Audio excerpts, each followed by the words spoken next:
a voice that helps your heart believe.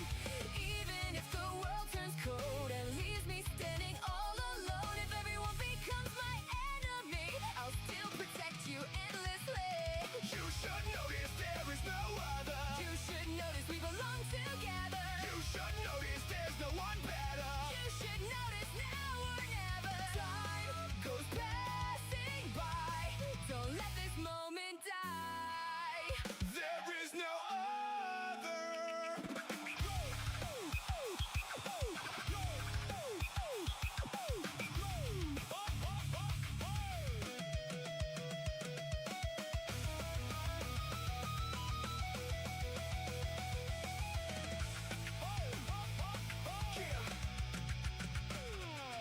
There's nobody else who shines like you now and forever. That stays true. Even if the whole world changes sides, I'll still be standing by your side. Everyone becomes my enemy. I'll still protect you endlessly. Don't lose yourself, don't lose your way. My lonely flower. Please don't fade. You should notice there is no other. You should notice we belong together. You should notice there's no one better. You should notice now or never. Time goes passing by.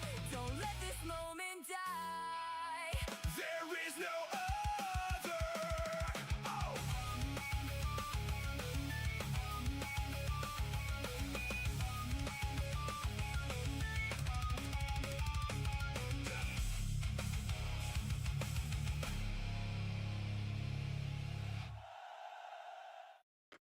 With all the pain and tears you hide, my wounded friend, don't run and hide. We'll carry every scar inside. Don't throw your life away tonight. I'll never let go of your hand.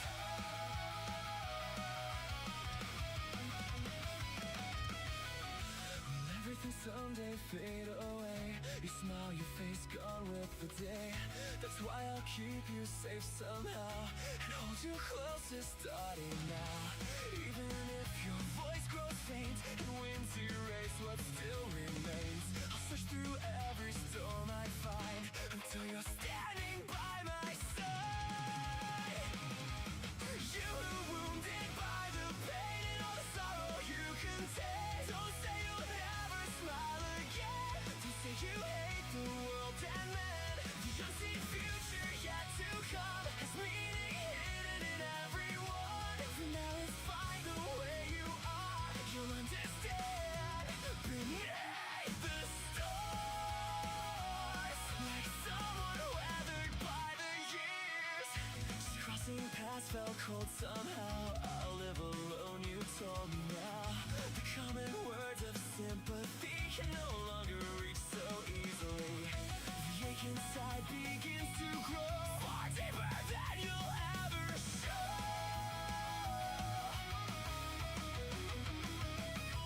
The hand I held reached out for grace, for simple warmth in lonely days. Do you remember? By learning pain and what it's worth, we learn to heal the hearts of earth. Drive your life. You wounded by the pain and all the sorrow you can take. Don't say you'll never smile again. Don't say you hate the world and men. The unseen future yet to come has meaning hidden in everyone. For now it's fine the way you are. You'll understand beneath the stars.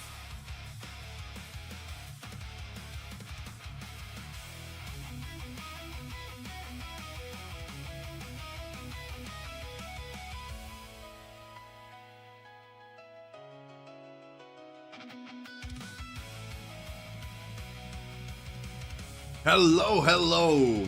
How is everybody doing?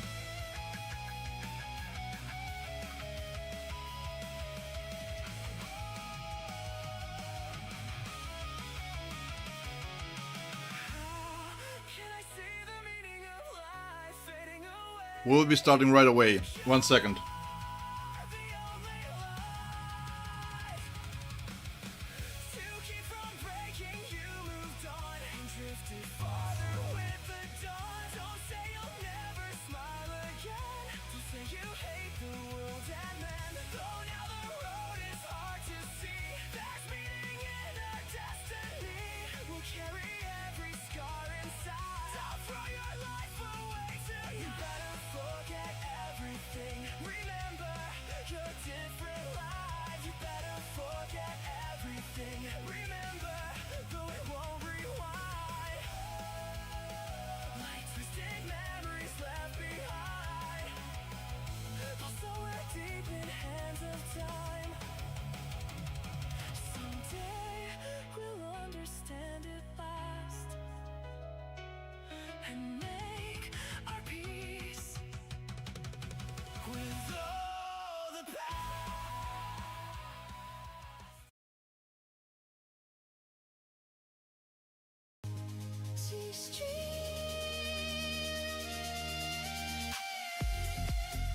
Alrighty, so let's get this started.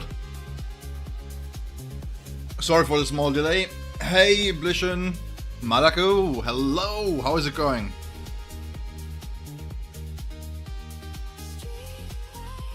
I look like a mess today. I'm sorry for that. Give me 1 second. Where is my webcam here? Oh, my webcam is not working. 1 second.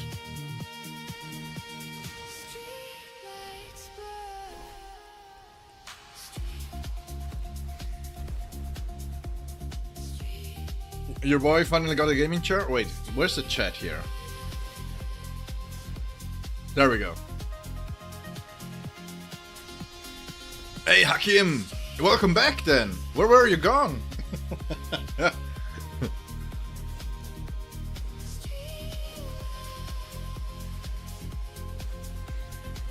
What's up? I look like a mess today, I'm sorry. I was so busy with everything, and then the whole day crying. The crying, guys, the crying. A mess. Absolutely a mess. What kind of gaming chair did you get, man?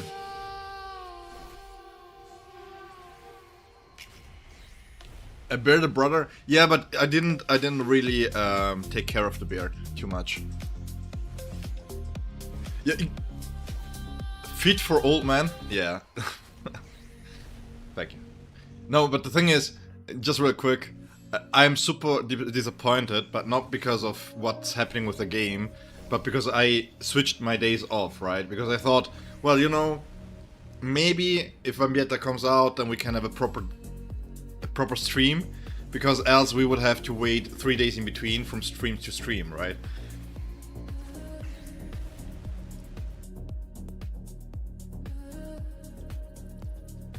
How are you guys doing? I'm on vacation. Where are you on vacation, man?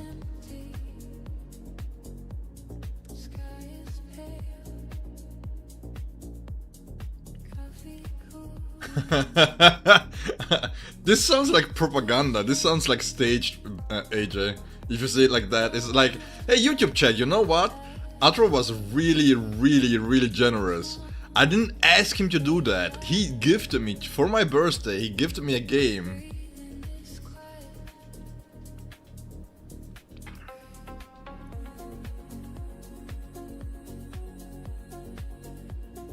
I take compliments wherever I can get them, even if they're not to me, man. You're quite literally. I know, but it sounds like.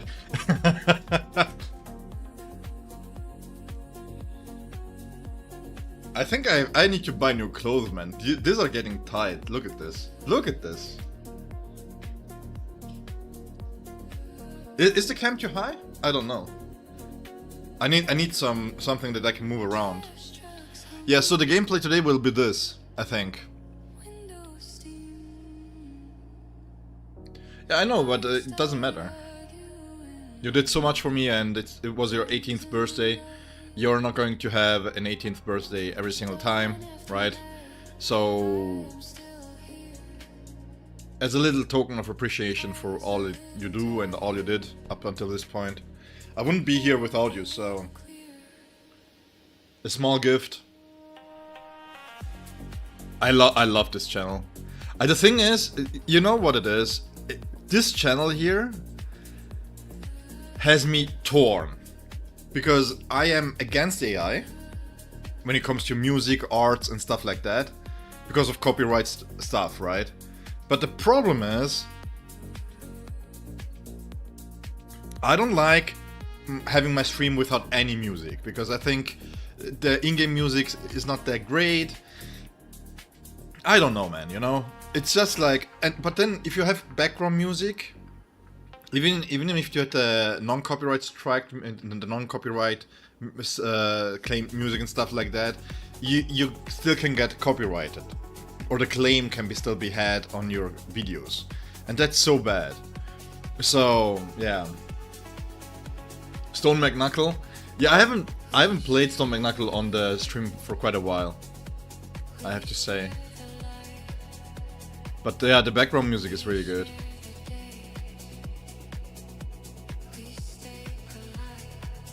Anyways, how are you doing, guys? Flipping card events, bro? I mean... You know what it is? I'm not mad about this. Because it's like, yeah, it's whatever, right? I just feel like that they had it... Just the communication needed to be better here. Because if I go into the notices... There's just a delay notice. It's just a delay notice for the gacha systems. Nothing about the events, nothing at all. And I think this is just a piss poor job from their part to not communicate properly what's going to happen with the game. Today we are going to test out a little bit what kind of setups I can run for a higher score in Frenzy Feast.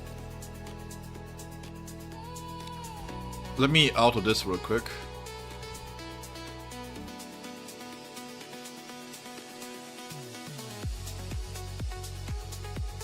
The communication cannot be better in this situation? Yes, it can.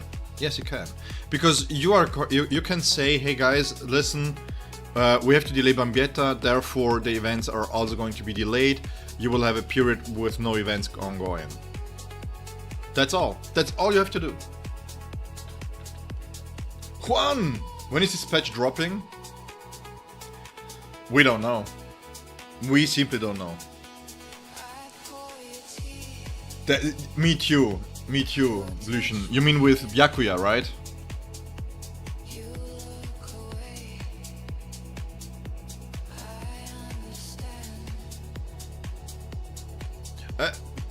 They honestly fucked up big time. I mean, we basically have nothing right now, not even a new banner.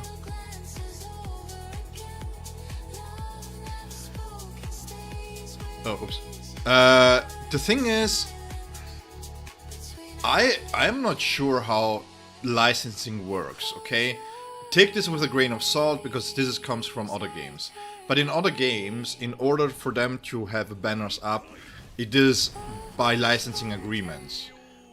So, for example, but it's weird, because technically speaking, you should be able to rerun banner whenever you want, technically speaking. But I don't know. I don't know what is allowed and what is not allowed. So, the problem is, if you don't have insight on how the licensing agreement is, it's hard to really judge how much is the dev's fault. I mean, Nuverse can be at fault here too, right? Because maybe they, as the publisher, are the license holder, and not especially the devs, or maybe there is some kind of ways for Nuverse to screw it up too, right? And then you have also, what's it called? Detsu, I think, that has right holders too, in certain parts to the Bleach IP. So you have a lot of moving parts here when it comes to the license and stuff. But communication is on the devs.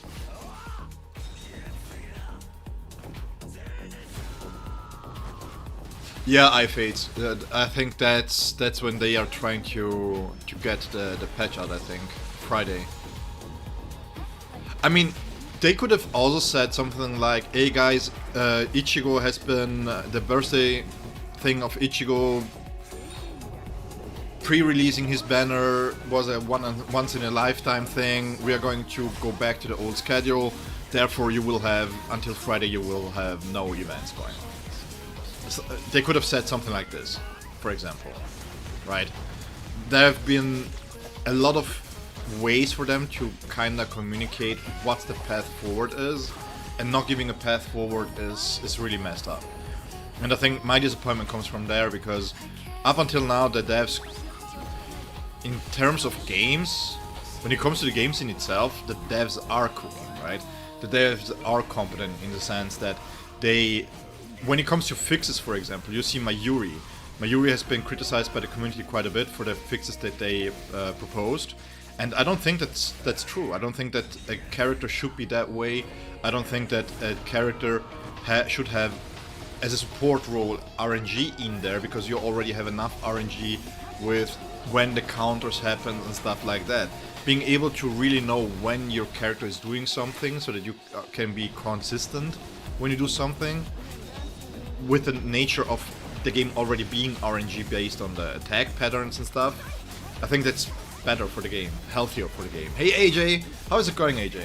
How are you doing, man? So I don't think I don't see it the same way, because losing damage is never fun, especially if it's a patch. If the patch would have been out while rankings were still happening, yes, that would have been really bad, right? You're not going to fix in a lower category, lower the damage threshold that you can do in a current setup. But now that we don't have any events, the changes to Mayuri are great. Why am I auto battling? Because I really don't like co-op. Co-op is like really boring to me, and the major part here is that if you don't have teammates that are doing something, it's just wasted effort, basically. The rewards are really bad in the tiers tier.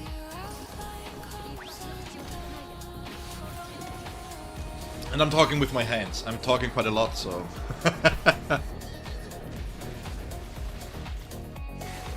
If they brought back Mystic Frontline.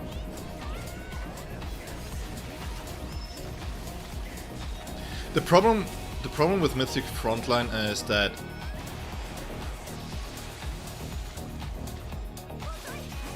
didn't we use... Were we allowed to use trial characters?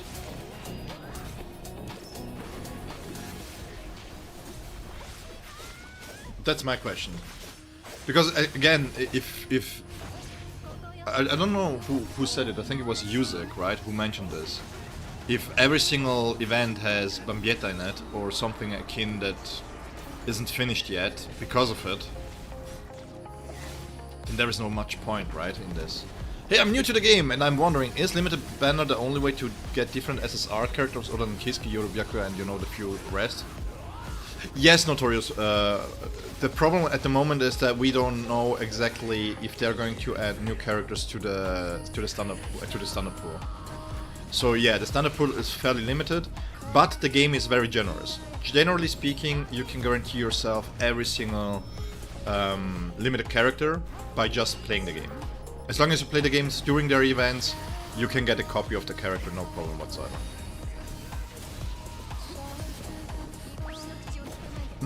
Yeah, again, I don't know. This is the problem, right? Let's say they bring back older events, and then by Friday we have the new events. So what's going to happen to the old events then? And I mean, I could see them just keeping them running, but they don't want to have the situation again. Was it with Mayuri, where we had 11 million events and people were like, yeah, dude, this is too much?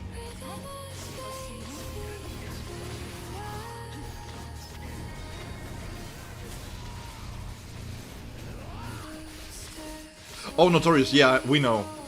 This is something that's why they do a lot of rerun characters.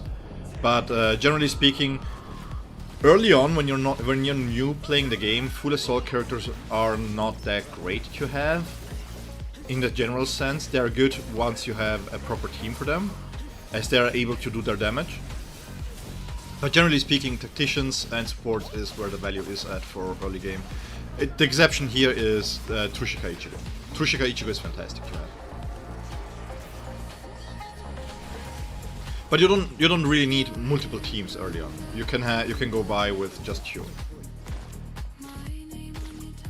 After I found something out, it's better to start on the Caesar than an A or a U. What do you mean, Hakim?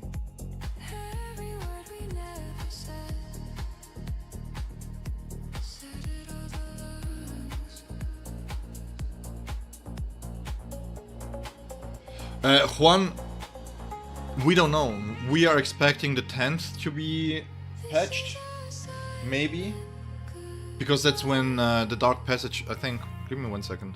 Was it the 10th? 4 days. Yeah, on the 10th.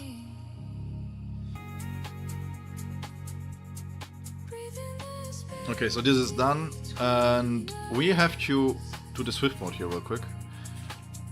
So while we auto. But I think the people are a little bit exaggerating when it comes to the doom and gloom around the game. It's like, yeah, okay, we don't have any events. Okay, that's fine. But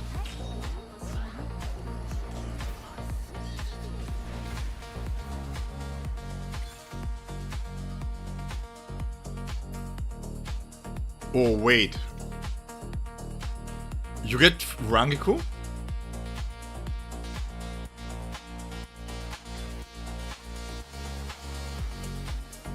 Not yet, Fate. Yak, yes, Juan. Yes, that's a big yak. The problem again, I don't think it would have been that much of a problem if they was just coming forward and saying, hey guys, we don't have, we have to delay everything. But the way that they phrased it, it was just Bambietta, right? People were like, okay, maybe Mayuri is going to be rerun. And now people are asking themselves, why is Mayuri not being rerun? Because again, if you have like newer players like Notorious, for example, who could benefit from having the characters or banners out, it would really help. They could also do a rerun of all the characters that they had up until now, basically, to have something in the gacha system, right, for players that are starting new. But there is nothing. And I think that's one of the major problems that I have, and why it's so disappointing. It's because last week they did a Q&A and talked about how they want to increase the communication and everything. I saw it, Hakim. Well, the thing is, yeah, I don't even care too much about the 5k Jades. I think Rangiku, having Rangiku in there is the bigger scandal, so to speak. I don't have Rangiku on my free-to-play.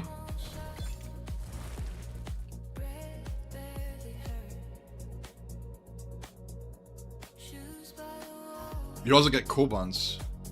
Oh, wait. No, guys.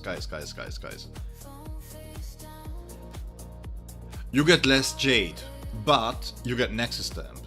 Nexus Stamp, one Nexus Stamp is 100 Jades.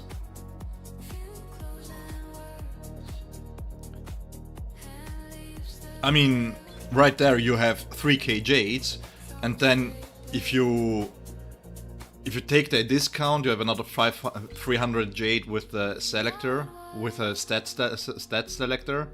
And this is just me personally though. I think that the stat selector is really valuable, having that early on.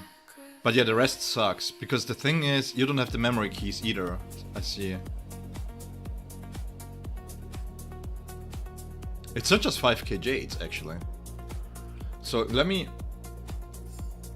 For those that are not in the Discord, let me see if I can download this real quick.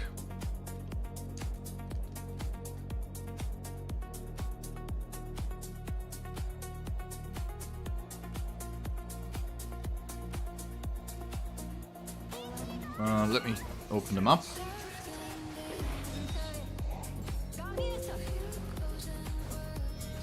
So yeah, so for the first part for the stream, by the way, we're just going to talk a little bit about the state of the game.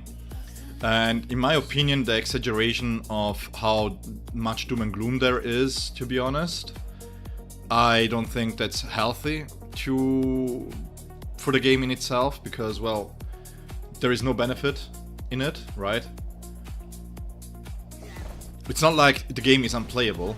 It's not like the game is offline, so to speak. You can still do the dailies and stuff. It's just that you don't have proper events to get rewards from, right? My bigger problem here, again, is communication. Because at the same time, if they're not communicating this, then how it's going to happen? What are we going to do with Uryu? Are we going to delay Uryu to get the events done? Are the events shortened? Whatever the case might be. Okay, let me showcase this real quick. Okay, so these are the rewards differences for those that are not in the chat, in the Discord. Let me... I'm sorry, Twitch, your chat is gone for a second. Do we know what the compensation will be for the delay? Arbas, no. Usually they are fairly generous though, when it comes to compensation. I mean, just at 100 Jade, I don't know... Who was it? I double checked. Rangiku wasn't only 1 week delayed, Rangiku was delayed for 2 weeks. So the 2k Jades and having Rangiku in there is, yeah. It was 2 weeks. So technically we are going to get more or less the same per day, but it's just for them... I'm sure we are going to get more than what we get during the daily login, basically. So, this is the difference, by the way. This is the C start and this is the EU start. This is crazy to me. I don't think this should happen. Because, well, it's not only the Jade here, but also the gachas. We have this here is quite nice, but the thing here is this should be for both, actually. And the memory keys should be for both too. But wait, is this just what you get in the mail?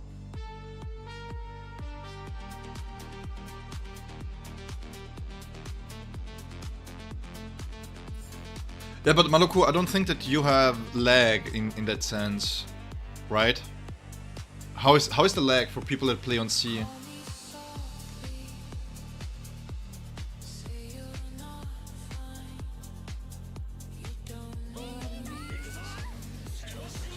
I remember having more than this.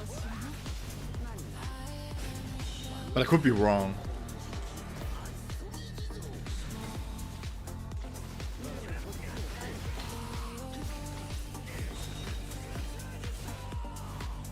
Okay, this is just for intents and purposes of making a joke. But Giku wouldn't even notice this if he had a lag of 1000 with the way that he plays. But this is just for a joke. Because you presented the joke on a silver platter. Because the joke is that Giku is a bad player, right? In the community, apparently. I don't know.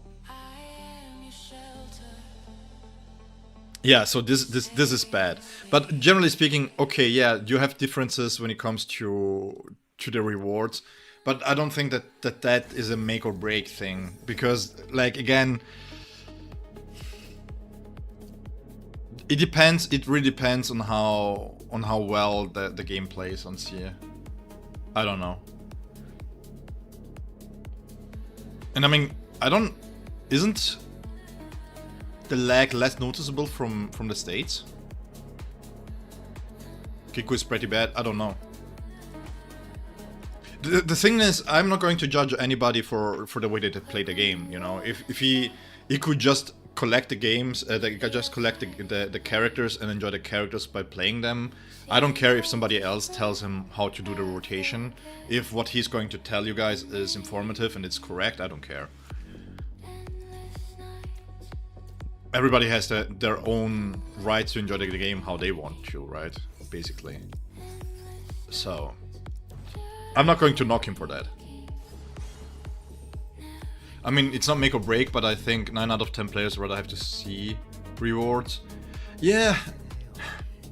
But the problem is, if you flood the C servers, then you will have EU servers where you don't have new players.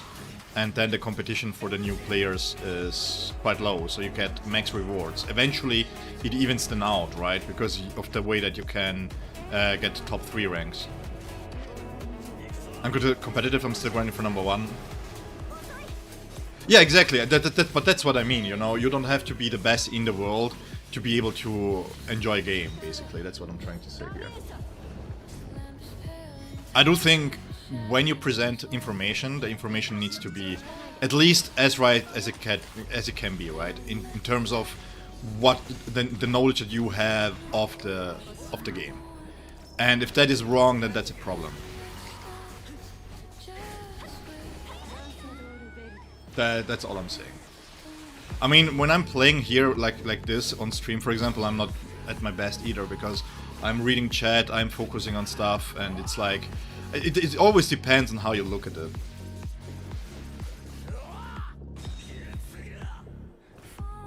But yeah, again, I think that the whole discourse around the game right now is unhealthy.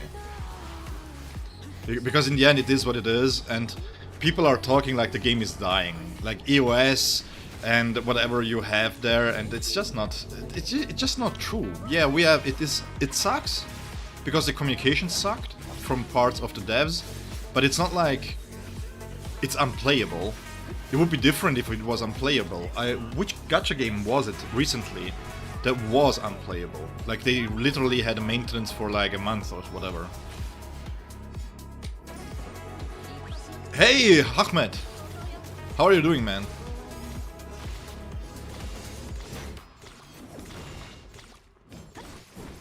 Malaku, yes, but I don't know how strong the lag is, how noticeable it is. Because, again, I'm only playing here, right? I can only tell from playing the EU side, I never experienced lag. So if they have lag compensation in the game built in, could be. Because, again, I've never experienced lag in that sense that I had the synchronization. Mirasai isn't gonna succeed. The game is awful. I played the beta. But the thing is, we say the same about Dragon Ball Legends. And look at it. Look at Dragon Ball Legends right now. Currently it is outperforming Dokkan Battle. And was the flagship Dragon Ball game to make money on. Yeah, okay, yeah, the performance was trash. Agreed. Completely agreed there. I don't think that the performance should be. If it doesn't, it cannot release in that state. It cannot. It just cannot. But again, it's like it's a different type of game, right? Yeah, my TS Ichigo is P6. Hey, Wenny, how is it going, man? Yeah, no, I don't know if they have some sort of compensation, lag compensation, but the networking has been fantastic. Like again, that's why I don't get the whole doom and gloom, you know, because I've played so many games where you sit basically on the servers, on top of the servers, and you can still experience lag. Call of Duty, look at the Call of Duty. Multi-billion-dollar company cannot, for the life of them, have a game that doesn't lag. Just not possible. So, Ahmed, new here. Do you think, when I ask if it's normal to get DPS 3.6 if you go by 1 billion? 3.6 million DPS is fine for auto, actually. But I wouldn't use auto mode. I would make sure to, at least not in the general sense, if you're just farming stuff. Hey Stefan, how is it going? If you're just farming stuff, like for example you're doing holo elimination, right? Then I play on auto too. Because of it, like, I'm not going to manually play this, the time difference is nothing. But if you wanna try and get better rewards, you want to learn to play manual.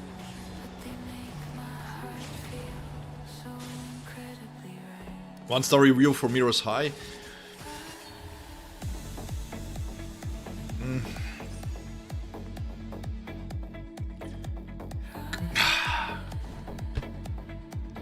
You guys won't like me for this, but I like Miro's High. I do. Because it's a better, not a better version, but it's a more... the way that the combat gameplay is aligns more with what I find fun compared to Dragon Ball Legends. In Dragon Ball Legends, I don't mind Dragon Ball Legends mechanics too much, but it's a lot too much 50-50 stuff, right? And because of it, what I mean by 50-50, I press something, and then you don't have much counterplay, right? And the problem with Mirror's High is that currently I like the game for the potential that it has, that it could be, right? So at the current moment, the game is not going to be good at all. Let's be honest. Because it's really janky, it doesn't play really well. When I press the cover change, I suddenly basic attack. there is so much wrong with the UI. I'm more in loading screens. I feel like I'm playing Anthem but mobile. I'm more in loading screens than I am playing the game, right? And menus don't work. I cannot check for the exchange shops and stuff like that. So there's a lot wrong, but the potential of the game that it could have is quite nice. Sektu, what are my opinion on the new type? I think it's a bit too soon.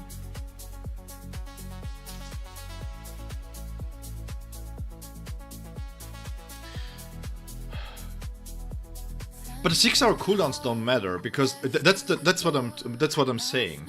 6-hour cooldowns don't matter because first and foremost, your whole box is so big. Your whole box is so big that by the time that you get to the 6-hour cooldowns on every single character, you have played over 10 matches. So it doesn't really matter too much because 10 matches and then you are going to do the events and you're going to do the remaining content there and then you can go back to it. You're not going to play the game for 4 hours straight. You're just not. Let's be honest. So, my opinion on my new typing, I will answer this in a second once I formulated my English properly in my head because currently I'm struggling. Non-transferable PT doesn't matter too much either if they come down with what the PT costs. Let's be honest, in a lot of games don't have PTs that are pay to win, right? And I personally think it's a mistake. It's a massive mistake to not have a carryover PT, or at least to have a way to exchange the coins to the standard banner, right? So just do standard banners and then I can pick up the standard characters, for example. There is so much that you can improve on the game, but once the game is going to get improved, I think the game has quite a lot of potential. Especially because it's more strategic and it's a slower kind of way of Dragon Ball Legends playing, right? And I like the kind of style of play. I like it. It's just like currently what we have in the current closed beta. It's hard to judge really because we don't know what the story is going to be. We cannot really judge the abilities. We cannot really judge the difference between a 3 and a 4-star. How dupe heavy the game is going to be because having a cooldown reduction on your switch ability is quite drastic. I would say this is the biggest pet peeve that I have. I wouldn't even say that the PT system is bad because what do you care about the PT system if your character needs to be 3-4 stars to be usable because of the cover changes. Because what I noticed is that enemies start with more cards in their hand than you do, and they're going to spam the hell out of them in higher difficulties. And if the game is more focused on PvE, that's a no-go because you're having a swap ability all 10 seconds, and then it's down to 7 if I'm not mistaken. I think it's a 3-second cooldown to switch. That's just bad, man. That's really bad. That's really bad. I love how BSR does loading screens, hiding some of it by making the boss have an entrance animation. Yes, Malaku, yeah. I call it elevator scenes, right? And really, again, I think people are being overly dramatic. If they had released content, most likely people were saying, why is the content so dry? Why are we only having 2 events, for example? I was talking about Mirror's High, yeah. So, about the new typing, this is how I see it. It's hard to judge because if they're going just to have a new typing, in the sense of we just have a 5th typing, then that's bad, right? Because it doesn't alleviate the problem for new players or for free-to-play players, because suddenly, if they pace the events in a way that you kind of need them right now, we don't have the supports for Strike and Slash.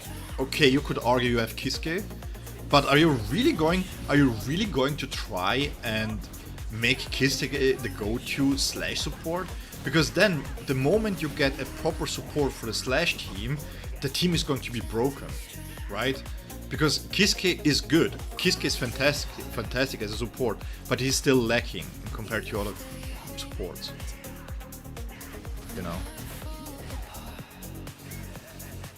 Yeah, also how is it going to be added to normal limited? And then you have the thing, if it's an universal typing, for example, that you can, let's say, Eisen would have been finessed if he was going to be released now, and instead of having Spirit increases, he has all type damage increases, right? Then the thing here is, what incentives do you have to pull for this type specific stuff? And how do you manage the balance between towers that have this here? Are you going to add non-finesse here too? Is finesse being incorporated as an overall type here? Like, we cannot really judge it until it's not here. So I'm Sekdu? What is it? I think it's Sekdu, right? Sekdu, so in my opinion, I'm whelmed. I'm not underwhelmed, I'm not overwhelmed by it, but I'm just whelmed. Yeah, it's fine. Bring it. Let's see what's this about, right?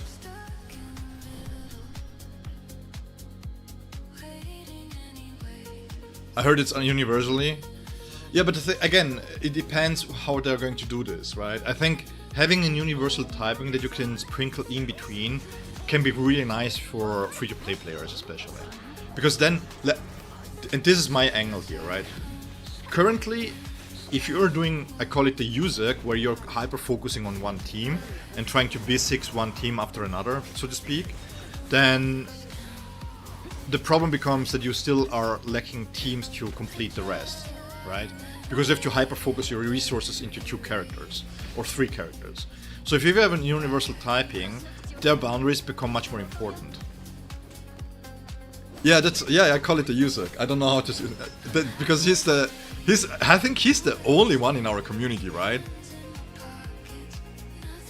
No, he's free to play. The last knowledge is that he's free to play. That will punish old players so bad. It will. Yeah, it will. But at the same time, old players have an innate advantage compared to newer players, and that's resources. The amount of resources that is available to you is fairly high. I'm sitting on over 500 stamps to get going. Newer players don't have that luxury. They have to get lucky to get the stamps up, and most of the power once you're at a certain level comes from the stamps. So, it's again. Me personally, I just think they shouldn't have gone with a new typing. 4 was enough. What they could have done instead is, yeah, we have Spirit that is crit rate, crit damage based, right, with Eisen and Ulquiorra, but they could have just extended the mechanics in the game.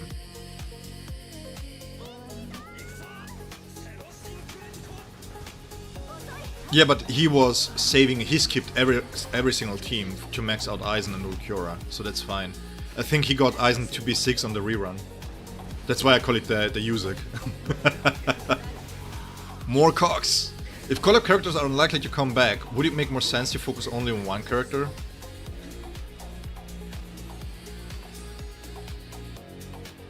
If collab characters are unlikely to come back...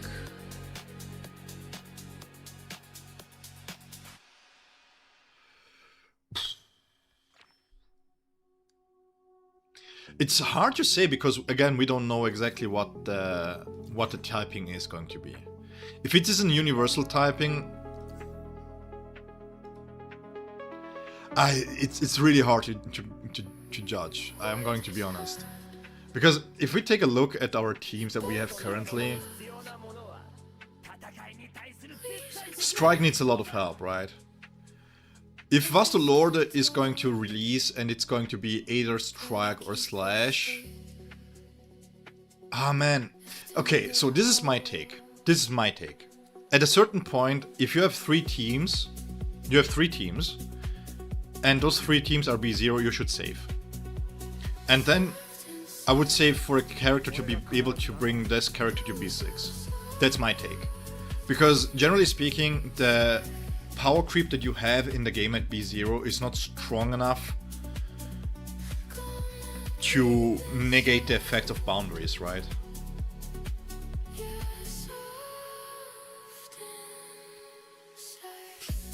Milu, I'm reading the comments that you are saying, by the way. I'm just waiting for you to keep them all together, and then I will give you my opinion on everything that you said in one go. I think the new typing just came too early. The problem with the new typings is that I don't see a way that they can implement this to make people happy. Universal type. We are doing the universal type ASMR right now.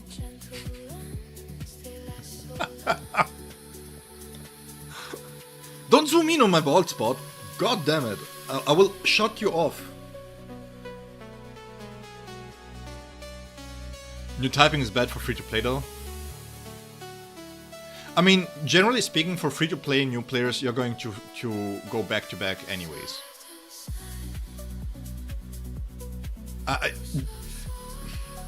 If we take a look, half-year anniversary character, this was the only skippable one. So if you started with Grimjo, you had Soifon, you summon for Soifon, you have Soifon Yoruichi as a team, you skip him, right?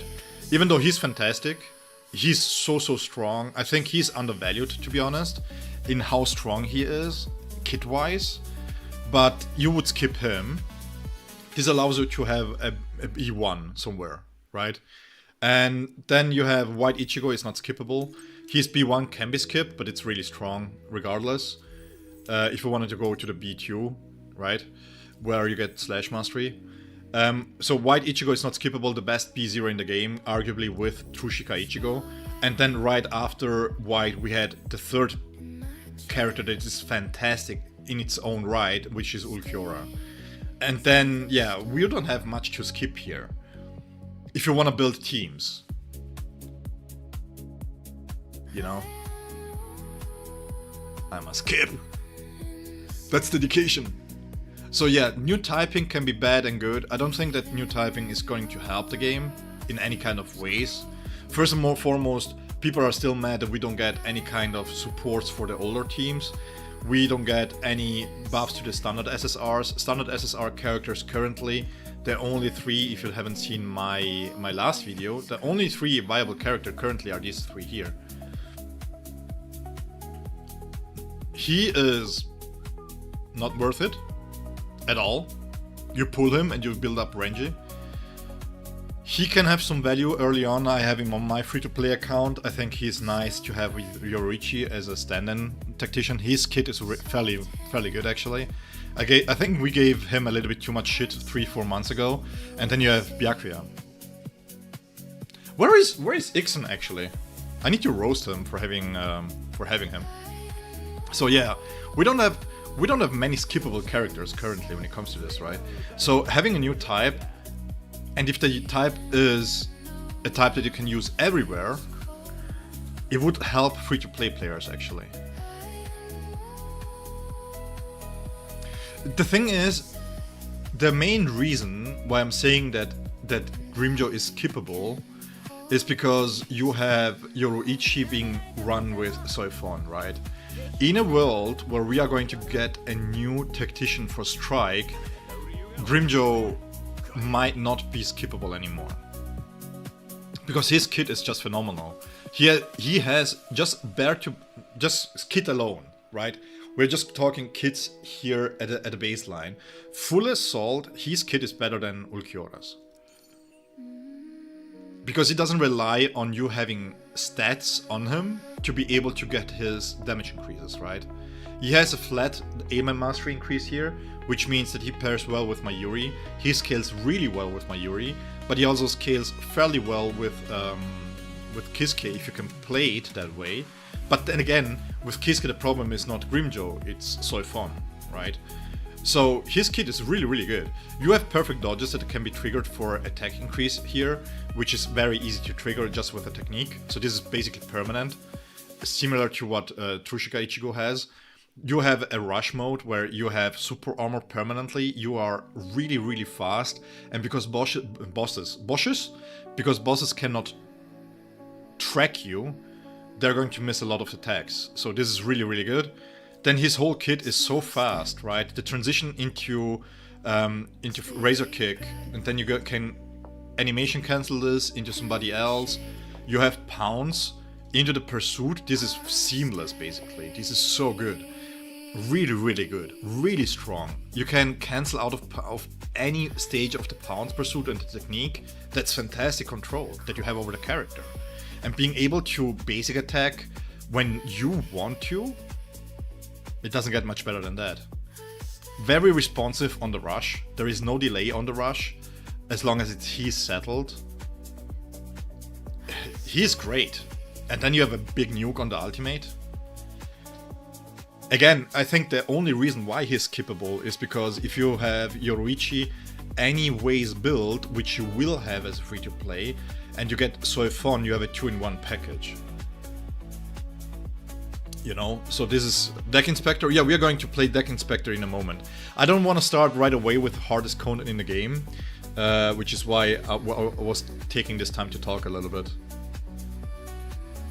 And the thing is, just to be honest here, the biggest disappointment for me that we don't have Bambietta, that it was delayed. It wasn't even the delay. It was just because it would have been so cool to have the 700 sub celebration stream with the Bambietta testing stream. That would have been amazing to have. But yeah, Dev were like, nope, we're not doing that. I cannot do this on live stream because then you won't watch my video for this. Yeah, this is going to be a problem. Where is my phone real quick? If we can get it by the 10th of August, that would be nice. Because the major problem here is my schedule is going to be really messed up next week. Let me see real quick. Because next week it's going to be a hellish week. I have to prepare a few videos. I was hoping that they would release it before then, because then I could have pre-recorded on Sunday. Let me double check real quick. By the way, guys, if I miss any kind of message, I'm sorry. I saw your one, Sui Yang, by the way. I will mention your comment in a second. Because I think it's important to mention what you wrote there with the typings. Okay, so calendar. Yeah, I'm working on Monday. Tuesday I'm off technically, but I'm not. Because I'm going to be away for an excursion with my brother. And we don't have much time. So we can do a testing, a summoning and gameplay stream on Monday. Which needs to be a little bit shorter because I have to work most likely 3 hours after the banner drops. And then 12 and 13 I'm not here. I have to go to my training camp. So, and then the earliest that I can do content on is not even Friday, because Friday I'm working, Saturday I'm working. So it's Sunday. Sunday is when the testing stream will happen. And that's the problem. Yeah, I saw that, Hakim. Yeah, I saw that. So, I want to highlight something that Sui Yang said, because I think it's something that needs to be talked about the new typing. The way that they're going to release the new typing, right, is one after another. So if they're going to implement this in a way that we need the new teams for trials and stuff like that, and we don't have a full team, what are we going to do then, right? So this is a problem there, right there. That's why I'm saying, I'm agreeing with people that say that the new typing is too soon. Personally, I think if you want to do new typings, you have to headline it. Or keep it for anniversary where you expand the gameplay around it, right? Also, real quick, Milu. Let me say something here. Now that you stopped trash talking Bleach Mirror's High. Bandai has made some great games. Some great games. Just because they know how to make money and why people spending money on the games doesn't mean that Bandai cannot do good games. first and foremost. Secondly, I'm just on hopium here. I love Bleach as a franchise, I love Bleach as an IP. I tried to get back into Bleach Brave Souls, but it's just like, first and foremost, as a new player, it's very grindy. I know you don't have to grind, but there is a lot to grind for. I don't have the time to play that game. And secondly, animation-wise, I don't like chibi. So having a secondary game, a Bleach game, a second game, would be nice. So I'm hoping that Bleach Mirror's High is good. I hope it can coexist with BSR, because then it means that I can enjoy Bleach much more. And the fact that we have, I love lore. Like I really do. I love the universe. I love the idea of the three worlds and the primordial world and all this kind of stuff. And Bleach Mirror's High is the only thing that we currently have that has a proper story after the Thousand Blood War. We don't know about the Hell arc. We don't know what's going to happen there, right? We don't have much infos when it comes to what's happening to Bleach in terms of the anime and of the remaining lore, right? So having a game that has proper Bleach lore in it, supervised by Tite Kubo, yeah, we need to be hopeful for the game to be good, right? Bandai's kin is showed truly in One Punch Man project. Oh no, Milo, no. One Punch Man World was utterly trash because the devs behind it were utterly trash. That has nothing to do with Bandai in itself. Because how? No. That was, bro. No. One Punch Man World was mishandled by the devs hard. They didn't even have. They had released patch 1.2 and they didn't even release with events. I'm not talking like the situation here. They announced major content releases, released a banner unit, and they didn't release any events to it. That's not on Bandai. That's on the devs. One Punch Man World could have been such a good game if the devs were competent. I'm not giving you that one. I'm not giving you. Who is worse, Bandai or Netmarble? Netmarble. Dev had no money. That's not an excuse, bro. That's not an excuse. You cannot make PR for patch and then not having it. Was it killed soon? The anime? Yeah. But I mean, One Punch Man World had potential. Like, genuinely, the gameplay, for those that haven't played it, I think, is it still online? I think it's still online, right? I would highly recommend for those that fancy a One Punch Man game to play One Punch Man World if it's still online, because the gameplay there was quite cool. I think they quite nailed the way that the characters play, actually. The next 6 units are must pulls, 3 new and strike support in Buster Lord to replace Kenny, which feels punishing for people who want minimal investment in units.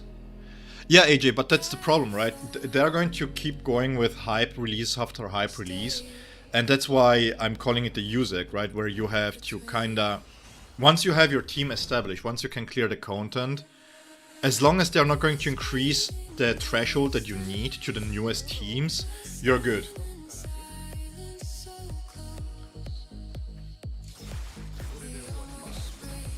There will never be a good anime game?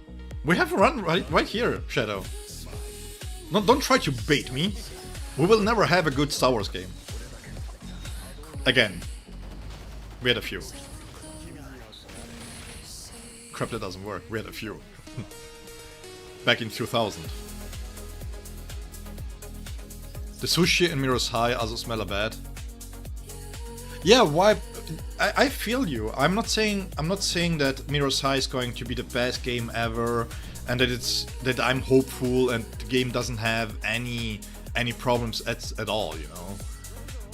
The thing is, I feel like Bleach Mirror's High has potential, but it's the devs' competence to make the best out of it.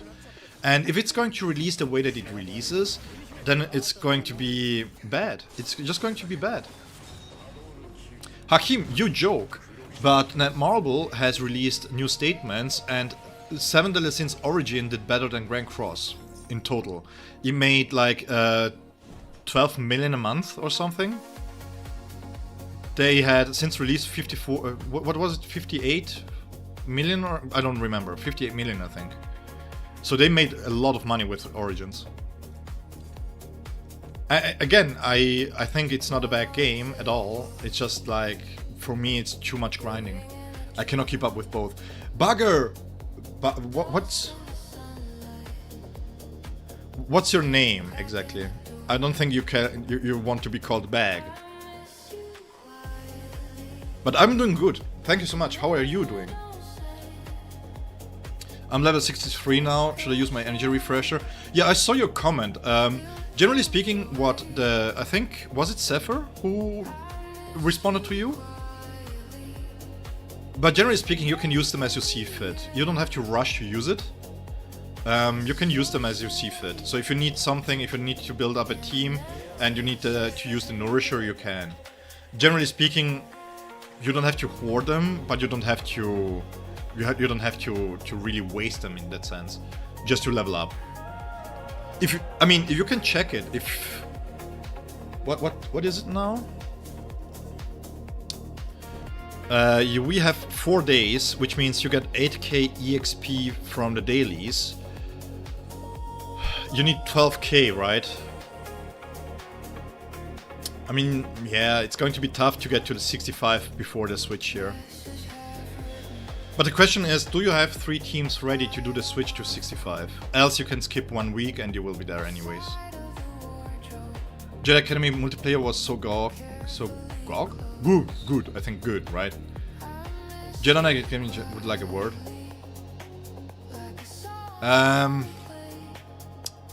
No. I will trigger the boomers in chat right now. Jedi Academy was overrated.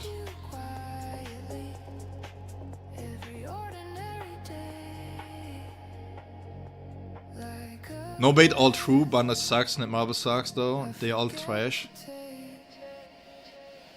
And this game is made by, well, what is it called? I think Nuverse is only the publisher, right?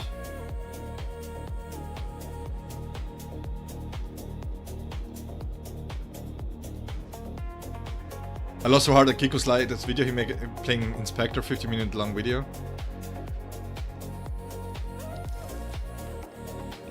I mean, to be honest, this is how you know that he's a great content creator, because he knows how to milk it, right? I didn't make any videos of it because I don't think there is not much that I can talk about.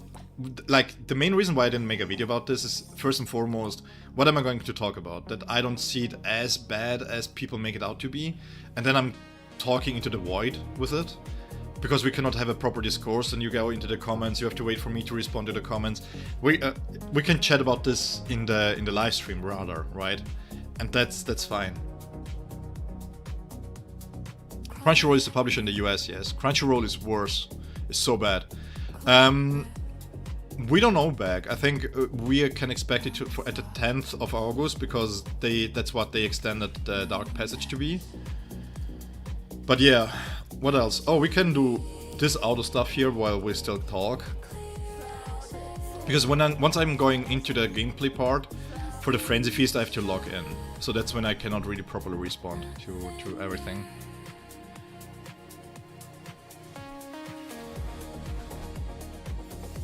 I think when it comes to Bandai, let me see this real quick.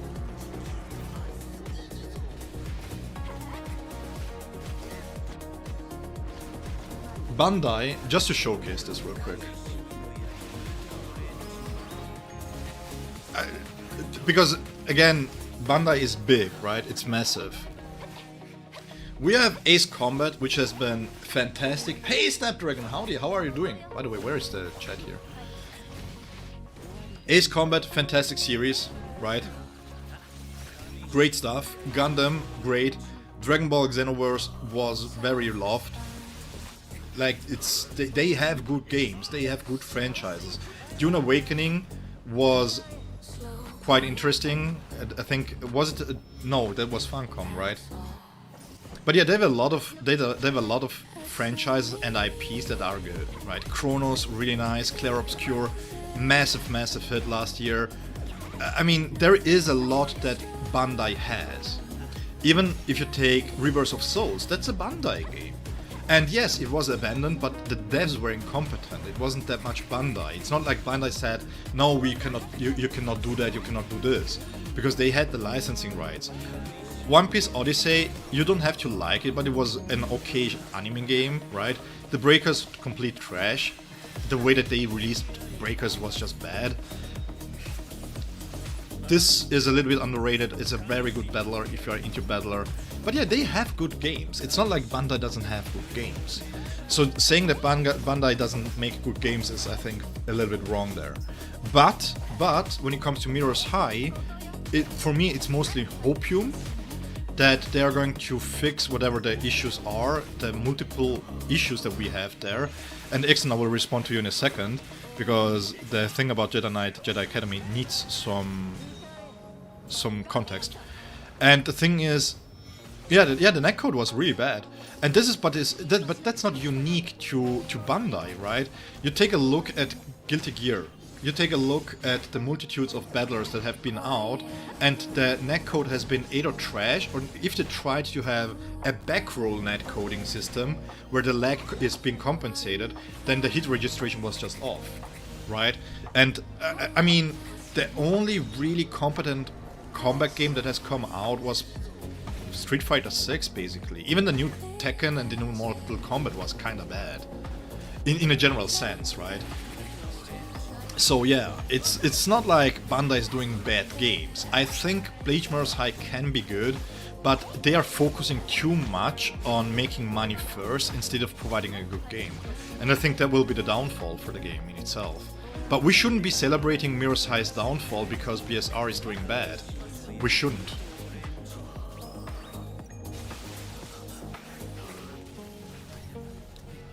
It's being negative for no reason. Let me see real quick.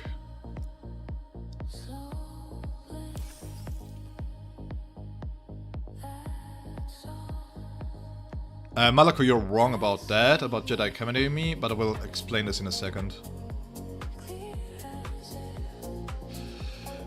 Yeah, the thing is, you can criticize a lot on BSR in itself, but I think the way that we as a community are handling the current situation is quite bad, not gonna lie. It's very immature.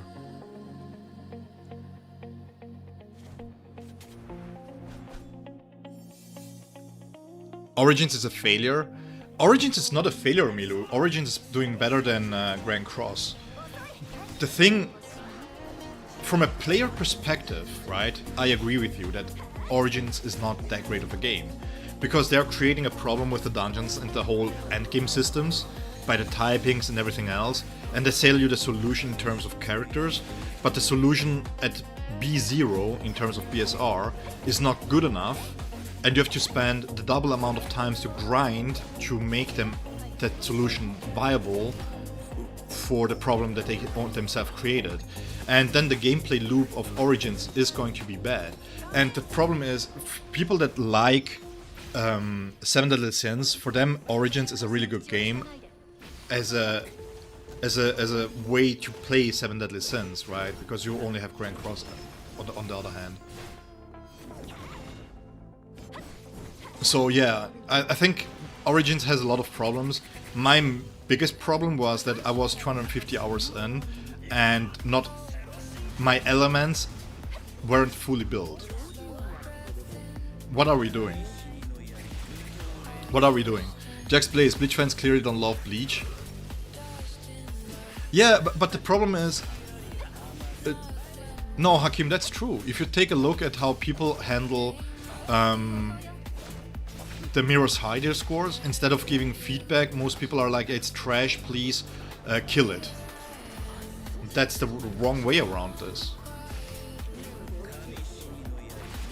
Yeah, Ixen, my biggest pet peeve with Bleach Mirror's High is that it feels like it should be turn-based, and at a certain point they were like, let's do Dragon Ball Legends instead.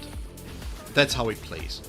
And that gives all the jank in the world, and it makes a neutral game very, very boring, because the neutral game is basically you waiting for the enemy to do an action and trying to drain them from the card so that it cannot have a response to your clash, for example, right?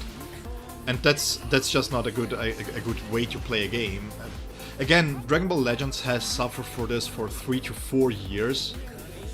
Just that the neutral game was so bad that people just didn't want to engage with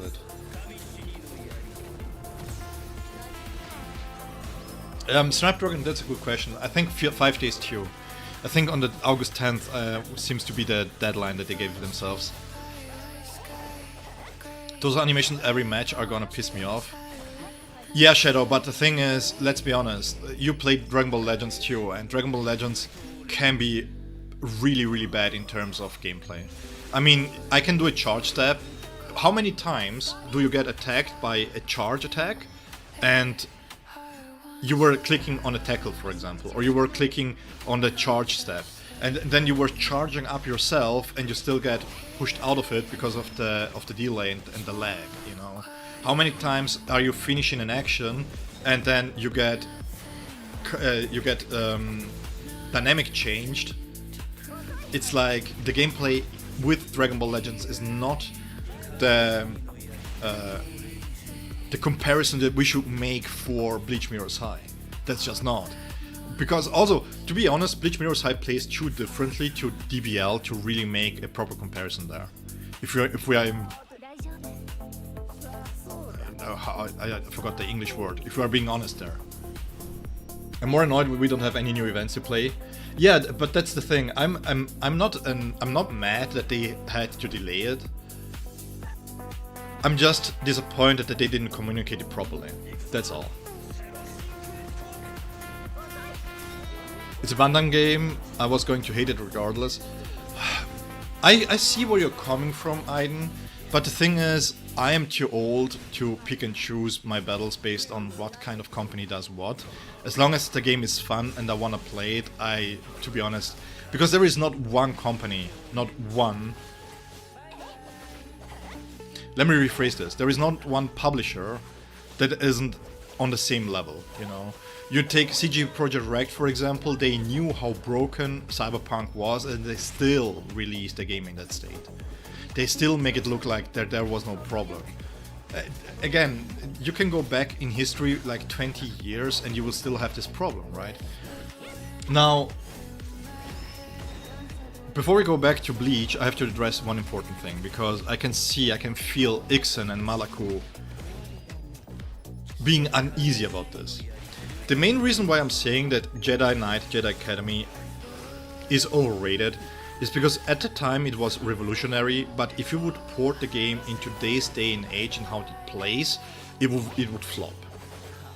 Because the mechanics are very old, and a lot of the floatiness that the combat had back then that felt good back then wouldn't fly today.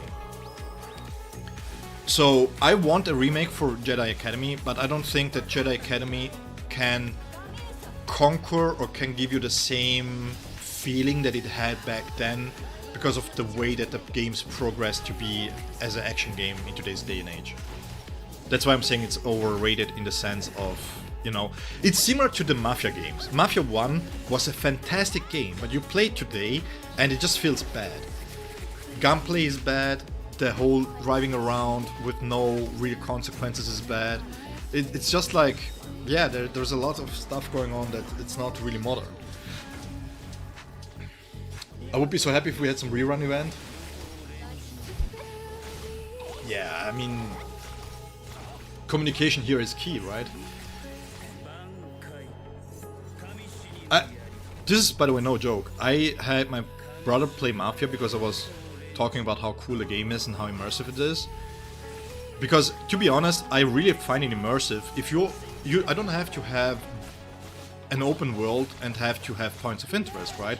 I personally like, even in Cyberpunk, if I play Cyberpunk, I walk to my destinations if it's short. Because I just like the world. I like to immerse myself into the pace of the why is it so hot here? Into the pace of the game world, right? And because of that, I really enjoyed that I had to take care of not speeding and stuff like that. I think it's quite a fun mechanic to have, and a quite immersive one too. But my brother absolutely hated it.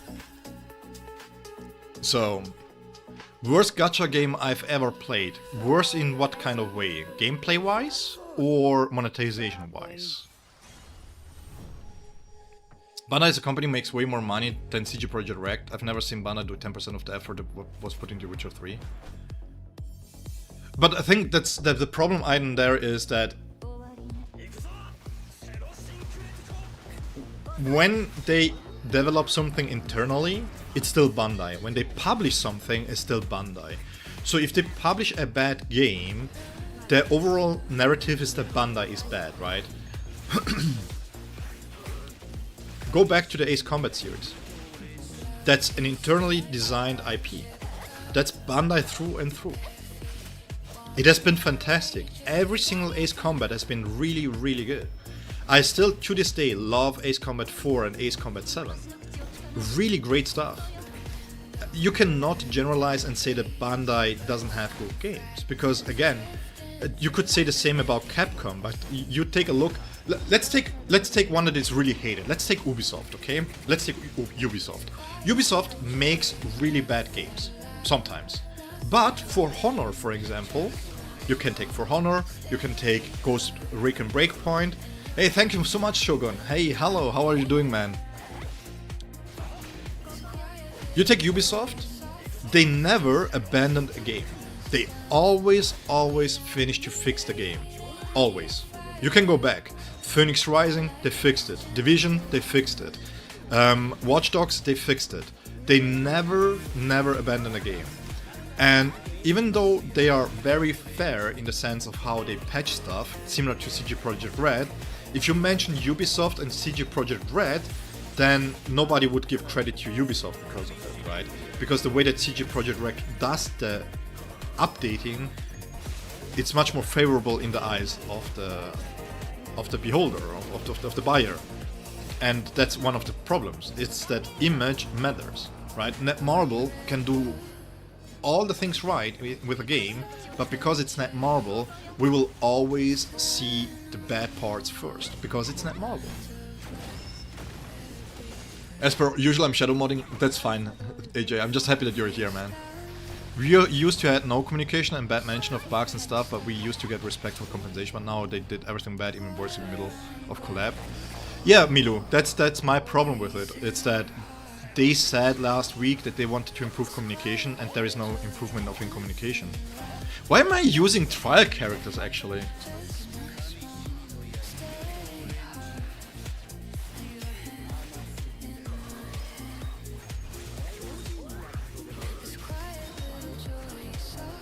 I mean, even Elden Ring, you can argue that it was quite bad if you take from the perspective that a lot of the open world bosses were just reused skins, right? It wasn't even, and they didn't get as much flack for it as other developers got for reusing assets. Let's be honest there. FromSoft was handled very, very. Yeah, the mecha game was... Oh, crap. What was the... I wanted to play it. But yeah, the mecha game was really good. Fun fact of the day. Ultra is a new refrigerator.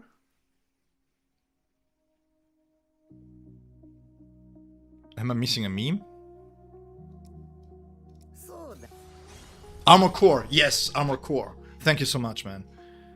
Which was, by the way, at first I was a little bit skeptical because Armor Core, it was a new version and it wasn't the original developers, right?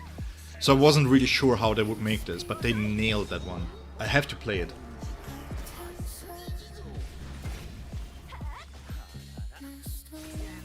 Need some Star Wars mods with my For Honor combat? I would. That's what I mean. Would you please use this? That's what I mean, by the way, when I say Jedi Academy is a little bit overrated in the sense of today's perspective. If we had For Honor combat for Star Wars... Oh my god, can you imagine?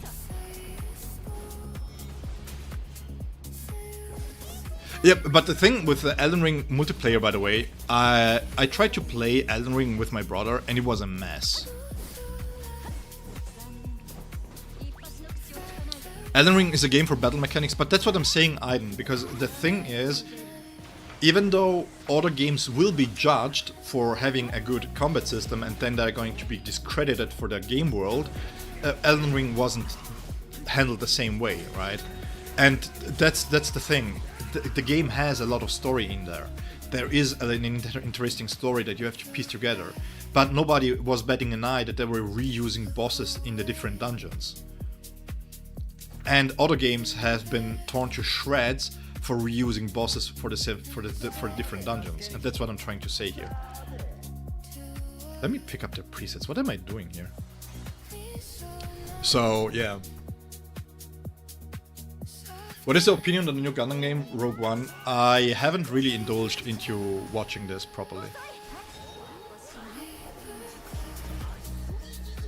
I was waiting, because they didn't really show much, the first trailer that they shown, so I'm not sure. Again, worst gacha game.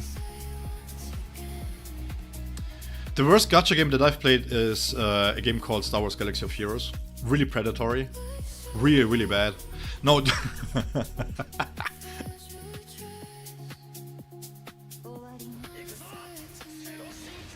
Let me see. I'm fatigued with remakes. EA only has the game Get a Team, Raven. Yeah. Yeah. True. Malaku, true.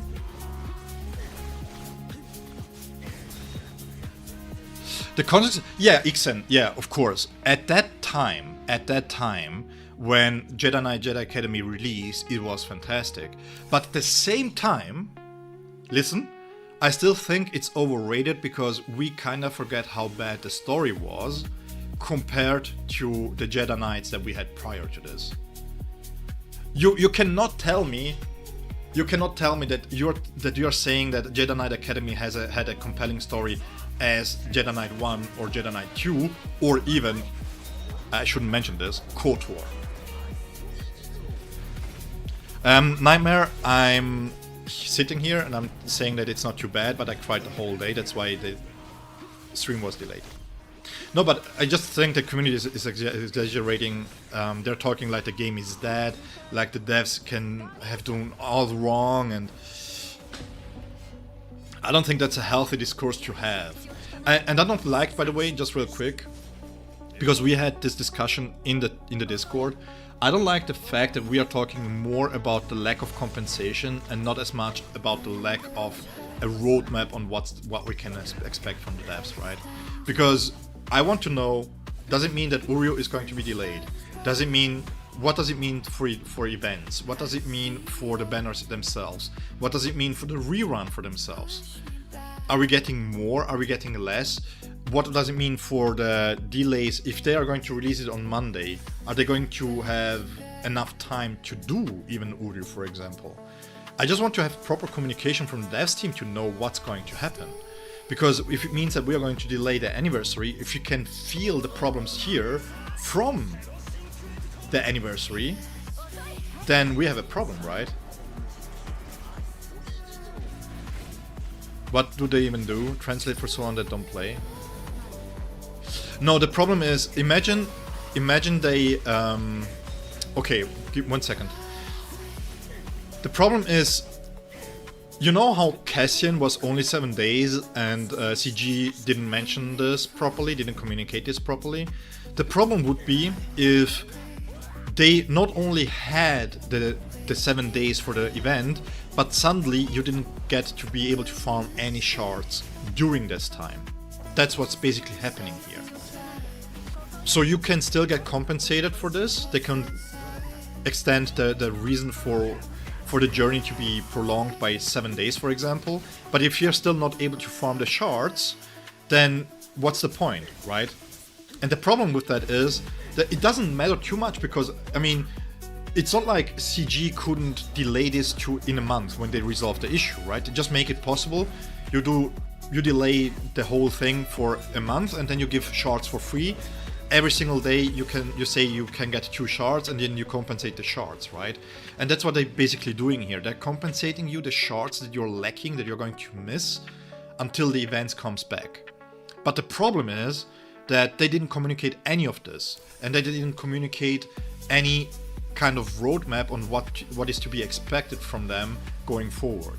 So it's like it's the same as when the Jedi Mace Window event didn't come back, right? Nobody knew what's going to happen. The event came back once, and now it's in the permanent journey. But there was no communication from CG, so nobody knew if they had to pre-farm this, and everybody who tried to get it done for the next round back, like after 6 months, they wasted a lot of crystals to refresh all these characters. Or even worse, tokens, right? Shadow. And that's basically what's happening here. Just a lack of communication. Do you see back in 2020 when you believed it? Yeah, you can... This is bad. Like, imagine a Kyle Katarn story. I mean, we don't get a Revan story, and we are going to get a Kyle Katarn story, and there is no way. What do you mean, Kyle Katarn? I made Okoto's new up and this. Again, this is just me. I don't think that the Jedi Knight, Jedi Academy story was good. I don't think so.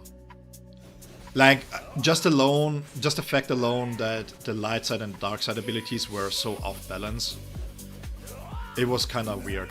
Hey, Bostov, Mr. Bostov, hi, welcome to the stream. How are you doing, man?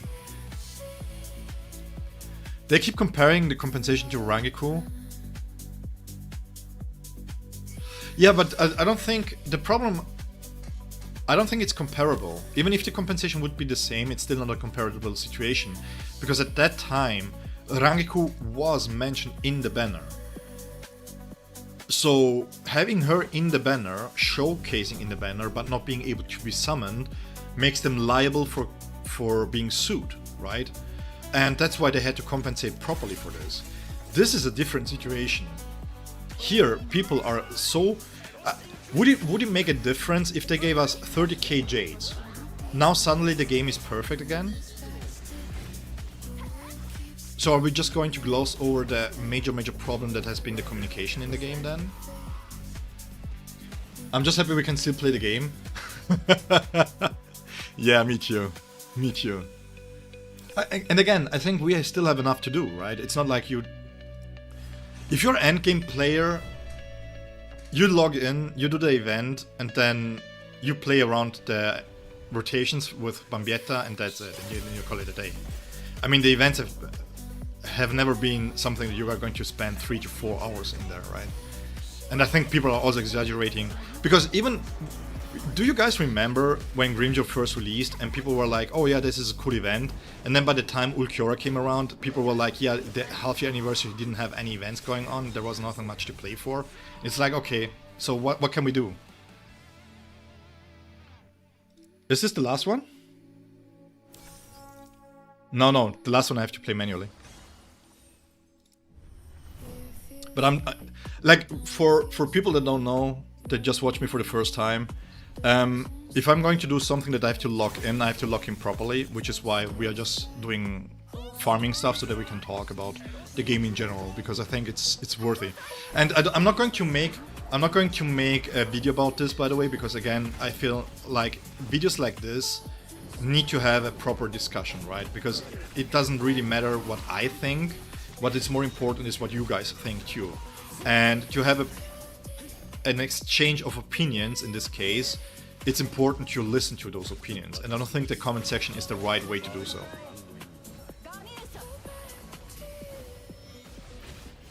I'm trying to be optimistic about this, but again, I feel like we have to talk about the way that they're communicating with us, and we have to criticize this.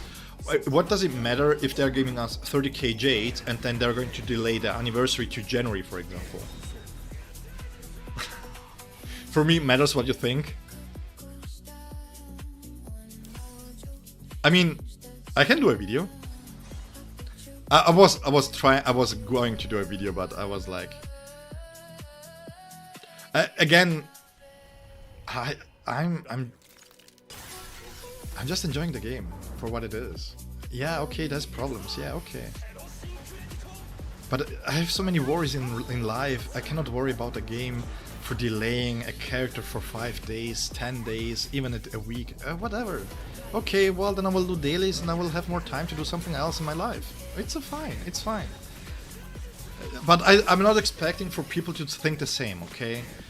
Just because I think like this doesn't mean that everybody else has to think like this. Oh yeah, oh by the way, yes, what we can do, if you guys are up for it, we can... I found a really bad tier list. Yeah, but that's the... I am generally an optimistic person, right? I see the negativity in stuff, but I don't see the reason why we should exaggerate the problems more than it really is, right? Because at the end of the day, again, yes, it sucks, but is it worth it to do 20 videos of this? No, it's not. Is it worth it to talk about EOS? No, it's not. It's not. We can still play the game, we still have the Frenzy Feast showdown that it's going on. We have a lot of things that we can still do, and else, if you have nothing to do, take a break. Read a book, do something else, maybe play a different game. I don't think some of these times are tough. It's 2026 and everyone is frustrated and tired, so if there's any chill to be had when reacting to bad news, is the wrong era for it. Yeah, I feel you, Ixon. I do feel you. But again, the problem is, again, for those that don't know me, I have a fairly stressed job. Well, not anymore. Now I'm chilling. I'm going to be honest, okay? Now I'm chilling.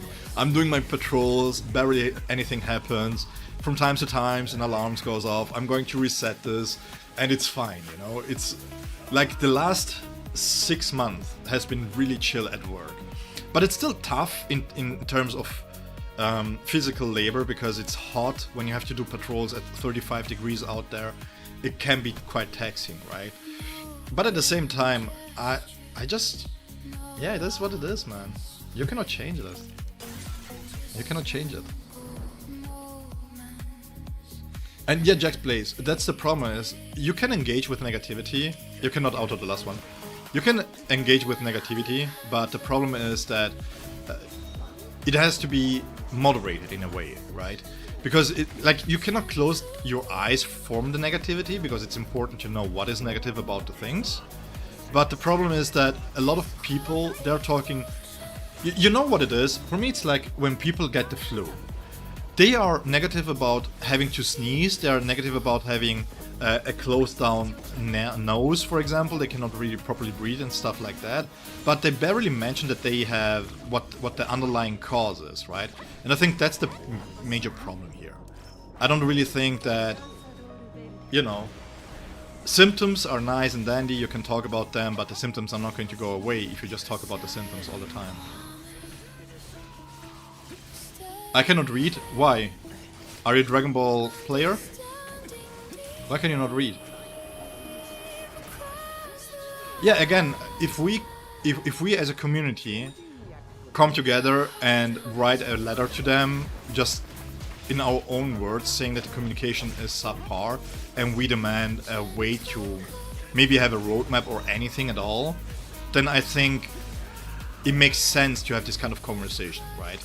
Because then we can talk about what exactly do we wanna bring forward as criticism. But you know what this is? And I will take this from my YouTube. This is having a dislike on my YouTube video. What does it mean, bro? What does the dislike doesn't do nothing for me. It does do nothing for me. I don't know why you dislike the video. I don't know, do you hate my voice? Do you hate me? Do you dislike the way that I talk? Do you dislike the video? Do you dislike... What is it that you dislike? And if you're not telling me why you dislike the video, I cannot change it. So I don't care about your dislike. I would like to care about the dislike to improve my videos for you, But if there is no, it's like okay. By the way, my rotation, I'm not sure what I'm doing right now. I'm just playing off something here because, well, again.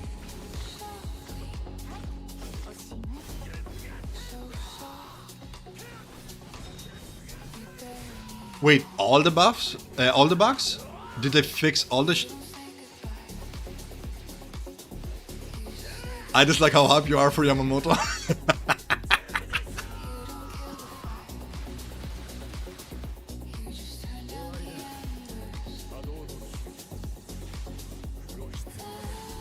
He's a tanky boy.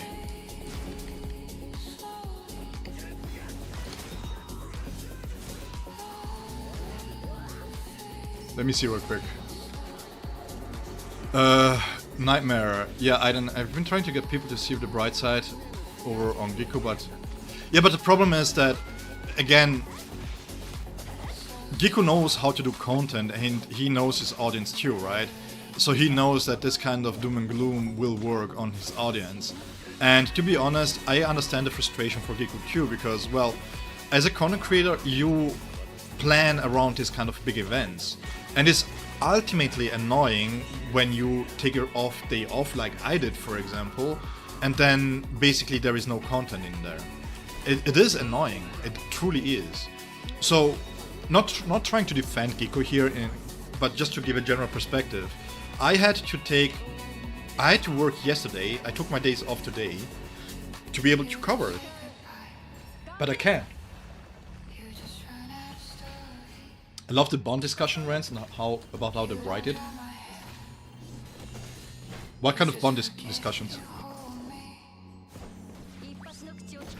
I know Nightmare, but I'm not paying attention to this any more than it needs to be honest.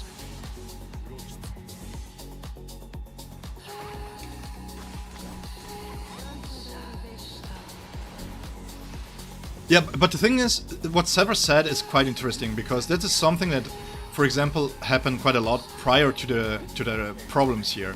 Nobody cared about Bambi, but suddenly everybody cares? It's like... I'm not going to judge this item, this is your personal opinion. I personally used to watch Giku back in the days of Jujutsu Kaisen, for example, because just for news and stuff. I think, how to put this?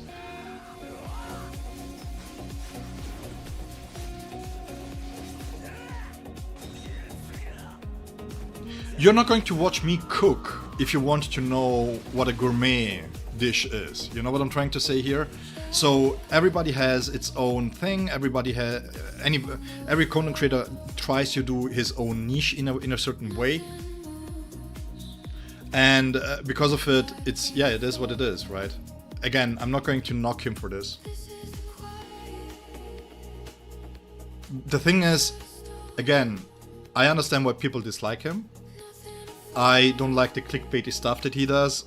The biggest criticism that I have is that he presents something as a fact, and then he says this in the first sentence, yeah, this is the new type, for example, and then he goes to explain for 10 minutes why it's a speculation. But then it's clickbaity. And I don't like that. I don't like that with Giku, I don't like that with any content creator. Let me know if you're going to speculate about this or if it's true information.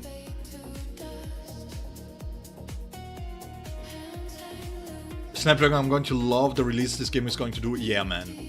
Again, I think we are really, really blessed here with BSR, because even if they have issues on releasing the characters, being able to have the characters the way that they are implementing them is quite nice.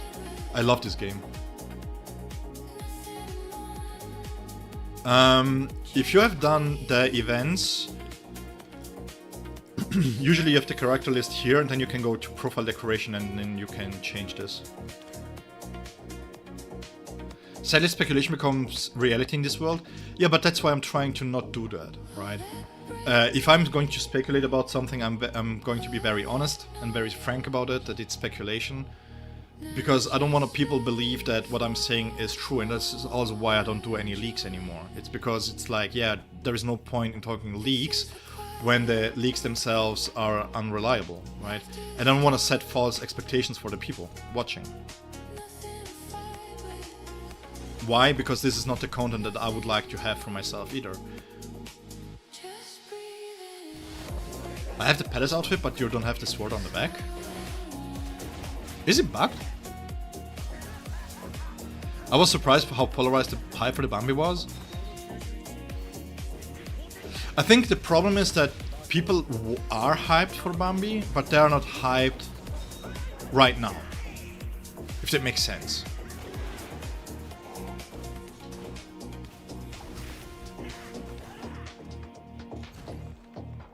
They said they fixed Carson, the resistance and the FEO Cron, and Clea being unkillable.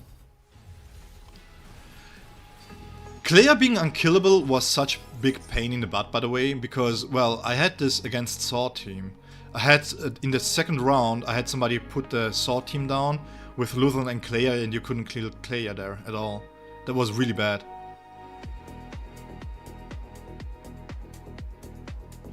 Nightmare, I figured that that's what I was... Okay, just... yeah, but the thing is, if you try to cultivate... If you try to cultivate a community that interacts in a very black and white way, without you trying to have a discourse, right? Because one thing that I see quite a lot with content creators is that when a situation happens, they're putting out videos and they don't try to kinda navigate the discussion for both sides in this black and white world, right? So what they're doing is they're just trying to content farm the situation, which is fine. I'm not... if it's their livelihood, you have to do what you have to do, right? But at the same time, this is not the community that I want to have. What I want to have in my community is that we can take a look at something, be negative, be critiquing stuff when necessary, but also be hopeful that it gets better, right? Because there is no point in having doom and gloom. If we had doom and gloom, then I can go on and say, why should I live stream it then? Because, well, if it's a live stream and it's shit, then the live stream and the game is going to suffer from it, and I can hate on everything, right? I can find excuses for everything. And that's why I don't like the way that... Again, every content creator needs to know for themselves how they want to interact with the community. But I, for myself, I don't want to have a community that just exists, right? I want to have a community that is able to engage in discourse. As long as it's a fair discourse, as long as it's a good discourse to have, and it doesn't get personal, I don't care about that. Yeah, but you have to have critical thinking, you know? It's like, again, it sucks. It definitely sucks. I know it sucks. It sucks for me too. I mean, I took my day off for this. I adjusted my sleep schedule for having the stream, for being fit during the stream, and then going to go back and take a nap. And because I'm on night shifts, it sucks majorly for me. I have to adjust my sleeping schedule there, right? And it was for naught. So yeah, it sucks. But again, we can still try to enjoy what we have and still talk critically about the game and just being hopeful that it gets better. That's all we can do. And at a certain point, my opinion is that if you reach a breaking point with a game, cut it off. Cut it off. You know? Nobody... It doesn't matter. Hey, how much time I spend into MMOs and all this kind of stuff just to cut it off because it was... Yeah, it's a shame. I love World of Warcraft. I love World of Warcraft. I love the lore behind it. I love the fantasy of it. I played 14 years of World of Warcraft. And I was fairly hardcore for 7 out of this 14. And the memories that I made, I still appreciate them today, right? But it's not a game that I can play anymore. It's just not. I don't have the time for it. So you cut it off. Yeah, it's a shame. I would love to go back to it. I would love to be able to play the new content and reconnect with old friends, but it is what it is. That's how life goes. March forward. You can look back, but the moment that you look back and you start walking back, that's when you do a mistake. If you walk back, always do the steps backwards while looking to the future. And when you look back, always do so while walking into the future. That's my life advice.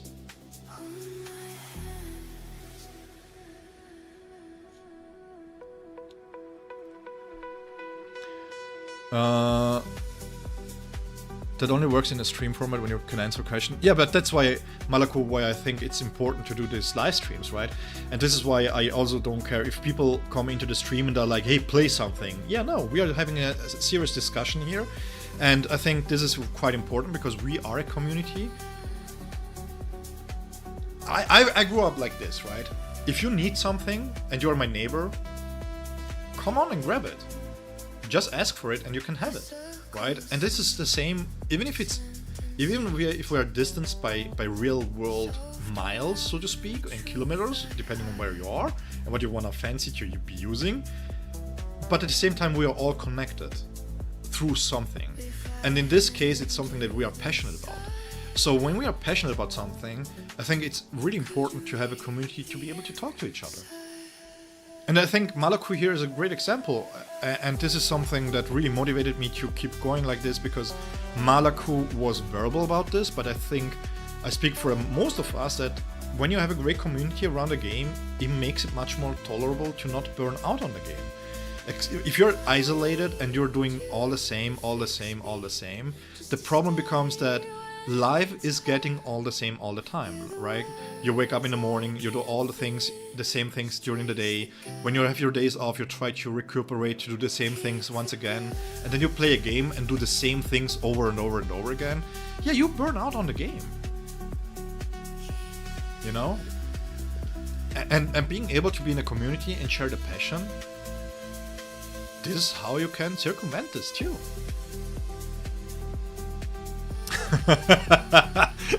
Zephyr is like unemployed for like a year. Yeah. I'm not gonna lie, unemployment at first sounds great, the first 2 to 3 weeks, and then it gets tiresome.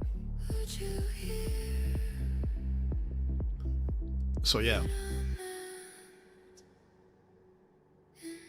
And again, this goes into the sub stuff too, right? I was paying a little bit more attention to the subs because it's quite funny to see how the subs just grow and grow and grow. It's like, it's crazy to see the growth because, well, I remember the times where I could check in once a week and then I had maybe 1 sub, right? And now it's like going up like crazy. I have like 8 to 10 subs a day. A day. That is crazy. I have such a big crowd. That's so crazy to think about. And yeah, and the thing with the subs, it's like I don't really care about the number in itself. The only thing that I care is to be able to have the AdSense in the way that this is the only way that I will be able to monetize the channel, right? So that I can maybe have more value by being able to be to compare weapon dupes, for example, to each other, by being able to just give more. And when Bleach Mirror's High comes out, I don't know how free-to-play friendly it's going to be. I'm going to be completely honest. And if I'm going to make videos about this, maybe I have to spend a little bit there too. I don't know yet, and it's outside of my budget to spend on 2 games as much as I do already on BSR, right? And I will never compromise BSR for another game, I will not. So if the AdSense can give me just enough to basically spend a little bit more on BSR or on Bleach Mirror's High when it's out, it already did what it needed to do, right? If you don't get depressed from work. I don't know how it is for you guys, but I feel sorry for everybody who cannot have a proper work environment. I truly do, because I think having friends at work is important. It is important depending on what you do, being able to rely on each other, depending on being able to just go grab something to drink after work, being able to joke around, no matter if he's your boss, if he's your I mean, we did barbecues at homes, we went shooting together, we did so much stuff together, and it's just a proper team, you know? I already knew BSR was cheaper. Yeah, random question, have you seen the ranking in this game for the top players? In which thing here, Snapdragon? We sleep together? Yeah, sometimes.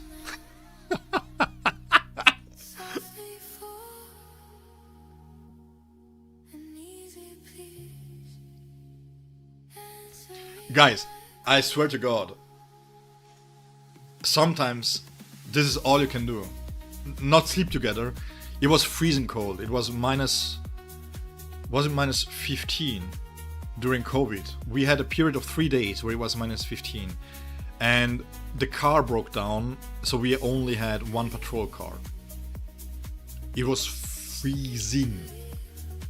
Guys, 4 people together in the back of the car, in a blanket, trying to heat each other up so that we can go back on patrol. It was quite something. And I think, I mean, I'm not saying that you can go to the HR department and cover her in a blanket and just try to cuddle with her and tell her that you're cold, you know? That doesn't work. That doesn't work, man. But yeah, it's like... Yeah, not sure, not sleep together. I mean, hey, whatever you fancy, right? The replays of the top 5 are crazy. For which event, Snapdragon? Oh, Mighty Opponent. Wait.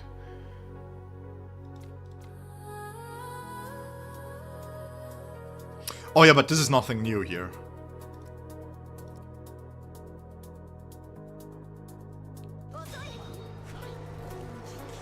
No, we were not sleeping. Most of us weren't sleeping properly. So this is, by the way, this works because these are all time freezes, as you can see. All of this is all in time freeze. Then she does the counter.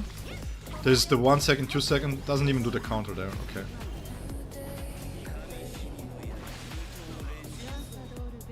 Oh, she goes. Okay, a lot of UCR there. Ah, there is the counter. Okay, this is B6. Okay, yeah, true. You're not going to switch out of this, and then you kill.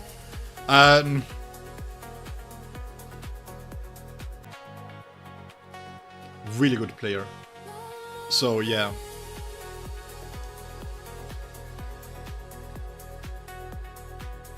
Did we just lose connection?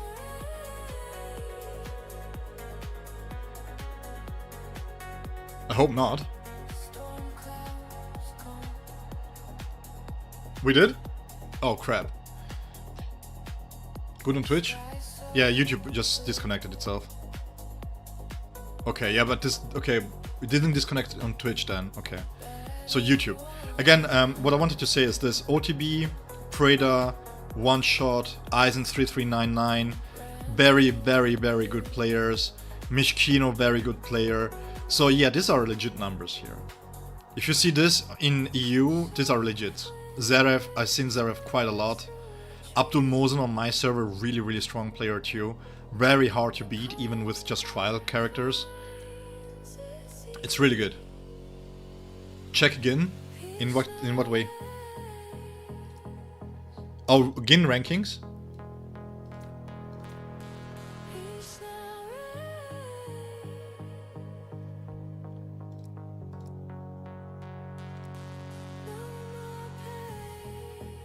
I think you meant the Mighty Opponent rematch. One thing that I don't like is that you don't see the stats here.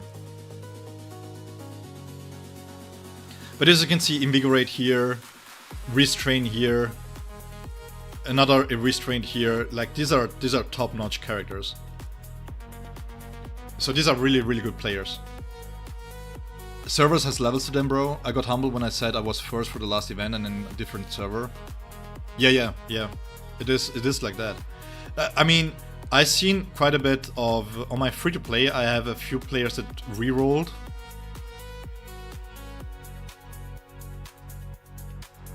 $25.4. Oh, but you play... NA? Do you play on Crunchyroll?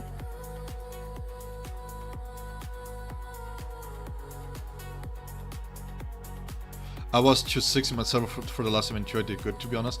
Yeah, I mean, my server rankings are fairly difficult to achieve. Because again, these are all whales.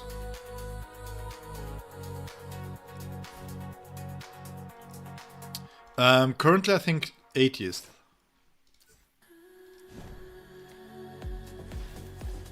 '83. But again, you're going to see OTB here, Eisen3399 here, Melis, really good player. Really good player.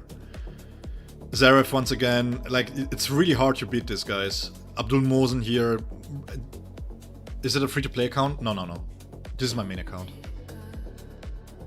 I mean, reaching the top 5% with a fully free-to-play account is quite nice.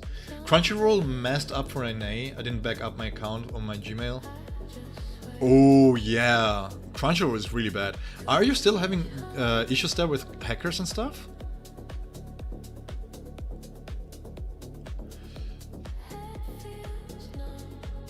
Trial characters being B4, I said they're B2, they are in fact B2. Which one, Zephyr?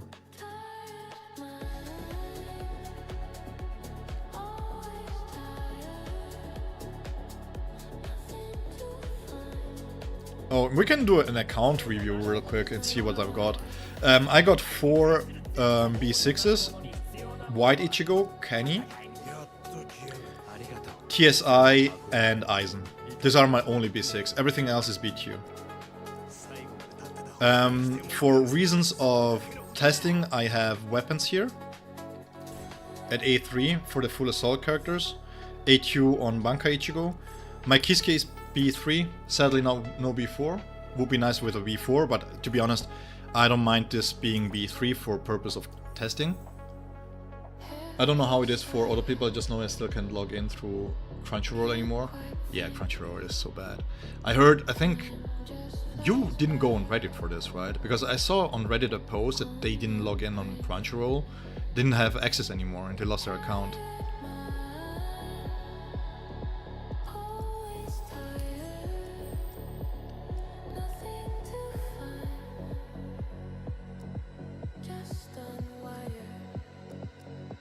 Is it? Oh yeah, here. For whatever reason, I had it in mind. It was in the weapon.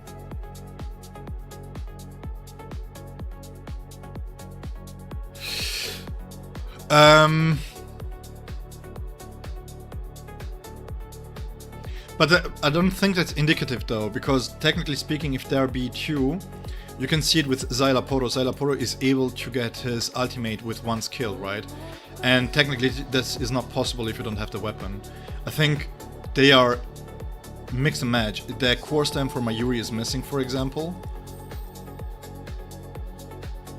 It's...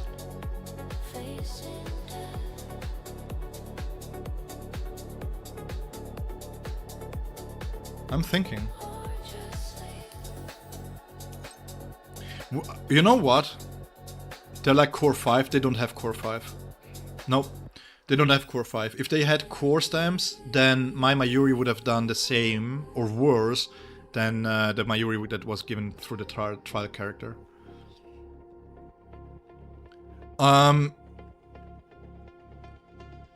Infamous Aura? You have a question. Yeah, testing. What Sever is saying, basically you just take a look at what you get, so to speak. For example, if you have Ulquiorra and Ulquiorra is doing a second ultimate, then you know that the B1 is active, at least, right? But the problem is that not every character has everything. Like, for example, Eisen here doesn't have the B4, he's at B2. But TSI is at B6.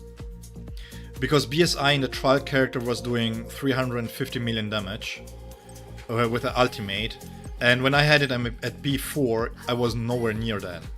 So the B6... This is the problem, right? I just want to see what kind of investment the trial characters are. Please. Just please. Can we have this one improvement? I have not checked Reddit Bleach SR once. Yeah, it can be good and bad at times. I feel like the subreddit for Bleach Solar Resonance is quite nice. And I still haven't answered to Shadow, by the way. Because I'm still debating within myself which was the worst gacha game that I played.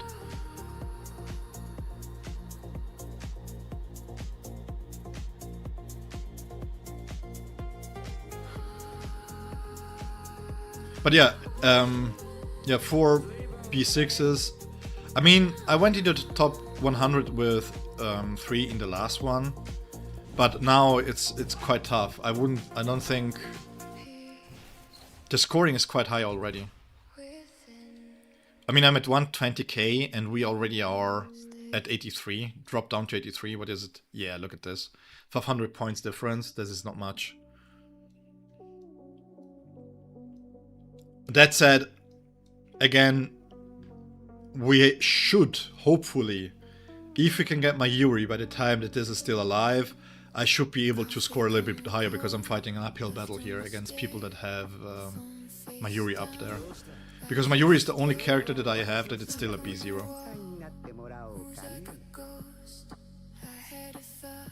So, when it comes to the count, again, B2 here, B2s on the tacticians, but the weapon for the tacticians are at A1. I haven't gone in... first and foremost, it's quite expensive to go for every single weapon. Depending on the characters that I have, I will keep the weapon here. I have 2 for this, to make direct comparisons, right? I keep the one here at 1 and one at 3. So, you are at rank 60 with 122. How many B6s do you have, if you don't mind me asking? Because that's quite high. Is Size B1 any good? Yes. Yeah. This here is really, really strong. I mean, gaining more ultimate charge rate is a nice boost to make sure that you get to the ultimate in one go, basically. And then the B2 is quite nice too. I think this will have more value once Eisen disappears, quote unquote disappears. Because Eisen puts a lot of resistances down. But yeah, Xyloporus dupes are great, actually. Wait. Guys, help me real quick. Wasn't this the one that is multiplied additionally?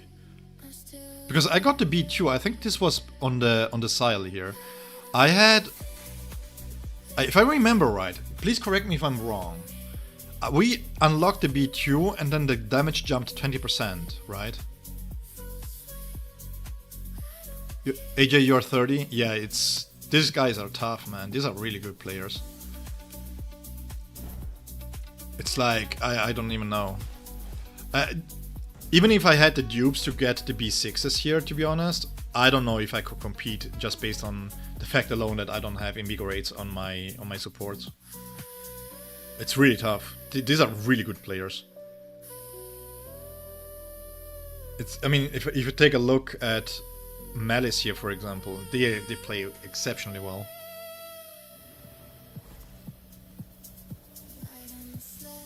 Oh crap. Guys, I'll have to snack something real quick. I will turn off the camera.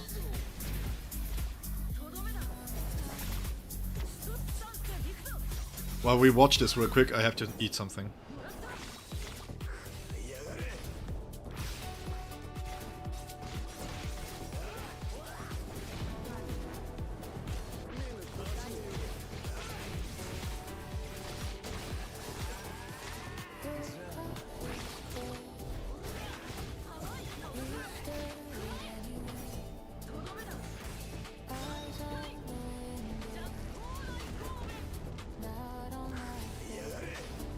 One second, I'll be right back.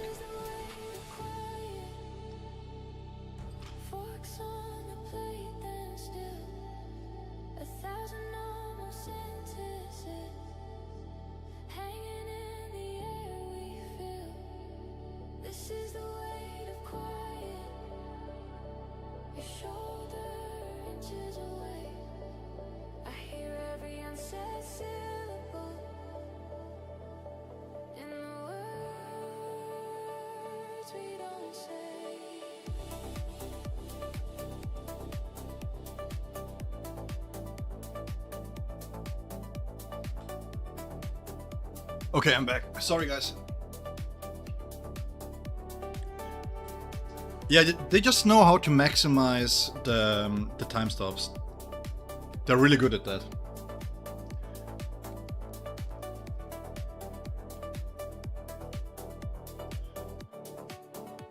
Yeah, I mean, if you take a look at how they play this here, for example.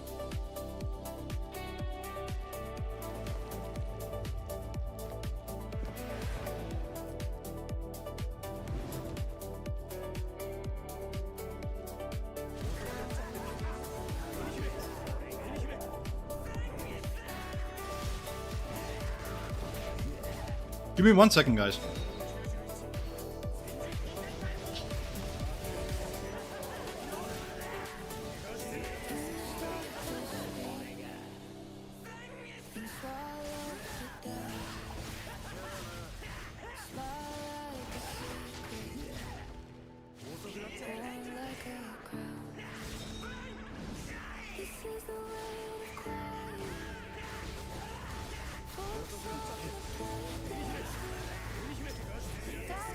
Alright. Top 1 is like gonna be 50 or 60 in my server. I hate this crap I play in. Why? Are you playing on Crunchyroll or C server? Because this is EU. This is the Frenzy Feast showdown here is for everybody.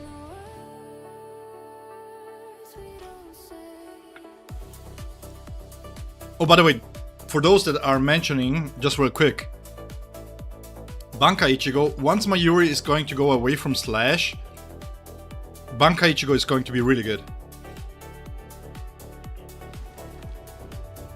Watch this. Slash is the most fun. Yeah, I do like Slash team. I do like the Slash team. I like both versions, with Kenny, where you have the hot swap team, or with Banka Ichigo, where you are going to basically swap in between the two at certain times, where it's more timing based. So, I'm going to eat my peach here real quick. The main reason why I'm turning off the cam, by the way, is because last time I got very nasty asks from people. They wanted to have, like, they wanted to pay me for being sensual about this. And I just cannot, you know.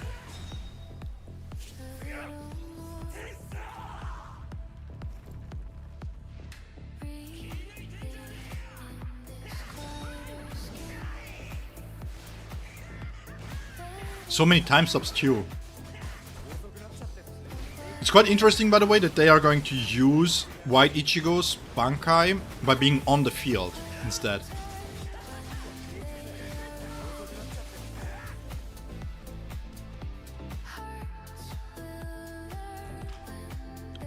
I'm just joking, Kaiden. Aiden.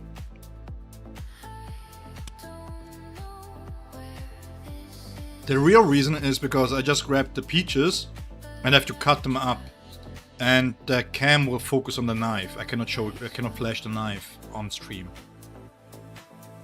I have to be careful about that.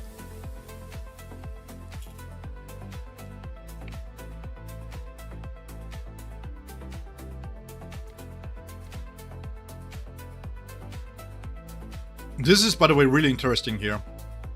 You will see this quite a lot, that Gin, this team here, because of all the time stops that it has, is competing with Trushika Ichigo.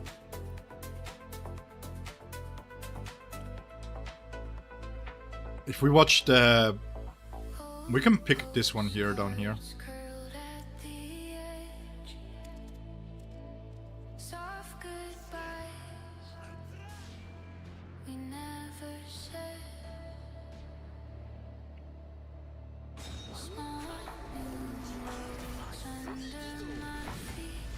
Aiden, did you believe me because you wanted a link to it? Or did you believe me because you were like, who is this nasty?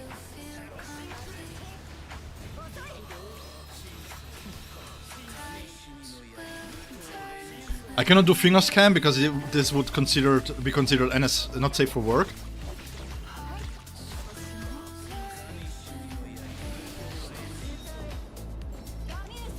What is the top 1 on your server then for the Frenzy Feast Showdown?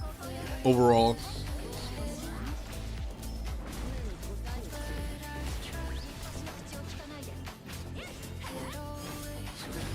Alright. We back! There we are. 1,000 subs will get a finger cam now. I mean, I talk so much with my hands, you can stop at any time and see my fingers anyway. Yeah. Teasing!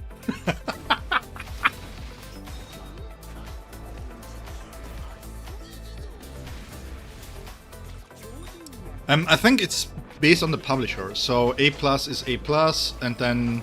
Because technically I would need to see AJ if it was really truly global. So Crunchyroll has its own ranking.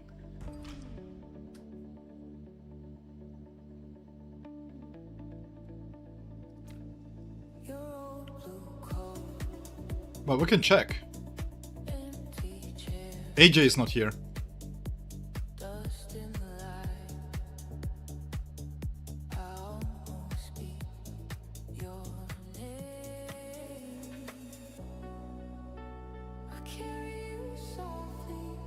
It's original.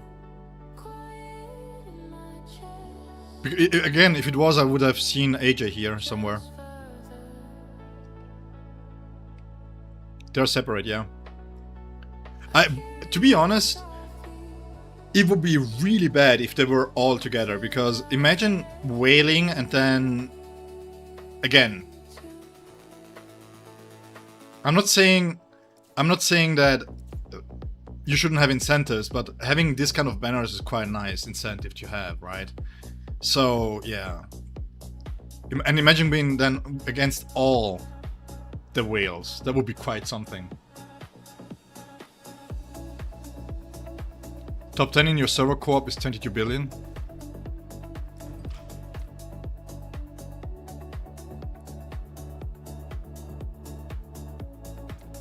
For the team ranking?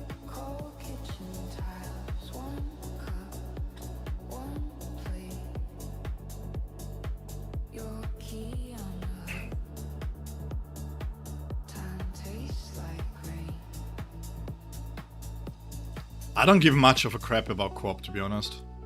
I think the rewards are really bad here.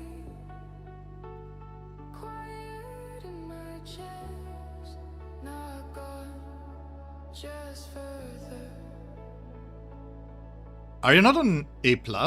Which server are you playing on, man, Milu? Needs new bosses? Yeah. I think... And that's what I was going to say, right? I wanted to make a state of the game kind of video, but then the whole issue happened, because I feel like for it to be a 1000 Year Bloodwork collaboration, we got the character, we got a new map, we got one new boss, and that's basically it. My solo ranking for co-op.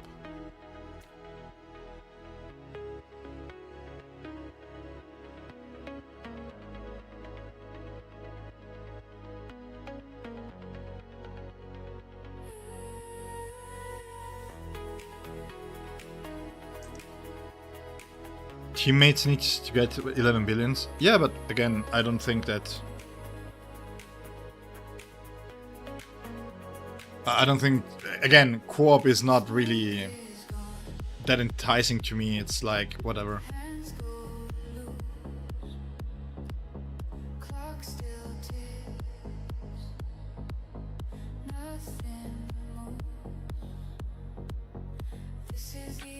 Yeah, you said the co-op bosses, the team bosses. Because it's like, this is the team ranking for the co-op.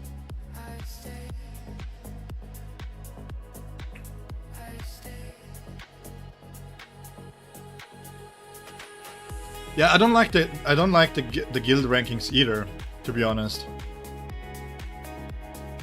Because even if they increase the HP here, yeah, okay, cool.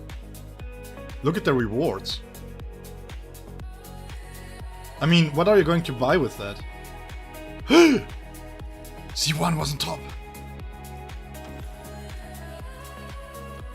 What are you going to buy with that? I'm still overcapped here, and I don't have nothing to spend it on. I have to buy this too, because, well, you know, there is nothing much that you can spend it on. I don't know. Some parts of this could be brought into the guild supplies in here. Having maybe Nexus stamps in here would be nice. It's like... And that's why I don't agree with the whole drama around the compensation, right? Because it's like... We got a 1000-year Blood War celebration. We didn't get a new co-op boss. We didn't even get a new co-op map. It's not like we were fighting in the Royal Palace, for example. That would have been cool. That would have been cool. Frenzy Feast. Nothing new here. Yes, we got the showdown, but the showdown is against Espadas. It's like... Okay. Grimjaw's boss fight is quite nice, I quite enjoyed it. But the problem again also becomes, once again, and I think we discussed this with AJ quite a bit, is that if you take a look at all the rankings, right, the way that the game plays at B6 is vastly different than how it plays at B0, for example. Which is fine, but it needs to be addressed. Because what's the point of having a boss fight with mechanics if you can kill it in 5 seconds? I know Malaku, but the thing here again is that even if it's forced up on you, it doesn't really help to give that look, you know?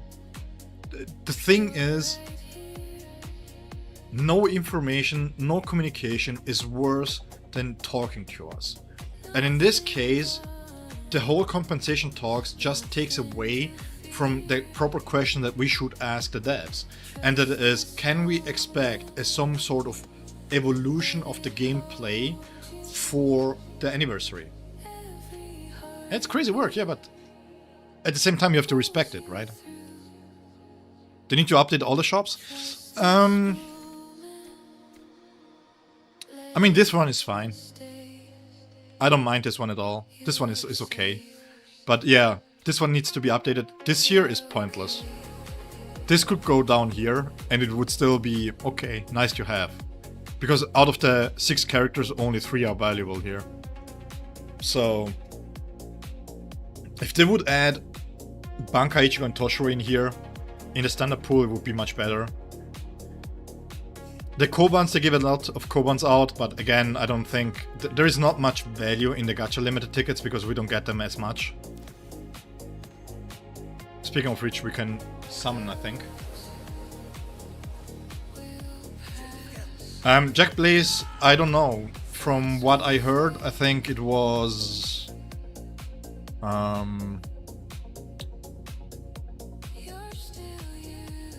what's their name? Iseti, I think, in the who is more connected to the Chinese side of things.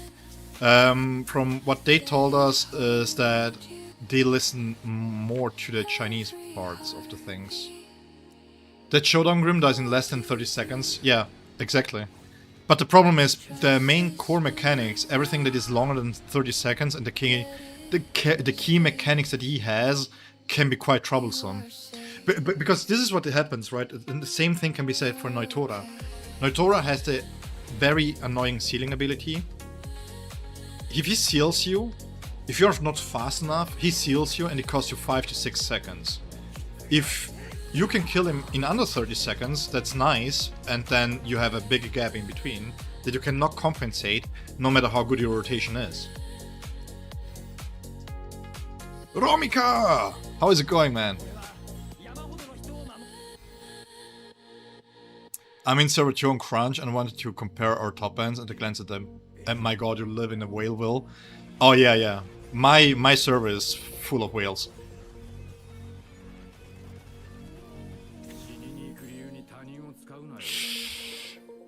Good, good. A lot of conversations about the game, mostly, to be honest.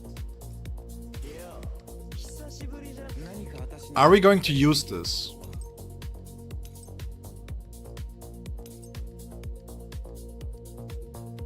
No, I'm not going to apply this.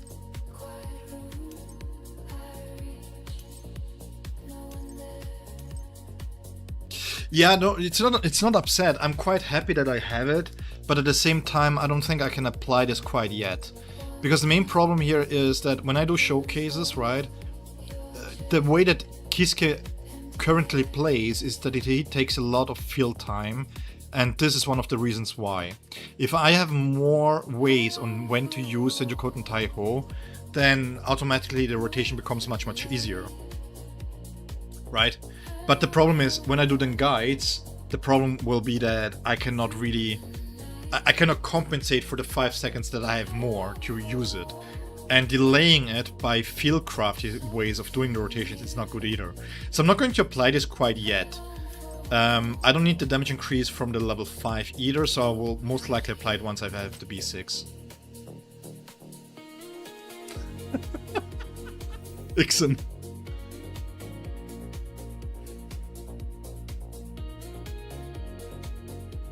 Is Byaku the only boss that can actually stall the fight with his mechanic? No. We have Kenny can stall. Technically speaking, if you get hit, speaking with Kiske here, he can stall you. He can stall you with the rationalizes. Then you have... Where is he? Metastasia can stall you for the phase switch. Sangetsu can stall you if you don't kill him fast enough. Because of the shield, then you have to do 50 hits. Mayuri can stall you if you're not fast enough because of Nemu. Gin can stall you. Right? I don't know if he does in this fight. Let's see real quick. I don't know if he does in this fight here. But when he does the Bankai switch, usually he stalls. Yeah, Aizen Kaname. But Aizen really doesn't stall you. You can still go on with the rotation.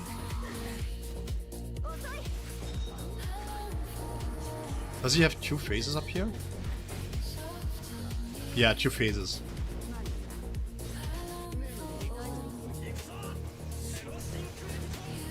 Then you have Pantera. Grimjaw has the annoying... It's not a seal technically, but you have to counter parry his attacks live.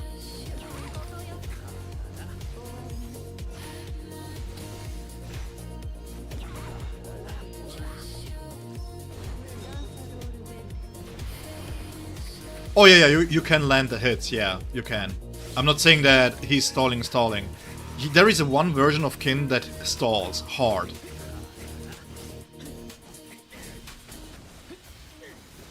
Wait, didn't I use... I don't know what I'm doing today.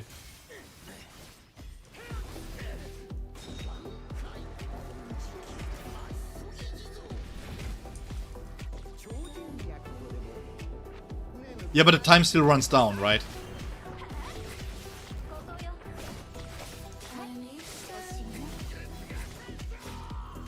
How's the free-to-play account? Doing very good, actually. Chrono! How is it going? The free-to-play account is doing great. We can take a look after this later on. I will have to check the Frenzy Feast showdown real quick to see if I have to do something there.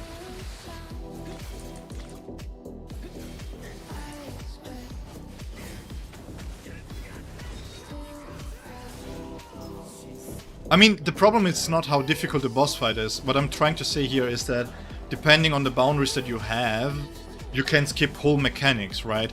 It's not like the mechanics are quite complicated and difficult to play as. It's just that the way that you have to deal damage to be able to rank means that... Giga Outro, hey, how's it going? Thank you, man.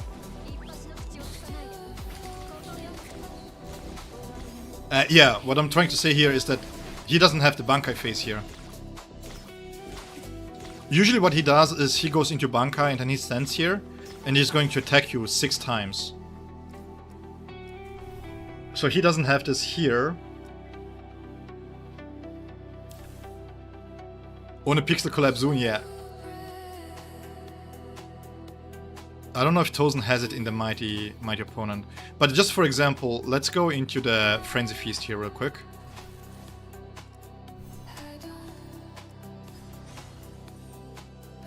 You had no network for 2 weeks? Dumb providers? Who is your provider, man? Byakuya must traumatize me. I don't know how I forgot so many. Yeah, Byakuya is the worst because you cannot bring him under 5, right? Even if you burst him. And the other characters can be bursted. Like for example, his mechanic is the lacerate, which is quite tricky because he doesn't do this here. You have to counter all the 3 here, similar to what you have with Kenny, right? To really be able to dissipate him fast. And his first phase is quite chill, actually. Not interruptible either. And then he puts this up here, right? And the dodge cooldown recovery is reduced. You become more vulnerable for damage and the powerful combos. And what he does is, maybe I can showcase this once he does it. It's in certain attacks that you can kind of circumvent. But the problem is, if you get to 3 marks, he will do, in the second phase, he will do an attack that has 6, I think. And you have to counter them. You cannot go around the mechanic there. Let me push him real quick.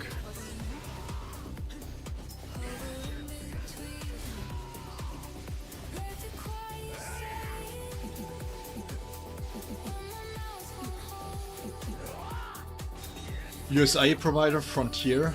It just sounds bad.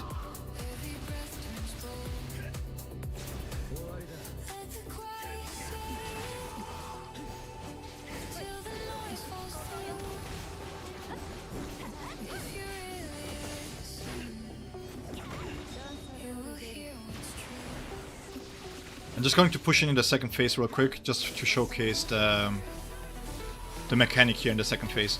Because again, he will do the Desgaron too. If you're too slow, he will do the Desgaron. These jumps are quite annoying, by the way. And this is a command grab that he has. This is the 6th, you have to counter them all. If you counter the first 2, you skip to the 3rd. So you have to be really, really fast with that. You have to basically spam them permanently to get it done properly. Else he can stun you out of there. So, and if you don't have the B6, you have to take care of these mechanics, right? You have to know, for example, when he is in super armor, so that you can basically mitigate this problem here. When he's charging up himself, like this, for example, he's going to lacerate you. Jumpings, techniques. This time freezes, by the way, which is quite cool. That he has the same time freeze there. Let me see, can you do the Desgaron real quick?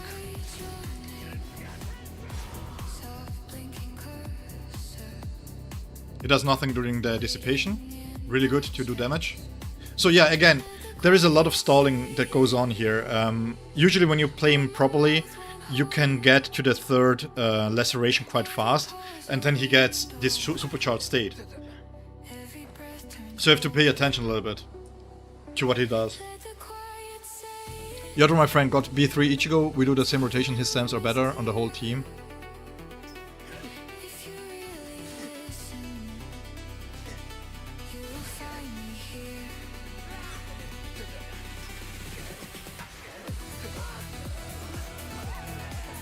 Yeah, but that's the thing, right?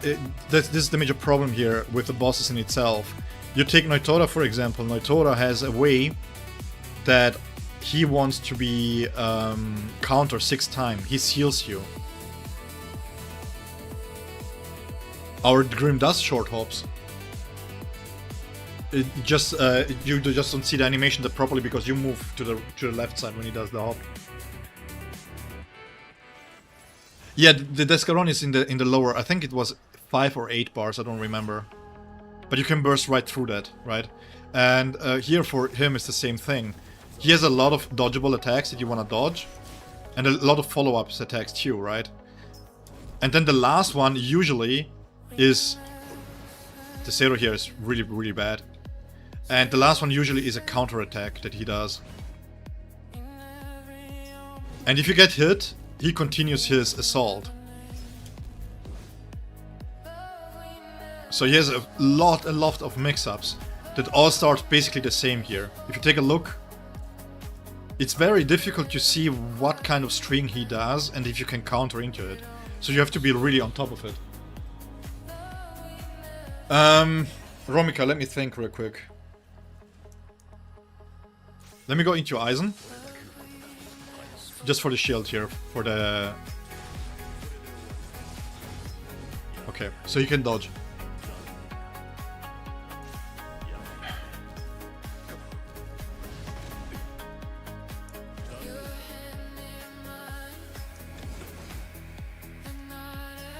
What is your Bankai Ichigo at? Romika, because usually boundaries make a lot of difference, but also the set stamps do a lot of differences there. Let me switch real quick. You can power through this thanks to Eisen. So you can ignore this.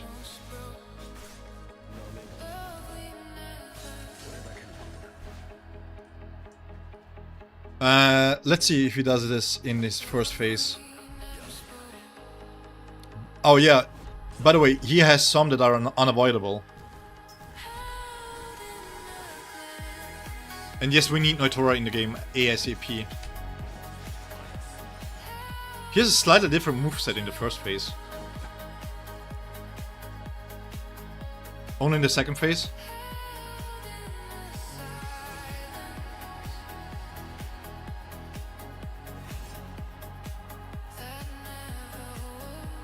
Oh, no, we don't. The very small one, we don't have that one. We have just, ah, come on.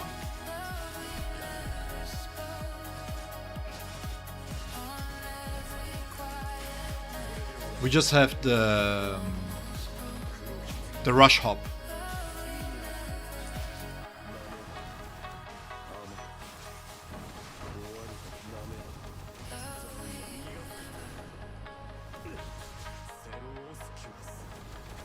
Yeah, we only have the rush hop.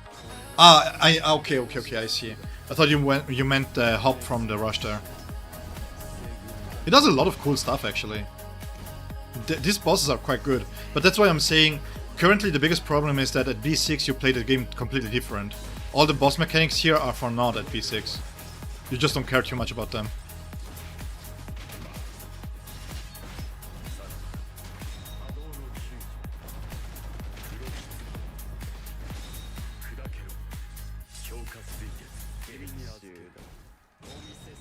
Was the ceiling in the second phase? I thought he was doing this in the first phase too.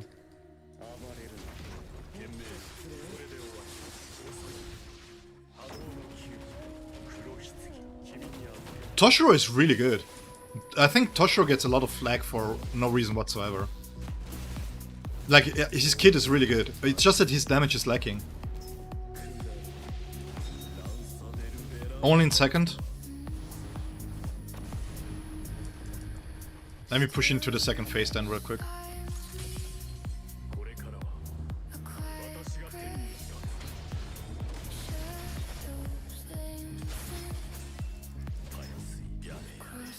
This here.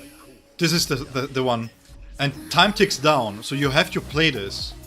You have to play this. If you don't play this, you cannot continue. And this is why it's so different for B6s to play this kind of thing, because they don't have to face this. No, my Ulquiorra beat you.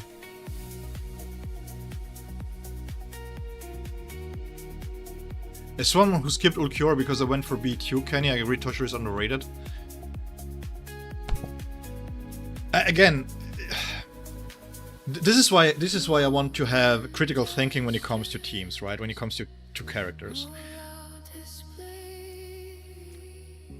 Is Trushika Ichigo a must summon for somebody who has Gin, who has a B2, B6 Gin, B4 Gin, whatever kind of Gin you have? I don't think so, because generally speaking, the strength of Gin being able to give more time to Neliel is still holding true up until this date, right? Yes, here in the training dummy, you don't see Gin anywhere close, right? It's all Trushika Ichigos. Because they reset this, and then you can see Gin here, but Gin was able to do 25 million DPS here, right? And now you, because of the resets, you only see Trushika Ichigos. But then you go into My Opponent rematch, for example, and you see this. You go into Las Noches showdown, and you go Grimjo, and what do you see? Do you see TSI or do you see Gin?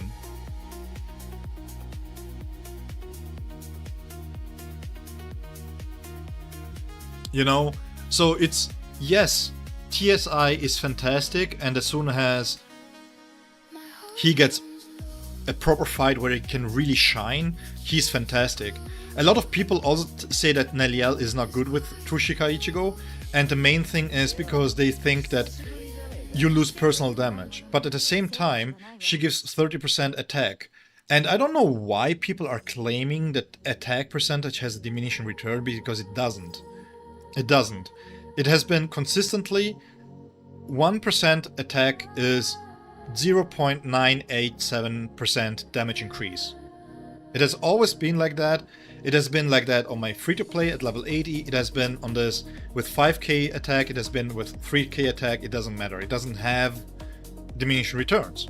It cannot have diminishing return, because else the damage would fall off the more attack you would put on. Right? And that's just not true. That's not how the game scales. The game is fairly simple when it comes to scaling factors, right? And the reason why, for example, you see B6s here going for attack percentage is because, well, if you have a B6, everything, the crit damage that you gain here is less valuable than attack, yes. But as soon as you swap out Neliel with 80% crit damage, then crit damage is going to be better than attack. Are you going to re-farm the sand stamps? I'm not. So that's why I gave him crit damage.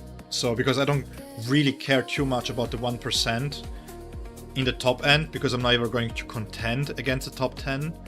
And what I'm fighting as, I can compensate with skill. So this is why it's like, yeah, the problem, people try to make everything, how do you say this in English?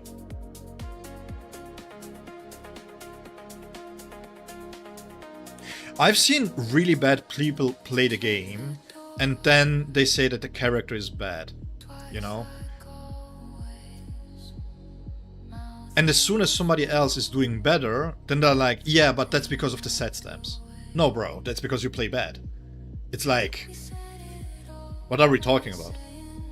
I mean, I don't know how many whales there are, right?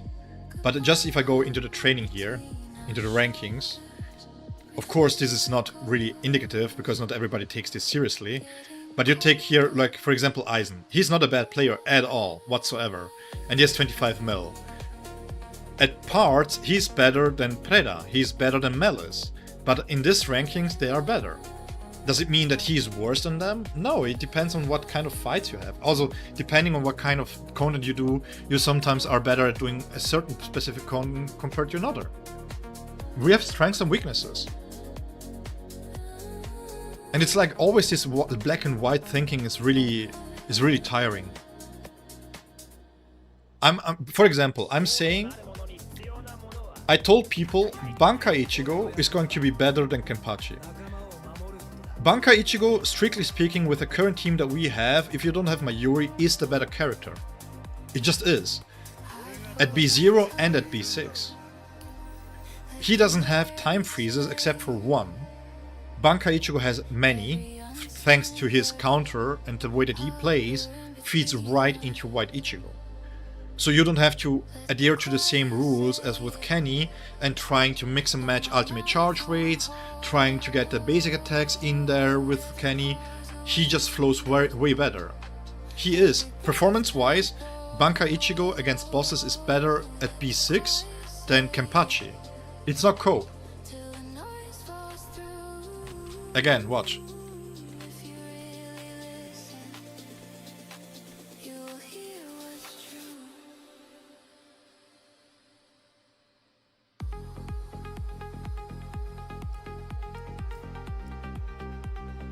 This is a B3 against the B6. Watch this. Don't watch the training dummy. Watch what's happening with the best players in the world. Watch this. This is a B3 Kisuke that it's competing against B6 Kisuke, and B6 increases the damage quite a bit. And if you think this is cope, then you are bad at the game, I'm sorry.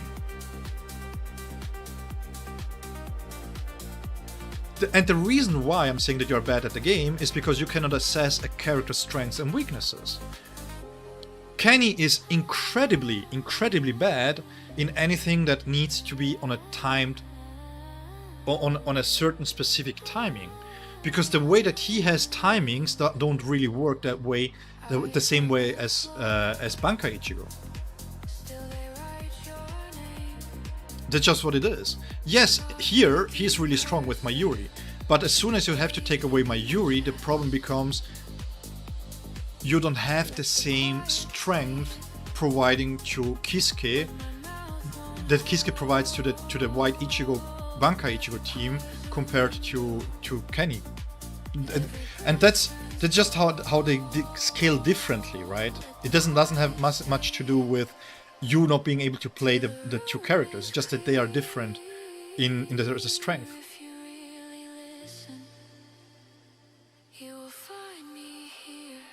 Bro, Gin has Gin been rerun?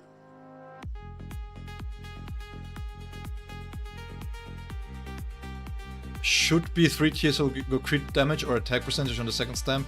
I would say crit damage there. Attack percentage is only if you have a maxed out Mayuri and the BTO Neliel. But again, if you're planning to switch out Neliel, then I would go crit damage. The difference is minimal at that point. I wonder if the new Slash support will lean more ailment side or if they will keep a Kisuke for non-ailment only. Good question. Again, I think it depends how they're going to implement this. If they make a generalized support, which would be better, it would mean that Kenny and Bankai Ichigo has reasons to be alive. That's not true though, you can just run more ailment. That doesn't solve the scaling. Just because you run more ailment, you have to compensate the ailment somewhere else. You're not going to get more ailment and not compensate damage anywhere else. You have a certain amount of hits that you can allow your stamps to be.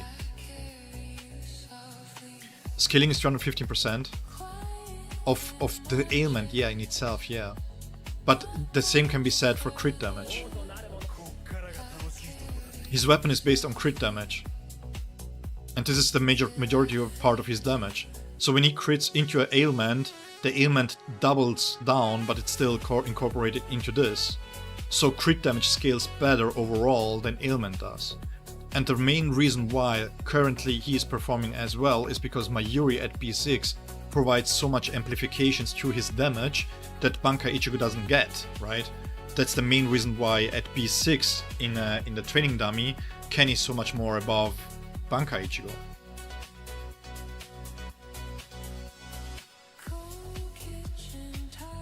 Oh! I thought you were still talking about Kenny versus Bankai Ichigo. Too many Ichigos, man! New servers? Yeah, they are. Rank 1 and rank 3 every single time. Heck yeah. But again, yeah, I think the problem here just depends on the content, right? In certain contents, Kenny is way better than Bankai Ichigo, and in certain contents, which is more time-based, Bankai Ichigo is really, really strong.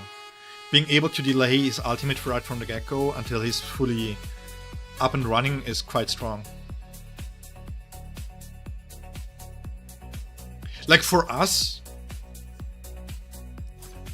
who just do the trial towers, who maybe have certain characters at B2, B4, there is no difference between Bankai Ichigo and Kenny. Kenny might perform a little bit better because it gives you more ways to put the supports together.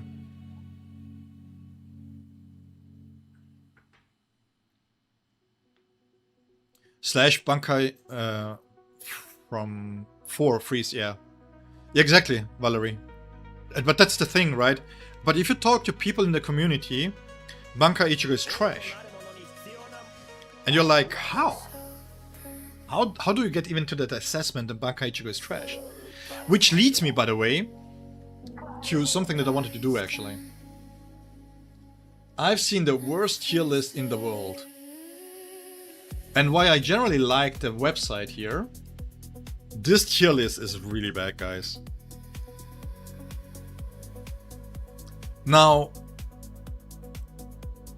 the way that we are going to do this is going to be a little bit more fun, is because I'm going to ask you guys what you think should be changed, okay?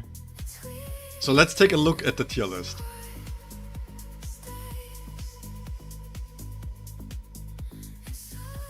Can you please show us Bankai Ichigo with Kisuke Yorichi in Trial 25? Bankai Ichigo with Yorichi and Kisuke?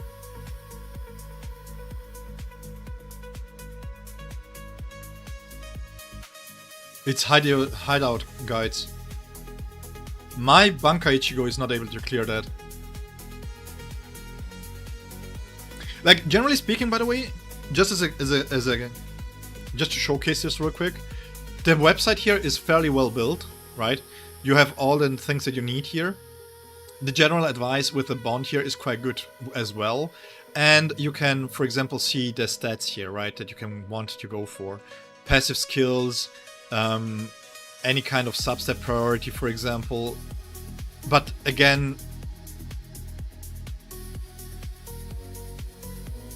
for whatever reason, they're not really updating this.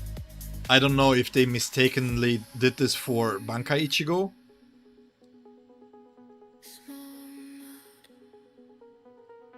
Because, for example, for Grimjo it's fine. Right? Grimjo here, crit rate, crit damage, attack percentage, attack and ailment, depending on what you have. If you have the BQ, for example, you want to go more with ailment damage, but still not that much. And this is it's quite nice to have as an overview, right? Ultimate charge rate is fine with a little bit here. This is all good. Crit rate over crit damage, B0 attack percentage over. This is all fine. This here is debatable, right? The only current character that really benefits more from attack percentage here is Trushika Ichigo. I watched the episodes, Mafia. Yes, I did, but I'm not going to talk about them because of spoilers. But I was sad that we didn't have the fourth. I need to see the fourth episode. That's all I'm going to say about this. Honestly, believe speaking from a top player, all characters at B6 are good. Yeah, I think they did a good job at giving strength and weaknesses to them. Again, if you think that Bankai Ichigo is worthless, that's because you are bad at judging characters. This is because you are bad at judging what the game needs in terms of strengths and weaknesses, right? And the same can be said for Trushika Ichigo here. If you think that Trushika Ichigo is bad because Gin does the same thing better, it depends on what kind of content that you're clearing. That's all there is to it. And finding a way to balance the characters is quite difficult.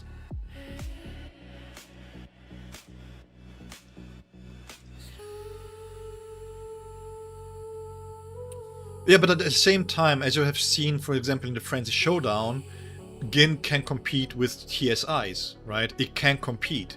So it's not that his baseline is... It's not like the Trushika Ichigo is bad, because his baseline at B... He's the best B0 full assault character there is. I would even argue that he currently holds more value than some tacticians. Because the damage that he can provide for himself, the way that he scales, and this is true for Ulquiorra too, by the way, the way that he can double dip into the stats thanks to his passives, it's crazy. It's amazing. Just amazing. And he pairs well with Rangiku, he pairs well with any support. Like, again, I wasn't able to clear... It's not too fair of a comparison because it's missing a tactician.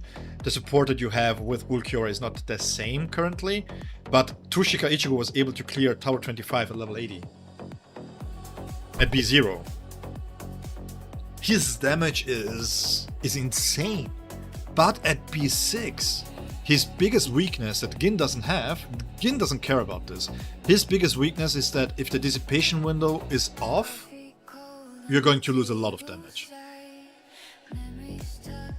So, This is the thing that I wanted to do, by the way, guys, to make it a little bit more fun and interactive, because this also gives us a chance to talk about the characters. Now, this is their official tier list that they have, and I just thought it would be nice to discuss this a little bit, because I want to see what you guys think. I want to see what you guys, how you judge the characters.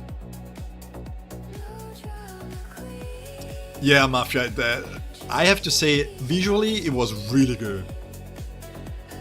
TS is by far the best DPS, yeah. Like at the baseline, yes. The only problem with TSI that you can kind of mark him for as a con is that he doesn't scale as well as other characters.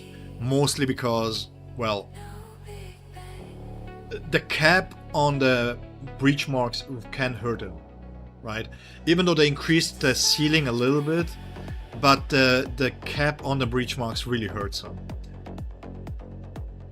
Because it still doesn't mean that you're going to charge the Getsuga. You do it maybe once at the beginning of the fight. Maybe if you have a good dissipation window, you can do so. But generally speaking, it's not necessary, especially if you have a B6 Nell and a B6 Mayuri, because the triggers that you have is crazy. At the B2 Nell, you kinda need this. You kinda still want to have the charged up attack. This is a value or performance tier list. He gives more damage than Mayuri. We will go through this by category. I think this is a performance overall performance value tier list. This is how I see this.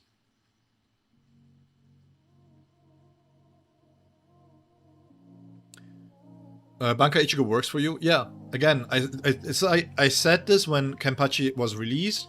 If you have Bankai Ichigo, you don't have to summon for Kenpachi. You don't. And to be honest, once again, I think just because something seems broken on paper, it doesn't mean that they can convert this damage all the same against certain bosses. So, hey DBL! Yo, what's up? Personally for me, my content is based on B0's free-to-play value, right? So performance is only valuable up to a certain point.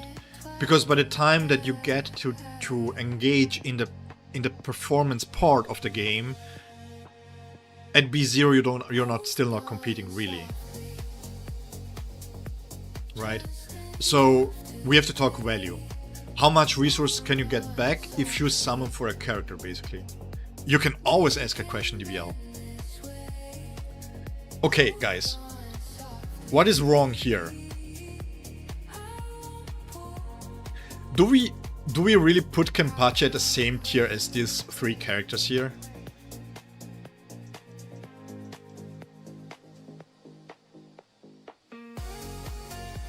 Still peak incoming. Yeah, I know. I read the manga too. I really like the additions that they did in the anime.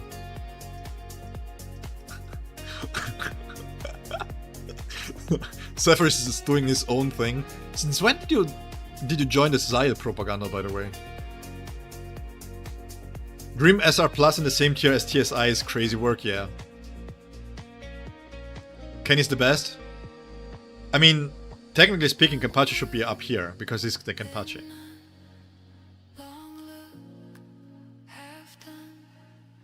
I think it's just overall. I think they just give an overall evaluation of the character. If I could be 6 A5 one character with the current rooster, which one would you recommend? TSI. Dude doesn't even need... Dude deals so much damage at B6. Even with a B0 Nell and B0 Mayuri or a B2... I have a B2 Nell and a B0 Mayuri and I'm competing for top spots. He's insane. His damage is crazy good.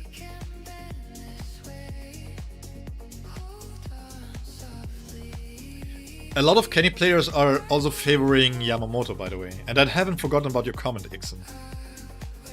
I just tried to ignore it.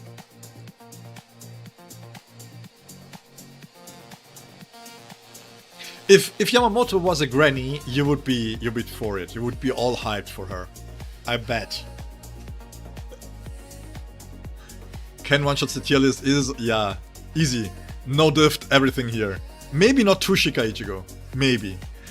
Because this is pre-training Kenpachi, right? Granny Moto? Granny Moto?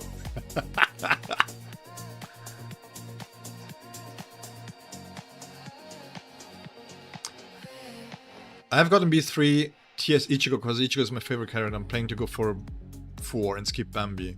Yeah, you can do that.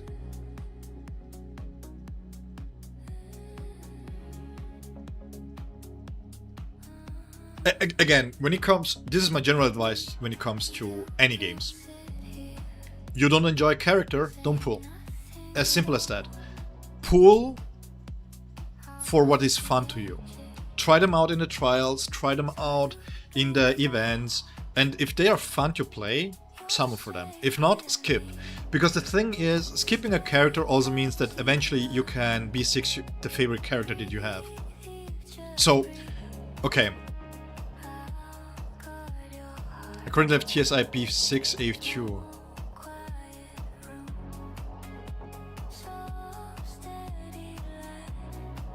I mean, you might as well go for the A5 because it alleviates a lot of the problems that you have with crit rate scaling with him, right?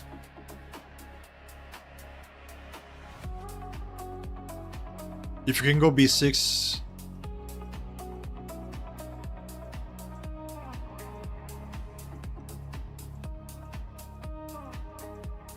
Yeah, I generally think that B4...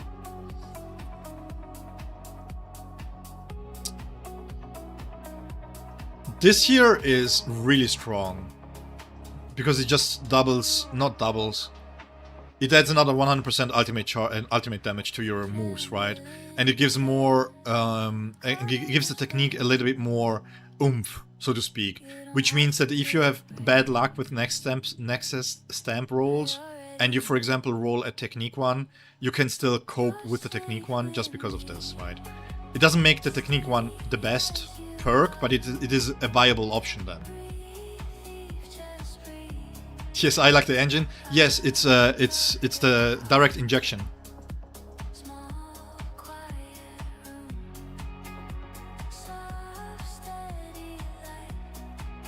You have my Yuri already? Well, the thing is, first and foremost,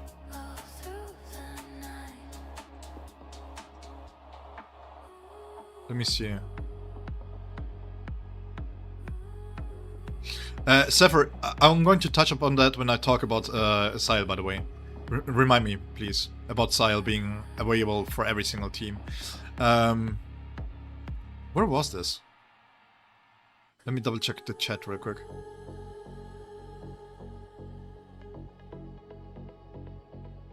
Yeah, Jax, but the problem is with my Yuri is that most of it, people just tune it down to my Yuri being 260% crit damage support, right?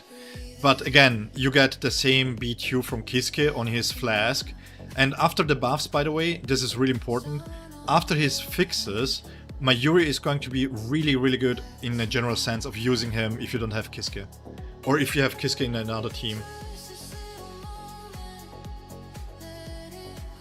With the fixes, you will have a 15% damage amplification on the target.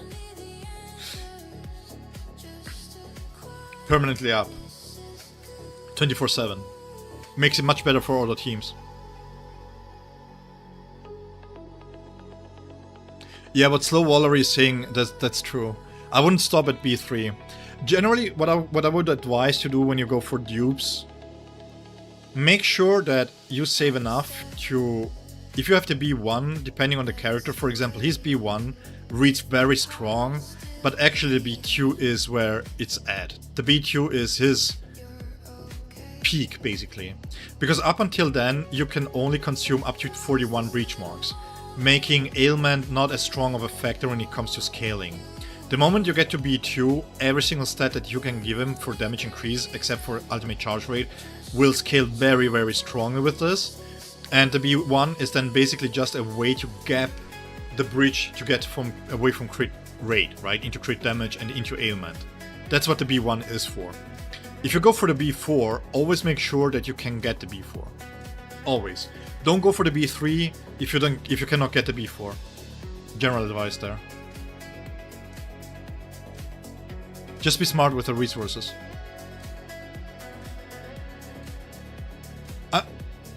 If you have one character currently that you could be 6, I would say it's True Shika Ichigo.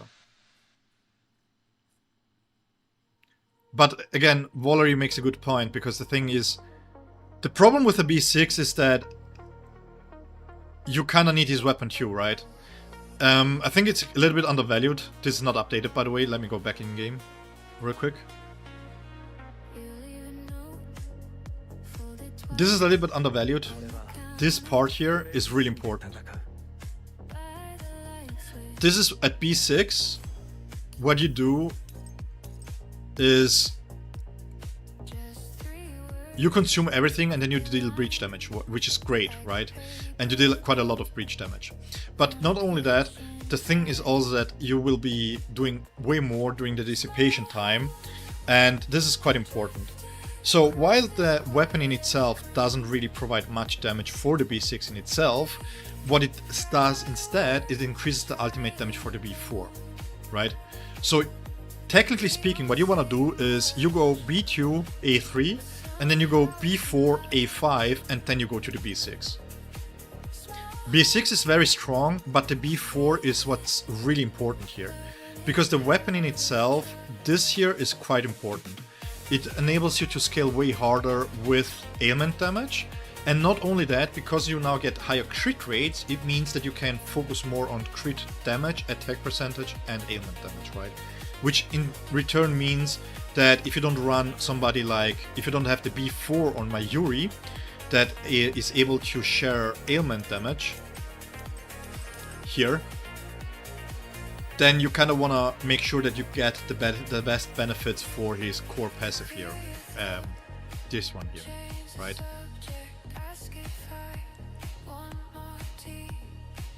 So yeah, get B4 max weapon, and then you can try and go for the B6. You should be able to go for the B6 if you skip Bambi and Candice, if you want to. Because again, this part here is not as strong at B0, because you don't have the stats to really pile into this, which is why the B1 is quite nice to have, but the B1 should be seen as 20% damage increase, and you want to go for the B2. Banka Ichigo. True Shika Ichigo is B0, nothing. B2, A3, B4, A5, and then B6. I wouldn't stop in between. Is B1 Mayuri worth getting? Yes and no. Yes, if you want to use him completely in ailment teams with True Shika Ichigo. Okay, let me rephrase this. Yes, if your characters are dealing more ailment damage than the standard character would. For example, Kenny, with his weapon and his ailment damage, yes, because the ailment mastery increase is quite important, and the attack percentage increase is quite nice too. True Shika Ichigo, high ailment damage, really benefits from this, right? Even though he himself doesn't really need that much ailment mastery in his kit, because he already has kind of an engine to get it going, but it's still nice to have. But once again, it's not good enough for the Jades. You feel me? The performance increase is not really worth getting him right now. The B2, on the other hand, this is again one of these factors where you want to have this one for ailment-based characters, but it's like, if the next few releases are not ailment-based, in the way that, for example, Gin is, or in the way that Kenny is, then the B1 is not that great. As Valerie is saying, it's a stepping point to go to the B2. This here is great, especially this part here. You get 20% amplification damage. Woo. How many Jades you need to be 6 on average? From my experience, around 40k-ish. 40k-ish. But again, one of the major things for Mayuri is this part here where you can shale ailments, right? Or, like Valerie said, weapon is nice too. This here is really strong. Games becomes too easy. Wait, Cypher, aren't you playing on auto? No, just kidding.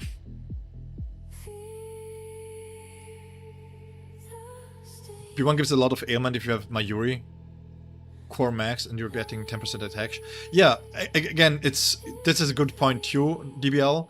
It also depends on how far into the core stamp you are, actually, because it depends on the excitement in itself, right? But again, it's more a stepping stone for getting to the B2.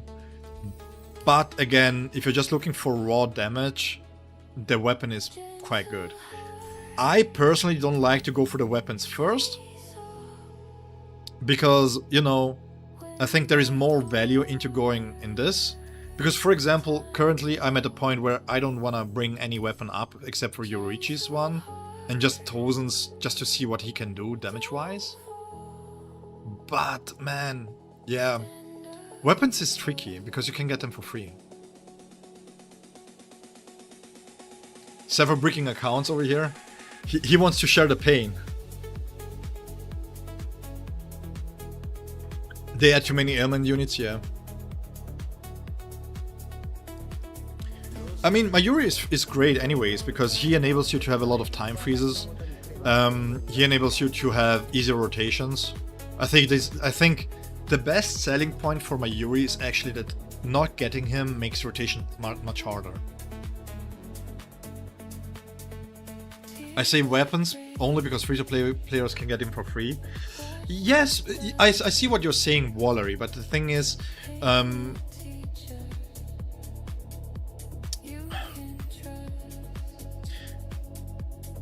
it depends. As a general advice, I don't like that much. Hey, numero uno. Oh, we have the number one here. Wait, I cannot sing it because I will get copyright claimed. But hey, welcome. Yeah, it's a tricky thing, right? Because if, for example, you take a look at Ulquiorra, his weapon is good, really good actually. It's really great. Ultimate charge rate increases his damage. You have Grimjo, his weapon is great. Great weapon. Really alleviates a lot of the problem with crit rate, right? But the problem with weapons, generally speaking, is that for the same reason why you could argue that by the time that you get the dupes, the character is outdated, you can say the same for the weapons too.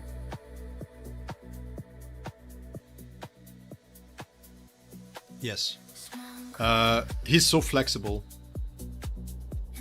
He's so flexible.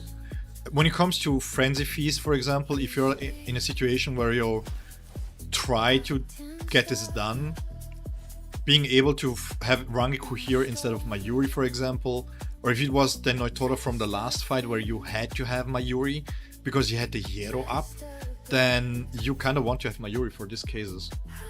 Being able to have ailment triggers in your support is quite something. I think a lot of people, again, they downplay how good Mayuri is because of different perspectives, right? They just see this and they think that he's goated because of this. Yes, this is something too, but it's not the main reason.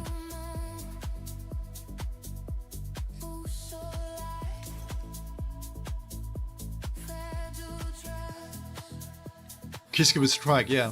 But the problem with Strike is if you have to have Kiske in there, you have to do a lot of finicky stuff to really extract maximum damage.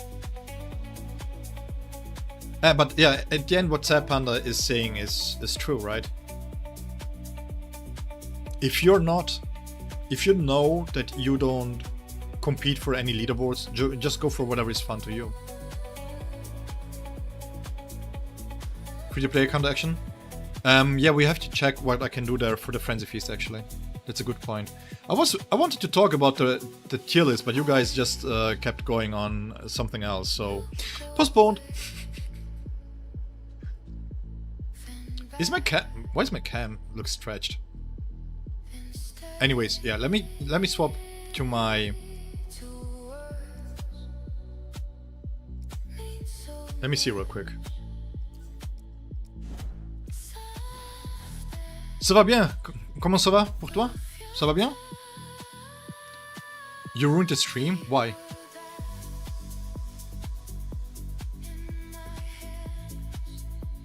Zephyr's trying to harm everybody. You're good, man. I think you give valuable inputs.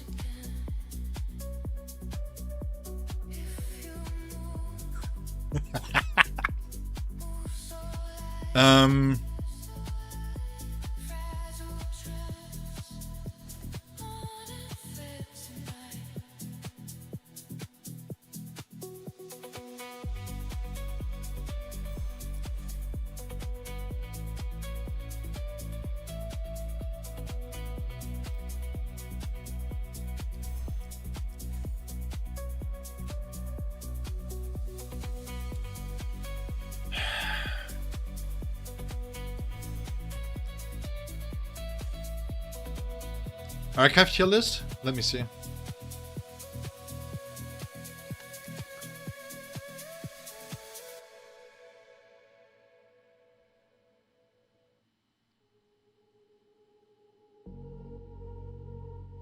Are you on the Discord?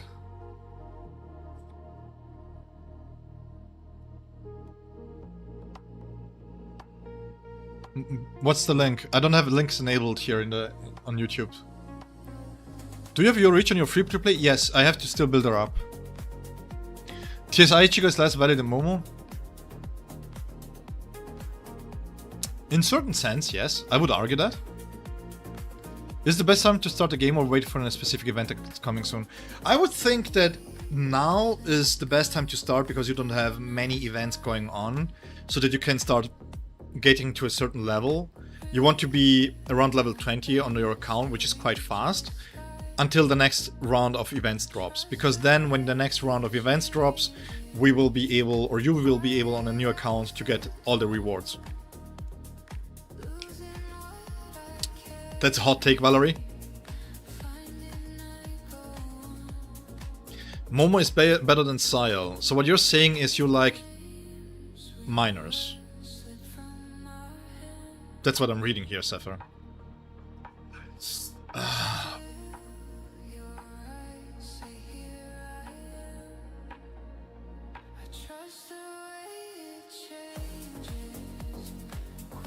Everyone's input is interesting and thought-provoking. Yeah, this is why I also like to do live streamings, because I just see different point of views, you know. My B0 S tier votes were Ulk, TSI, White, Ichi, Mayuri, maybe Kisuke. B0.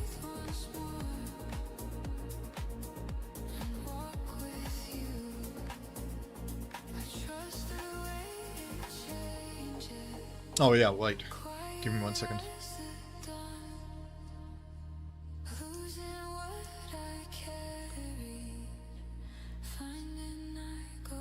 We don't use chat because chat is too good. So the question here is, I kinda need to improve this one here, but it's quite tough to do. I was hoping to get my Yuri up so that I can, let me see if I can do some trickery here.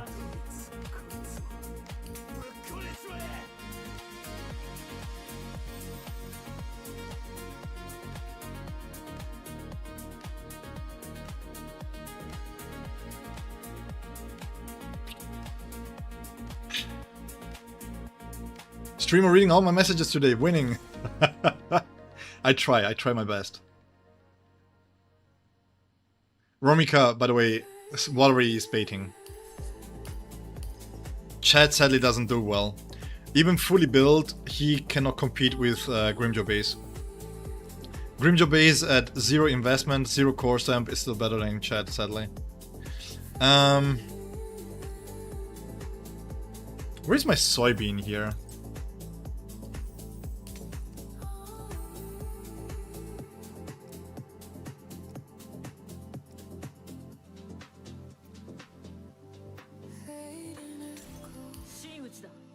Give me 1 second, guys. I have to see if I can improve the Yami score.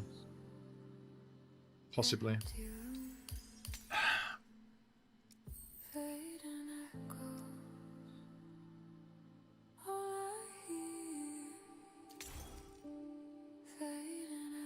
technically speaking, we should be good. 手の内を悟らせる言葉は吐くな。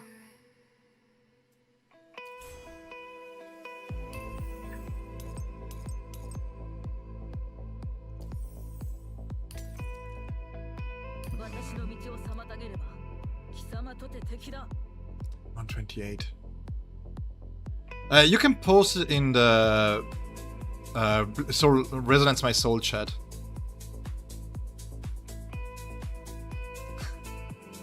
Oh man, the meme is really good, Exon. Oh, I just saw the meme. That's a great one. I love that one. That's a really good one. Dang. 私の道を妨げれば、貴様とて Isn't B6 the big jump for SR Grim? It doesn't matter. It doesn't matter. If you don't have a weapon... Yes, for us it might be a big jump, but if you don't have a weapon, it doesn't matter. You don't have a weapon, you don't have core stamps on the free-to-play, he's just trash. It's just really bad investment. Let me see real quick. Okay, I have to check if I can change this.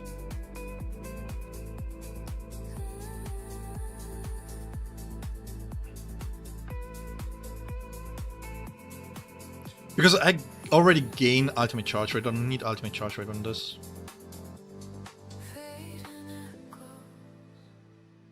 We could use this too.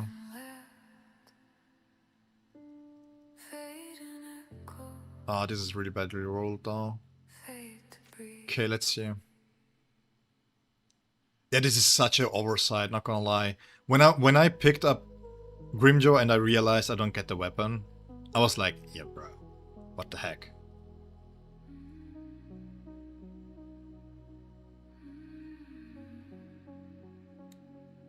Is this... I think I read about this page here. It's quite fairly new, right? Oh, let's take a look here. This is nicely designed too.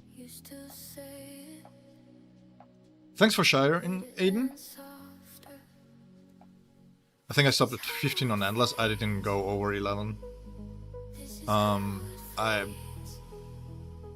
Sometimes I just don't have that much time, most of the times, to really push farther than needed. Okay, so let me put away the chat here real quick.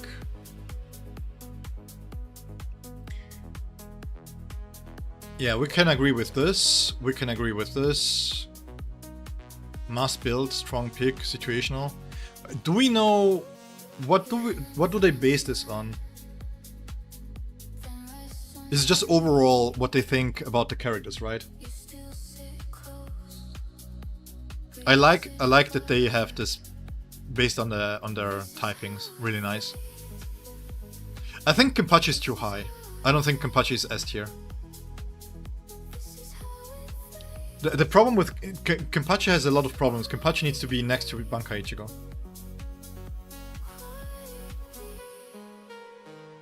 I think it's just overall characters which you need to have or you want to build.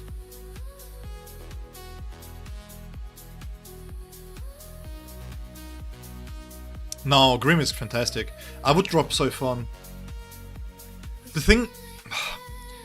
If you try to... The problem with tier list is that if we do performance, why?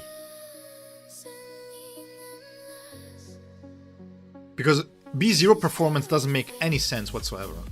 Nobody at B0 is going to be like, oh yeah, I'm doing 4 million and now I'm competing against whom exactly? Compared to the 3.6 million of somebody else in your team. Doesn't matter. Can you clear the content? Yes, okay, that's all that matters, right? So if it's value, and we talk about value because B6 is not value based, there's just no reason. No. What I'm saying is Soifon is legit as S tier if we go just by value, okay? Because if we go by value, Soifon has more... If we go by value, Soifon's value is higher than Naliel's. Because the thing is, you have 3 full assault characters that can go with this, and not only that, but Soifon lifts... Dude, I had to scroll far way too down here. Lifts you reach your premium level character. And just for that alone, you get a 2-in-1 premium team with Soifon that performs really well. And you can get dupes for Yorichi for free to build up the damage.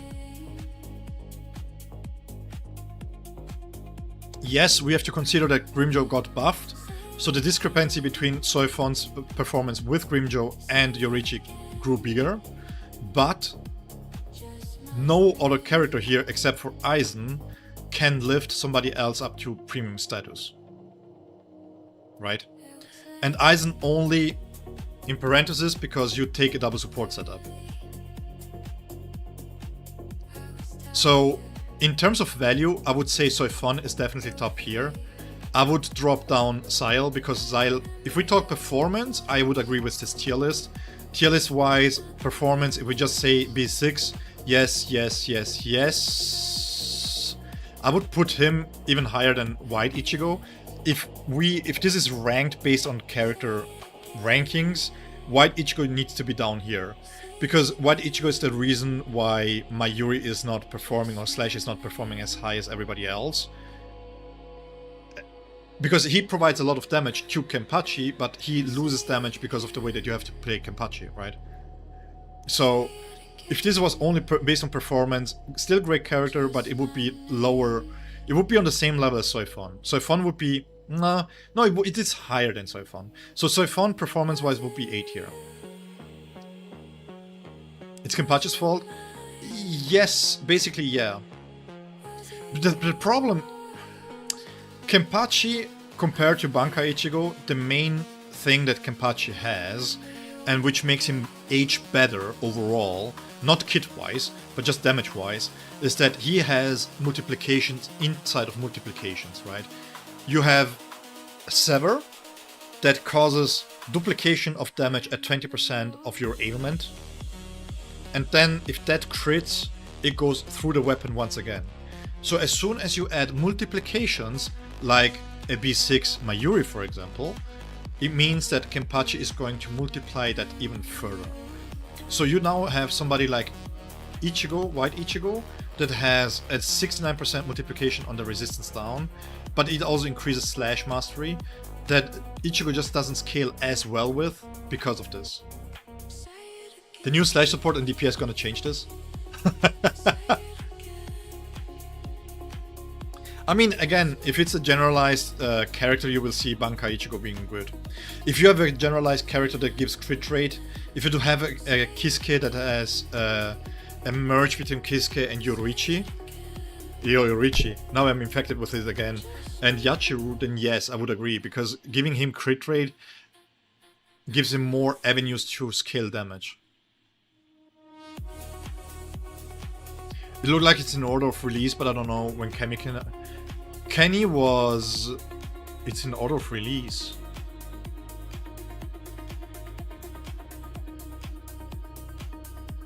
That makes sense. Because Kenny came after Aizen. That's a good observation, actually. So if it's an order of release, then yeah, it doesn't matter. I would generally agree with this, but I would put down A tier Kenny. Value-wise, just from a value for free-to-play and low spenders, Kenny is not that good at B0. He needs a lot of help. That's a very good observation, actually, Aiden. So he, again, at B0, B1, even B2, I would consider them equal. At B6, performance-wise, because he goes better with Mayuri.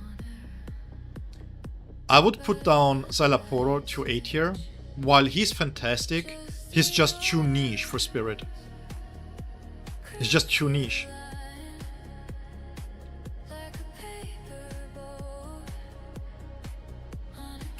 He wasn't mad. Who is mad?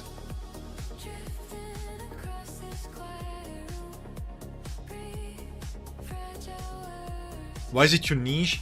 Because you really lose a lot of damage when you do double support. Even doing double support with Kisuke was so bad that most of the times in terms of having to use multiple teams, you paired Xyle up with Momo and Aizen.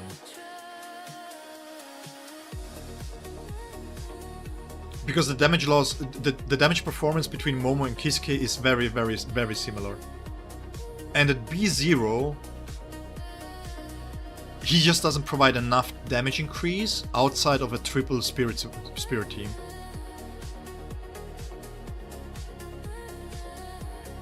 But it's still niche.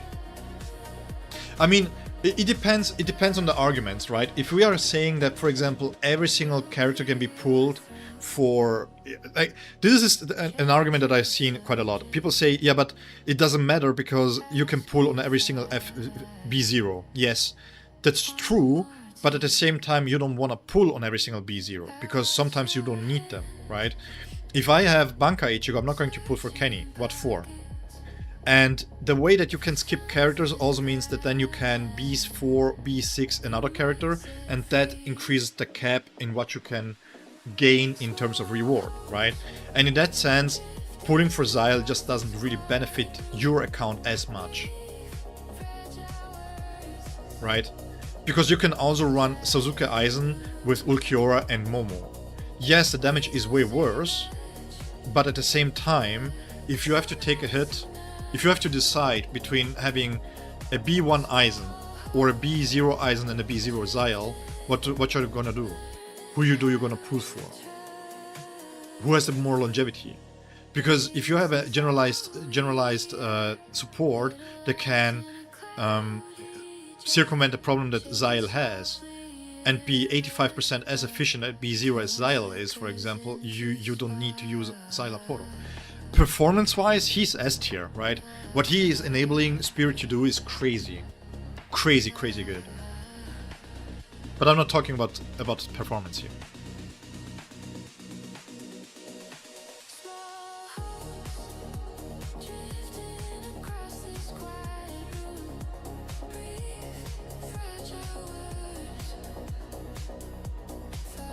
Yeah, but they didn't communicate that they were going to change Salaporo to be strictly Spirit. Like, it sounds really dumb, but my Yuri has more generalized usage than Xyle has. Because of the superhuman potions alone, right? And that's just bad. That's why I mentioned if your guidelines should include versatility for the tier list, because flexibility can move the tier list around. They don't communicate anything. That's not true. They do. But then they take it away again.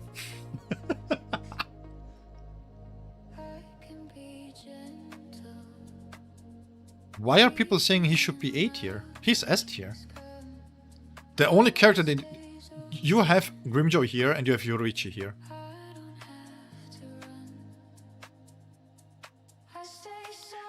Okay. I don't understand this. I know that I say that he's skippable, right? Let me put my headphones away real quick because it's getting heavy. I know that I say that he's skippable, okay? And the main reason why I'm saying this is because from a value perspective, why do you need to have his performance over Yoruichi's if you're going to be at B0? Right? Because at B0 you can clear everything anyways, that gives you resources. And for free-to-play and B0 players and low spenders, getting all the resources that you can get with the least amount of resources wasted, so to speak, is the most important aspect. But Grimjo's kit is insane. I mean, again, the rush here is one of the best abilities in the game that is not only damage, but it also has on top of it a lot of utility. You can clear everything with SRs except towers, really? No, you can't. You can clear the story up to a certain point, but you don't 3-star them either. You would need to have high investments into the free-to-play SSRs to do so. I tried. You can clear story mode, yes, but you're going to lack, you'd have to invest a lot of resources in there. And the Frenzy Feast is going to be very difficult to achieve the highest rate, because the way that you need damage there, yeah, you need the free-to-play SSRs. I mean, Ururu cannot clear the last stage, the tier 5, for example. Yes, yes and no. Yes, in most circumstances, no in general. I only say this because I have B4 Euro versus his B0. Yeah, but again, but people are not saying that Grimjo is A tier because Yoruichi has value. People are saying that Grimjo is worse than the other characters in the S tier, and that's just not true. Because the way that he works, the lacerate, the way that he can deal lacerate, the way that he can time freeze. You have 2 time freezes on Ulquiorra, and those time freezes don't mean anything, because yeah, you do the Zero Skuras into the ultimate and that's it. You don't have time freezes. You have to use the basic attacks, and this costs time. Grimjo jumps in there. The first 4 seconds that he's on the field, he has time freezes. He has time freeze here, he has time freeze here, he has a time freeze... No, wait. I don't know, that's not true. I don't count that as a time freeze. He has 3 time freezes. He has... Sever today woke up and he chose hating, man. He's just straight up hating. What happened, Sefer? What happened? Man. Guys, if you ever feel like you are simping for somebody too hard, Sefer apparently is really down bad because of Bambietta being delayed. You're not hating? Bro. Say something positive. Yeah, no, I'm just kidding, man. I'm just messing with you. Yes, I'm Frenzy, but Frenzy is an event. No, it's not. It's the main way for a free-to-play character, for a free-to-play player to get resources. I mean, 70k is not that easy to achieve just with SRs. And if you're missing out on 300 and the Kobans here too, this is quite a lot of things to be missing out on. 50k to achieve 50k is not that easy just with SRs. So it's a weekly. It's still, we were talking about content, not kind of timed events. You don't struggle in Frenzy with SRs? Have fun. Go in there right now with Rukia, Ururu and Orihime. Please do. Please do. And see how far you get. Please. Please do. And if you have to bring up a character to level 100 that is SR, is a waste of resources, just saying. Because you would have all the means to get around this. You said Deadlock? You cannot clear Deadlock either. The hard passage here, the last phase here, needs 1 million DPS at least. This needs 800k. This year needs 650k. SR teams don't go over 500k.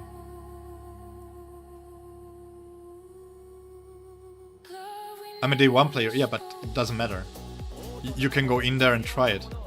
Take Ururu, take just the SRs and go in there and clear it. And then discount the fact that you know the game inside and out. Discount the fact that you have the best stats, the best stamps in the game currently. You cannot, it's not a viable option for people to waste the resources on the SRs to be brought to a point where they just can summon on an SSR for J8s and just be doing triple the damage. Yeah, in Deadlock, the last parts here. Not this one. I'm not saying this one. This one is fairly easy. This is the base, right? The base is quite easy. I'm talking about the death here.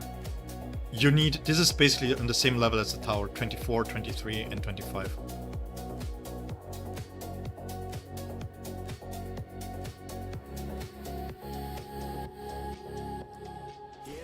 It's not about losing the argument, Aiden. It's just to... When I talk about stuff, I want to make sure that we talk about the same thing, you know? Because, again, yes, you can clear the story content.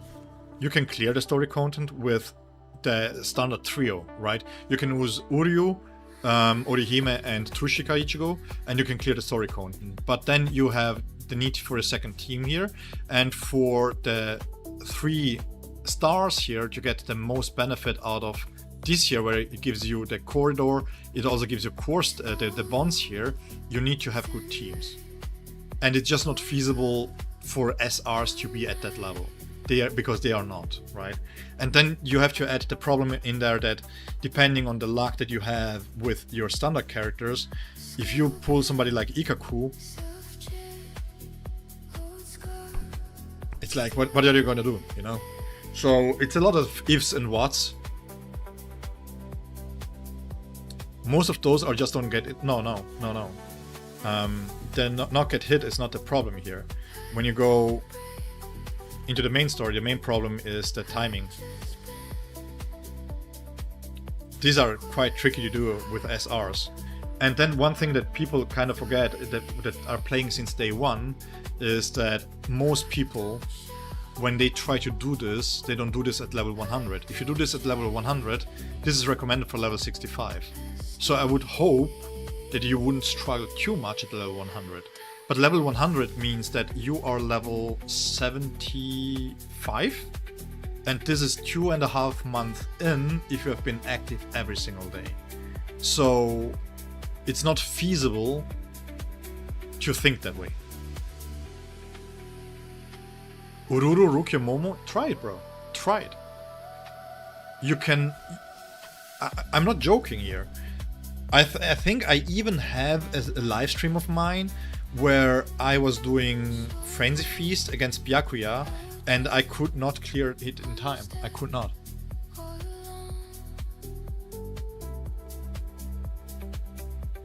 The damage difference is still high. You lose still a passive there. And at SR, you don't even get the passives. The stat increase is quite big. You shouldn't negate this.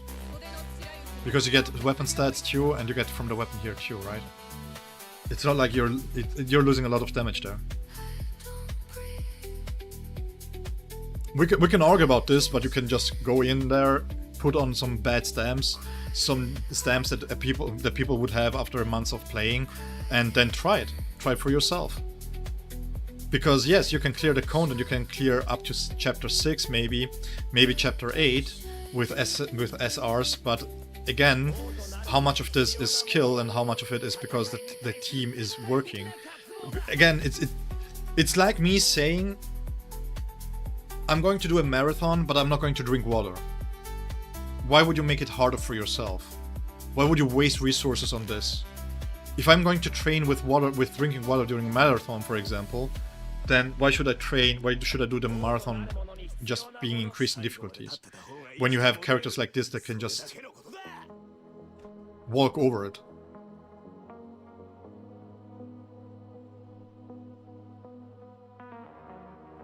Ururu Burn, Rukia Freeze should be an ailment or something. Yeah, the Ururu Burn definitely should. Definitely. Rukia Freeze was, but they had to... they patched it out in the beta. So by release, the freeze that she hit was not ailment anymore. And I think it has to do with how many hits it was that it could have caused issues in terms of lag spikes and stuff. Maybe. That's my reasoning for this. But yeah, Rukia was way better in the beta.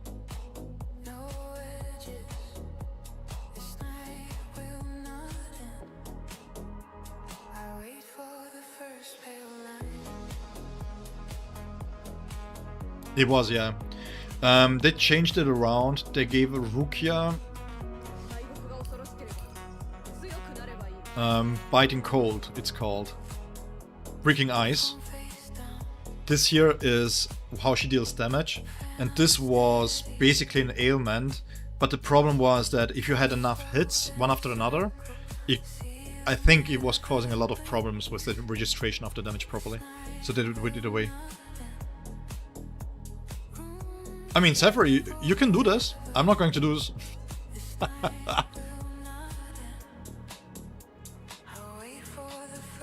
Yeah, but again, Valerie, the thing is, when we talk about units and investments, it needs to be realistic too, right? Because it's not like you're going to say, yeah, you're only going to play with SR for 2 months. Because by the time that you get to the 2 months, the amount of resources that you lose is just too much for just not summoning for the premium characters. And again, I just did a free-to-play, and I had Tsushika Ichigo, and he's such a hyper carry that there is no reason whatsoever to go and build SRs. I saved so many resources that I put into the set stamps because I didn't have to level up the SRs, right? But the general idea here that I wanted to showcase real quick is Grimjo, actually. Yeah, but again, when the game came out, we were struggling to clear Tower 25 with a Kenny at B0. So you have to also understand that the buffs that we got, for example, most people forget when they talk about Tozen, Tozen was the reason why Neliel got buffed in the first place. Because when Neliel was released, she wasn't broken, she was just straight up bad in terms of damage. But my major problem is that people take a look at the characters, they judge the characters wrongly, right? It's like, I've seen so many people say that you should go for the weapon and you should not go for the boundaries for Grimjo, which is just straight up false. Because the boundaries is dependent on how well you can play him. If you can play him well, the boundaries here are much stronger than the weapon. SRS. Cool plane. Yo, we didn't. We had chapter 6.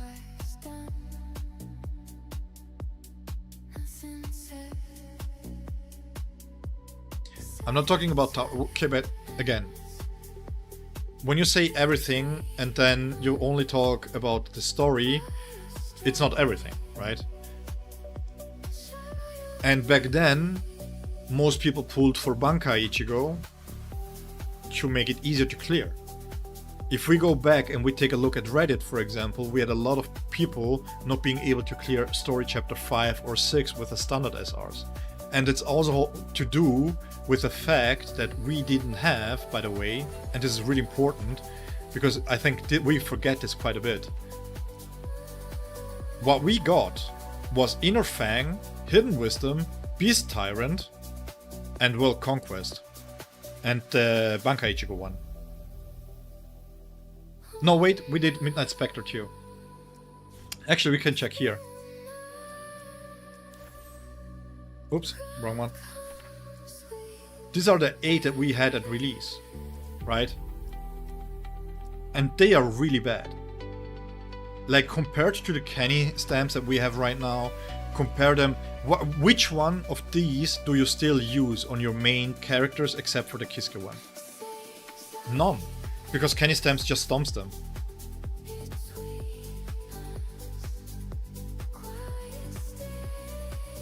Then they bad or auto players? No. Because back then, when we started at release, most people didn't know how the game worked.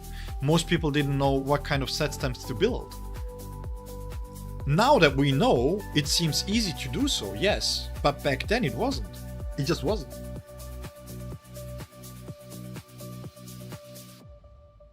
Ichigo and Ichigo? Yeah. Again, look, listen.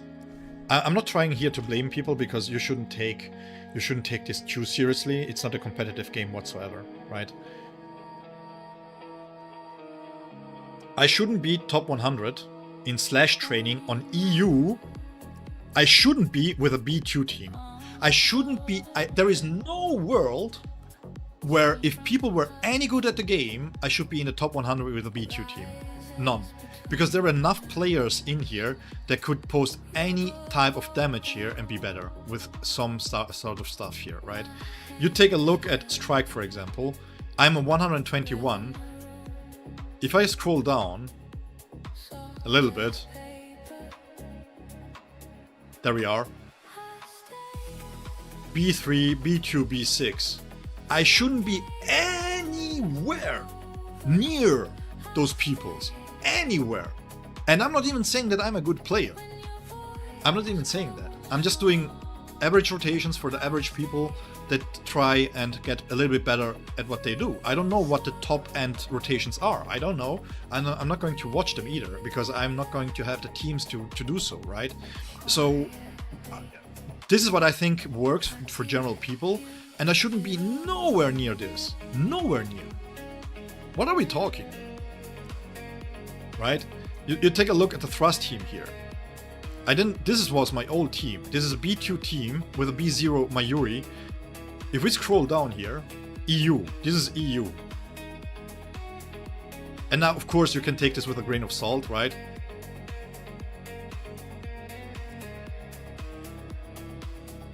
B6 Nell. How am I close to any of this? How?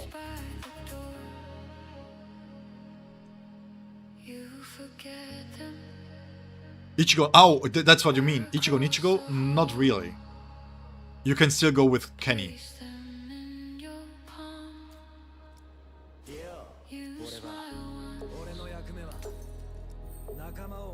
The main reason why I'm still using them is because of the fact that I am still, because they are well rolled, right?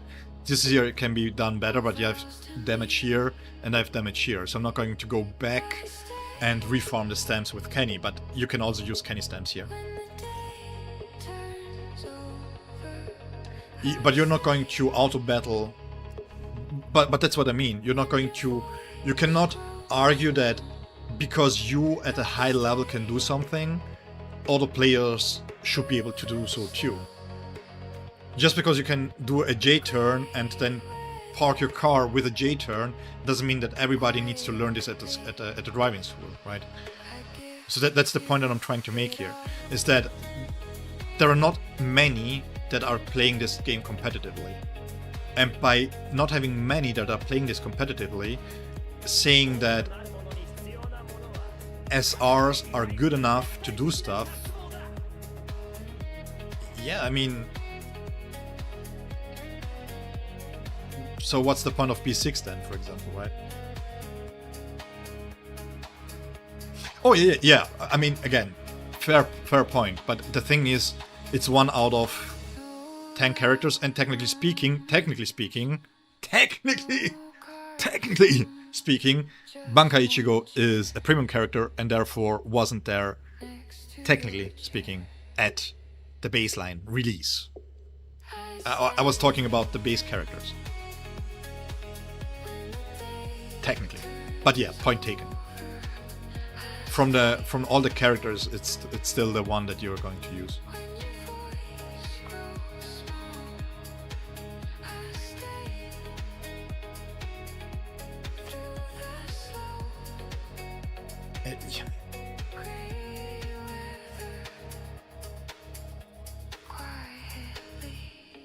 The Autobahn in Germany is free, right? And even though you can go at whatever limits you want, how often do you see people going flat out for the whole duration of the track? What I'm trying to say here is that only because you can experience the limit doesn't mean that everybody else will experience that limit too. Even if technically it's there, it's a false. How do you say this in English?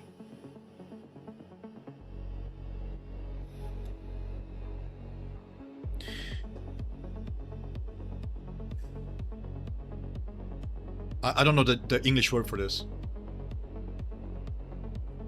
No, you said all content, every content, and it's not true. You can do the story, and that's it. You started to shift the goalpost to only that and that and that. And when I said that you cannot do this with Dialogue Passage, you were like, okay, because you can't. Rage baited? No, this is not rage bait. It's an important discussion to have. I'm not going to look back because you said all content. Somebody else already mentioned it, you said all content. You will be called out on this.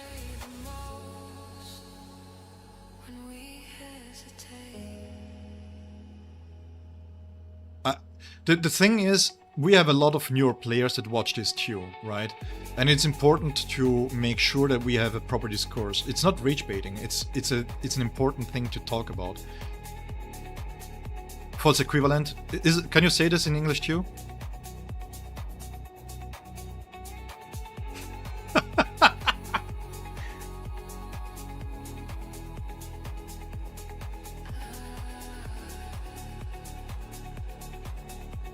There are people that do that.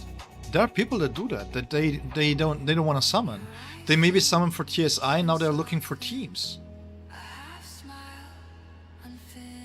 And this is. It's like, how to put this? If you cherry pick every single argument that you want to make, then you will never get to the point where there is a general understanding.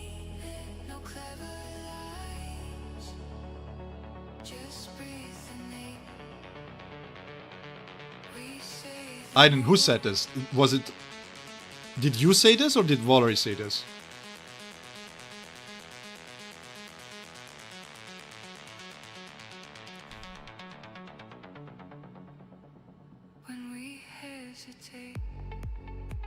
Because I remember Valerie saying this. But the general idea here is that. Yeah, but that's the thing, right? You can go in here. Let's say, for example, like we had before, somebody else coming in, right? He comes in here and they ask if they should start the game, and they start the game and they don't have maybe a character to pull for, or they don't feel like pulling for this. The main thing is that for free-to-play players, the Frenzy Feast is where they get most of the resources. And the thing is that while you can clear it, the later stages, the tier 5s, are barely clearable. So you're going to miss out on 200 Jades, you're going to miss out on Kobans, and now with the added benefits of Koban, and this is something that is really important, you can get the Statlock certificates. So missing out on Kobans is quite detrimental to your growth, right? If you're a new player, especially. So that's why I'm saying it's like, yeah, you can do it, but the waste of resources on the SRs is just too high.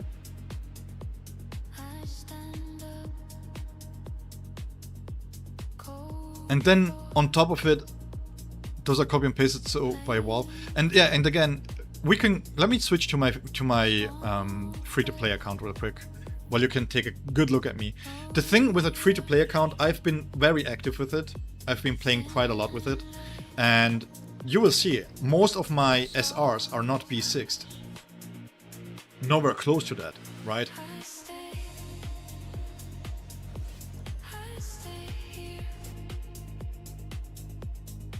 Yeah, Zephyr, I know. It would be so nice. It's useless to you. I don't think it's useless. It's fair. It's a fair take if you think that the discussion is not useful to you, but it's not a useless discussion because this is where my account is at. This is something that I had to think about quite hard because, for example, when I was starting out, before I even could get to pull for true Shika Ichigo, the thing here, for example, with initial Ichigo is that we can agree that Shika Ichigo is better, but I didn't have his weapon, I didn't have his stamp, so I had to level up initial instead. You know? So these are decisions that you have to make. Do you go up here? Do you go to level 50, for example, to get the passive going?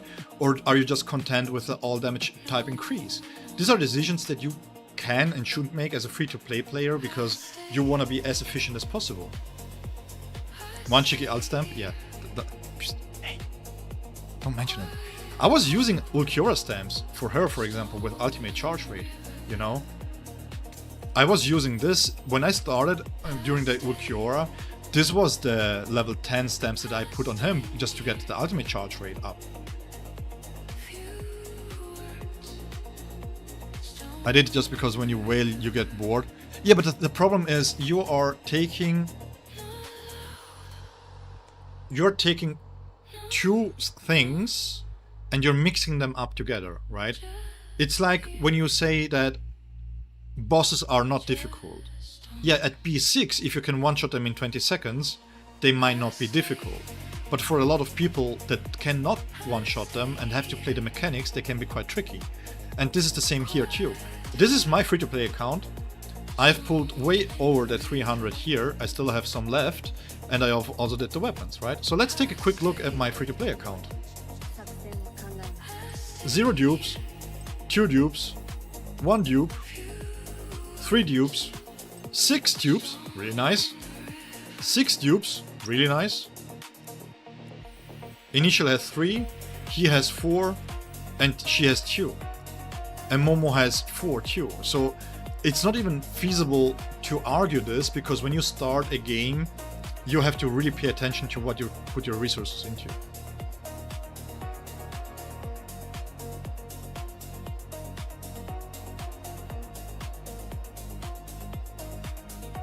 Hey Malaku, thank you so much for being here. Have a good night, man. What's the point for... Because it's not only the point of if they're able to clear it, it's the point of where to put the resources into. The thing is, this is something that I did on the free-to-play quite a bit, right? If you take a look at, for example, Kisuke, his abilities are not leveled up, just the ultimate for the crit damage.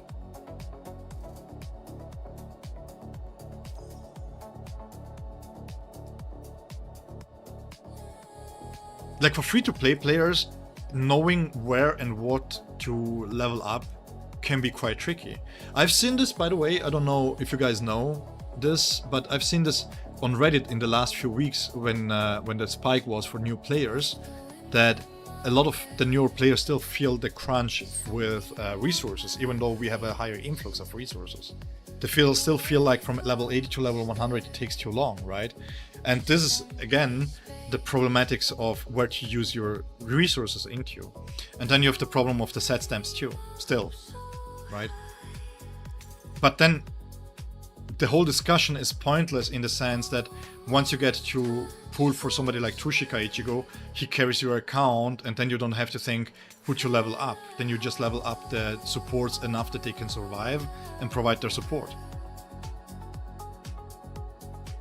Yeah. I mean...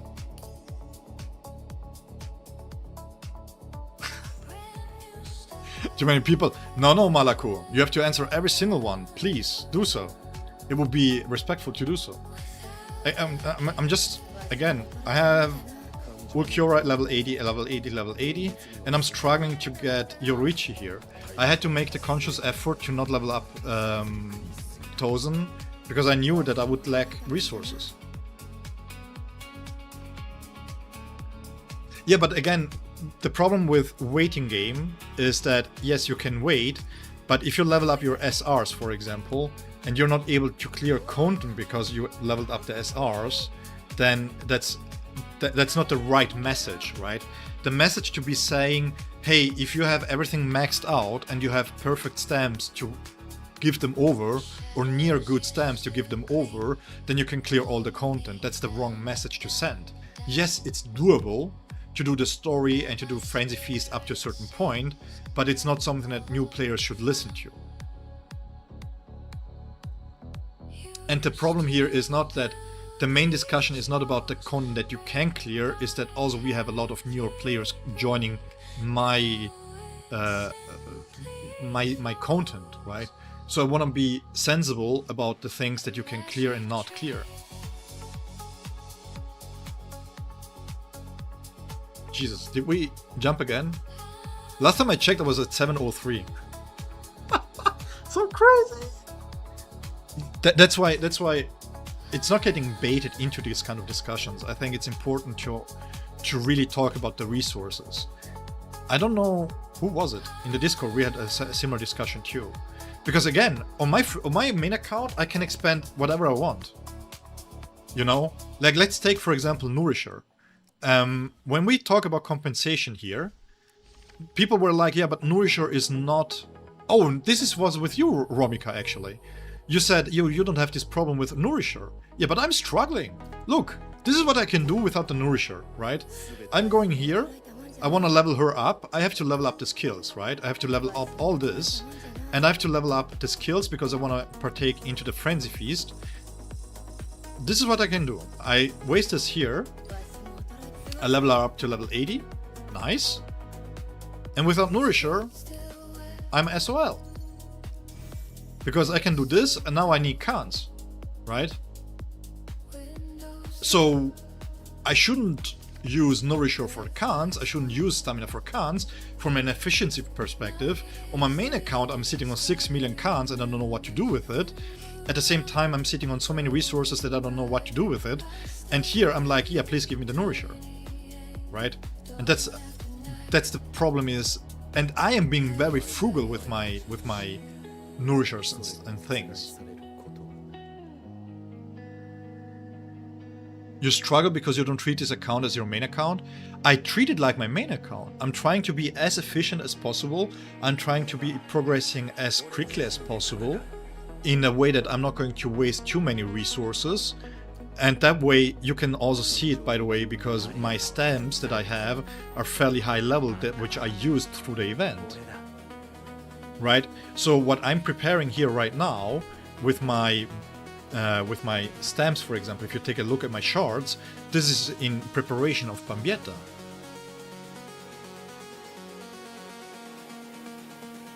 Saying that I'm not taking this as seriously as my main account is just because you don't want to believe that I'm coming from a point of view that I'm trying to really put 100% effort into this. My Ichigo is B0. No character will go higher than B0. All the premium characters will stay B0. The only thing that I'm not sure about is if I'm going to B2 the standard characters. No, because the amount of time that you take to go there, I don't have to spend that amount of time on my main account. That's why I progressed to level 63 in basically less than 3 weeks. So you saying that I'm not taking this seriously when I went to where most people are after 1.5 months is just false. Straight up. You know? If you take a look at my progress that I made, I'm at level 24 here, I'm level 25 here. I don't have anything here because I don't have a team to try this. I'm using my 2 teams that I have to do the off typings here with it. My stamina shouldn't be capped. It's very rare that I cap, this is mostly when I go to work. And I'm trying to save this up also, by the way. I'm not going to use every reserve stamina if it's not necessary. So, it's like, again, I pulled him up, I brought him up, I used my main account to find out if Yoruichi at no weapon and no core stamp can be as useful as Grimjo baseline to make sure that I can really invest into the proper characters, you know? Yeah, but that's not really something that I need to do, you know? I know that I can push up until the 80% damage reduction mark, I guess. Where's the resource problem?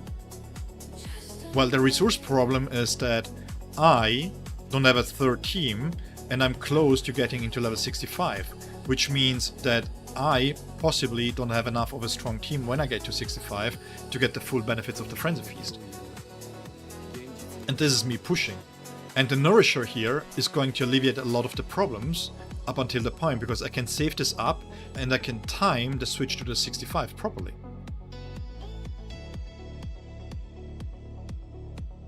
Why don't you level your reach for your free-to-play? Because I'm constrained on resources.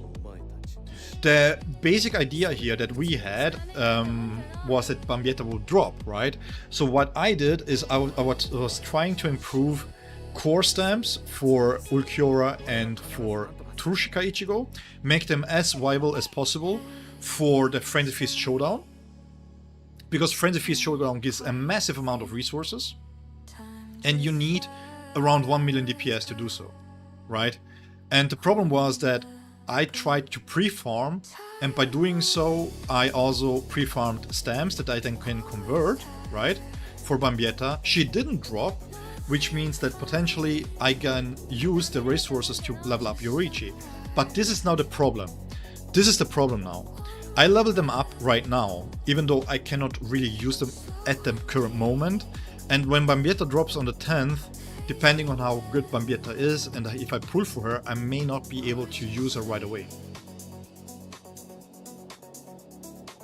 Yeah, but that's besides the point. This here is the current one that is going away in 4 days. I'm going to do my weeklies and my dailies and stuff, and I'm going to be level 64 right before that.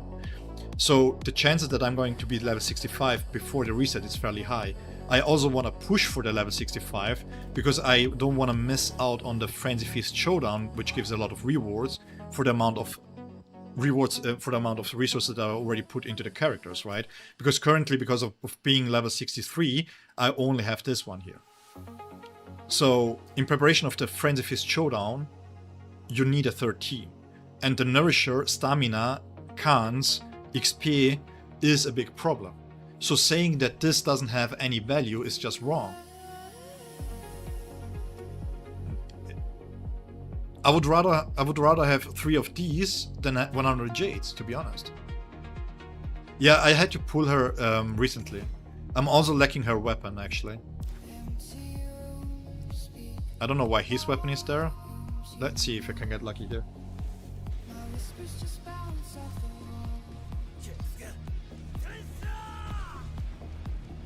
And again, this is coming from a perspective of I know exactly where to put my resources.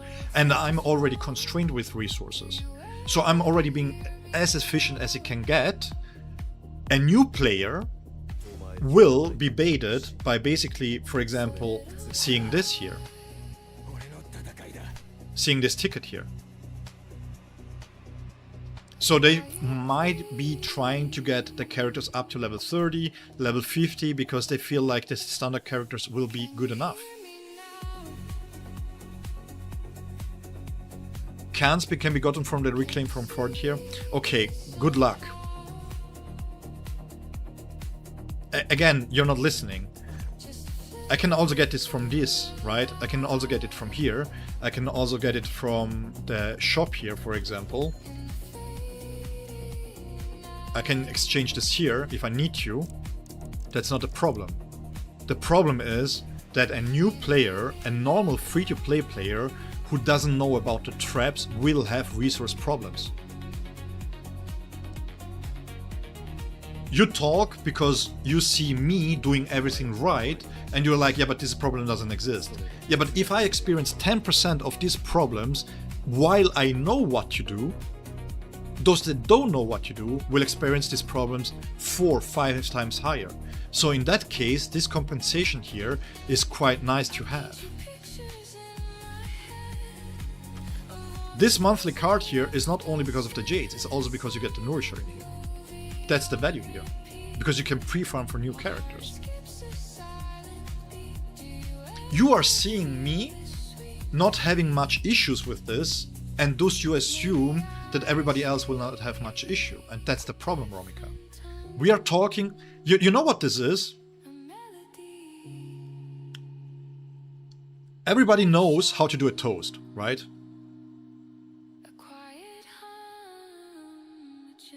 Everybody knows how to do a toast. But because we know how to do a toast, are we expecting that somebody who does not cook, who never took a toast in its hand, is able to do a toast? No. I'm just saying it's people just love to complain. Yeah, but Romika, the thing is, of course they like to complain, right? But the people that like to complain, that saying that the Nourisher is not worth anything, they are all also speculating about the fact that this is all we get as a compensation. And the problem is that what I'm trying to say here is that people complain before the fact is even there, right? They see the road being built and they complain about the building of the road. But then when they get to the destinations after the road has been built, you don't hear the complaints anymore. And that's what I'm trying to say here. It's like, I understand what you're trying to say, but what I'm trying to say here is that we are talking, when we talk about these topics, we are always talking about experience. We talk always about how we know how to circumvent these kind of problems. On my main account, I'm sitting on over 800 stamps because I pre-farmed everything. I have so many resources that the scrolls are never a problem, right? So the nourisher for me doesn't mean nothing. I don't even know who to stamp next because, well, I don't feel like anybody else is worth it.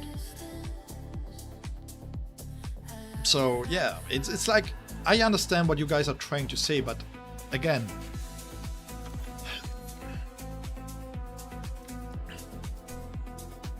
is this worth it as a free-to-play player?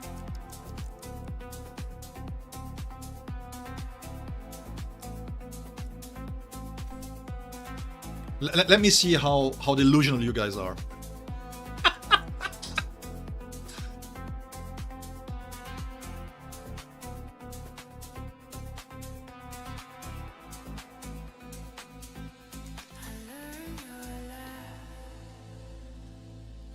Secondhand stories.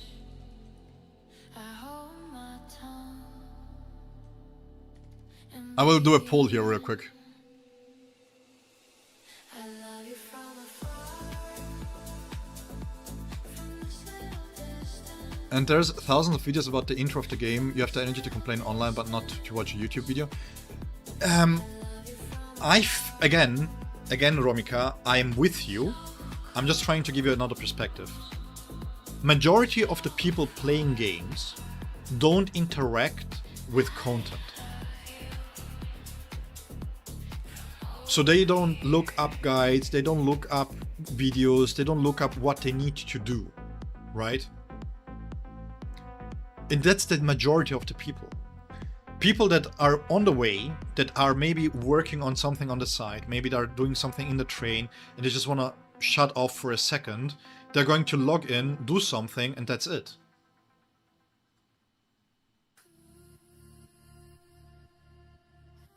If you don't have enough Koban, should you prioritize Statlog or Stamp Nexus? It's a depends question. It depends how good your stamps are. If you're in need to level them up to level 6, then Stamp Nexus are way more worth it, right? But if you're generally just having to expend a lot of resources to get the stamps, then the Statlog certificate can be useful. But it's also dependent on the events. We have a lot of good events that give you a lot of great stamps, so I would prioritize Stamp Nexus.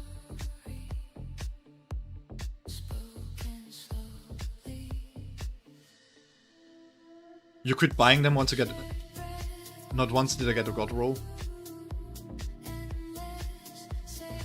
And I will give you a perspective on when to buy Statlog certificates. Just to give you an example. Again, you guys are correct. It's generally 99% of the time it's not worth it. Okay?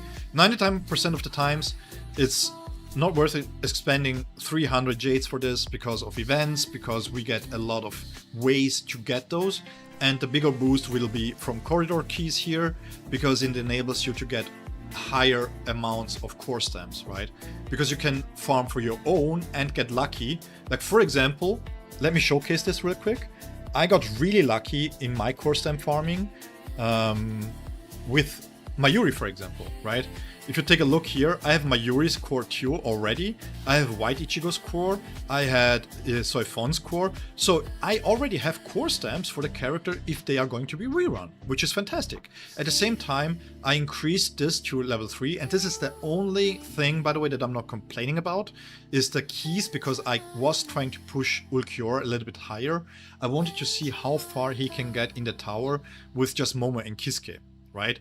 So I expanded a lot of my keys for this kind of stuff here. If you take a look, I only have 9 left because I was pushing for them.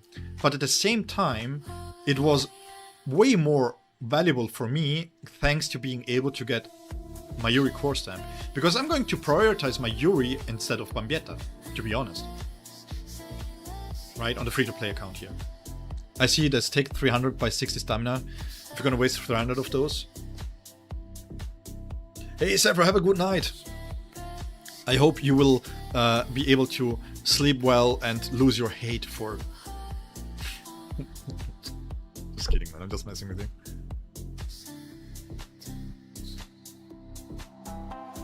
They've been generous enough with this new stat lock event, but again, you can just be unlucky then, you know? And the thing is, there is one reason, only one reason why I would recommend this.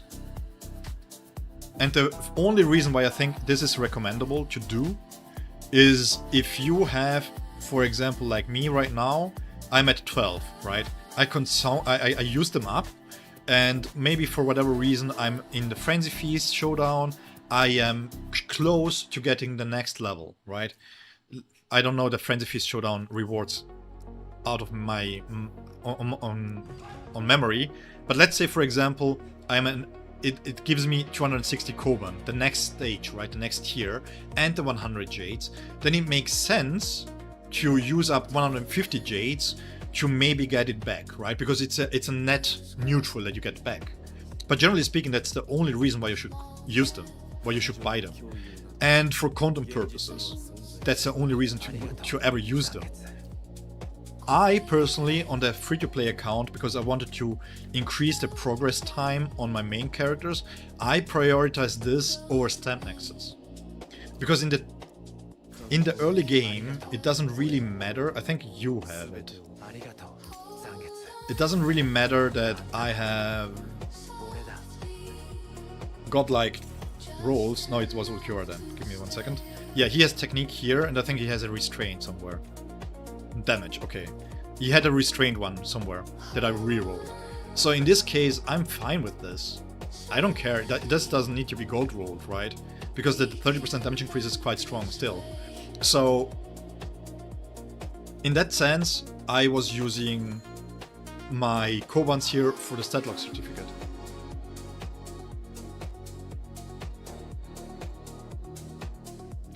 On what? Yeah. I don't need them quite right now. I'm going to wait. I never buy this at day one, by the way. I always buy them at the end, because I want to see if I should invest into this or not. Sometimes I'm skipping them. Sometimes.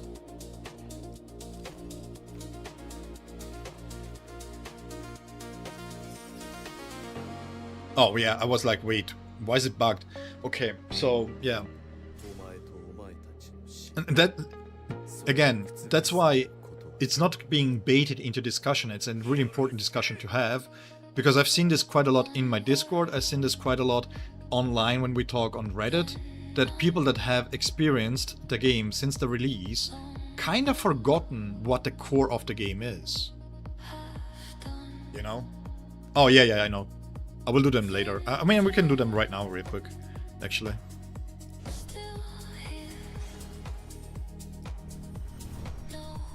I just feel it's important to remind ourselves what kind of start we had and what kind of problem people are facing right now, right? Because it can really change the discourse a little bit on how we see resources. And again, I will complain about the compensation if we get the character and then that's all there is to it, right? If this is everything that we get as compensation, then yeah, we can talk. But we have other problems currently than the compensation. Because if they are going to compensate us properly, suddenly all the problems go away, and I don't feel like that should be enough. I don't think that compensation should shut us up in that sense, you know? We should keep the discourse going, we should try and find ways to communicate with the devs so that they give us proper communication. You have the same start as those guys? No, we didn't. The game now... If you start the game now, okay, well, now you don't have the events. But if you just started the event with the last patch, for example, the amount of resources that you have is crazy. Crazy. Again, you can go back. Tell me which team you had, which premium character did you have back then that could clear Tower 25 at level 80? On the last note, how much you think we should get as compensation?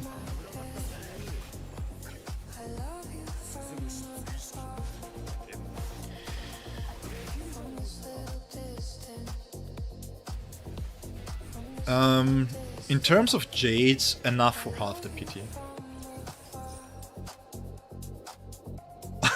Jax, thank you so much for being here, man. I think half the pity, but because the thing here is, the major problem is not with the amount of resources, Jades, that we can farm. My worry is that we don't have enough time to... because the stamina that we use up now is being basically wasted for nothing, right?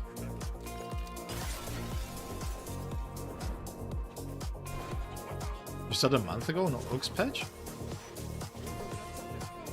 Haven't you been following me for 2 months already? Or 3?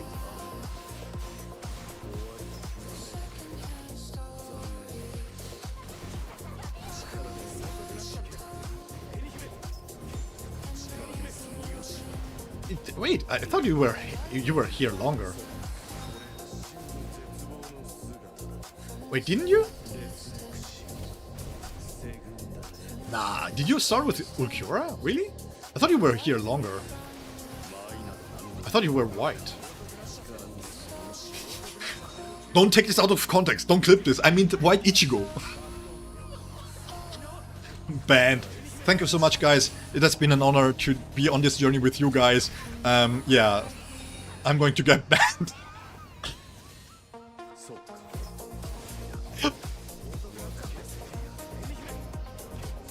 Oopsie.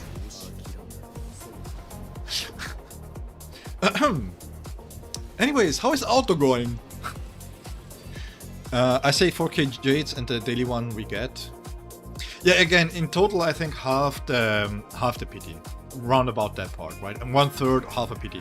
The thing is, what I think is more vital is that they give stamp nexus and stat lock certificates, because again, we are losing a lot of time farming up the new type.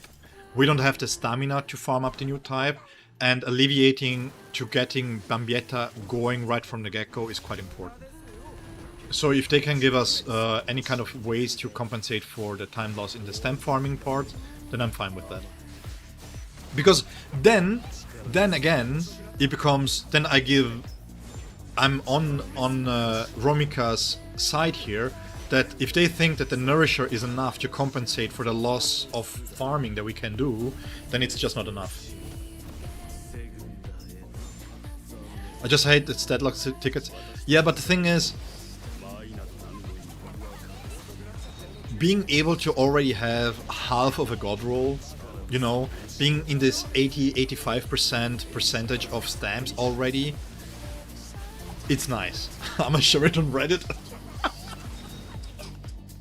Why do you hate me, bro?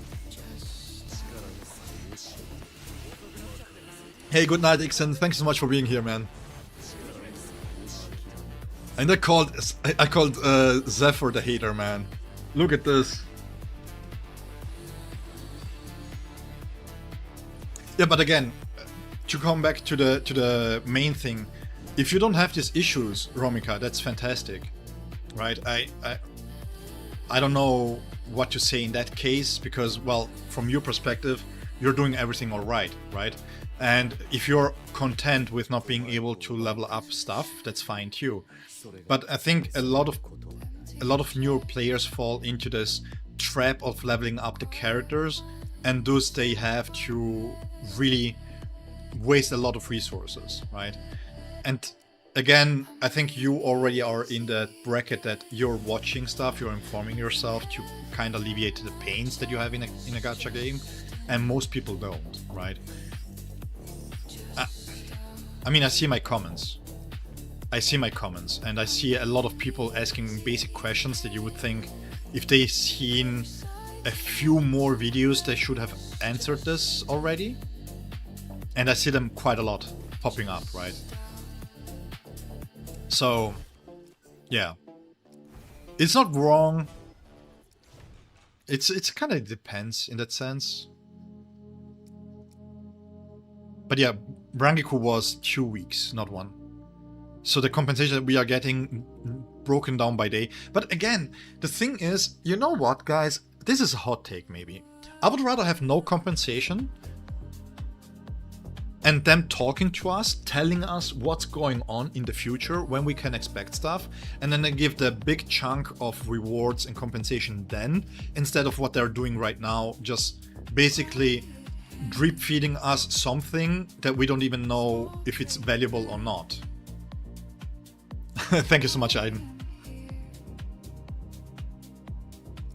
I appreciate that you are pro-truth.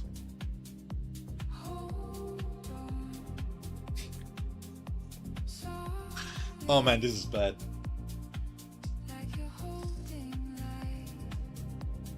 So yeah. Only level up as our support, but yeah, even then, the question is how high, right?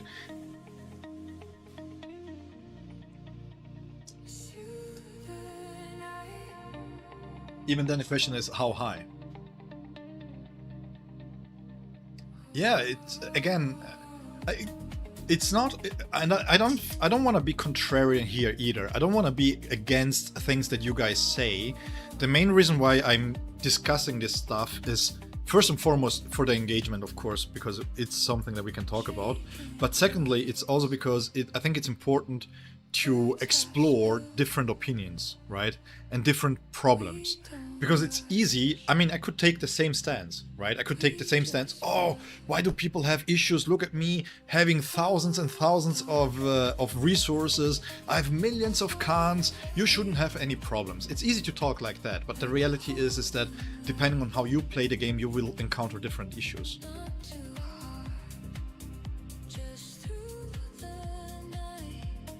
Would you guys stop feeding him, please? Jesus, guys. He's trying to end my careers and you're giving him even more reason on how to do so efficiently. Would TSI worth getting now, post-buff? Yeah, he's the best B0 in the game. And I'm not saying this to exaggerate. He's... I have not seen a full assault character being as transformative in this game as Krushika Ichigo is. You have Tozen in there, you have Kisuke in there, and you can clear content, which you shouldn't normally be able to clear. He's fantastic. He's so good. I cannot sing enough praises, because also after his buffs, most of the problems that he had with being countered and being interrupted have gone away. So he is not that squishy anymore. His techniques are all iframes basically. He barely takes any damage anymore. So yes, he's definitely worth it. And he's going to be the cornerstone for damage for your full assault, for your thrust team as the full assault character.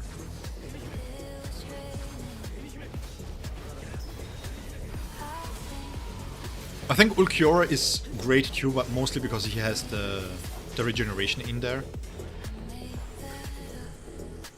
Both great kids. Suppressing information quick checks, another title.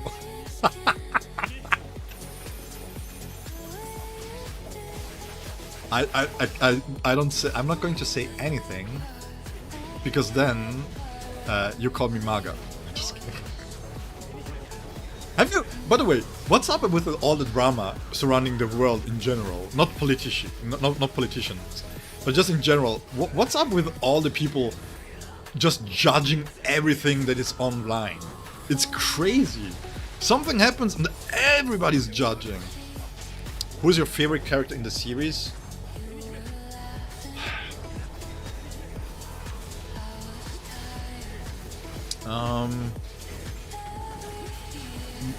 By categories or just in general? I think in general I really like, my top 3 is Yama, Kenny and Uetsu. No, it's already changed. If they buff him even more, it's like no way. If you're not talking light novels, then these are my top 3. Should I fuel the hate by saying I'm black?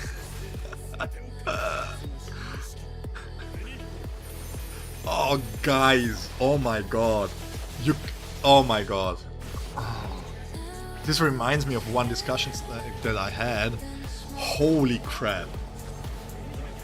Bro.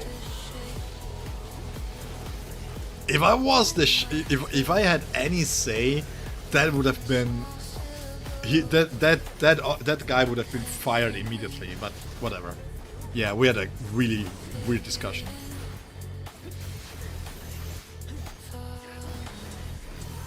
Full holo Ichigo. Man judging people for people judging other people. Yes, exactly. Who are we to judge people? Are we lawyers and judges? No!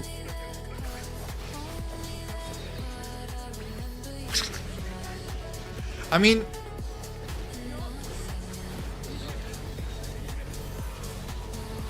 the only change that I would kinda agree with, maybe, is shortening the duration of the Transcendence to 5 seconds instead of having the 7. That's the only thing that I would add to this, because it makes it really awkward for most people to really play him well. But the problem is, again, it doesn't really matter too much. Now, if I tell you guys what happened, then it's not private anymore, right? I have to fuel. I mean, how do you cancel me just based on one quote? If you're just posting that, by the way, I might have even higher sub count than before. Because they're like, oh, he's racist. Sub. I know, right wings are going crazy right now for subbing stuff. So I mean, you potentially you're going to do me a favor, actually. It's in between you and us, yes, and the internet. Yes. Tozen is actually built wrong here, to be honest, because he has his own weapon. He doesn't need this. What you want to do instead, if you're still new, is basically... Let me scroll down real quick. Where is it? You have it. I have this now on Orihime because I only have one copy of this, but you can run this here, which is quite nice. Especially once you prepare the Emma Korogi, you should have the vulnerable on the enemy. And this is basically just a massive damage increase for Tsushika Ichigo. Or you can also run Method. This is the other stamp that you want to run. Which is... Why is it not locked? Give me 1 second. Yeah, this one is not locked. Yeah, so this is basically the two that you want to run the weapon with. Yes, he lacks damage in him, but the thing is, he doesn't need to do damage. That's what Tsushika Ichigo is for. What do you mean? Just US here? Keep that. Enable jokes.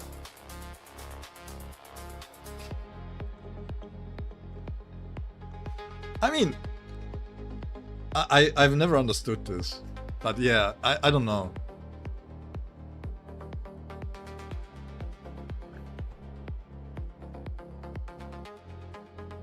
Does it hit on co-op though? I don't know. The thing is, I don't care too much about co-op, to be completely honest. Is Nell a good stamp on set? Yes. The main reason why I'm running this is, again, you wanna basically maximize the damage for Tsushika Ichigo. Even at B3, his damage is not that great. So you give over ailment damage to Tsushika Ichigo and further improve his core passive. I'm also running Lesson 3 cleared, which gives a 10% damage boost to the team. Tozen wouldn't judge a person for their skin color. Yeah, but he's going to hate on you if you can see.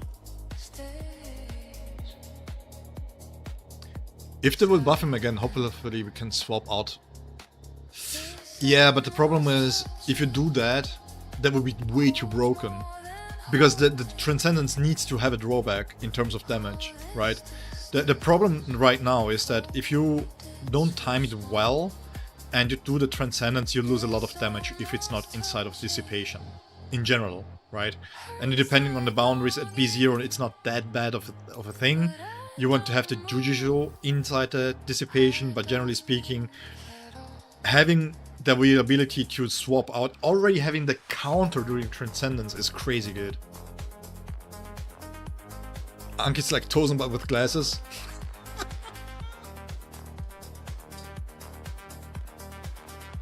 To Tozen everyone the same color anyway? I mean, that's why he couldn't kill Kenpachi. Couldn't kill a brother.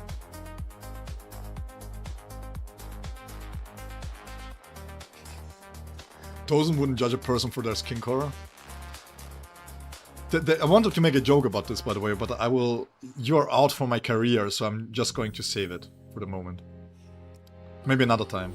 No, but all jokes aside, it's like, yeah. The free-to-play is progressing quite well. We need to get to 2 attempts in here.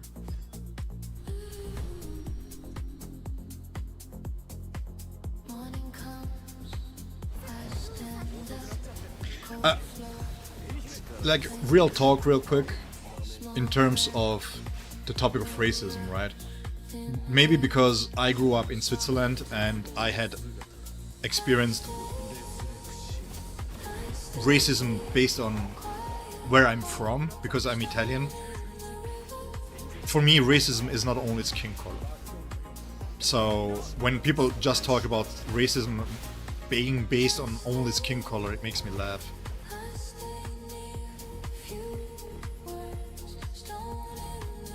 What stamps I'm farming right now? Basically, I'm just looking at Kiske stamps for my SR supports. And then the ones that I'm not going to use, I can convert for Bambietta. Because again, they're fairly high level. I don't think that, again, you could switch this to attack, you could not switch this to attack, you could switch this to crit rate, you could not switch this to crit rate. This is bad too, right? But this is a 95% God's Roll stat. You know? And this here is 95% too, basically. This here is very high up too, with a damage increase here. Actually, you could say this is 90%. But there is no reason to go to 95% because it's going to stay at B0.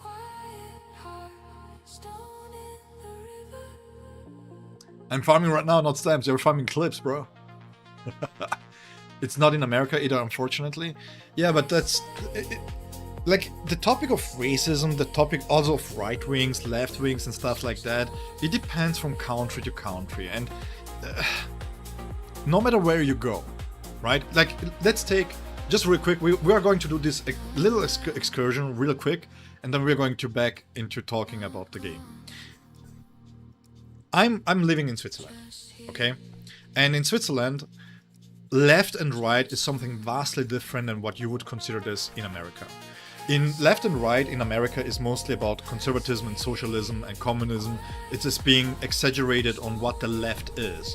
If I take the American left and put this into the perspective of the system that we have here in Switzerland, they would be center, right? And that's not because our left is asking for handouts all the time, right? It's asking for exaggerated things. Yes, it's getting to the point where people to the left, because the parties aren't big enough anymore to have the same voices, they're conglomerating into one party, right? So the majority of the voices that you hear, the more outrageous claims that they're trying to make, you will hear them. And the thing is, you can go to the left, and only because you are in the left here in Switzerland doesn't mean that people are against any immigration controls or whatsoever. It's fairly mild. You go to the left and they're like, we should be able to accept them. They just go around having to put more money into infrastructure and stuff like that to facilitate how you can integrate migrants, no matter where from, Germans, Italians, and so forth and so on, to facilitate living in Switzerland, right? Because like, if we talk about migrants in Switzerland, one of the biggest problems is that no matter what kind of expat you are, if you're from Germany, if you're from Italy, if you're from Spain, if you're from Morocco, one of the biggest issues is that you don't speak the language well. Depending on the region that you are in Switzerland, the Swiss German changes quite a lot, making it really hard to understand what's going on. And because workplaces require the normal German, it is so much to learn in a short amount of time, which also means that a lot of people that come to Switzerland, they feel isolated the first 2 to 3 years because they don't build a community. It's hard to find communities. And even not talking even of, I'm just talking about legal migration, right? And then you talk about workplaces. Most people that come to Switzerland, they don't know what a normal wage is, they don't know what a normal salary should be, so they accept jobs way below the normal market offers, causing like wage dumpings, right? And the left is not saying that we should accept everybody. The left is saying, how can we facilitate this? And the right is like, yeah, but why should we waste money on migrants? Because if they want to migrate to our country, then they should inform themselves prior to entering the country. And so you have the discussion on how to increase the infrastructure, how to increase the migration process so that you can have higher quality migrants, so to speak, in the sense of how easy it is for them to integrate them. Isn't that classism? In a certain way, yes, but you cannot really... It's not something that can go away. Because you have to incorporate them into your society in a way that... I mean, somebody that is a doctor in Italy, or somebody that is a construction worker in Italy, they have their ways of education is different, right? And depending on where you're from, it can change how you're being judged, so to speak, here in Switzerland. For example, my brother, he went to Italy to live there for 9 years, and he came back with the college education from there. The way that Switzerland handles Italian colleges is not the same way that they handle German colleges, right? So his own metrics that he had, he was above average, but here in Switzerland, his education was only based average, which meant that for certain colleges that he wanted to enter, he couldn't enter this because he was below the average that was requested from them. And this is a problem, right? This is a problem for people that are studied, because now they enter Switzerland and they are like, oh wait, what's going on here? And another good example is a very good friend of his, college, not university. University is a level higher here, I think, right? I will say, if it's the same, I'm sorry, but like the one step below university, basically. Another friend of his, he went to university for physics, right? And he went to work in CERN. CERN is one of the biggest physics conglomerations of people, right? His salary was 1,800 bucks, which is half of the existential minimum that should be paid to the people that live in Switzerland. Half of it. But because he needs to do this, well, if he wants to have a career at all, he needed to do that. So, you know, that's what it is. He came here for 6 months, did whatever he needed to do with a subpar salary, and now he's back in Italy, but he has a successful career, right? And this is how people think. Because you are coming to Switzerland, and this is not a matter of left or right, because this is abuse of workforce of people. And the abuse of workforce is against anything on the left and on the right. It's just that we are not agreeing how we can circumvent this, because the amount of money, taxpayers' money, that we would need to pay for infrastructural changes is so high that people are like, well, but if we just leave them be, because we benefit from this too, right? In a certain way. Because if I have a construction company and I have somebody that works for 1,000 bucks less than the next one, I'm benefiting from it, because now the construction work is going to be costing less, generally speaking. But if that's only true, if the construction company dude is also lowering the rates in which he asks for the construction payments, which is not the case, right? And so when we talk about politics in general, it's really important to see where are we coming from. B0, he's going to stay B0. And that's why I don't like to engage with politics, because politics is also cultural, right? We have so many problems, and the left and the right here, yes, in certain ways, it's dumb, right? For example, forests. We now have a new, they had new budgetings, and they had, because of course elections are coming up, they cut down on how much budget we have for forest upkeep, which is dumb because we have a dry period, we have a heat wave here, and if it starts a fire, then the economical damage is way higher than it would be if we keep the funds staying, right? So it's not left and right, because even the right is saying this is dumb to do, please reword the changes. And I feel like in a normal country, this is the normal discourse that we should have. This is how we should go about things. If I, for example, am right-wing, in the sense of I'm on the right-leaning side, and somebody on the left says, yeah, but universal healthcare could help, and I'm like, oh, you're a communist, this doesn't help the discourse, right? This just doesn't help the discourse, because even here in Switzerland, where we have universal healthcare, it is a very, very, very important topic to have. Yeah, he's insane. He's level 80, his damage is insane, bro.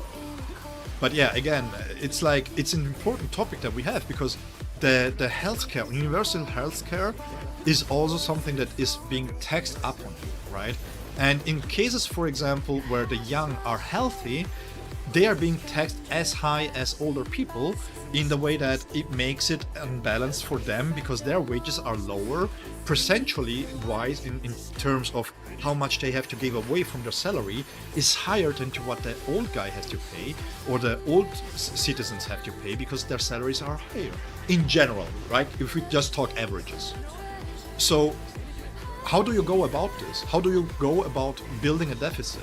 Especially when you then see that they're going to waste millions upon millions on jets that are not really needed, because we are in a defense agreement with Germany, Italy and France anyways, right?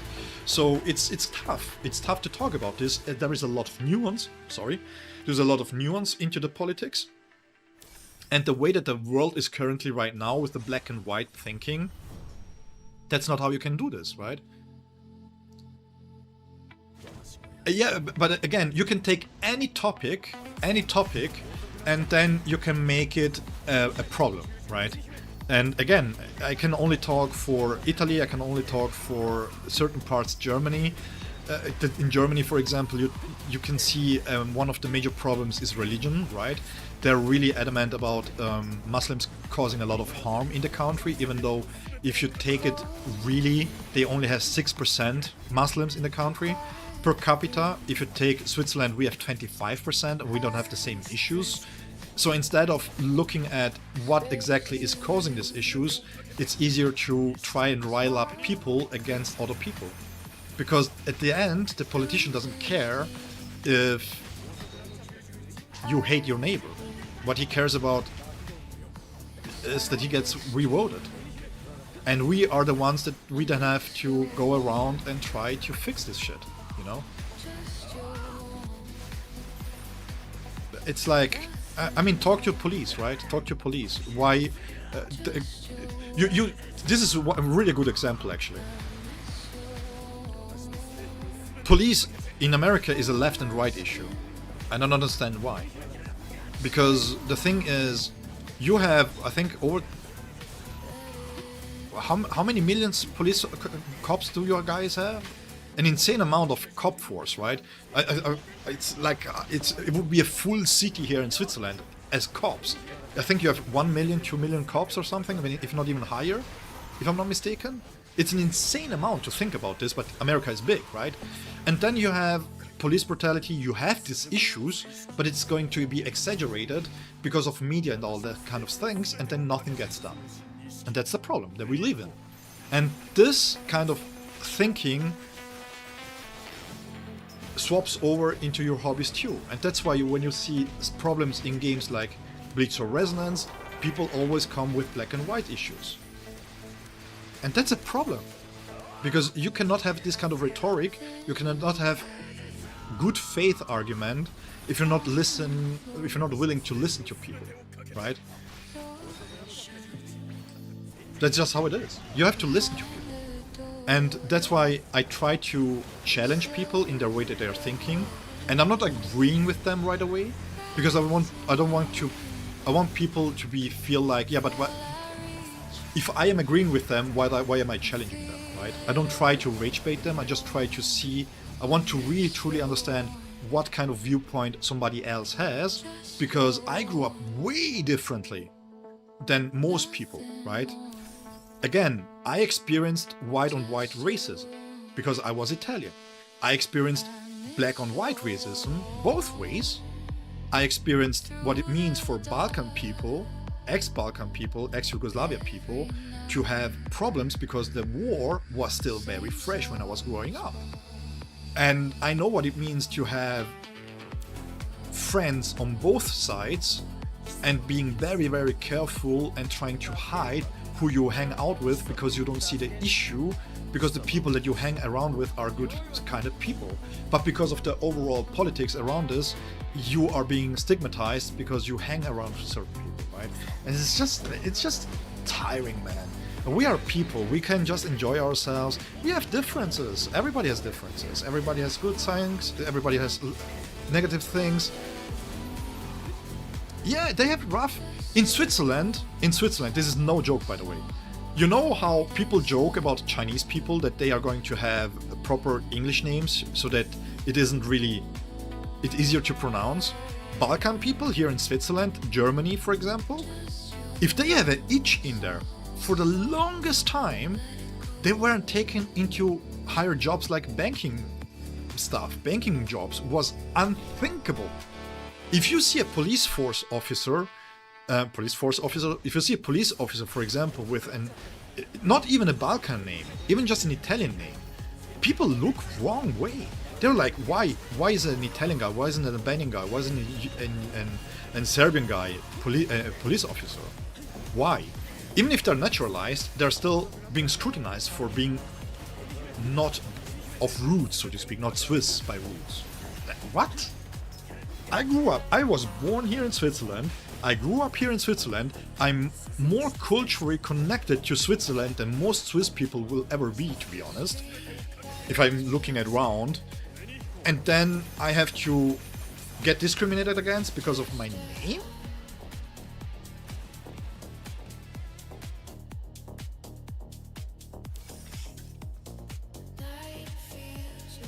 It's just dumb. So yeah.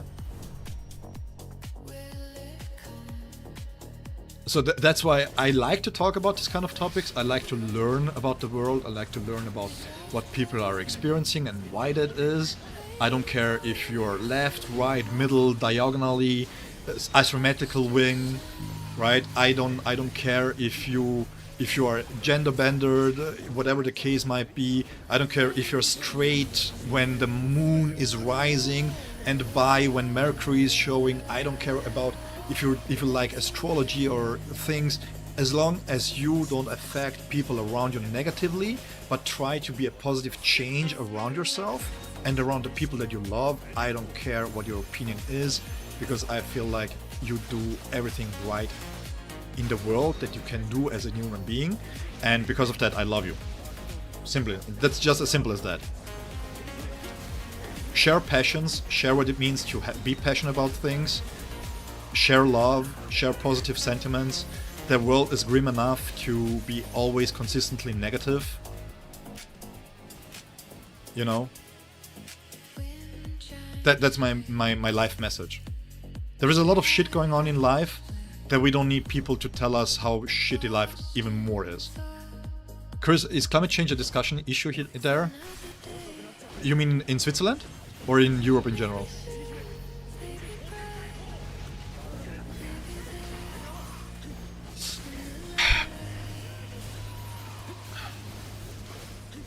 I think it depends a little bit on the country. For example, Switzerland is quite generally dependent on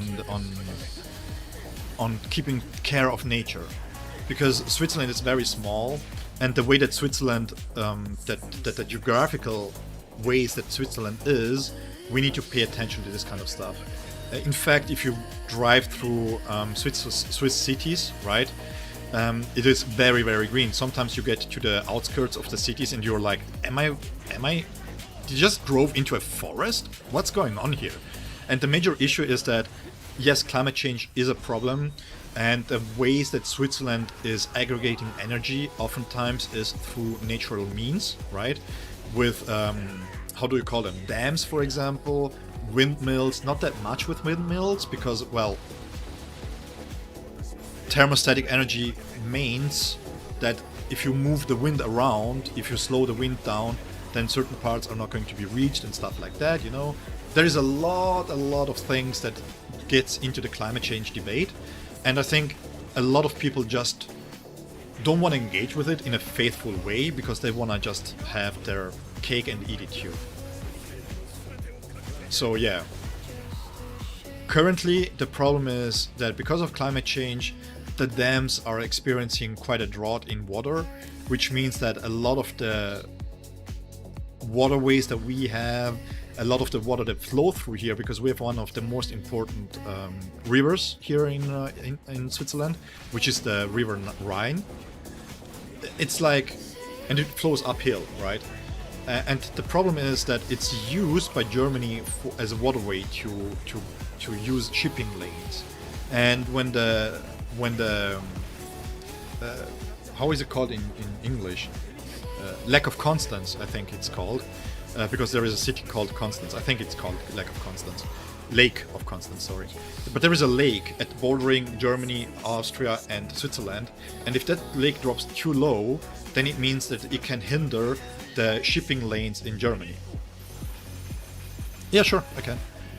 And yeah, so there is a lot that goes into the climate change debate, because we want to, of course, make sure that we can provide enough water, we can provide whatever qualities that we have currently without sacrificing or making it too expensive to live in, right? So yeah, it's a topic, but again, a lot of Swiss people are getting fed up with climate change debates, because while we try our best to do something, you have, for example, the war in Ukraine, where then you have Germany going back to coal-based energy, and we are like, bruh.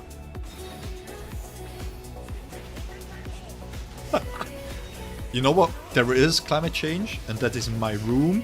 If I turn off the AC, it gets hot. If I turn it on, it gets cold.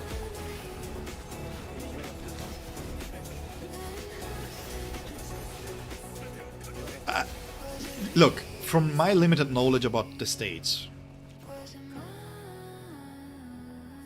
how should I put this?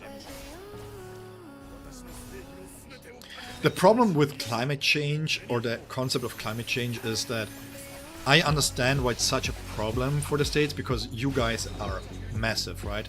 Basically what Europe is, you guys are too, in the sense that this would be like Spain telling Germany how to do green energy, if that makes any sense, right? And then if you have the governing body, which is the federal state, which would be the European Union, you can see how that argument doesn't really work as an overall concept, because then suddenly it's like, yeah, but California doesn't have the same structures as, for example, leaks are up. Go on Discord. Oh, let me finish real quick before I open this up. Hey, thank you so much, Valerie, for being here. I really appreciate your input, and congrats on you being able to. I mean, if you want to stay here for the leaks for a second, I will just finish the topic here, and then we go into the leaks. But I appreciate the comment. Thank you so much, man. Just one. I have one question. Is Slow Wallery based on a band?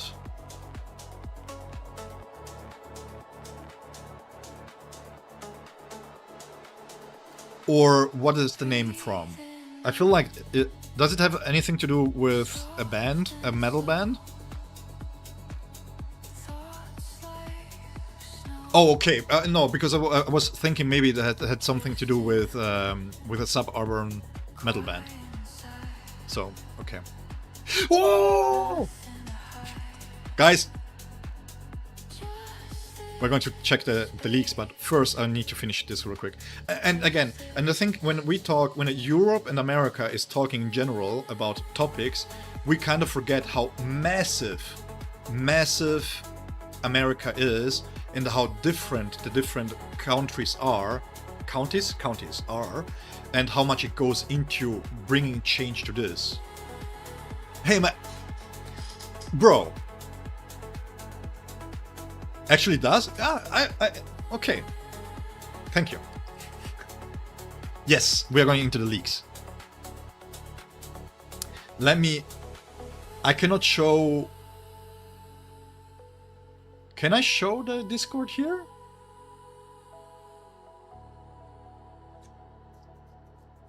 Let me see real quick.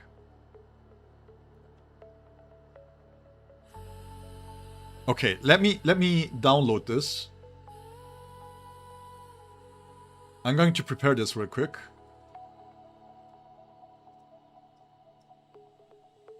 One second. Let me have my notes up. I will just screenshot this. Where's my snipping tool? I'm going to screenshot this just because I don't know how much I can show from Discord. I'm just going to be safe here.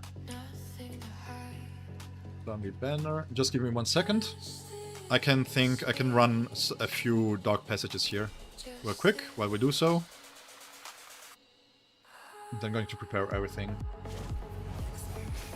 Yikes. You guys, I don't see the chat right now because I'm trying to do this. So give me 1 second.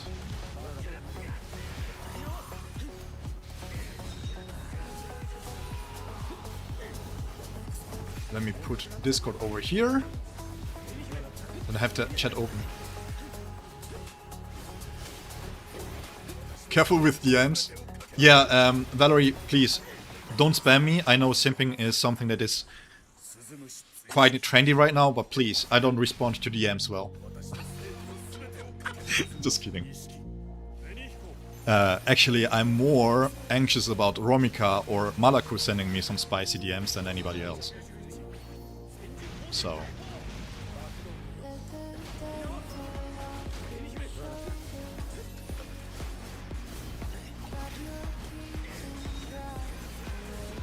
Okay, that's the new frontline event. I have to snip everything here real quick. Again, I have to check what I can show from the Discord, because this is not an official Discord, so I don't want to have any troubles here.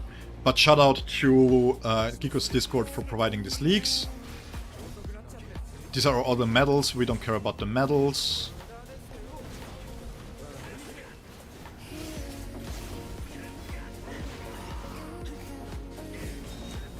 Icons. Everyone calls you dude. I think that's just... Isn't this something English that you call dudes? Oh, okay, okay, okay. Wait, guys, okay.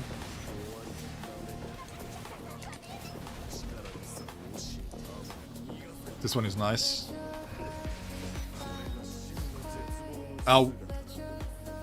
Valerie is a beautiful name.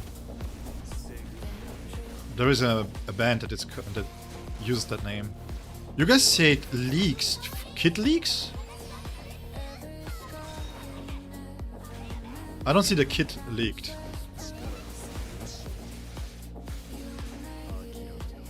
Ultra too good to respond in fans DMs.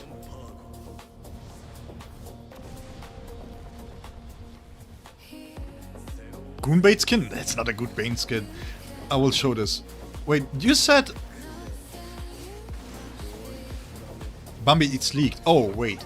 You didn't say the skills. Okay. Let's see real quick. So this is the animation.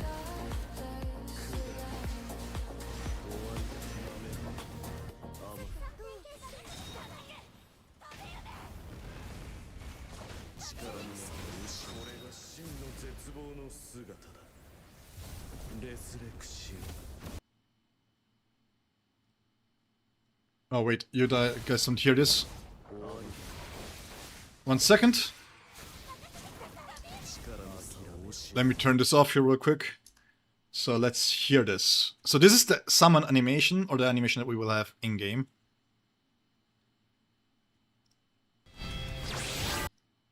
I suck. 私の爆撃は防げない。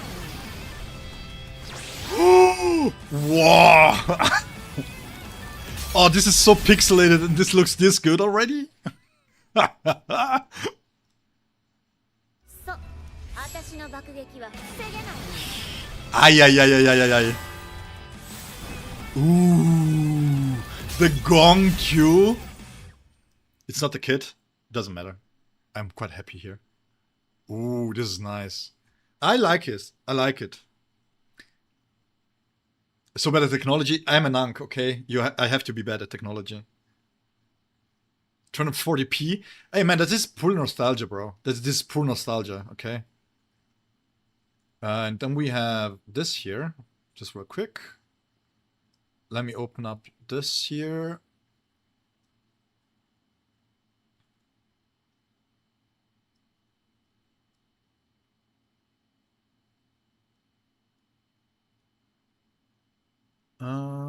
Okay, so we have... These are just the new icons for her that we can have, profile pictures and stuff. And let me see real quick.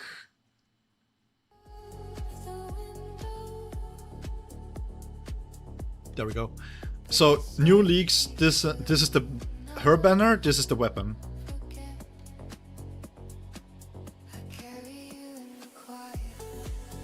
I like this one. This is the 1000-year Blood War banner. 1000-year Blood War Naliel skin. This is really good. This is really cool. Really, really cool. Yeah, but the thing is, again, I think people are hyped for Bambietta, but they're not hyped for the timing of Bambietta. I think that is a big, big difference here. Let me see. And yeah, by the way, oh yeah, there is the kid is here.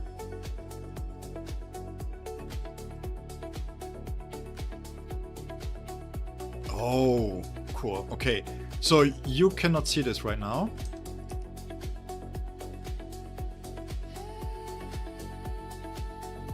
I will do it like this. Speichern unter titles. Titles are cool, and we also have the kid. So give me 1 second. Let me turn this off here real quick.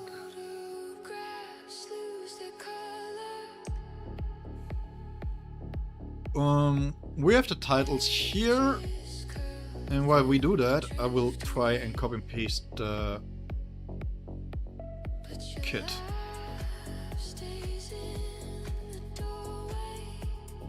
So, the titles here are really cool. I like this one here. I'm gonna play the game with one hand. Shoot. Do you really think I need hands? I don't have hands. I'm an Ankh. The kit is DPS. Oof. Okay.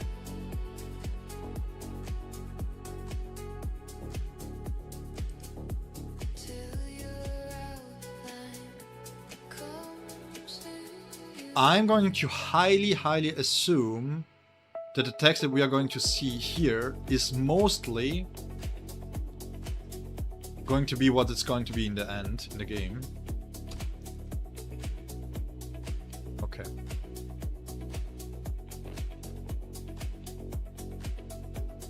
This is my presentation. Welcome to my TED Talk. Yeah, she is DPS.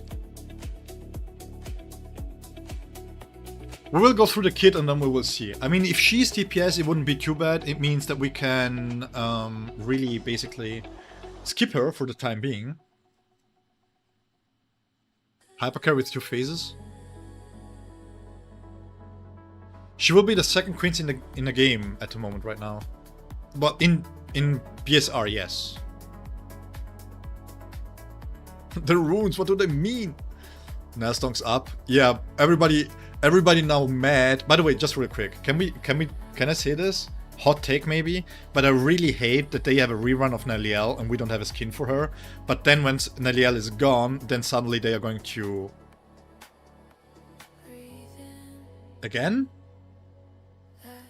Okay, just real quick. Quick poll in the sense, do you guys want to see the gameplay first or first the kit? Let me download the gameplay.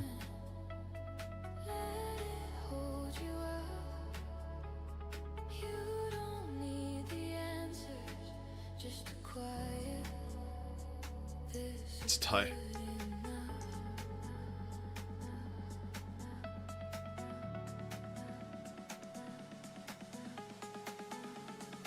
Let's close this one down. This one. Gameplay first. 1 second. Let me download the gameplay then.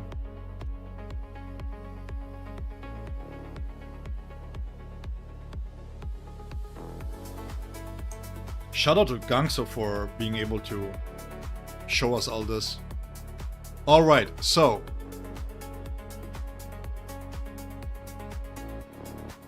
One second, I have to open them up.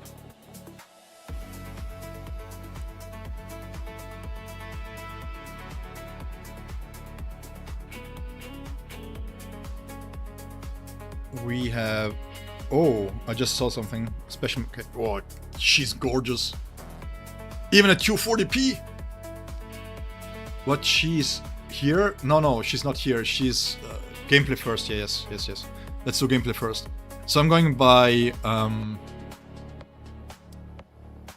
order that they posted this in.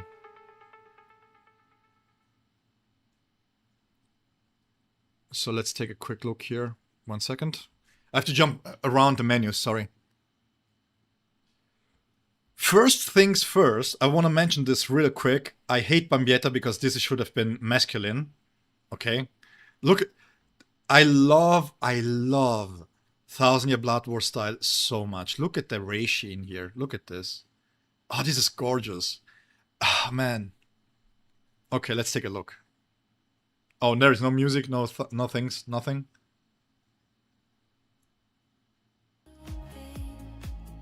Disappointed.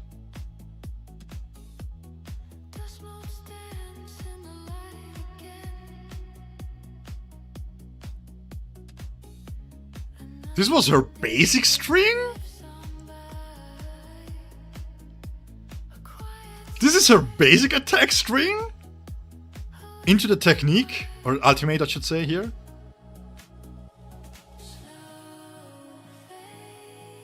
What?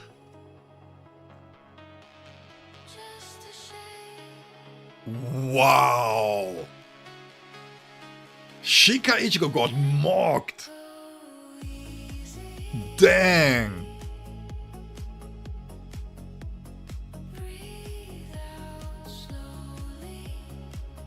Okay, this is the next one. Oh shit, what was that? Oh, she goes vollständig. Yo! What? Yeah, okay, can we agree that this is really cool? Wow, the vollständig sits. Look, it is so good, it puts me into German mode there. Wow. Look at how clean this looks. Look at this. Yeah, I'm looking at the Schrift too. She has a Schrift here. The spiritual pressure here that changes when she's in vollständig. Damn, this looks really good. Here. And she can still use skills. She's bomb counter. We will take a look at this kill in a second. Yo! Look at this! Hey, look at the cheeky smile that she has here. Look at this cheeky smile. Wait. Let me see if I can stop this properly. Look at this! Look at this! She's big! Bro! I feel bad for everybody who pulled for Tushika Ichigo and P6'd him. Look at the details! Wow. The only thing that I can gripe, this is the only part that I can say, this here looks like Jacobo Raikkonen. And this is the only part of the animation that I can kinda, you know...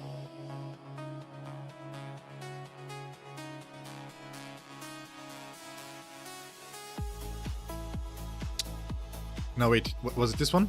Yes, this is the one. So this is when she's vollständig.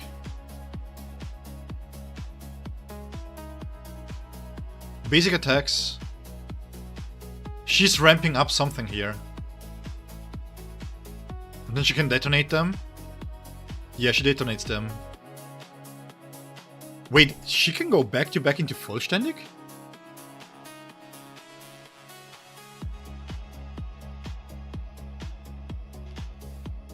Now the full animation, TS was SR plus level animation. Yeah, to be honest, I have seen the movie, so I've seen the extended cuts, and I feel like they could have done better with True Shikaichi, that's for sure.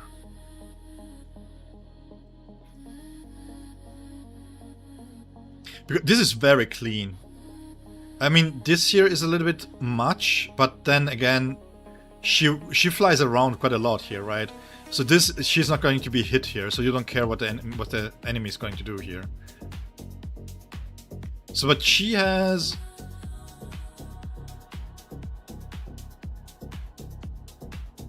the ultimate that she can press there. This here changes.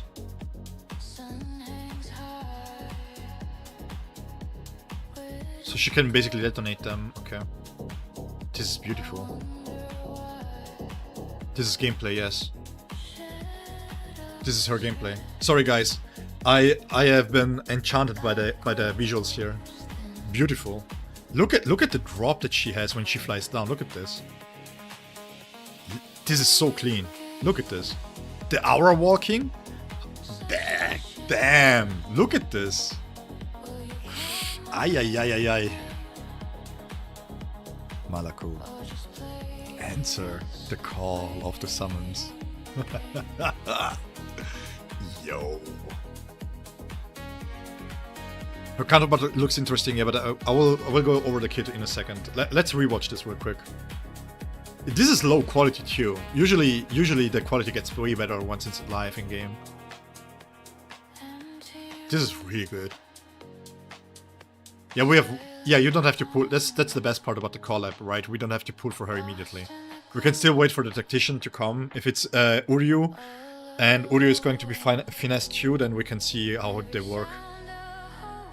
But my assumption is that Uryu is not going to be the same typing here. I feel like who is Candace support? Do you guys think Uryu is going to be support here? Well, dropped is an interesting word choice. I would say more likely that she is getting leaked. Oh yeah, by the way, we have this one too here. 1 second. Let me take a quick look here. Needed Uryu, want him that one wing. You know, guys, I cannot say anything because again, anime, but yeah. I don't want to spoil anybody, but I'm waiting for Jukurim. If you know, you know. How? She can hot swap out of this? Okay, let's read the kit.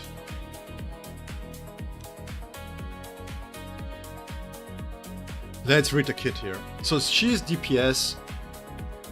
Everything here is level 1, so we are not going to talk about the multipliers. Bambietta wields the saber and releases spiritual bombs to attack the enemy with multiple stages. Yeah, we saw that. Causing damage and accumulating spiritual pressure. Okay. Bambietta rushes in front of the enemy and releases a spiritual bomb on them. This is sub-skill, by the way. These are all sub-skills. So special skills, basically. and release a spiritual bomb on them, causing damage and accumulating spiritual pressure. After releasing this skill, it can be directly connected into the third stage of basic attack. Okay. Consumes all the accumulated spiritual pressure to explode, changing into the complete holy body.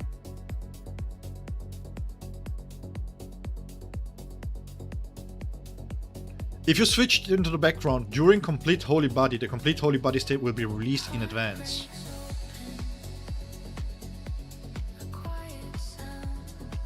So it's when the E shrift is full then. Serial bombing in complete body holy body state. Releases more powerful spirit bombs to attack the enemy, causing damage, totaling damage. When the last hit of his basic attack, serial bombing hits, if the own spiritual pressure is sufficient, all the spiritual pressure will be consumed. This is what we saw just before when the wing was consumed. I think that the holy body state is that. Do they mean vollständig? Hey, Eddie in Action, thank you so much for being here, man. And yeah, let's hope that they are going to release this soon. So what about my Yuri? Wait. What are you guys talking about?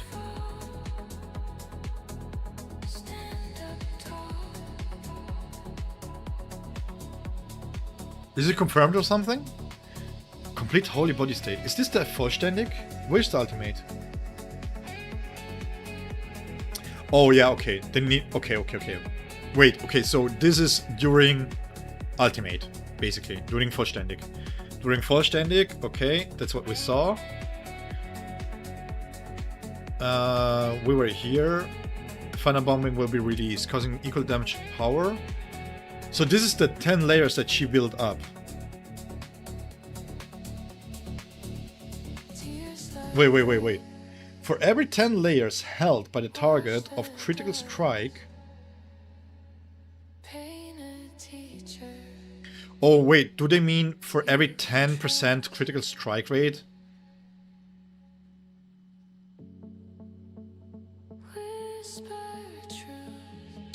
No, I have this... Wait, I have this from the Geeko community Discord. I just have it as a note. Wait, let me do this real quick. So if you guys want to read with me, I can post this in the leak section.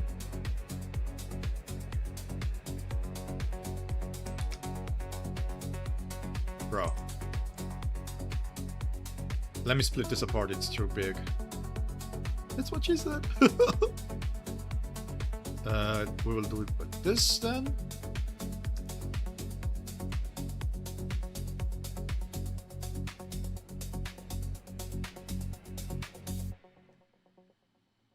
One second. This is not working.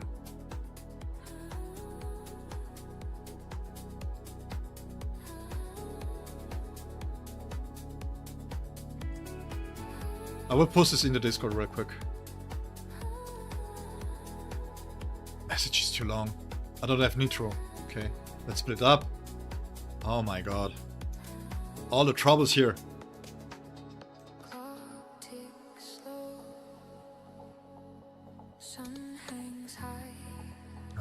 One second.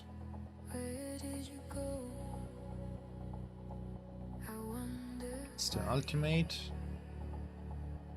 So it seems like they have something that they call entry skill. We're going to go over that in a second. With core passives, this here.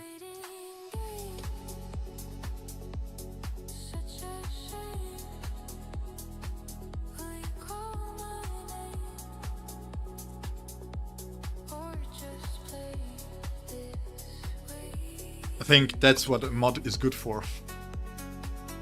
Weapon stamps, and then we have the core stamp here. Then we are basically done.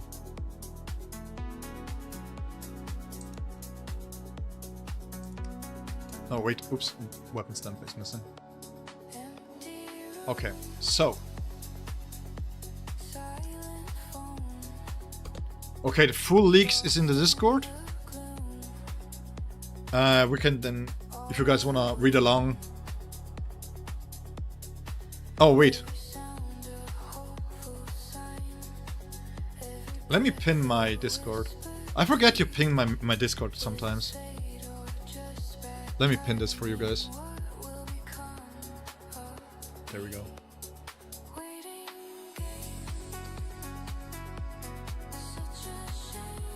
Hey Morphine, hello! How is it going, man? How are you doing?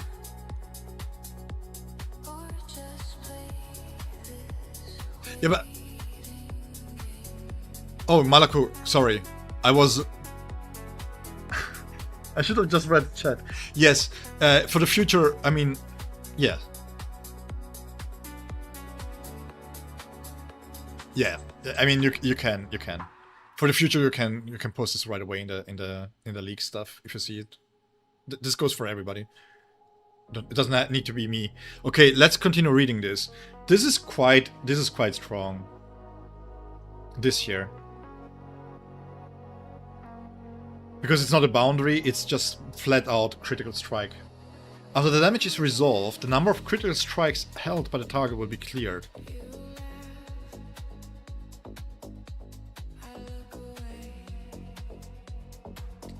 Let me see real quick, where is the passive? Let's read the passive real quick here. Bambietta stores overthrowing spiritual pressure. When the vollständige state is released, the above stored spiritual pressure is converted into spiritual pressure in the non-complete holy body state at a ratio of 1 to 0.05. Okay. Bambietta can enter the vollständig state through branches, entry skills, etc, etc. Oh, wow. She can chain into the vollständig. That's why the ultimate button wasn't used. B0 Ichigo Nelarangiku team. Yeah, we can go over this in a second. I've been asked to showcase my training dummy anyways. 18 seconds. But the problem is you cannot switch out of this, right? Because they said you would reset the vollständig if you switch out. During which its own ability to resist interruption is improved. Vollständig automatically releases the technique diving slash when the state ends. In the holy body state, if your own spiritual pressure is not 0 when the normal attack serial bombing hits, it will inflict critical strike on the enemy. Oh, that's a debuff. Oh, that's a debuff. Okay. That's not critical strike in the sense of... In addition, Bambietta will continue to record the highest historical number of critical strikes applied by itself. When applying critical strike to the target, if the targeted critical strike is less than the recorded number of layers, it will directly be given the same number of... Oof. This here is really strong.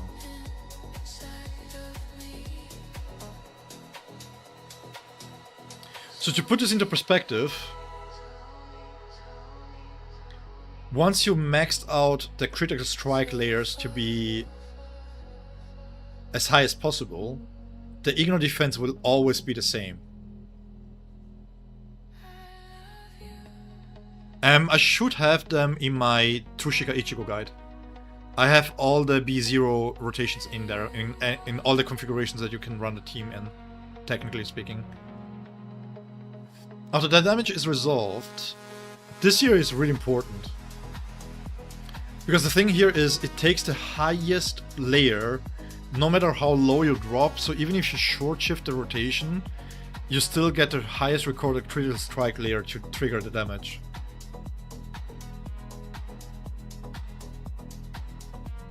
This is really good. Technique. Bambietta releases spiritual bomb and kicks it towards the enemy. Okay. You will get pursued. Diving slash, that's the one that is in the vollständig. Bambietta dives towards the enemy and slashes, causing damage. After releasing this technique, one spiritual pressure will be cleared and the complete holy body state will be released. Oh, that's what we saw. That's what the wing is. It was triggered with the technique. When the status vollständig duration ends, technique will be automatically released. So it's similar how Bankai Ichigo works, that when you don't finish the animation by the time that the ultimate expires, then the technique just gets released.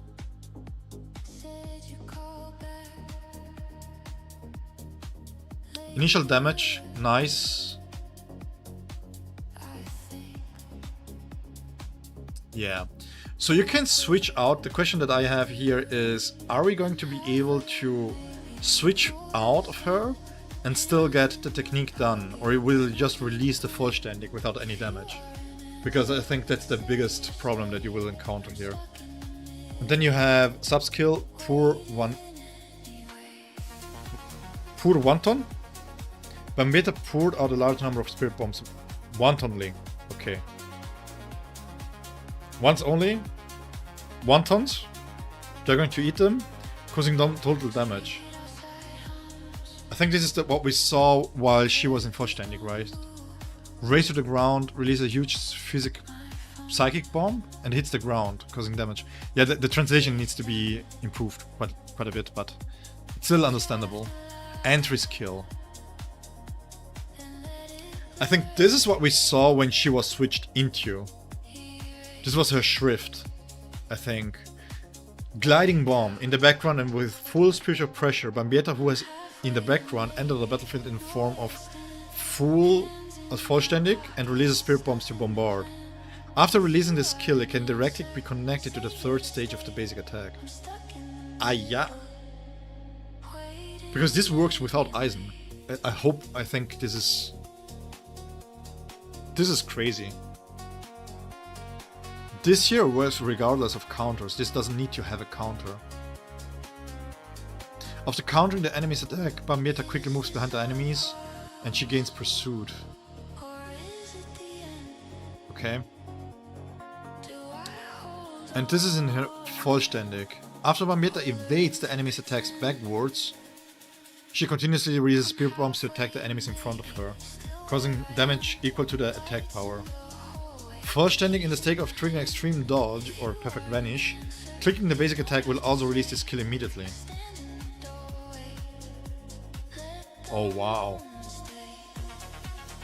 And it can be connected to the third stage of the basic attack. Okay, when the enemy is out to hit, you can do a failing kick through time stop and you gain pursuit. BSR is dead. Hi Nightmare! Hi Nasbeed! How's it going, guys? This is a very strong passive. This here is a very strong passive.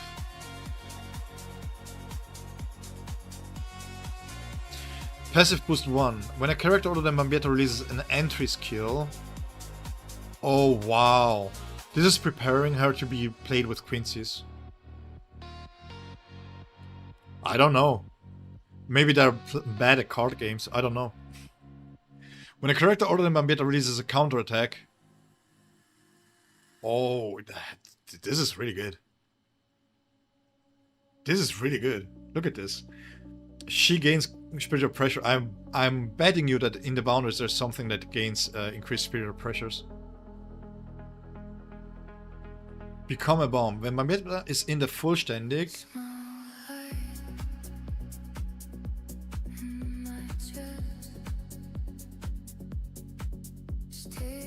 okay, we are at 80% defense ignore here, guys.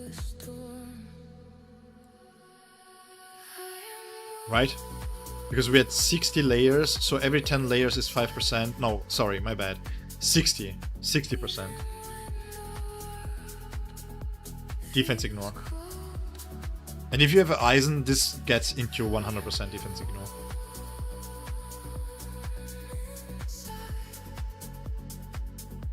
An embarrassing outcome for the captain. When Bambietta enters the field by switching to the entry skill...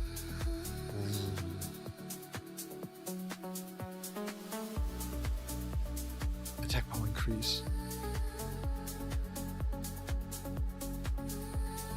Say Pamela, you missed. We're going to go over the videos again. Hey, thank you so much, Nightmare.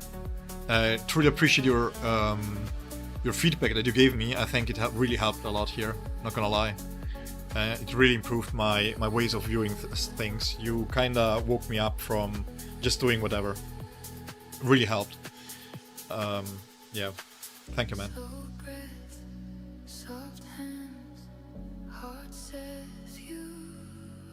This is good.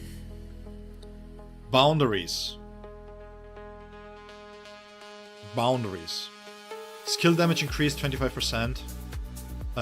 Again, just remember these are early leagues. Usually it means that the verbiage can change and the boundaries could change places.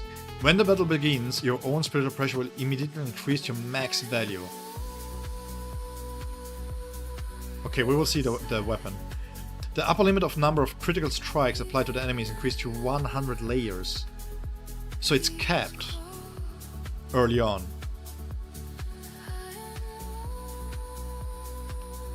Oh wow, the B2 reads bonkers. She looks really strong. She's a full assault for the new typing, and yeah, she looks really strong. She looks really, really strong. I will do a quick summarization of the kit in a second. But just the B1 and the B2 looks really, really strong on paper. So the way that she works is that basically she provides debuffs on the enemy, which are called critical strikes, critical hit, whatever the case might be. And you put these critical strikes on the enemy. And depending on that, the damage you do is being basically recorded by the highest amount of critical strikes that you have on the enemies. So you don't have to wonder about having different levels of critical strikes, right?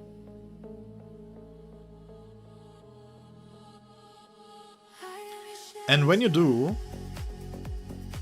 one of her main damage full-ständig abilities will be able to ignore 5% defense by 10 times the layers that you have. So if you have 60 layers, you ignore 30% defense. Not only that, she also ignores defense here when she is in full-ständig. So basically what this means is that baseline she can ignore 50% defense easily on her most damaging abilities.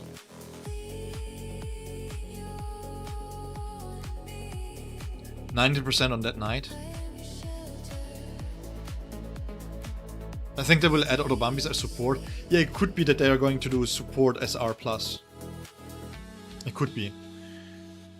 Her core passive here kind of wants to be played with somebody else, right? Because an entry skill is only available from switching into the character.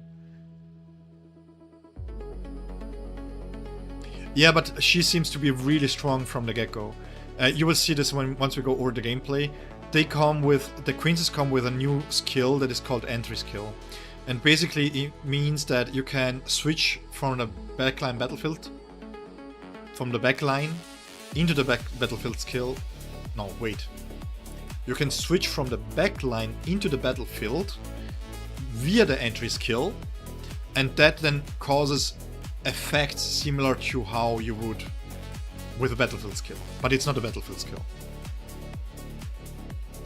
Basically, this is a full assault version of a battlefield skill, basically. Before damage multiplier of the entry skill gliding bomb has been increased by 200%, all skill mastery increased by 25%. That's fine. Sounds you will see once we go into the gameplay. It will make more sense. And then the B6, at the beginning of the battle, 3 layers of detonation charge will be obtained. When it becomes full-ständig, this here is wrong translated, it should be full-ständig. They will obtain 1 layer of detonation charge up to 4 layers. When releasing the ultimate, for one Antoli, I don't know, if there are 3 layers of detonation charge will be consumed.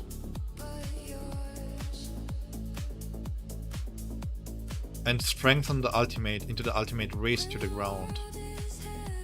Okay, we have to see what the multiplayer is there. Weapon stamp. Critical hit rate increased by 20%. This looks fairly standard. Spiritual pressure obtained through the passive skill Bombi Squad Leader. Yeah, this is the first one where you have to get the entry skills, right? Nice that this is on the weapon though. In the full-ständig, for each layer of critical strike the target has, the damage it causes will increase. Oh wow. What's the core stamp then? This is a lot of power for a weapon. For each layer of critical strike the target has, the damage cost will be increased by 0.6. So let's assume that 60 is the cap or 70 is the cap. And it's easy to go. Question is, does this snapshot?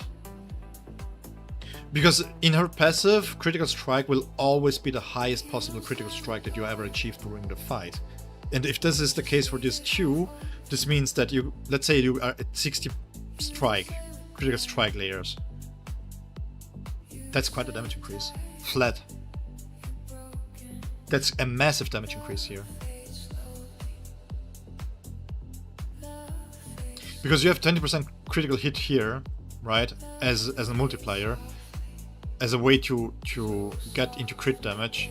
You don't have any innate crit damage yet, but you increase the base damage by 36% if you stack up to 60 critical strike layers. And this here is multiplicative. This is not all type damage.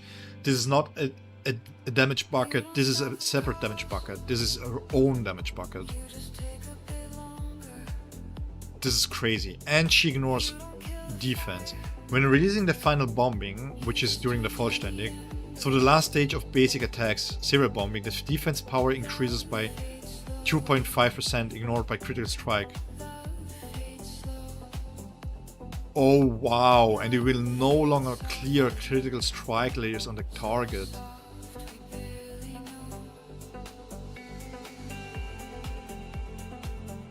Yeah, and the B2 you can go to...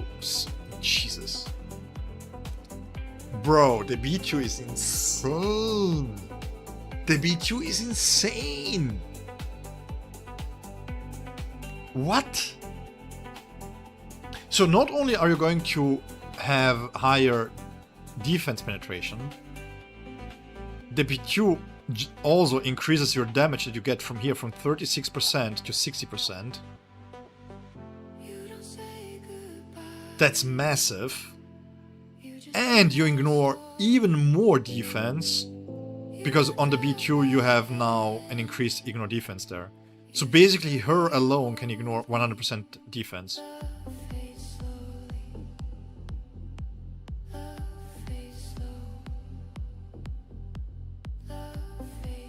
At A1, yes.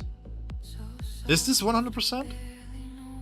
The wording here is weird, because technically speaking, if you get 100 layers, you have a 50% defense decrease, right? And defense penetration. Then you get 30% through the core stamp, through the core. Where is it?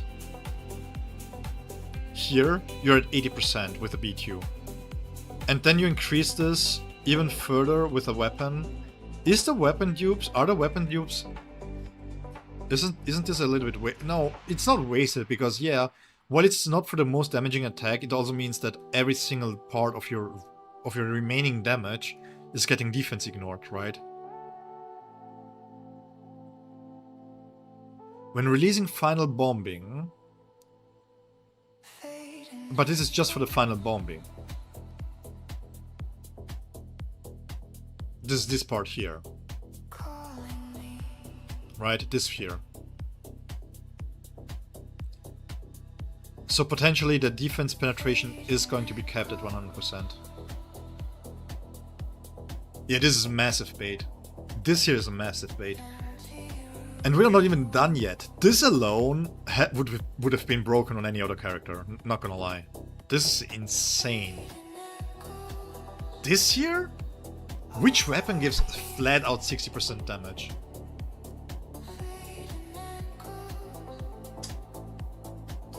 Do we have a weapon that increases its own damage, like the damage done by over 30%? By just having one basic text. I'm not talking the whole weapon. That's crazy. This is crazy.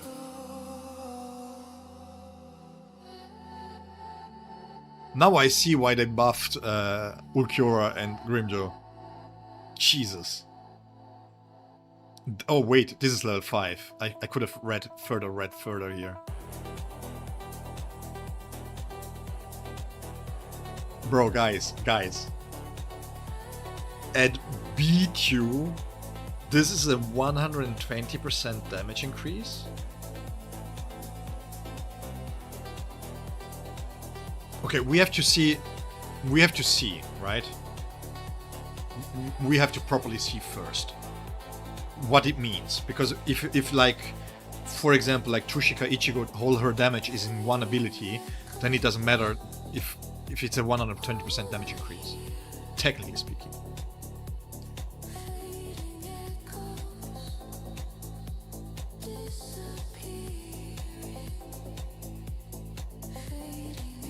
This is insane. The thing why I mentioned this, first and foremost, this is a power creep on the weapon that we haven't seen before. Not gonna lie. We had something similar with Grimjo, but this here, not only are you getting spiritual pressure increases, because that's what you need to get into the ultimate. She doesn't benefit from ultimate, as far as I can read this, right? We have to rewatch the gameplay, but she doesn't go into ultimate by normal means. Wow. So this doesn't change, which is good.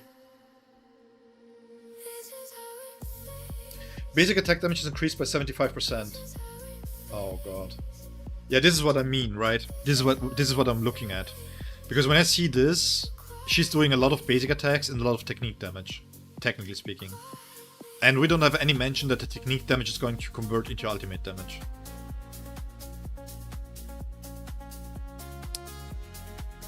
Spiritual pressure consumed in the Vollständig is reduced by 50%. This doesn't change. 150 basic attack. This is not worth going for, to be honest, for duping. Get pursued immediately when battle starts. I haven't not really understood. Is pursuit her entry skill? Am I misunderstanding something?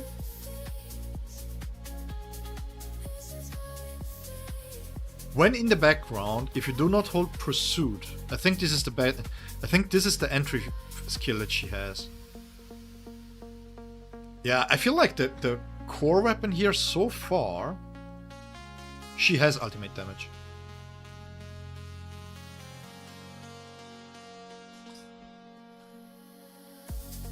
%90.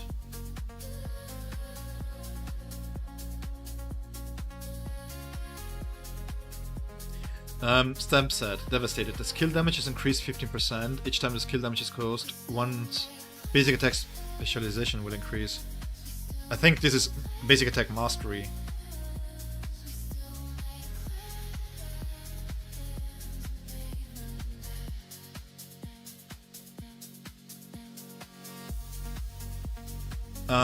If this is not type dependent,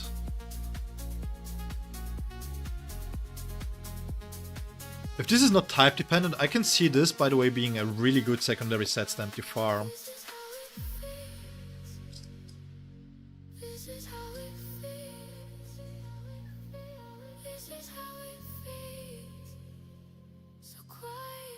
Let me think.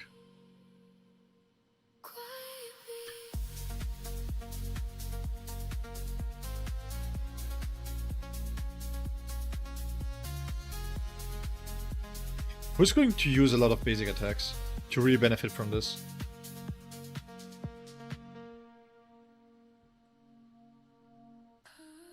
Ten times is not little. Yeah, I was thinking Banka Ichigo too, yeah. But I'm just thinking, are you really going to basic attack that much? Right? Because basically the way that you're playing with white is you're not going to swap this out for whites. His is better. So, but yeah, it could be a good general purpose for lower tier characters. My teams are good enough to get all rewards when I need her. Yeah. Again, I think that's a fair take. Personally, I would still... She's really strong, but I still would wait. Bond set max level. Wait, give me one set. During the battle, the all skill mastery of oneself is increased by 10%.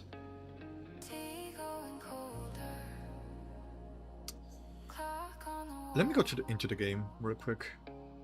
Holds every second. Let's see each one fall. Just breathe through it. I mean, it's a very good bait. It's very good bait. But at the same time, I wonder how should I put this? Her boundaries and her dupes for the weapons look so strong that I wonder if she will feel good enough at B0. If that makes any sense. If you compare her to Trushika Ichigo at B0 feels amazing to play. Same as Ulquiorra, right? They don't really miss much in their kits, technically speaking. And for her, it feels like she might want to have some investment in her. Yeah, again, if you can clear all the content, you can just use the events to play her.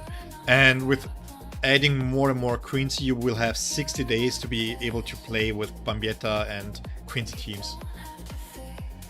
Let me think.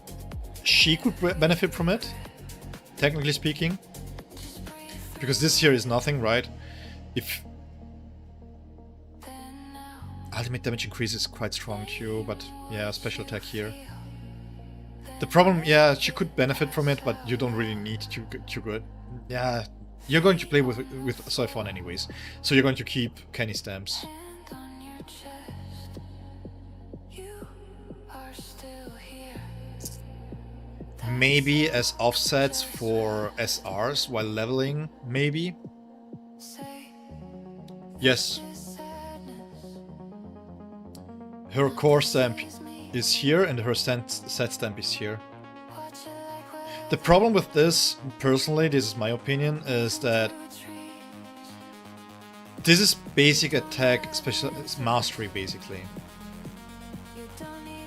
We don't have many characters that really want to deal basic attacks and really benefit from the basic attacks.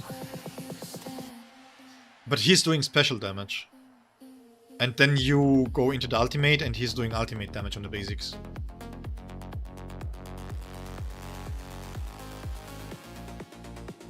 During the ultimate you don't do special attack. So even if the stack is up, you're losing damage. So Finesse is going to be a basic attack type team. Yeah, I think it's more generalized, yeah. I mean, here too, right? We don't have finesse type damage increases. So they seem to be more or less generalized characters. The only thing that you can knock her off for what she's having is this passive here. This here is the biggest point for her to get spiritual pressure. And I feel like, this is just my take, at B0 it depends how fast she can cycle through her abilities. But I'm not expecting her to be really fast with this, right? And if you don't plan to have any other finesse type characters, because it looks like entry skills is something that finesse type characters will have, this is where most of your spiritual pressure is going to come from.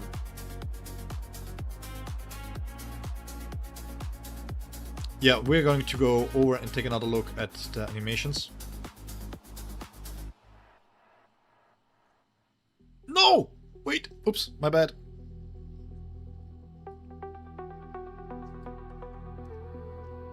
So this is her entry skill. And she is going to swap into, which then causes the attack to happen. And she's going to release. This is the same bombing thing that she does after the basic attack, right? So that's basically how entry skill works. What? You lying, guys! Okay, thank you for mentioning this. So this here is the entry. Again, her B1 is her boundaries are really strong. Let me reread them real quick. Was it in the first boundary?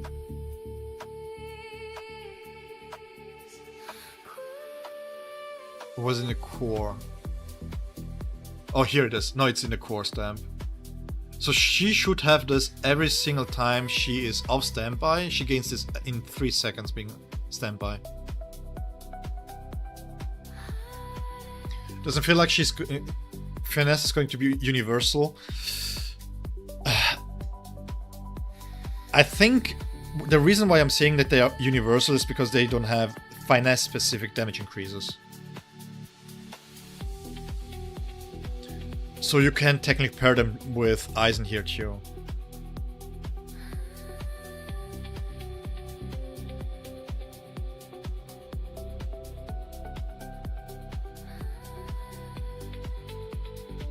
These are her buffs. Let me take a look at the other. This is the critical strikes that she's going to apply. But look, she doesn't have this on the enemy, she has it on herself.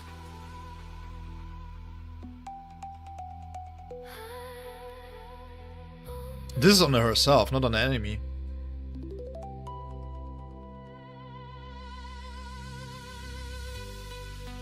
Here.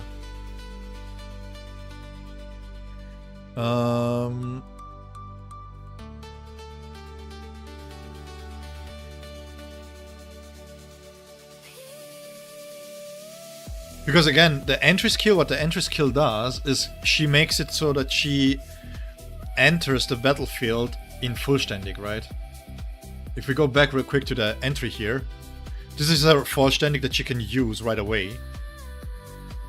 And then once she exits the vollständig, half of it is going to be spilled over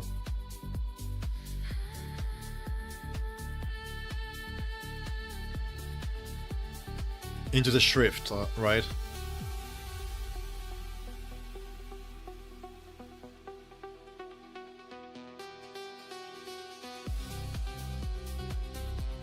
She has 25 seconds here. So with the entry, she's able... Is this the entry? No, wait, give me 1 second. This is the entry one. Because you can see that she doesn't have ultimate charge right here, right? So technically speaking, she's not going to be able to use her ultimate. But once she enters the battlefield via the entry, she's in vollständig here.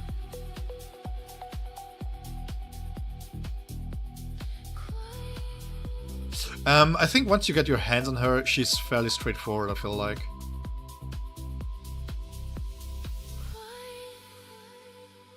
And because she's in vollständig, if you already build her up the critical strikes here, she's going to trigger whatever the max amount of critical strike was before.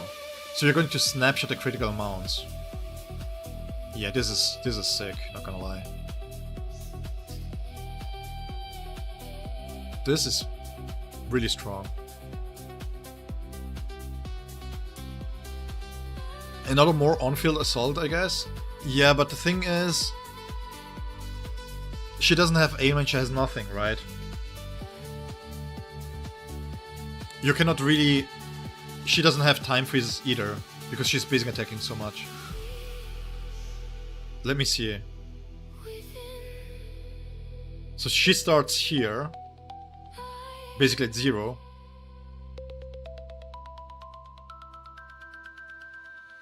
And she's a 5-second basic attack string. So you kinda have to stick with her. 5 seconds.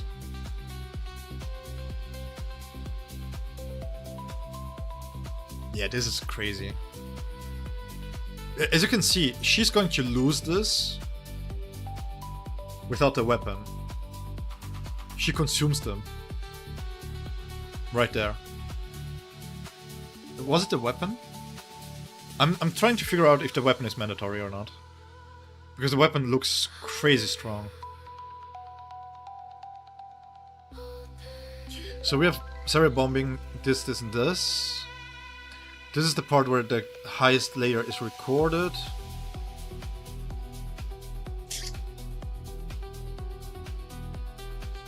Oh, this is the race to the ground, by the way. So if you have the B6, this is what she's going to use every single time. And this is level 1 multipliers. Holy. Is she going to do more damage than Tushika Ichigo? Place your bets now.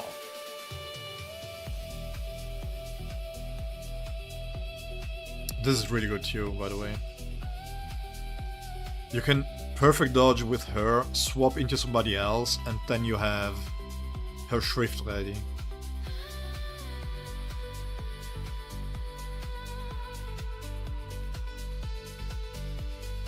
What I'll try to figure out is this part here. I'm guessing that Bambietta that we are seeing right now is duped up. If she does, they will buff Ichigo. Let's hope not. The problem is, if they buff Ichigo and Bambietta even more, the gap just increases. This is so crazy to me, by the way, that this is a passive. 30% defense ignore. Level 1. So this possibly could be a 50% defense ignore at max level.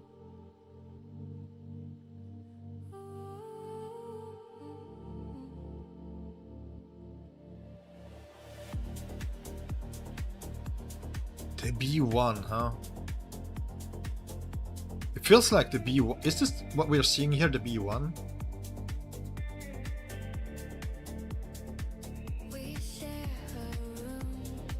She seems to be alone here, right? So this is duped up Bambi.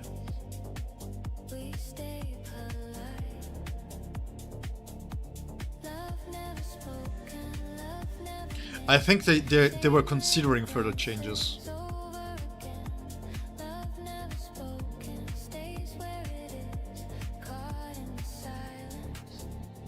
Yeah, like the B1 and the B2 read so incredibly strong.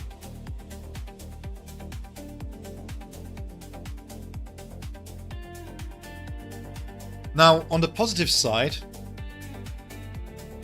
because she is very auto-based attack focused, the AI cannot mess it up too much, right?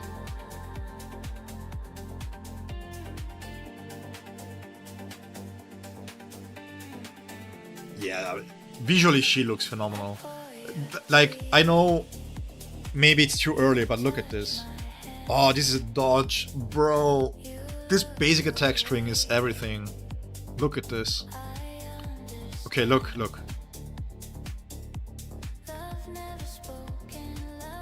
This first one, when she's back here, I wonder if she can dodge. But she's in vollständig anyway, so she's going to be protected here. Yo, those movements here. Oh, upskirt shot. Wasn't on purpose, by the way. She moves around a lot, look at this. So she leaps forward and then she leaps back behind the enemy. This is a bombing run. This is all a dodge. This whole animation here is a dodge, look at this. This whole animation here is a dodge. Crazy. Wait, this is the third string of the attack, huh? With 1, 2, 3. Yeah, this is the third string of the attack. Bro.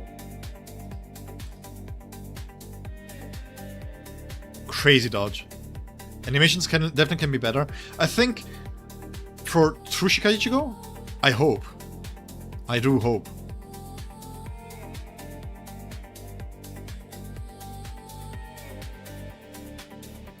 Yeah, this is... Yeah.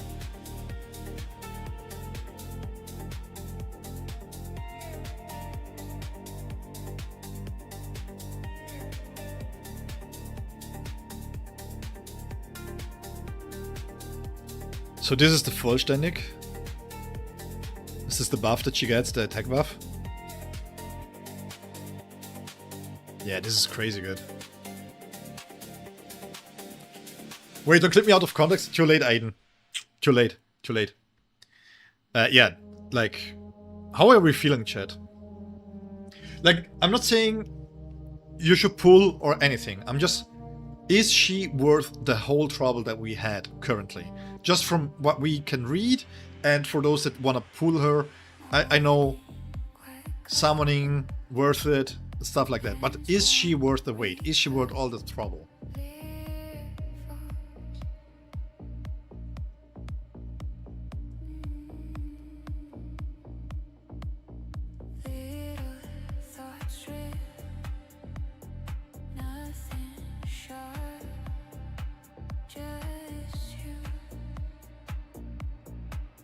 You could have made a video while reading and all of this on live. Nah.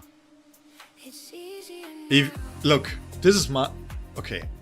This is a little secret, okay? If you guys take your time to be in my streams, you should get the full experience of my stream. Meaning proper analysis, proper discourse, and you know, back and forth between talking to us. I'm not going to do a video and just ignoring you guys for doing the video. I can sit rep this for the people that don't watch the stream.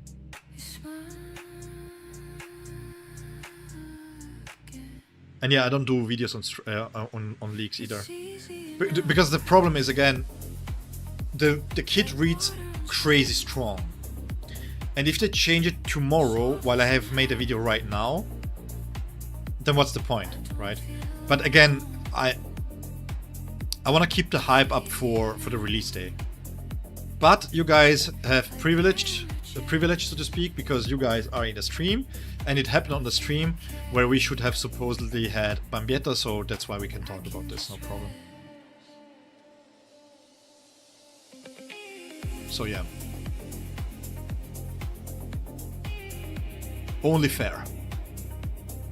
Easy views and subs. Yeah, but you know, again, the thing is with subs is that it's only, I really only care about the way to get to able to monetize the channel now, right? Because at the end it helps me make more content on it because of the AdSense stuff. But generally speaking, okay. 1 second. Generally speaking, I don't care if there are 40 people watching or 60 or 80 or 2,000. I want to take my time for everybody the same here. What type is she? Finesse. We got Bambietta. I'm spreading my wings too. Yeah, so I don't know. I mean, you're surely not wrong, but if it was just for easy subs and views, I would have done the whole drama. I would have done a negative, oh, are we AOSing kind of video. That's just not me, man. That's just not me.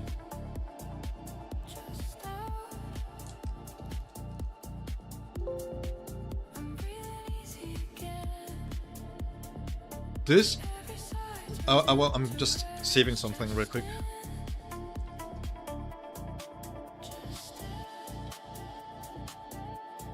Wait, we had...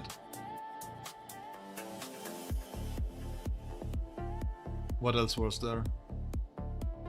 Okay, so... Let me see. Technically I'm soaring with my... Yeah, again... I would rather have people that watch me for my content that I generally do instead of just the drama behind it.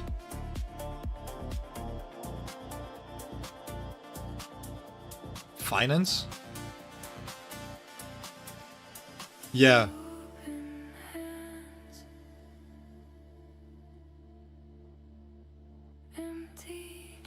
What do you mean, Stefan?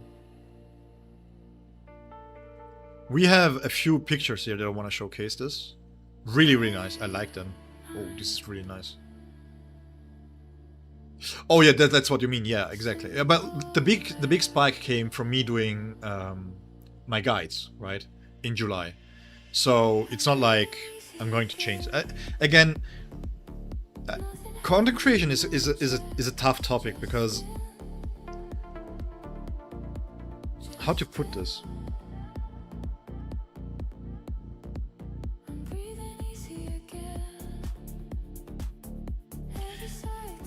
My time is fairly limited, so I have to pick and choose what kind of videos to make.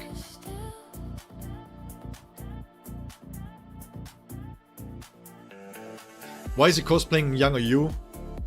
He knows what's good looking. I wish I had that hair even when I was younger, not gonna lie. So then we have Bambietta. Really nice too, actually. What is this exactly? Wait, give me 1 second. Oh, these are the new loading screens. Okay, guys, I cannot stream. I cannot stream the game during this time.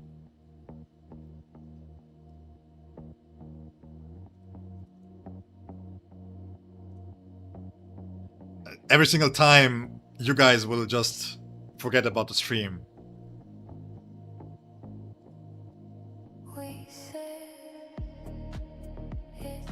And they should show off more. Hey man, listen. I'm glad that they went with a decent Bambietta here. It could have been worse.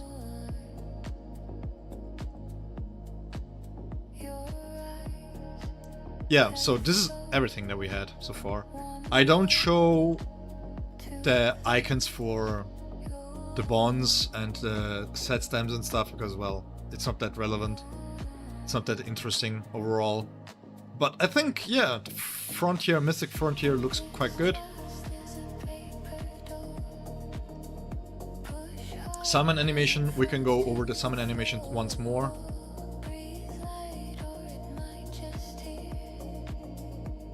You're gonna make that face, she was engaged. No, you just want to have free sensual stuff. That's my next step in my career, is doing a friends page. So that, you know, I can monetize that too. Mystic Frontier is the one where you got to Apex, where you were fighting each... No. It was the badge trading one. The badge trading one. Where you were doing the missions and stuff to badge trade. Right? Grimjo. Wasn't Grimjo Mystic Frontier? We need emoji clip art of the streamer.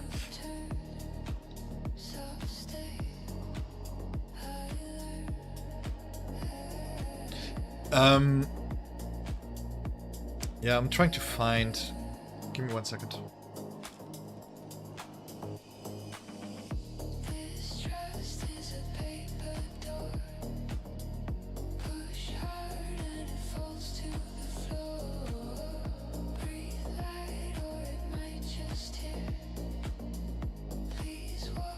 Can I show this? I don't have this anymore. I don't know if I made a video about this. But basically, the basic idea here is that you do events, and then you do the stages, you get this kind of badges. I mean, you have seen the badges, right? And then you have a certain RNG factor into this, and you can kind of like collect them all together, and once you have a collection full, you get a reward. And usually, well, so far, the idea was that you do the Mystic Frontier for a skin. That's how we got Gin's skin, basically. So you just do the missions, you farm the badges. We have a badge trading chat that helps getting the proper badges. And you can do this multiple times over. The rewards usually are good, but the RNG system behind it was really, really bad. Because you didn't have a pity or anything, and you had to trade the stuff around. And I think, if I'm not mistaken, was it 3 or 5 times a day that you can trade? But we have to see if they're going to implement this the same way.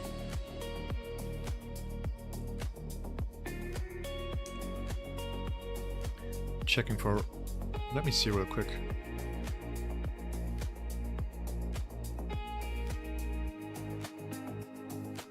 Okay, now that's fine.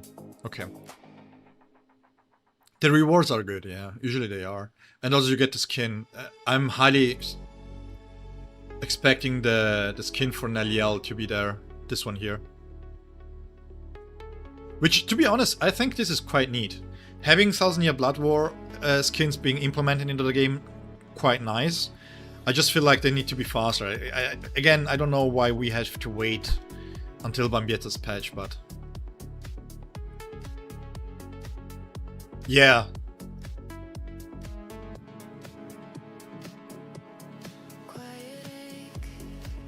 Randomized rewards is never a good idea, Emo. Again, I think the main idea of it wasn't too bad, but the problem is that you cannot swap them around, right? If I have, for example, 3 Yamamoto badges, I could not trade them in for a specific one. You had to trade. And it's like, okay, but then... It is possible, I'm not saying that it's impossible or something, but it was just a hassle to go through. And in fact, most people didn't even go for the second or third completion, they just went for the first and done, basically. So, who needed Trushika Ichigo's rotation?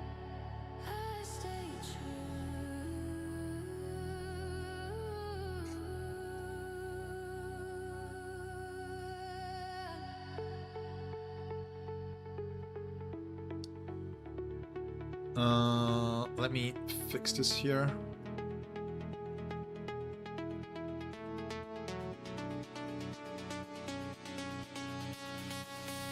Okay. You have every single title from Mystic Frontline? I don't think so. I don't have them. Oh wait, yo, true. I wanted to check the new title real quick.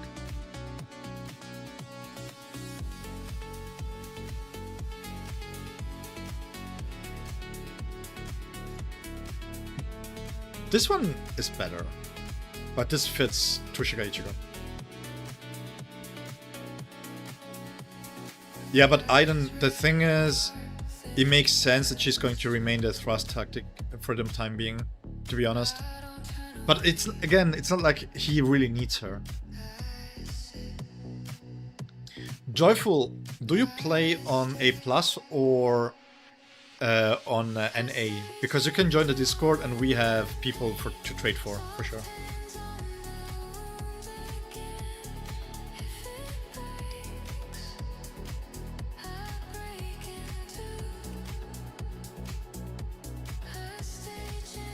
Mystic Frontline is gonna be back, yeah. Hopefully changed, but yeah. Shadow modding on YouTube now. Welcome back. Yeah, so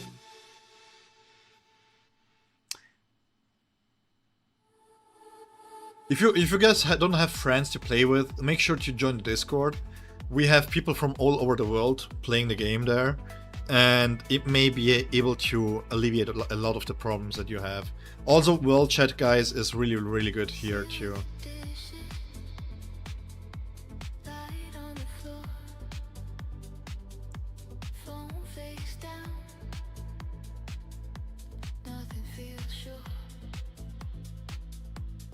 Yeah, but I didn't get into the top 3. I was asleep.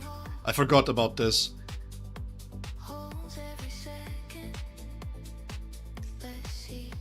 Nice to see YouTube at chat. Yeah, I guess so. Morphine, okay. Don't worry, man.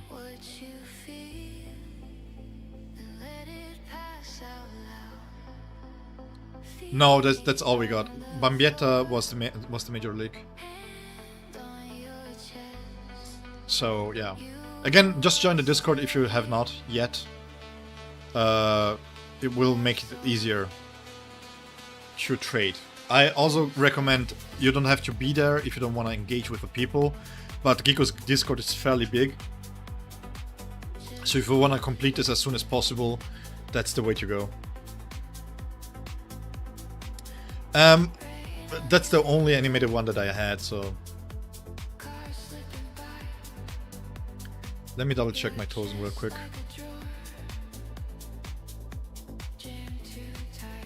Oh, true. This is actually a good way to check. I have to test his own core stamp here versus this one.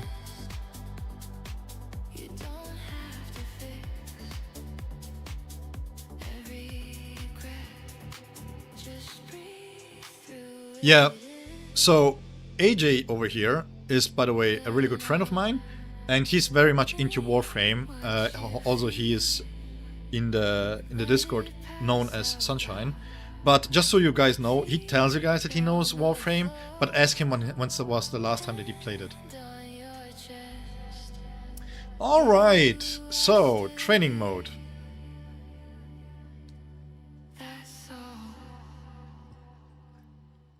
Sometimes chaos is nice.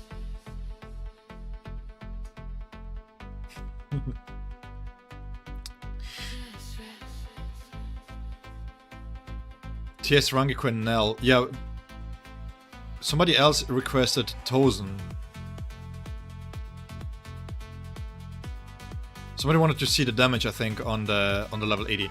I have to change to the other account, so we will do this first, and then we're going to change over. We can pick level 80 here for more for a better comparison. Calling out his friends live, of course. If not live, where else?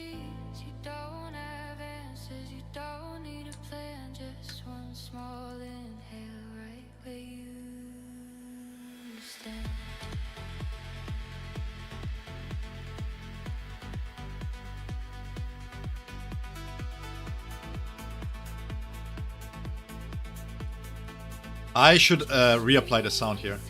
Give me 1 second.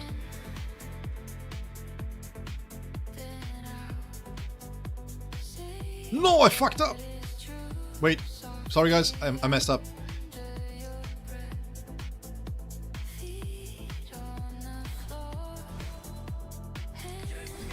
We're going to flip cards anyways. So my Kiski here has enough ultimate charge rate that I can just go into the ultimate with one special attack, which is quite nice.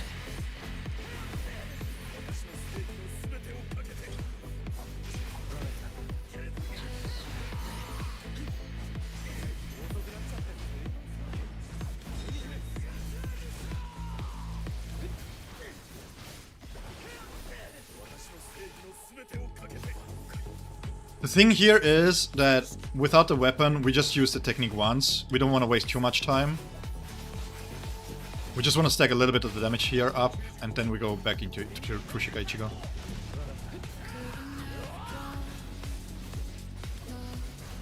If they bring back Mystic Front, I hope the anti-cheat measure will work better this time. You play Warframe Q? I am into Soulframe lately.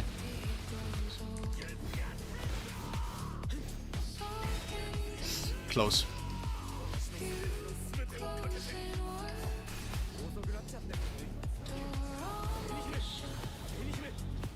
Yeah, you can do so.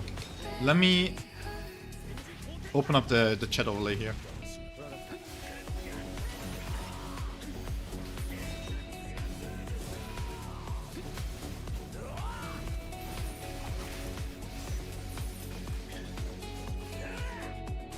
It's a little bit tight on timing, but it's fine.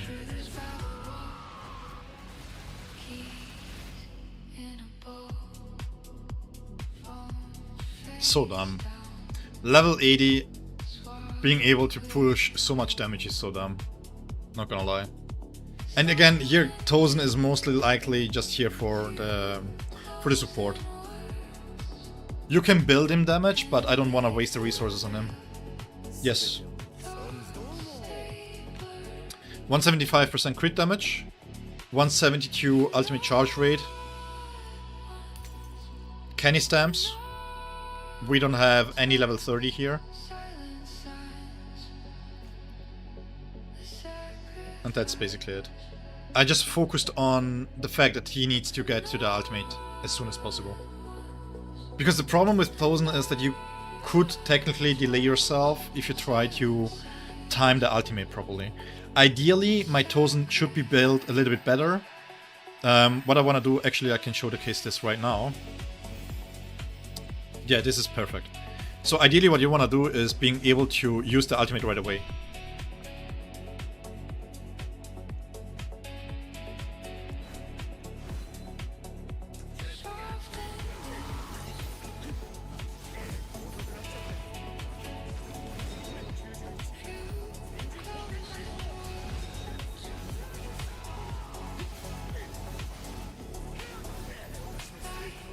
Because then we use the technique here. If you don't have that much ultimate charge rate, then you have to wait.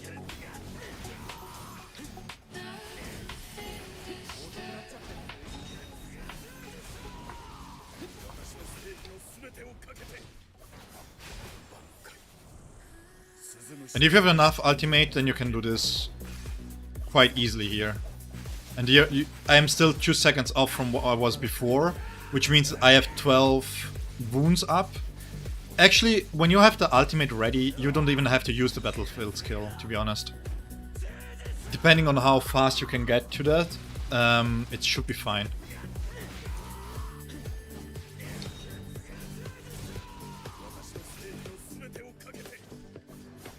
Because the main reason is that you kind of want to make sure that this doesn't fall off, right?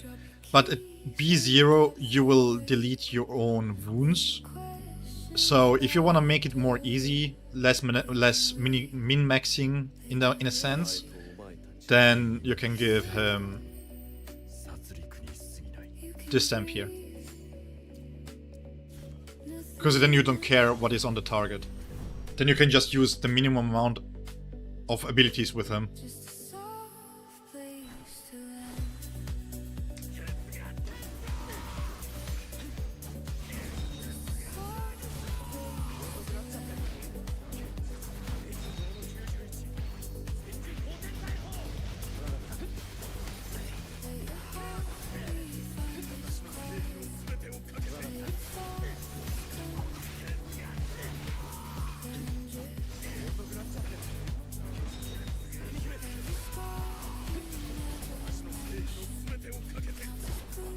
As you can see, I'm not using my abilities here because I don't care about the wound stacks. I just care about the stacks of the resistance down.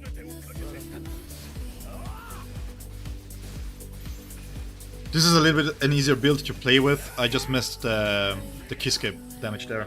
Goddamn. But generally, this is the idea that around 35 seconds you can use the ultimate, the Transcendence.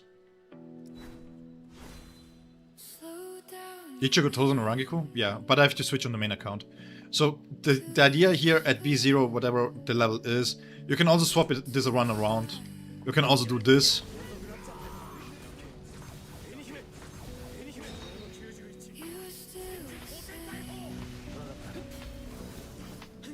You don't even have to be on target for this to be able to hit.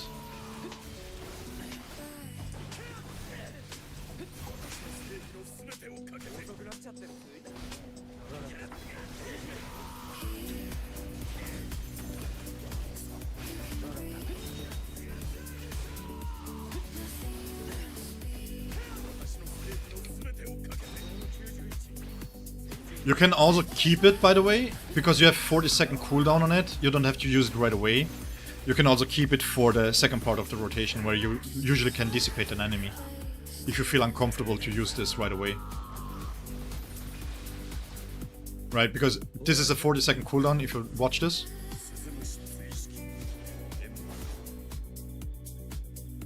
So, with Fierce Rotation you can get Transcendence in 30 seconds with Nell.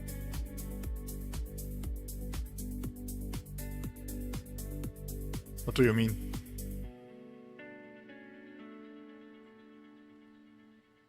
I mean, let me switch to the main account real quick.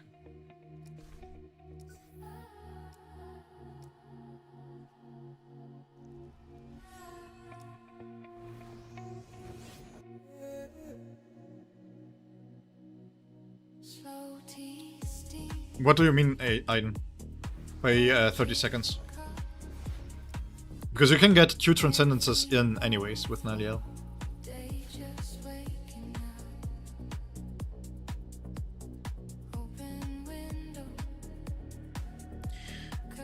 Okay, Morphine, you asked for TS Rangiku and Nell. It's fairly similar to the one with Mayuri, to be honest. Only thing that you have to make sure when you play with Rangiku is that her ability really hits. That's the main thing.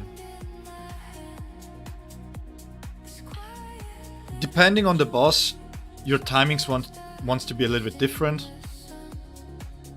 It depends a little bit, right? But one thing that can happen is if I do this, then sometimes it doesn't register properly, okay? So just make sure that her ability really is registered. As you can see, I have enough ultimate charge rate that once I consume them, she's going to be into the ultimate fairly fast. Charge up.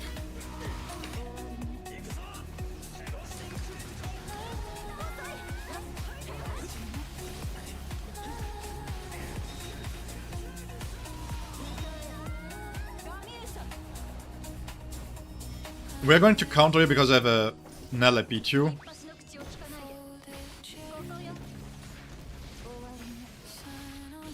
We're going to launch the Lancer here, and then we're going to switch out.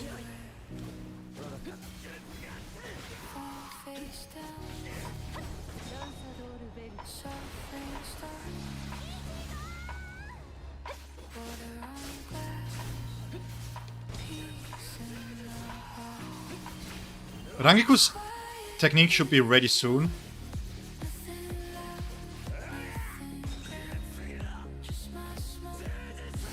Yes, we discussed the Bambietta stuff like an hour ago, basically.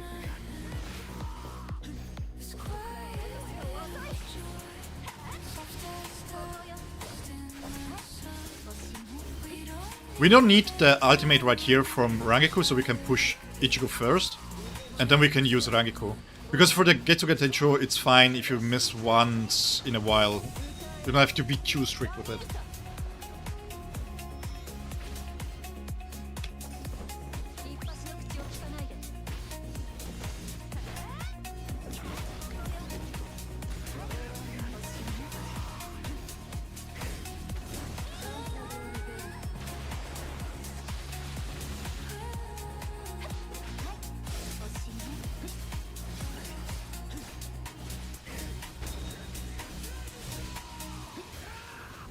You don't consume the Heineko's mark during Transcendence, which is why you don't really care about the Heineko's mark. You don't have to reapply the technique before you do the Transcendence. That's really, really important. As you can see here, they're still here, right? This is one of the major parts. If you... No worries, Marvins. All good. All good. So, the way that Heineko's mark works is that you have to basically use debuffs engaging stuff, right? So Transcendence doesn't work to consume this, which means that if you have like an overlap where her technique is ready and his Transcendence is ready, Transcendence goes over Rangiku. Yeah, we can do the same. I don't know the levels here of UCR, but the same thing remains, right? No matter what, you're not going to delay Ichigo for Tozen. So, in this case, it depends a little bit. If you have a B1 Tozen, you can also start with Tozen. But in this case, we can just start with Rangiku. And then we just do all our damage here with Ichigo. And then we just swap into Tozen once it's necessary to basically do that damage there. Like this.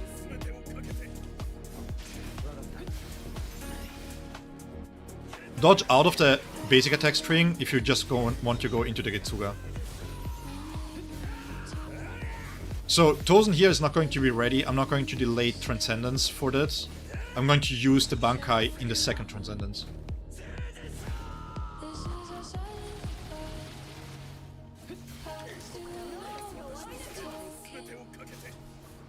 This is all that I care about, is the damage up there that he gives. Rangiku here might not even be... I don't think she has any gear here, actually.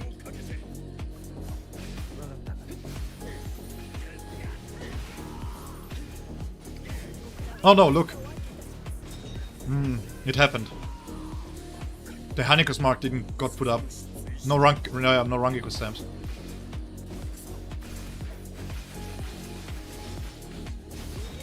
But also, her mark wasn't applied there properly, as you can see.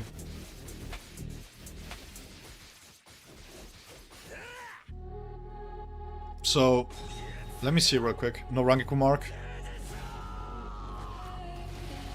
My Tozen is not built properly here. Give me 1 second.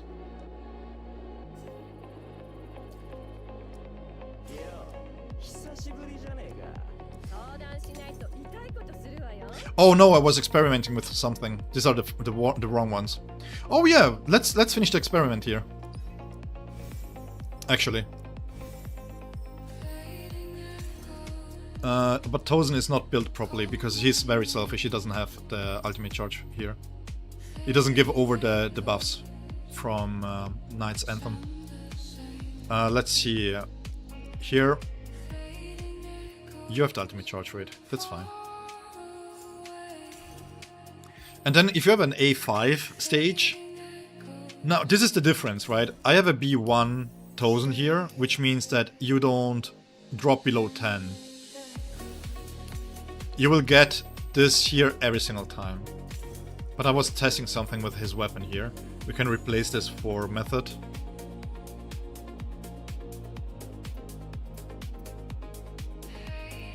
Jesus. Who has method on? Go find it. Oh god.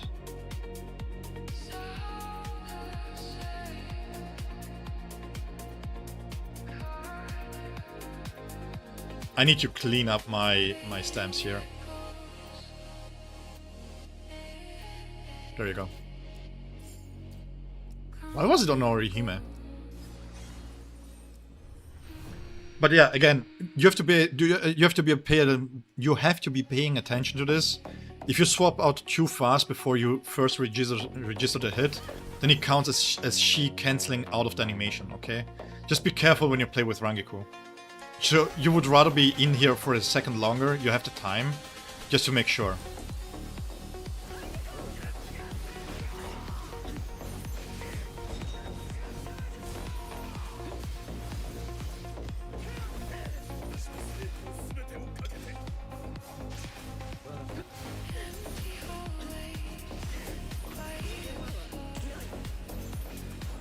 We're going to use it here, just to switch it up a little bit.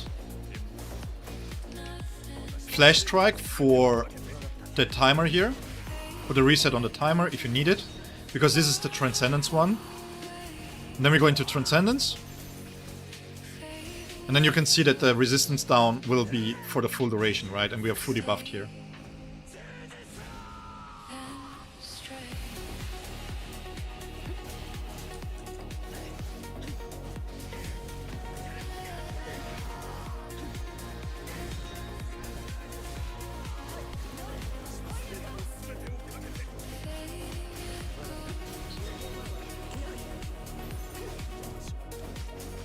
I mean, even if you don't do nothing here, right? You're just biding your time until you get back the technique so that you can go into Getsuga Tensho and then back into this here. The thing is, you just have to pay attention a little bit, because if you don't... how should I put this? One of the risks that you can run out of is that this can fall off, right? So for example, the way that Battlefield skill works is you do thrust damage, he jumps in and then he puts resistance down, right? Up to 3 times. So when you are, for example, at 100 and then you do stuff here, maybe you want to rebuff and everything, right? You want to do this, you want to do that, then you don't have enough time, so you have to flash strike to decrease the energy here and to reset the timer. So basically Tozen in this configuration is just another support, basically. That's how you should handle him.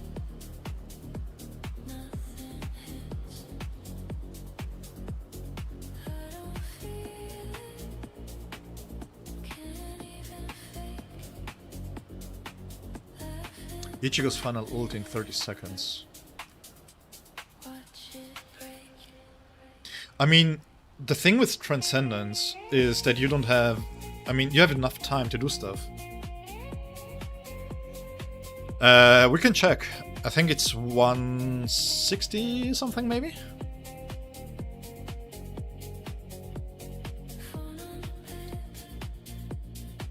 Let's see.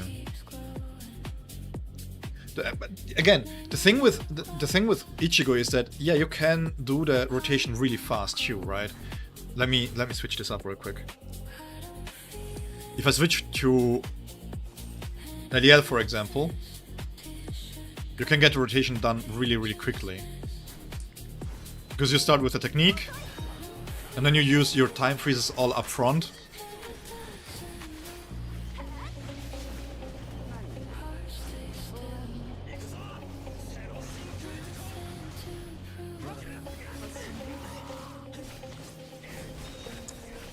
I forgot to swap out back again the ultimate charge rate. Oh my god, I was like, what's going on? Sorry, Nell. The ultimate charge rate for Tozen, mine is at 178 here. And for Rangiku, 168. And I'm just using Kiske stamps here just for testing purposes. I wanted to see how good they fare in this case.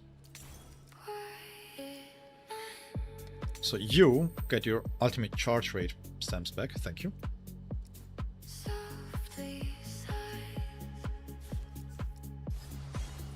When it comes to ultimate charge rate, the general advice that I give is that, especially for supports, they're not dealing that much damage. Go with whatever feels comfortable to you.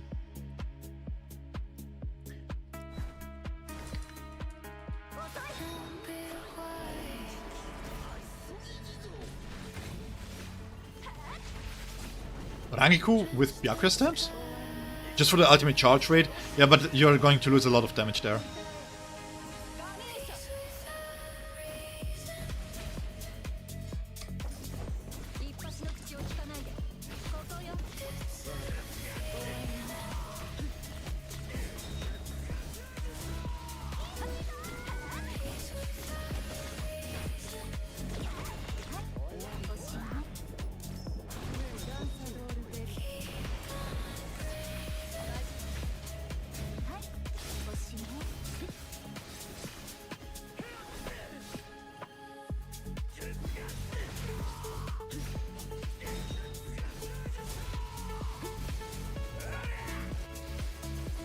$20 seconds to Transcendence.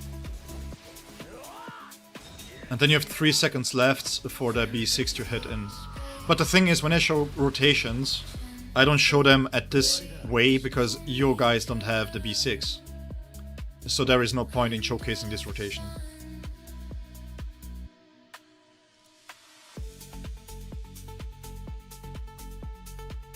And by the way, just real quick, pro tip when it comes to Ichigo, because I see this quite a lot, people do this. You sometimes, you see me opening up like this, right? And the main reason why I'm opening up with Ichigo is because it's misaligned with a Jujutsu.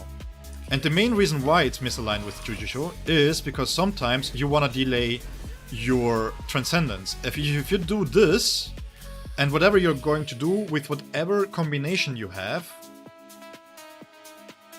I don't have Byakuya stamps. So whatever you have with whatever kind of configuration you have, if you do this and you hit the Jujutsu, even if you're swapped out, you need to know that once you hit the Jujutsu, you need to go, right? So you don't have proper timers. You have one timer. This is also B2 now. It was done in 20 seconds to the Transcendence. So one of the problems here is if you are doing this, for example, with a Jujutsu, if I swap out, I'm using the timers of those two to keep track of when his Getsuga is ready, right? And it also gives me ways when I start to decide. I can do. Why am I talking? I will showcase this real quick. It's never too late to play a game. Always play games. Let's say I'm doing mistakes, like this for example. I short shifted the rotation for Nell. I'm back here. I'm missing ultimate charge rate, whatever the case might be. I have 9 seconds left here, right? So I manually here swap into Nell. And now I have the technique that gives me time to understand. I have 4 more seconds before I have to switch. Right? So I have him here. This means I can go back into him and I have 5 seconds here. and then I can use it, right? And the thing here is, and this is really important, I am at 7 or 9 seconds. So that when I finish my Transcendence, my Getsuga Tensho is ready. Okay. One thing that happens sometimes, if you are going to be delayed, what you can do instead is you can, because technically speaking, you only care about the cooldowns, right? So when you're getting to the Transcendence, let me showcase this real quick. You're too late for the Transcendence. You maybe some buffs are up, the boss is doing any kind of mechanics, whatever the case might be. So you're going to use both, but you're not using the Transcendence here, okay? Really important. Keep this in mind. Watch this. Delayed, delayed, delayed, whatever happens, you use the technique, and then you go into Transcendence.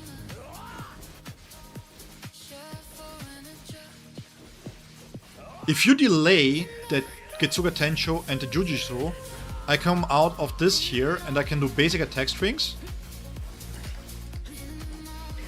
into the Jujutsu. Okay?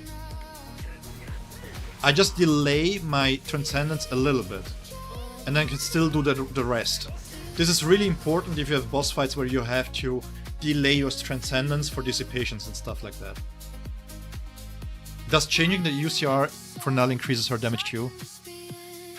Well, I mean, one correlates to the other, right? If you can cycle faster through Null Yell, technically it's a damage loss for her, but it's a damage gain for Ichigo.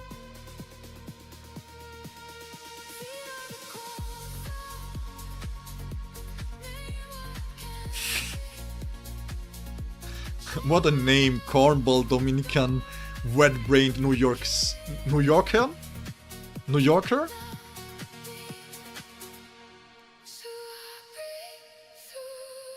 My normal rotation? Yeah, sure.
Yes, exactly.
You still get the two Getsuga Tenshos in there.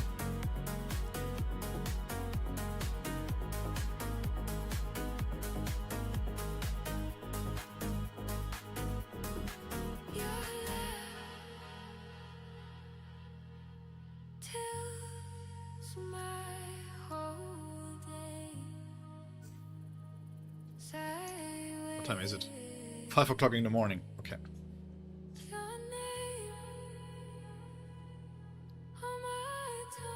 I have nothing left.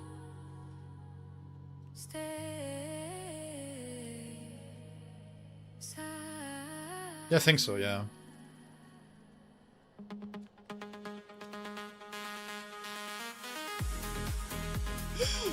Green screen effect!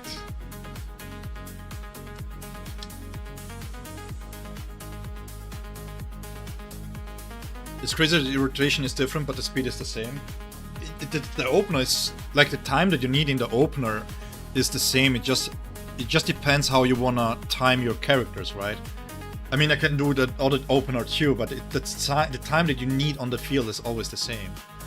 So even if I change this around, you can also have my Yuri here first, right?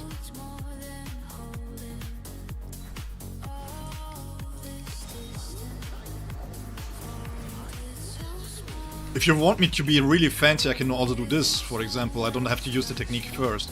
I do this.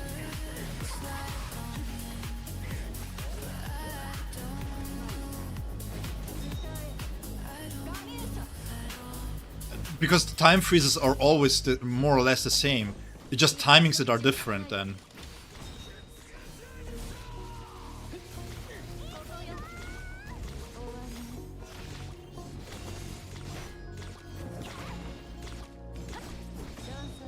So he's going to be ready a little bit later. I can switch into him first. I can finish the attacks here. Do this. I can also wait, because I'm at 40 seconds, right? It doesn't really matter too much. And then into Transcendence, and then I have 3 seconds left. And this gives me enough time to get the B6 in there. You have enough time to do the rotation now. So it doesn't really change too much which kind of way you do it, right? Because as you can see, it's still ticking. So... The way that I see rotations is that I try to find a way that I have multiple ways to keep track of everything, right? So with my rotation... Let me showcase this once again. Oops, wrong one. When I start with Ichigo here, the main reason why I start with Ichigo is because his technique is 10 seconds, okay? His technique is 14 seconds, 15 actually, but 14, right?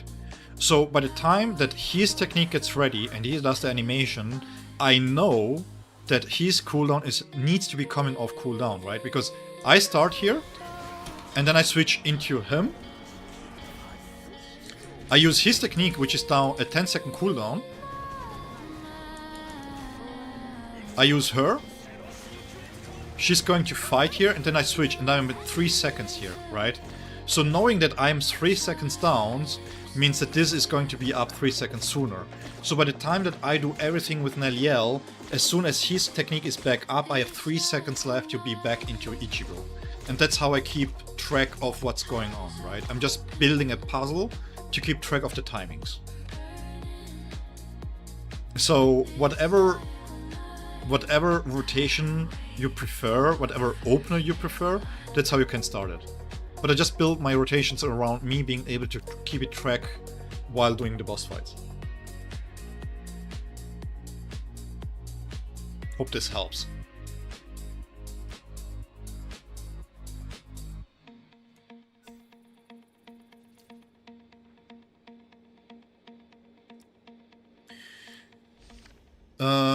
Okay, what else?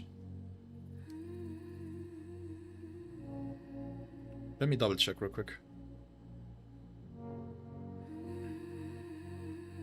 I don't have Byakuya stamps. I'm not even lying.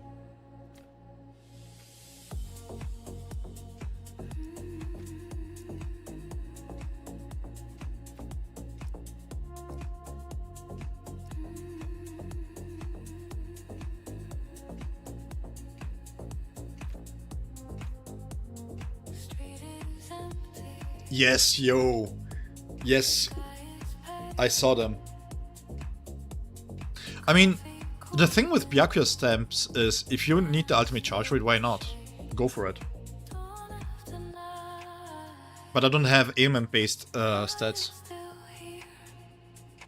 I think I understand what Romika is saying, because he's saying if you don't need the ultimate charge rate for Rangiku, because you get it through the stamps, you can get more ailment damage, right?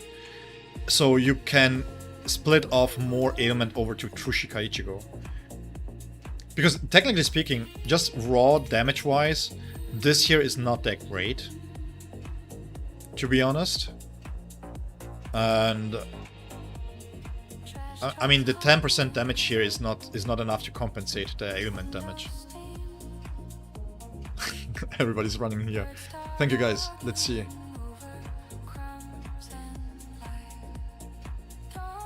We already went through the whole kit, by the way, guys.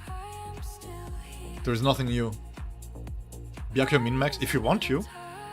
I don't really see why you should, but I think it's a cheap option to have, because you can do what you could do with Byakuya stamps if you just try to get a rank going. The cheap version here would be to use ultimate charge rate and ailment damage somewhere in this first and second slot, and then you can use ultimate charge rate and ailment damage. Well, you can use ailment damage and ultimate charge rate in the third slot with ailment damage. So whichever stamp you get with ailment damage here, and ultimate charge rate, you can use it as a singular piece, right?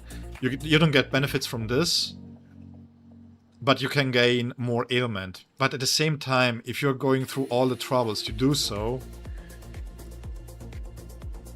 Where is it?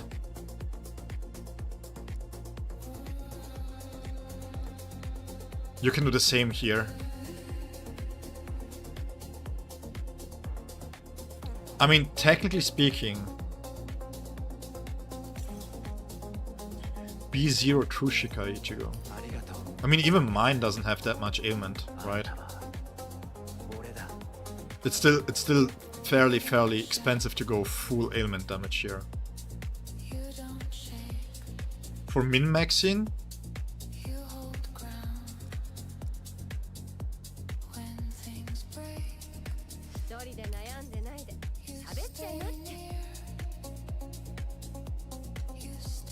uh,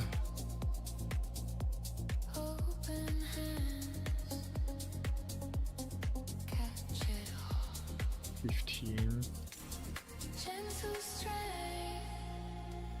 Gin stamps is technically speaking a 15% ailment damage increase and around 10% crit damage increase, right? If you don't have... Well, if you're using Rangiku, you don't have Mayuri. Which means the crit damage here is moot.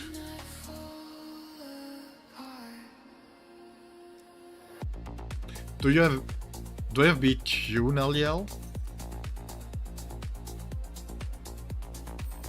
I think if you can min-max a proper set stamp here.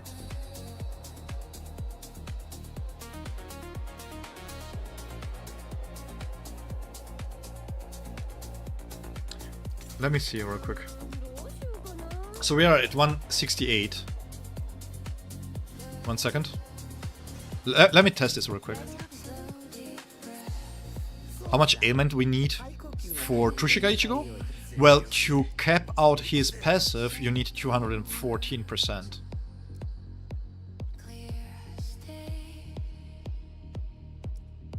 Rangiku. To max out the stamps. And then depending on what kind of boundaries you have, you want to have more or less ailment. But if you're B0, grab whatever ailment you can, because you have to focus on crit rate anyways.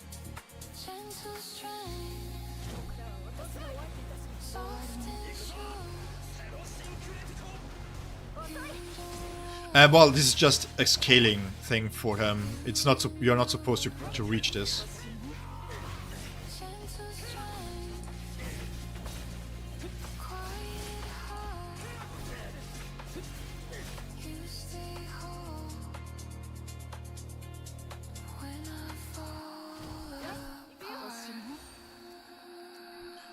Let me see real quick.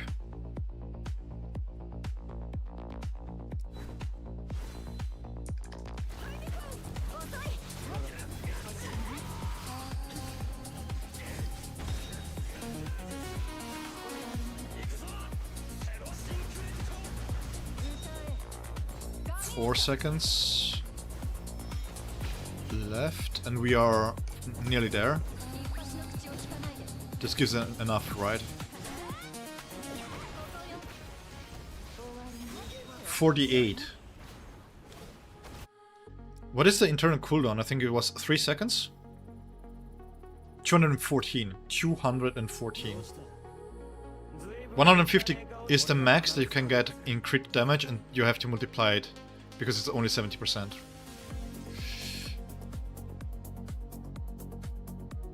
Oh man, I haven't used her in a while. I forgot what her internal cooldown here is.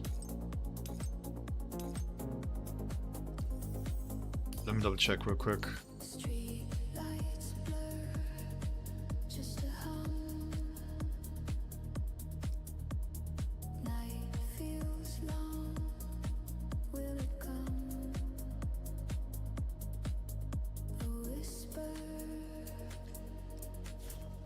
There is no internal cooldown, so let me see.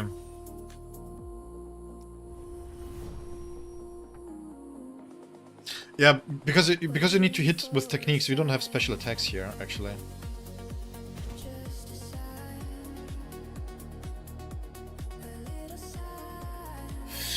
Let me test this real quick.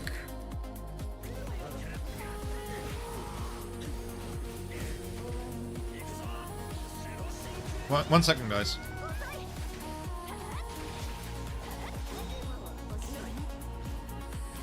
Seven seconds.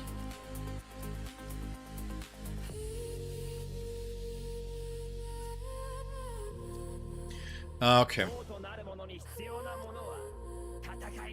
Bambietta is finally out. Hey, Zephyr, yeah, we went through them. She looks cracked. Really, really strong. Yeah, it's 214, to be exact. Nelskin is really nice too. Never heard of any leaks before.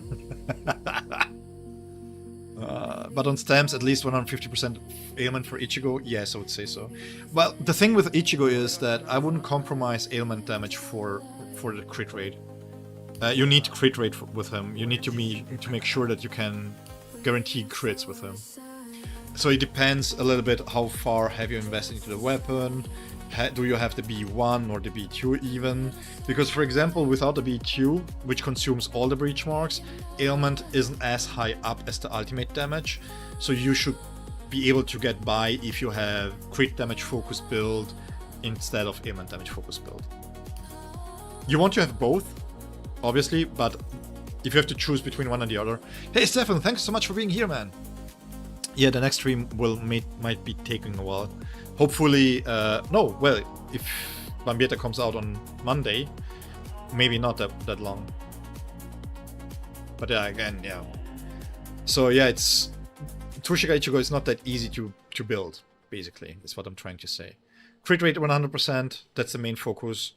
And then from there, you basically pick whatever you have.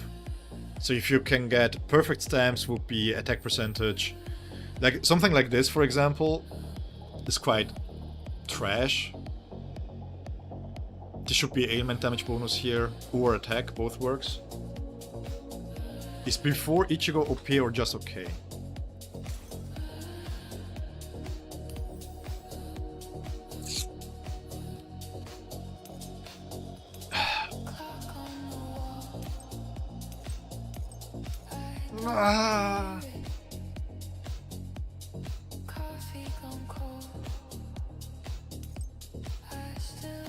Okay, I have to pose this question differently.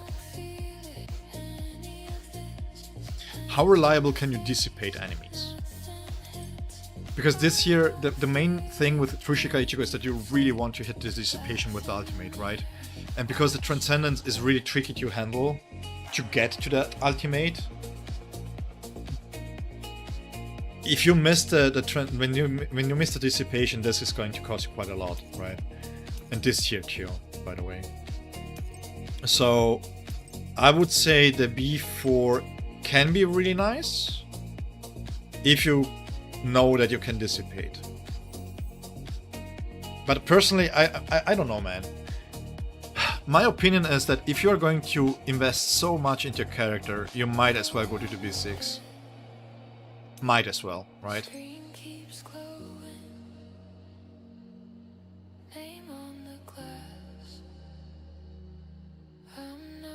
You have mentioned Ichigo's crit rate, but well, when I say Ichigo's crit rate, I'm not saying that he doesn't have any. I'm saying that if you consider everything that he has in here too, you have to make sure that when you, whatever weapon level that you have, level 1, level 2, level 3, whatever it may be, and the fact that you can have the B1, which is a 36% crit rate instead of an 18% crit rate, then you have to work around this, right? And basically boundaries make it so that you can go down with crit rate and still be able to build into ailment damage and into crit damage and into attack percentage. So yes, you're not wrong with saying that you have to consider the crit rates at all levels. I'm not also advocating to go 80% crit rate on the stamps. What I'm saying is go 100% crit rate overall. But yes, charge should be mentioned in case that people don't know about the charge system. That's true. But this here, for example, is a bad stamp. I cannot get anything better, to be honest. I don't know why. I'm struggling.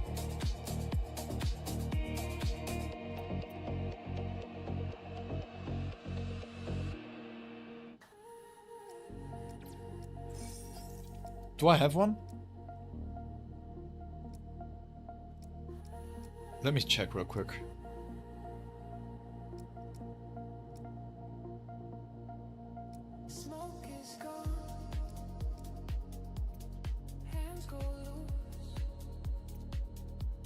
Yeah, this is bad here. I mean, we can try this one here.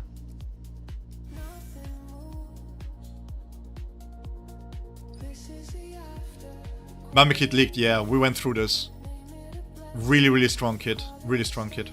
But I will hold judgment until I play it, because even though she's very basic attack focused, I want to see the damage first. This is trash, bro.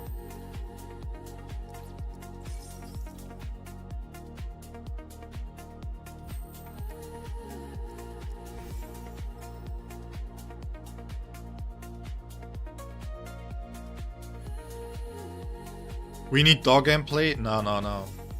We don't have any dog gameplay today.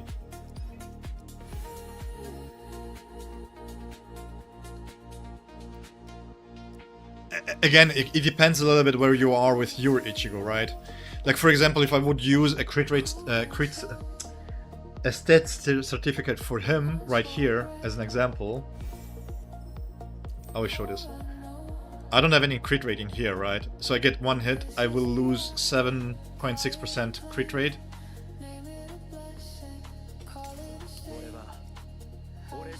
I should still be good. Actually, I was cooking up something here.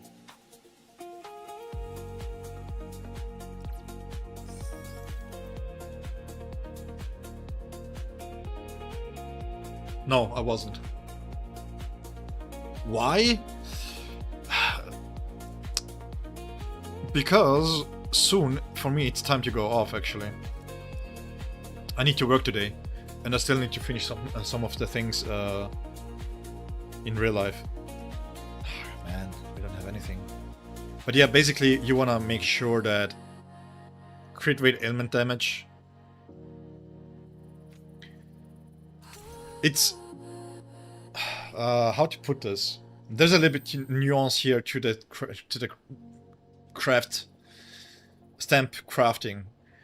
Basically, what you want to do is you have to have one piece. Let's say you have B0, where you can guarantee yourself that you can get as many crit rates hits as possible, and then you can build the auto queue more flexible. Also, if you're considering investing into Tsushika Ichigo further, you really want to make sure that you may have gotten a crit damage somewhere and keep that one. It really depends what are you missing, generally speaking. And I think the easiest way for stat lock is to have crit rate and ailment, because these are his main two stats, basically, that you want to have. Right?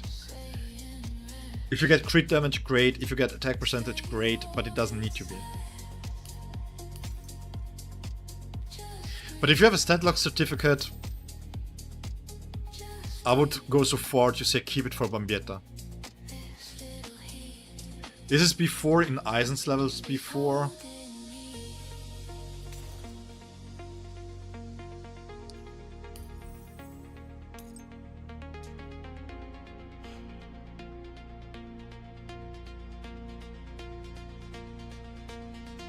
You're asking good question, Milo.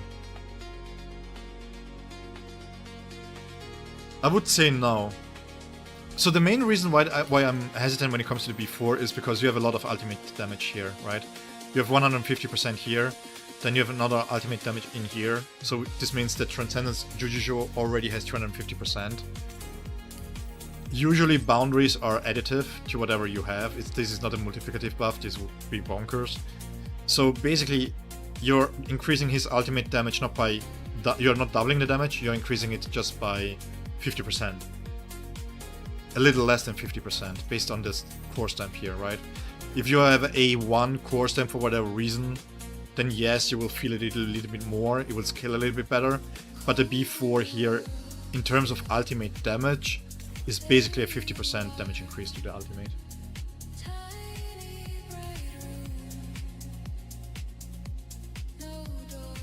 Also, AJ, he is not really a doggo, he's a cursed doggo, which makes it even worse. Personally, I think, this is just my opinion, okay? I could be wrong with this. He is great, he's so good at B0, B1 and B2 that I personally cannot give you guys the advice to go for dupes for him. If he's your favorite character and you love his gameplay and you know you're going to use him for a long while, I would aim for the B6 instead. Or else keep him B2. He doesn't really do that much differently at B4 or B6. It's just more damage. But again, I don't have a B6 Naliel, I have a B0 Mayuri, B2 Naliel. And he's doing 15 million DPS, right? That's all him, basically, doing the damage. And that's fine for me. I'm enjoying it. I don't need a B6 Naliel to be able to enjoy the character. So I'm only B6ing my favorite characters, actually. But this here has a lot of value. Like, this is defense down, defense penetration, defense ignore. It's like such an evergreen ability to have. How important is ailment damage on Nell? Not that high at lower investments, let's put it this way. Her weapon really adds a lot of ailment damage, but it's not really... When you play Naliel at B0, B1, B2 with Trushika Ichigo, her damage, you can scale it up. Yes, you can go for ailment damage here, especially with Mayuri. You know, she can provide a lot of damage, but it's still... I mean, again, can we see this? Oh no, wait, it was here. This is a B2. Do we see this? Let me see. Yes, damage stats here. This is a B2, okay? Once again, B2 Nell, B2 Ichigo, B0 Mayuri. This is what I showcased in the guide and what I made my Should You Summon video up on. Look at the difference in damage. Now the question that I have is, how much better can you make her stamps to get 10, 15, 20, 30, 50 million damage more? And is it worth it, the resources? When he is doing so much damage. As a day one player who skipped Gin, you feel blessed. Yeah, he's amazing. He's amazing, man.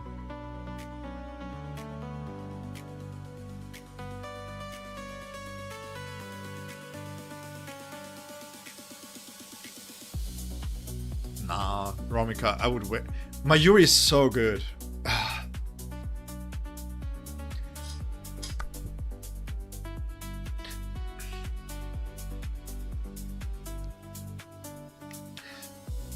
The problem is, if Master Lord Ichigo is going to be ailment based in any kind of way, you regret not pulling for my Yuri, right? And being able to build up my Yuri now and then skipping other characters instead. And even if Master Lord is not ailment, you still have my Yuri, which is fantastic support.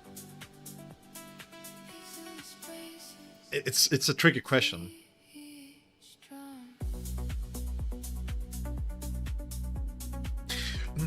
I would say the chances of that you are going to want my Yuri at a certain point are very high. You can use them in the strike team with Grimjo and Soifon, for example. You can use them with Kenny. Maybe later on with Wasalorde. Whoever is going to be ailment, he works. He's just such an evergreen Mayuri.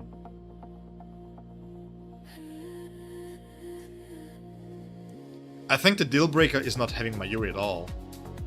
In the sense that he gives you so much more flexibility and it saves just a lot of resources on farming set stamp for supports. If I'm not mistaken, even had B6, people were running attack percentage instead of ailment, if I'm not mistaken. But I don't have a B6, I don't know what a B6 world does, so...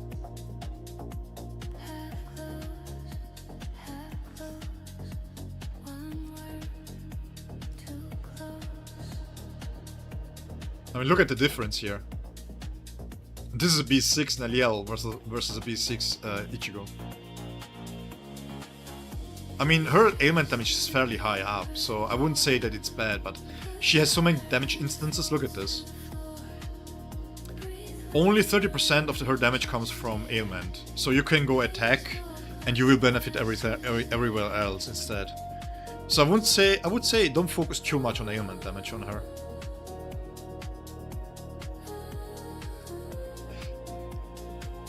New thrust support? Oh man, I don't know.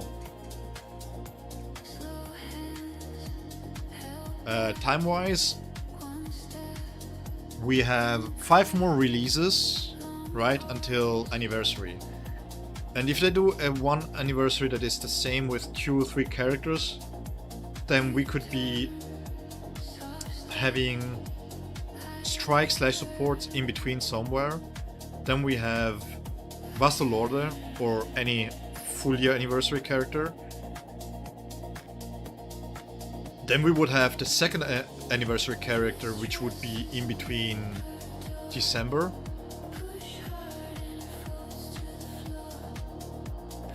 And then basically for our New Year's we have a 3rd anniversary character, and then we already have the Chinese New Year anniversary, right? So we have like nine characters basically upcoming. So at least another 5 to 6 months. At least.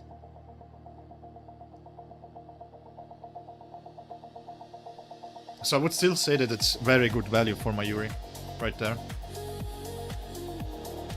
Free to play, it's hard. I know, Romika. I know. Well, one thing that you can do...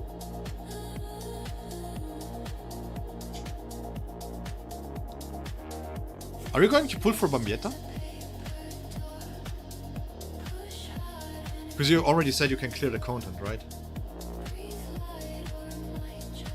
We need strike and slash support. Trust that I already have 2 guys. Is true Q.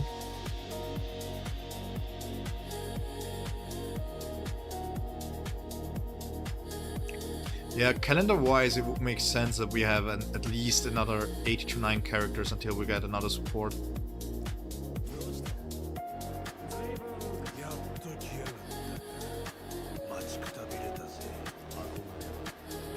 I mean, by the time that we get... If Udio is going to be finessed Q, then Aizen might likely be a year old by the time that it gets around. Bankai Ichigo will be a year old. かけらほどの冷圧も通さね I could see a strike tactician coming before a thrust support.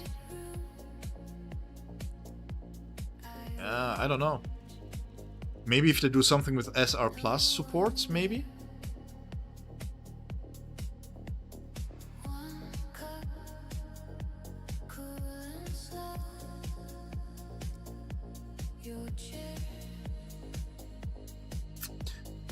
Yeah, I don't know. I would say at least another 5 months. Yeah, true release after collab, yeah.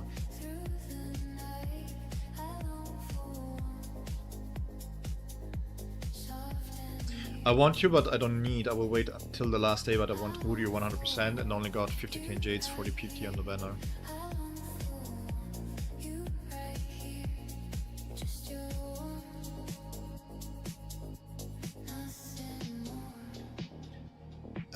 Again, it depends a little bit on how much luck you have on Buster Lorde, right? I mean, what you could do is you can try and build up the pity for Uryu with Mayuri. You can do the 50 step, like from 40 to 50, and see if you can get Mayuri. Or, no, because he's going to be gone, right? Oh, we don't see it because they took away the time here. Coming soon.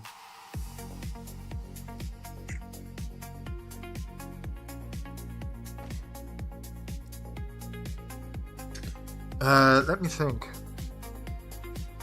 So we will have around... You don't want to skip Uryu, so it means 4 character releases. You have 16k now, 15k and 40 PT. Then we get compensation for Bambietta.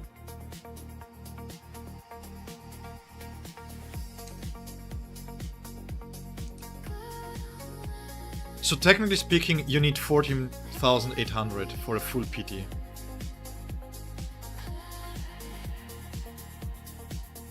Welcome back. How many tickets do you have?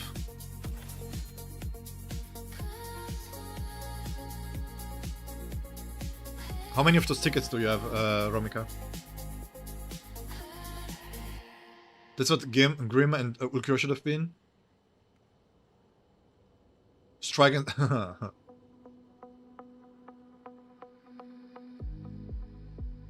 Do you think they now release Bambietta this Friday? I mean... If they wanna go back to the old schedule, it would make sense.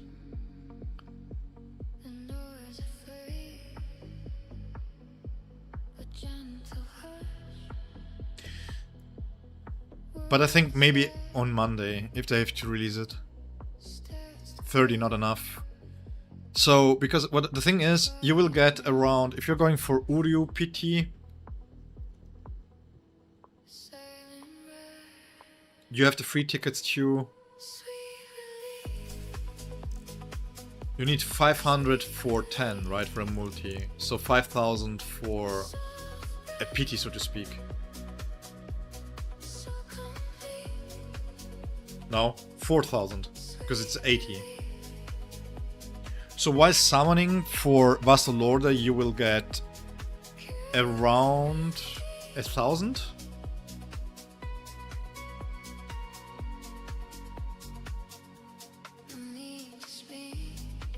Because you also have Vassal Lorde's banner being there, right? I'm doing the calculations now without having the farming of Vassal Lorde himself. Because technically, just for the B6, you need around 80k Jades. You get compensation and everything else. You're already at 40 PT, which will be reset, but you're going to miss out on... we get 14,800 worth of Jades because you can B0 a character per thing, per event, right? So without Uryu, we have 4 characters for you, where you can gain 60k Jades.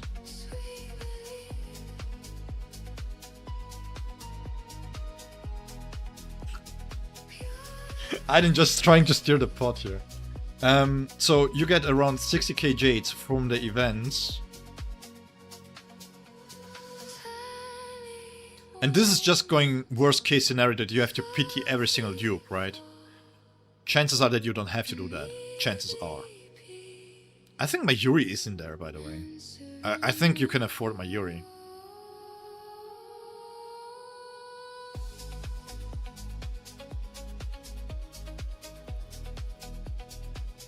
Oh, the 30 tickets was in advanced tickets. Oh, sorry, my bad. Oh, they hide. Oh, okay. I called them stops. That's why I was okay. My bad. You should be able to pull through my Yuri actually, because again, 5 characters, right? We get enough for 1 dupes for B0s. That's 74k jades in total that you get for the 5 characters. But you're going to go for Uryu and for his weapon.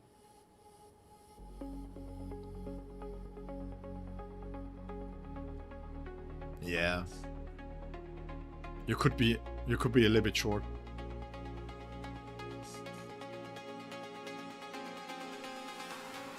I do think you're able to B6 Faster Lord though, even if you go for Mayuri.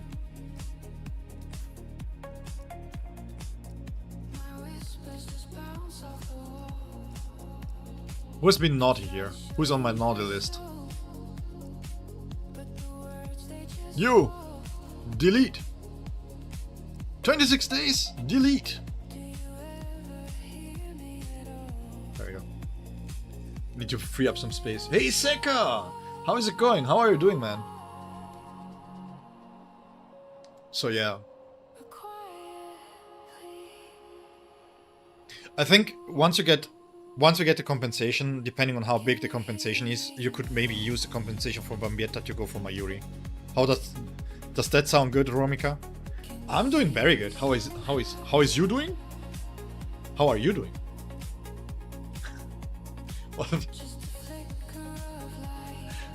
Oh, thank you.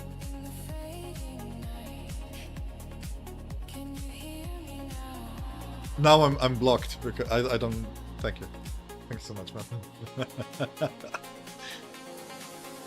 You guys are acting so positively. By the way, somebody shoot me a DM telling me that the sub increase was just because I showed my face. And I was like, I'm not that beautiful, by the way. But yeah, thank you, man. I know, I'm just... Thank you. Appreciate the comments.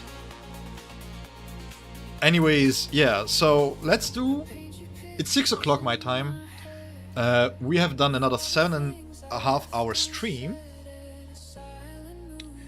So... I don't want to shut off the stream right now because Seka has just joined in, and let's see what Seka has to tell me a little bit. But let's say we're going to do 15 more minutes. We can do some kind of Q&A if you guys want to. Super handsome. I'm the worst judge of myself, I'm not gonna lie. I'm so bad at judging myself.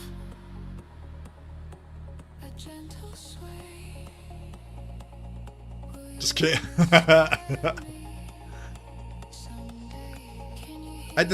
Again, thank you so much, guys. I don't wanna... It's just like... how do you put this?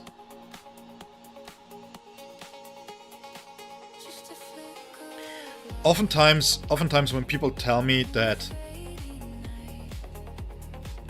they find me intriguing, looks is not the first thing that they mention. So I personally don't know how quote-unquote handsome I am, so if you guys are finding me handsome, thank you so much. Tomorrow you do another stream? No. Sadly no. Man, BSR has been shitting the bed lately. Just today's stream is like... I wasn't even expecting to be doing such a long stream, not gonna lie. I was like, yeah, maybe 2 hours, 2.5 hours, but then the leak dropped, and then, yeah.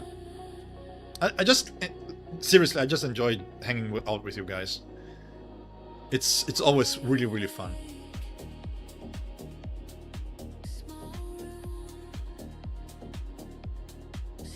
Maybe you're Italian influencing us. I don't know.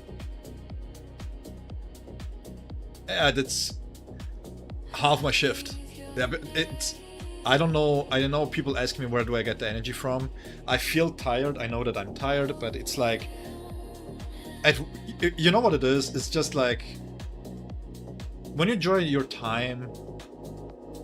Who cares? 7 hours, 6 hours. You got baited 1 hour on the SR question as well.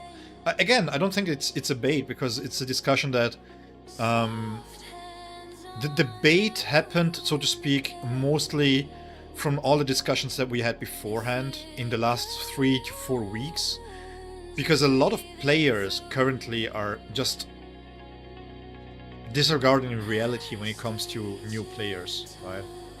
And me having now first-hand experience and seeing how efficient I am still struggling with things, you can just see that people forgot what they struggled through when they started the game. So how is life, Seka? Aside from just chilling.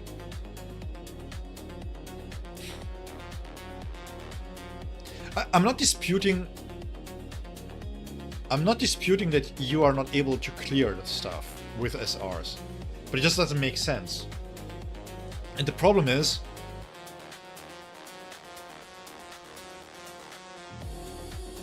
we have a lot of, like my community, I want to build a free-to-play community, a space where free-to-play players and also maybe whales and spenders find a place to get information from, right?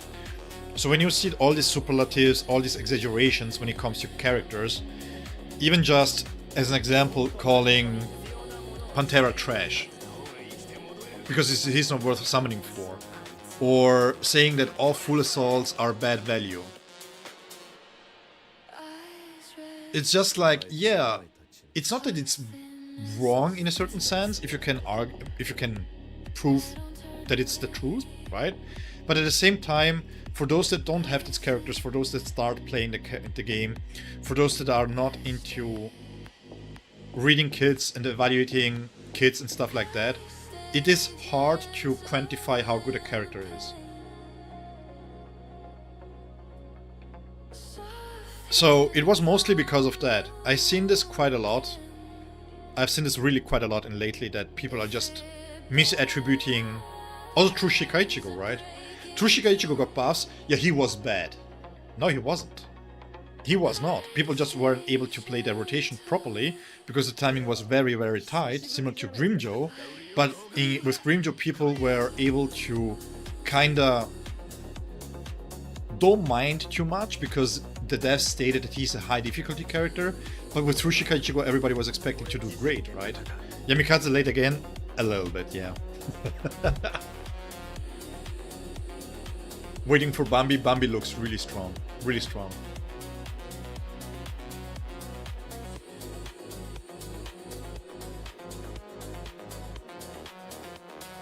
Yeah, again, the problem with the compensation is that people jump the gun way too early. They judge things. I'm just tired of this, right? And the main reason it has to do with my work. I have so many times people try to find excuses on why they did something. And I'm like, I don't care. I literally don't care. If you did something that you break the law, I don't care what kind of excuses you had. I don't care if you were under influence. Even worse if you are under influence of a medication, for example, because you are in the middle of the city and based on your address, you had to drive here, right? So just shut up, take the fine, and go your merry way. No, everybody has to, over-exaggerate problems before they even get to the results. So much hate and toxicity. Yeah, I cut off everybody in my life that has been toxic and overly negative, right? Again, we can talk about everything. But at the end of the game, at the end of the day, when you talk so badly about the game that even other subreddits and other communities pick up on this, as it would seem like the game is doing so badly, because these are people that don't know nothing. most of the people don't even know that BSR exists, right? So they go to content creators to see if there is a reason to play. And now you have 1000 Year Blood War collaboration, which means that it's very findable on YouTube. And then you see all the content creators and all the people talking like this is the biggest dumpster fire that you have ever seen, right? And then I'm like, yeah, but up until now, the company always compensated for big mistakes. Very, very generously. Very generously. So let's keep... in German you say... halt den Ball flach, which means let's keep the ball on the down low, right? There is no reason to shoot high if you can keep it down low.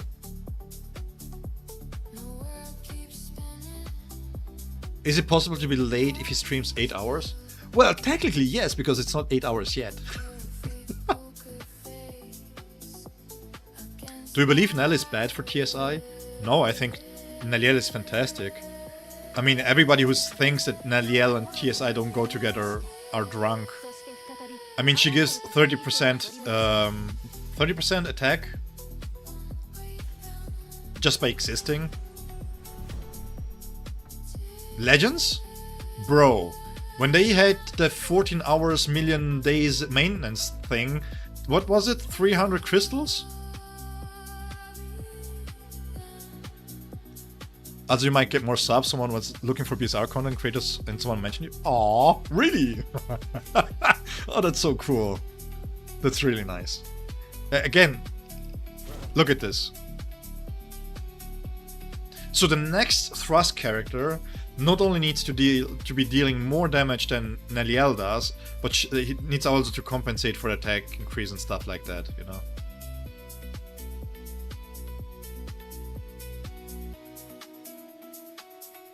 No, I was just recalling the one time. What was it? What was it? They had a 14... Was it the 6th anniversary? Or was it Legends Fest? Help me. It was a 14-hour downtime. They came back online. They were so bad. It was so laggy. They had to take down the game again. And then the compensation was once 300 Chrono Crystals. Basically not even a full multi.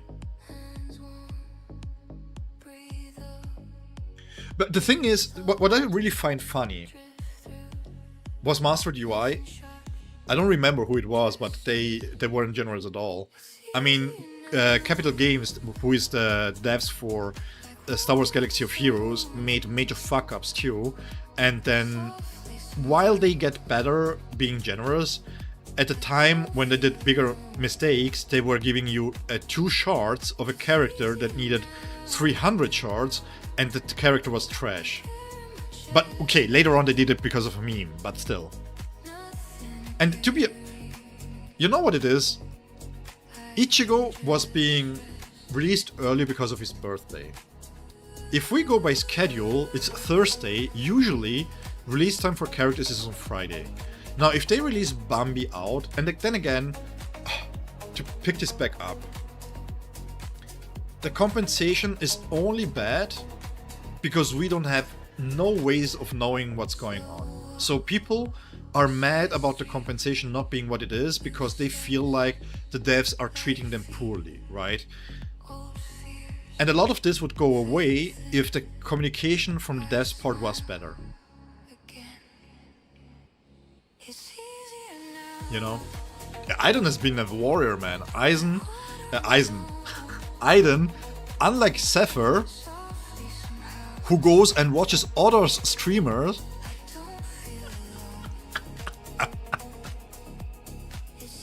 just kidding.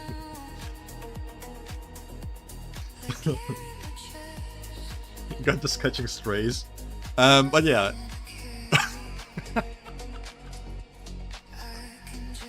Yeah, but I don't know, man. I'm too old to be angry about everything. I don't know. Maybe the you younglings have more energy and more capacity to do so, but I just cannot be bothered. I can't. My real life is so busy. I have so much going on in life. And it's like, yeah, okay, what? Is the game less fun now? No, we picked it up back again. Actually, you know what, guys? We need to do a guide for this here. So basically how this works is you click one, you click two, you click one, and you click the other one, and you just match the colors, right? White and brown doesn't mix well, white and black mix very well. This has a cherry on top, so we are going to check here. We find nothing, and oh, look at this. This is how you play it. You know? Great.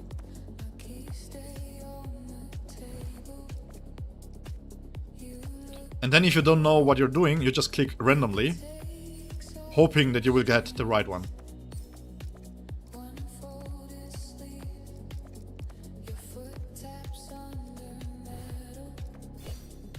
$80 points! Peak gameplay. First let him work on Bambi, then when she came out for compensation. Yeah, that's what's really bothering me too, by the way. People weren't hype at all. You were talking, you were looking at the communities, and everybody was like, why Bambi? And now Bambi got delayed. Why is she delayed?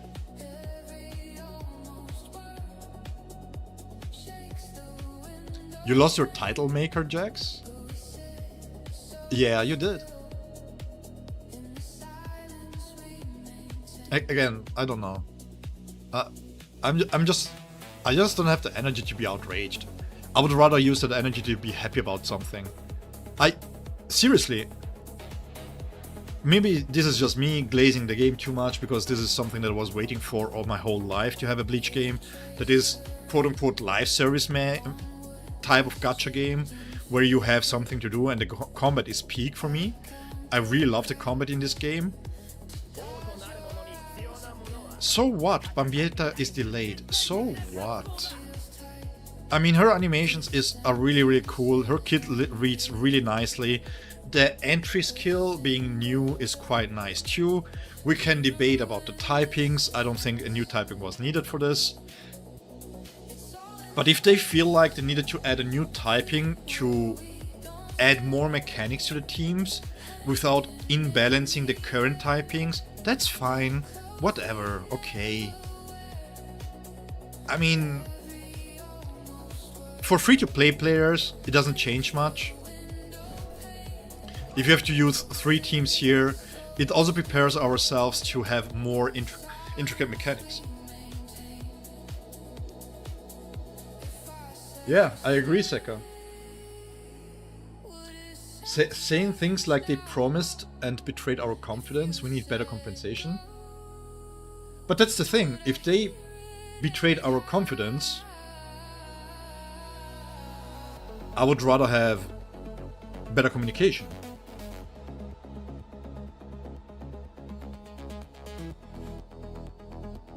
Ishtar with the antithesis deserve a tactic? Yeah. I think the naming of the types, generally speaking, is bad anyways, right? I mean, True Shika Ichigo is the best way to compare this. Like, True Shika Ichigo is the best way to compare this. Not thrusting, still slashes. Still slashes. And Getsuga Tenshu is also considered a slash, right? Because, well, the first Banka Ichigo was this. Is he thrusting here?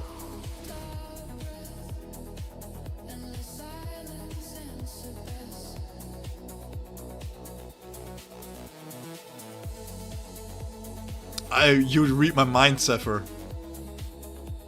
You know, you could be outraged, by the way, because you can see clearly when you play them together, for example. Just as an example. When you play these two together, you can see how well they work together. And now there is a serious discussion to be had if Explosion is thrusting. Well, some might say the explosion comes after the thrusting. Yeah, that's true. But in this case, he was slashing.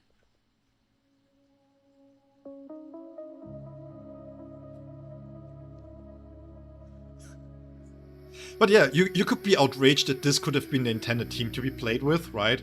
Because if you take a look at this team, you can do the same thing here, right? You can do this.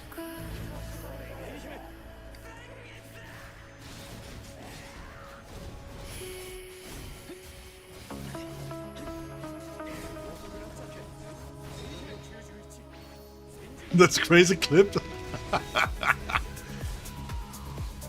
Then you switch into him, right? He can go right away, and he barely has any downtime.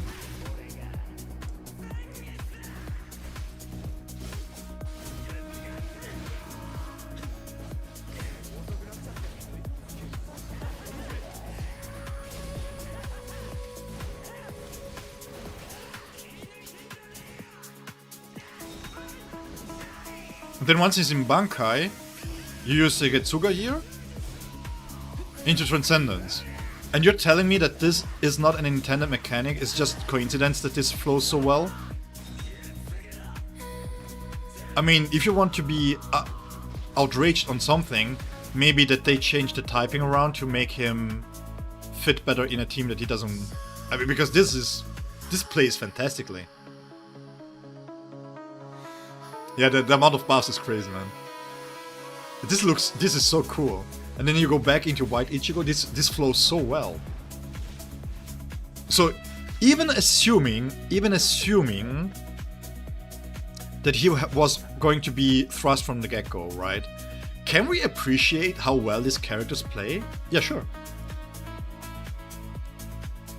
I mean, what we can do here instead, I will show you. We can also do this like this.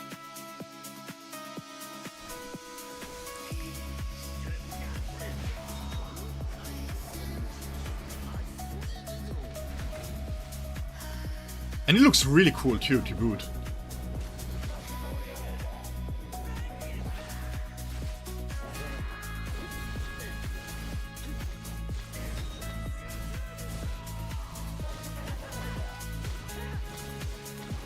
I'm an idiot. Wait, we cannot do this with Mayuri. I'm an idiot.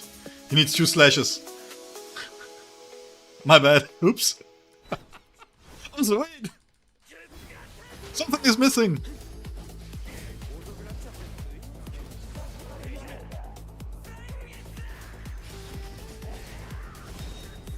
It doesn't really matter too much which way we do this.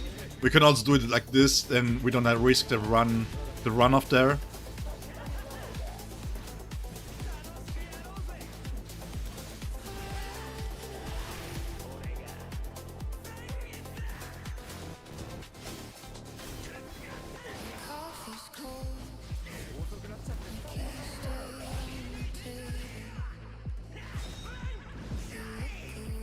Look at this.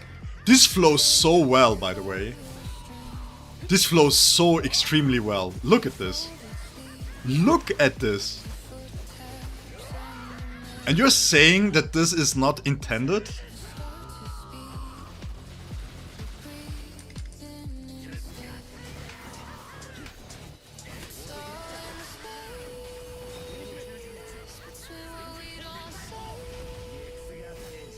You go back into him.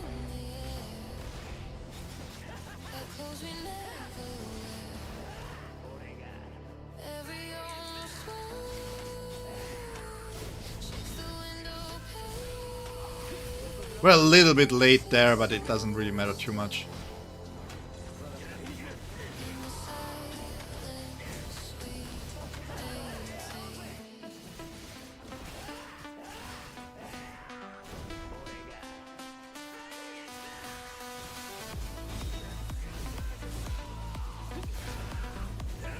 Look at this. This works.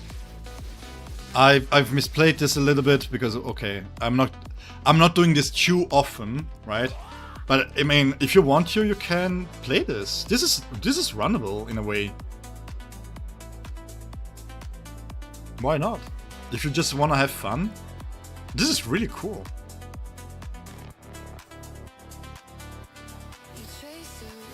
But if TS Ichigo came out as slash, yes, that's true, Zephyr. Yes. Hey Seka, thank you so much for being here. I appreciate you. I'm going to rest soon. I mean, we might as well make the 8 hours full, right? 8 minutes left. So yeah, we can argue about maybe he should have been Slash instead, because then he would have fit perfectly well with White Ichigo, you know? We can argue this. But also before the buffs, he was working with Naliel. It's just that people farmed stamps to be able to use her as a main DPS, I didn't see any reason to go back to ultimate charge rate. Either slash. I don't see him being strike. Bastard Lord and Soifon together? No way. No way. Yeah, I think so too. You don't blink solo chat in an unknown adventure. You don't want to stack too much power, Jack. If you stack too much power, you know.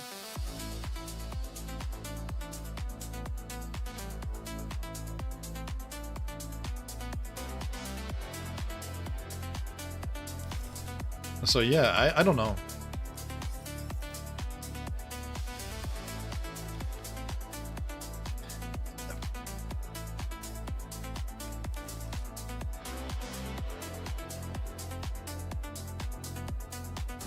But the thing is, like, seriously, if you take a look at the teams that we have, he's not going to be Spirit.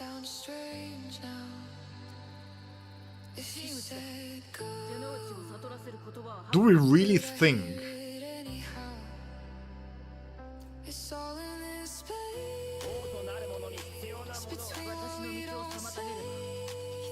There is no way. Hey Zapanda, thank you so much for being here. See you next time. As soon as we know when the banner is going to be live, I will announce the live stream for the banner. Just so you guys are prepared for this. So yeah, I don't know, man.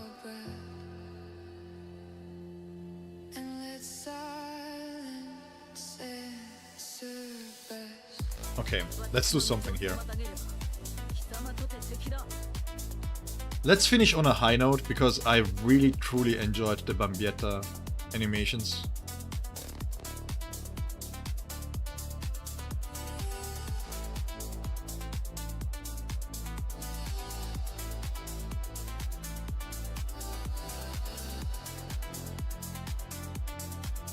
There we go. Maybe BL is a spirit tactic with Ult. I don't think the Bastard Lord does enough to be a spirit tactic, or a tactician in general. This looks so good, guys. They really nailed the Reishi here. Look at how animated the Reishi is here. That's crazy good.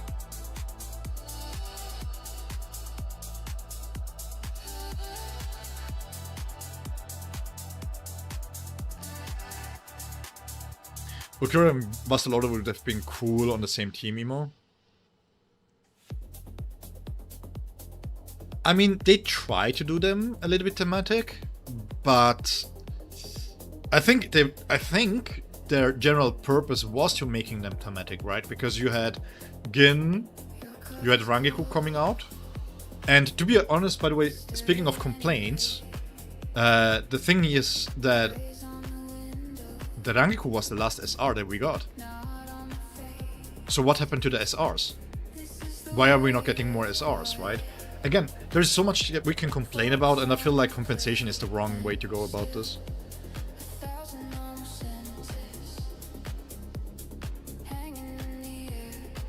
These animations are so nice. Look at this. When she's back here, look at this. So cool. This looks really neat, man. So smooth. How she comes out of the Vollständig. Really, really nice. I also like that they went with the version that was fighting Sajin here. Really nice. Eisen full crystal form SR for us. The full what, bro? It's German. It's called Vollständig, which basically means complete form. Oops.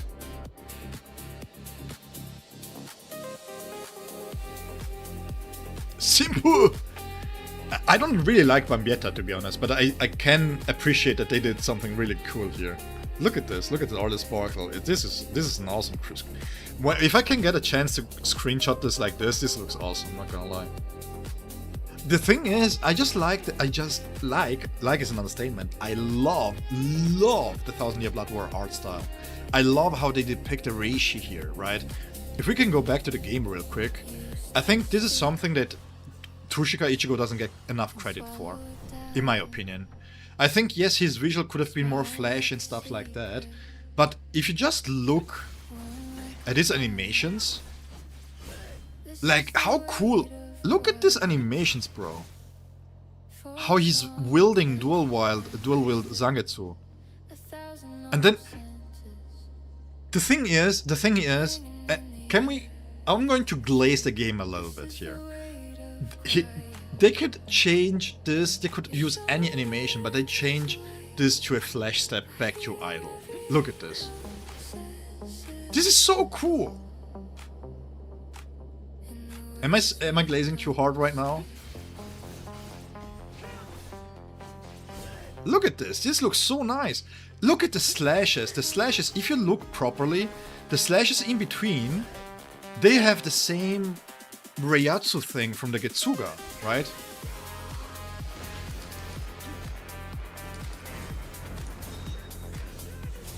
This could be better, but the Jujutsu and the Transcendence are so nice. Also, his first technique, for example, not this one here, this one here, he's going to explode his own Getsuga mid-air by jumping on it. You know, would it have been better if it was super flash when it explodes? Would it have been better this here? Look at this, such a cool. I don't know, man. And then you go into Transcendence. Watch the Transcendence, okay?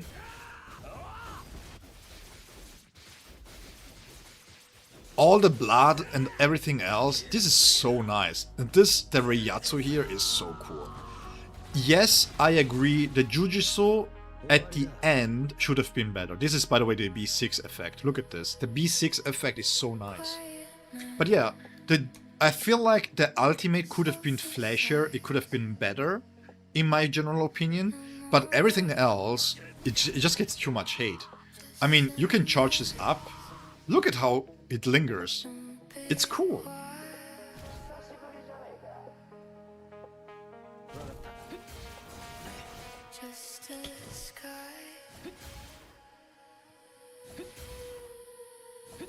You can also see it, I think, wait, was it here? Yeah, here. When he dodges, the way that he swipes his weapon around is so nice. Then you have the permaguard here. Look at this. Well, the slow release is like... This is nice, man. I don't know. Call me a glazer. And then White too. White has been said to not have that cool of animations, right?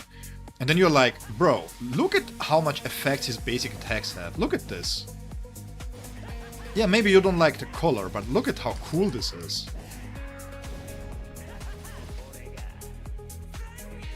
White and Ulk just together for fun? Yeah, look at this.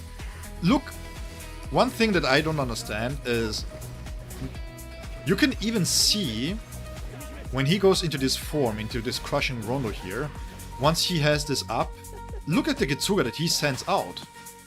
Look at how cool this is. And then when he does the basic attacks, he consumes this to release Getsugas. And then he goes into ultimate. And again, you are barely ever going to see him idle here. Look at this. Why does he have that? Why does he have different motions for the ultimate? When is he ever going to use this? Look at this! How often do you see this? I'm sorry, I'm glazing too hard right now, but again, this is so crazy to me. And people talk about bad animations, and I'm like, bro.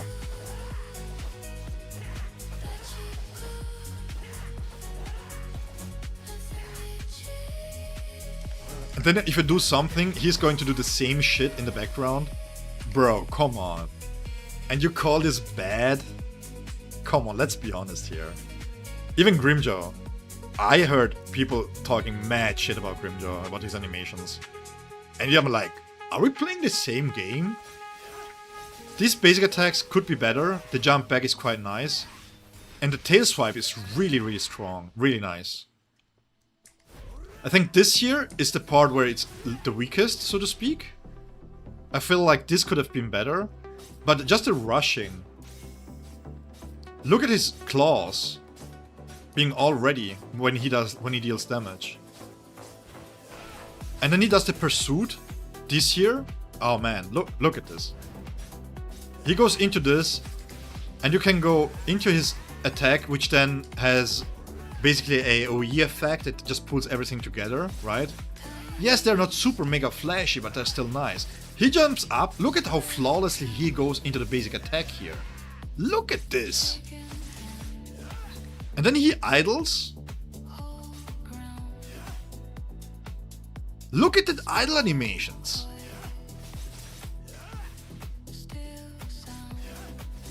I don't know why.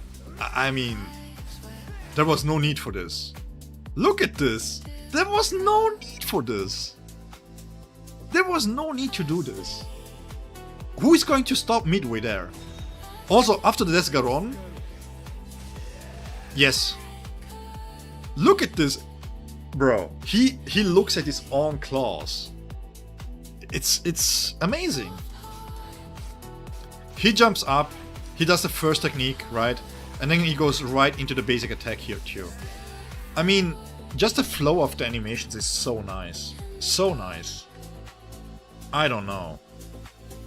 People calling these animations bad. I mean, even if you take a look at Byakuya, right? A free character. You can see that he's a free character. But look at these animations here. They're so nice.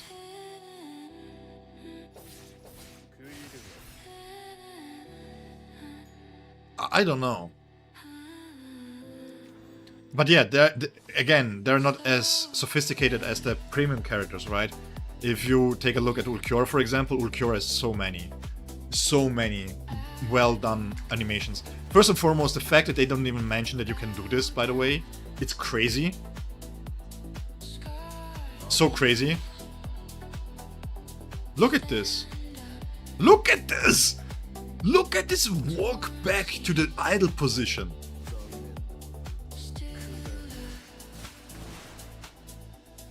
Look at this! How is this... Bro! What? This goes so hard. This goes so hard. I'm sorry. It's like... He does this.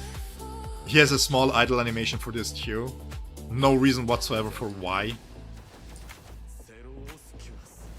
Watch this. He drops back down and has an idle animation. It's like, dude, come on. Dude, it's just crazy. Like the animations, the effort that they put into the characters is so cool. I mean, look, this is a basic attack, guys. This is a freaking basic attacks. Yeah. I love the sound of the Sonido, by the way. Look at this.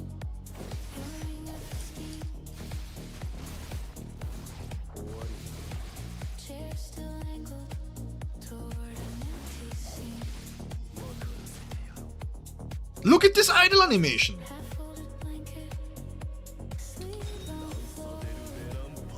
This is so crazy, man.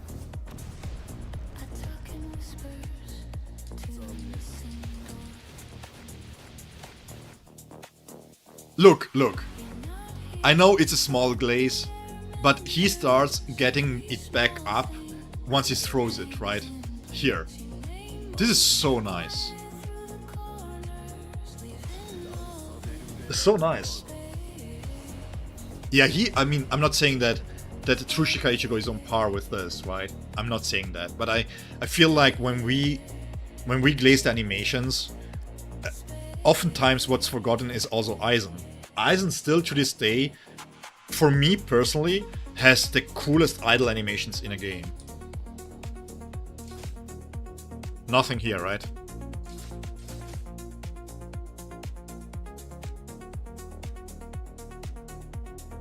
What?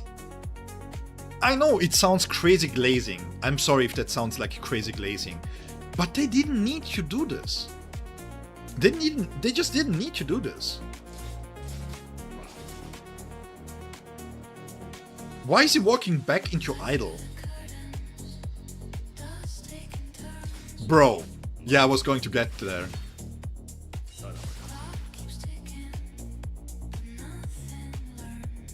Just our farming.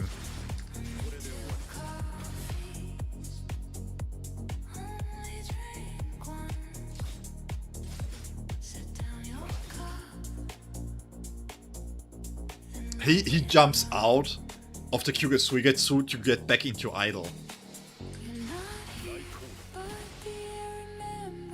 Why? Why does he have this? Why does he have this?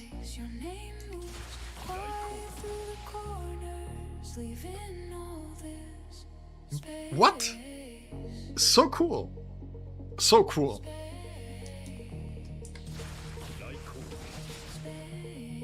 The slip into and out of the Kyuga Suigetsu is so sick, man.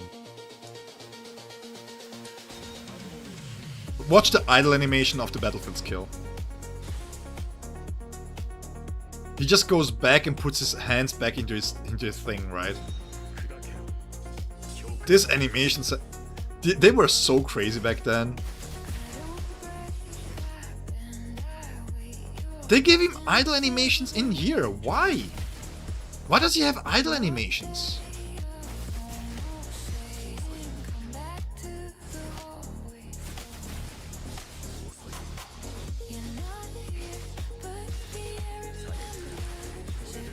So crazy. So crazy. And then what I also really like, the small glitching around that just showcases that he is dodging permanently. Man. Where is Gin and Rangiku?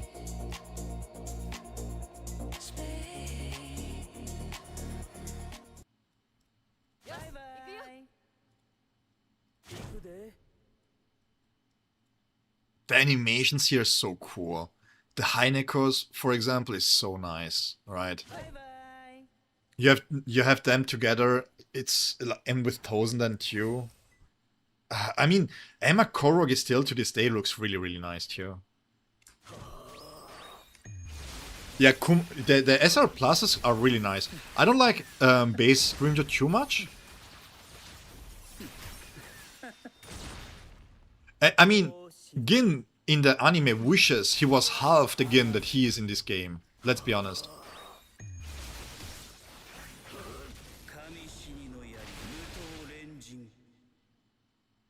For new players, should I wait until Bambietta? I mean, Ichigo is still there when you get Bambietta, so I would wait. I would wait. Just to make sure to see if she can do the same thing as Trushika Ichigo and you're a fan of Bambietta, then you can go for Bambietta. Yeah, it's so fun, and yeah, again, so many things. It's crazy. Look at this. I mean, it's nothing special for a standard character if you compare this to other characters that have swordsmen and stuff like that. But the thing here is that, again, look at the attack strings that they have.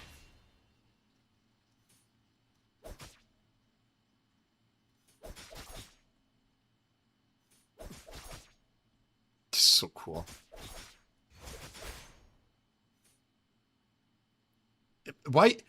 Why is this an other idle animation?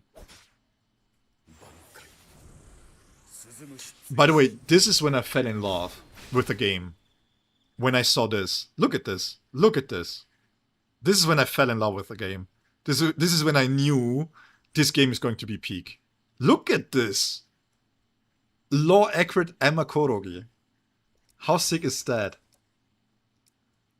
Ah man, I'm just smiling just thinking about this. Yeah, Ulquiorra is so nice, such nice animations too, man.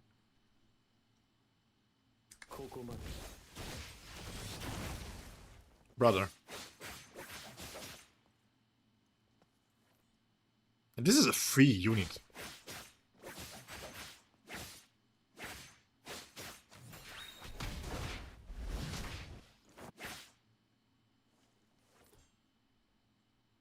Yeah, but it's Eisen wasn't there on release.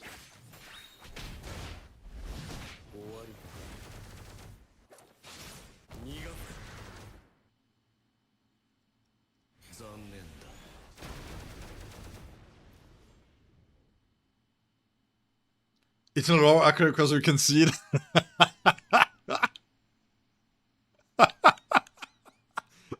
So by that metric, a flashbang is not lore accurate either because you can still see the flashbang effect. Hey Marvins, that's why I stream. I try to be as responsive as possible, and if I cannot, I know that we have really good players here that can give you the proper answer that you're looking for. Cute. Look at this. Yeah, you can argue that it's being picked up by, you know, from the boss fight, but who cares? Look at him. His full combo.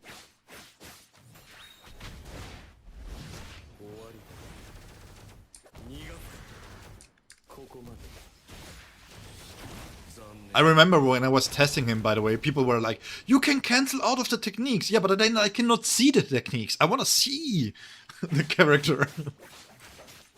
What's the point of having a character if I cannot see them?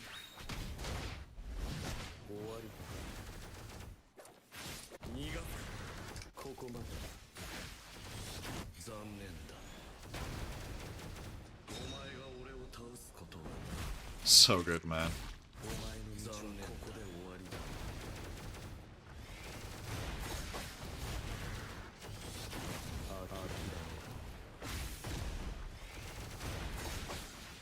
Bro, if so cool.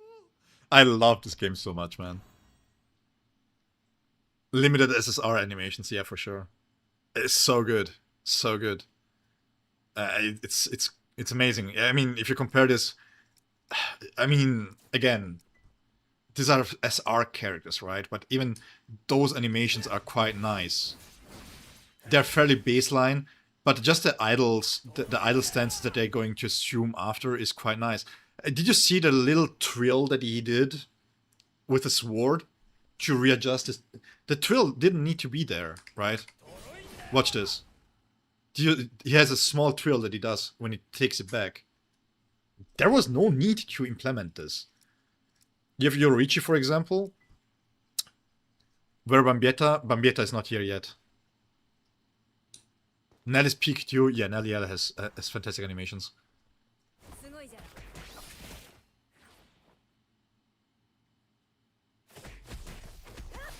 I mean, again, I don't know if you guys remember. OGs of the stream will remember when Eisen released and we were first doing the trials. Eisen is small enough that when she uses the technique, she lands on his face. You may know where I'm going with this.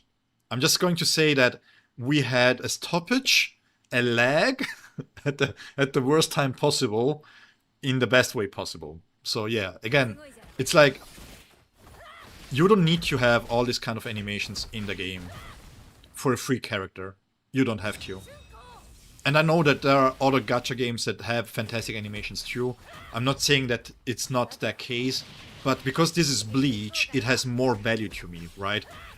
Just the difference of her losing her garb here after the Shunko. This is a small detail, but it's such a great detail too. We only dodging attacks? Yeah, bro. I mean, yeah. And this is this too, right? Let me do the full team here real quick. I think this is also something that gets quite forgotten quite a bit here. she has this double hit, and this here, the homunca that she uses, not only is very visually appealing, right, to see, because you also see what's going on, they find the right mix between having visual feedback and also adhering to the rules of the characters. Petition for uncensored Yorichi, please, I mean, huh? Yeah, it's so good. It's so good. And then you have the fact that she has this death mark mechanic. If I'm going to use anything, she's going to attack, right? And this sounds really dumb, but her attacking looks really cool.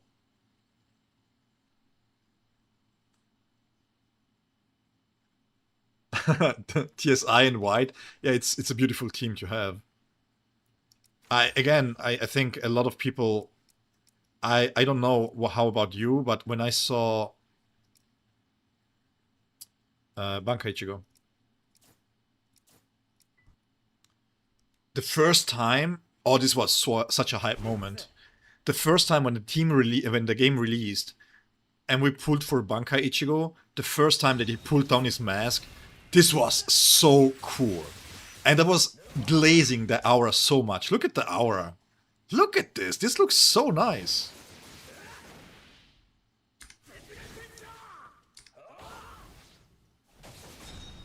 I don't know, man. What a great game. And you can play it for free.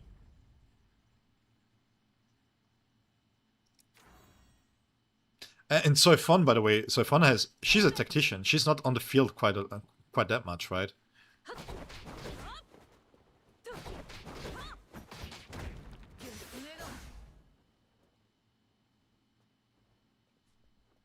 There is no need for this. There's literally no need for her to be able to do this. Let me get the full team here real quick. Like, why is her idle animation? I mean, this is so nice. That end pose? Oh.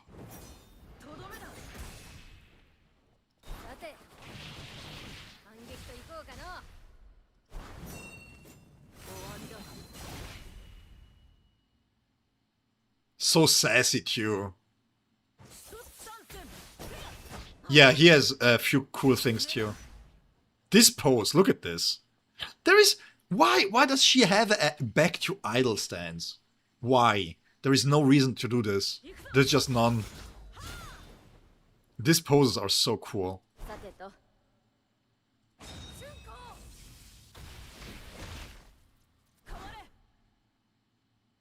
I don't know.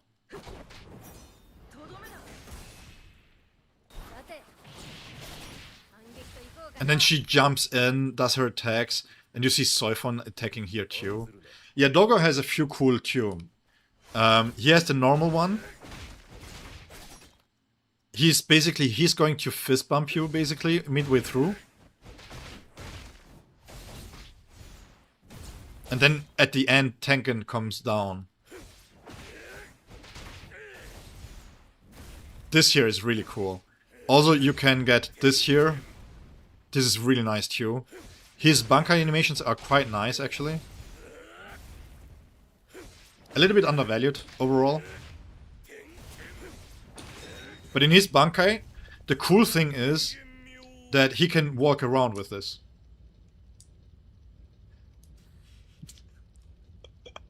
Looks goofy if you look at this from this perspective.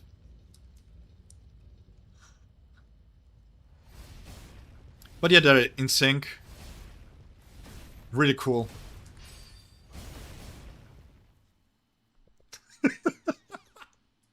Yeah, his battlefield skill looks good as well. Let me switch it off to this here.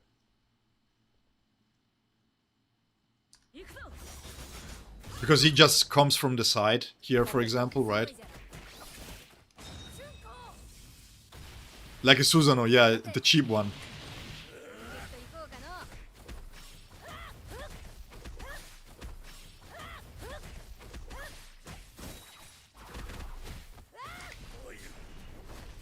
And then when he jumps in, he comes from above.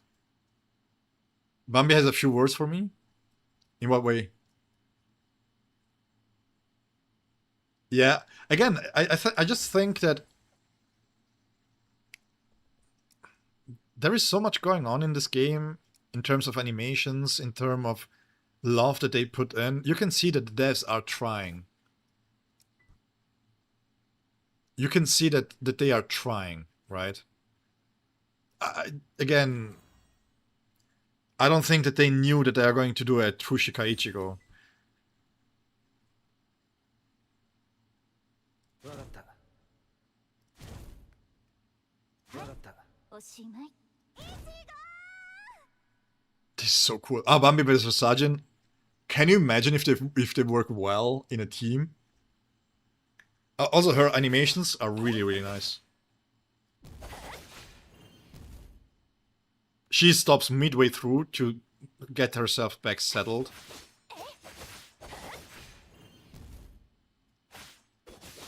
I don't know. 遅い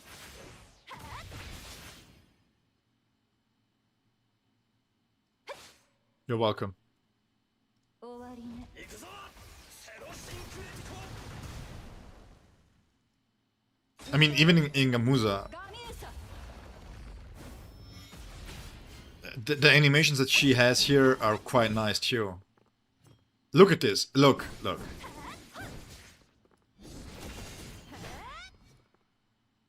I mean,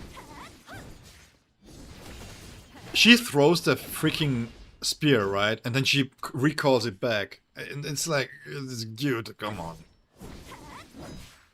Look at the little hop that she does to go back to idle.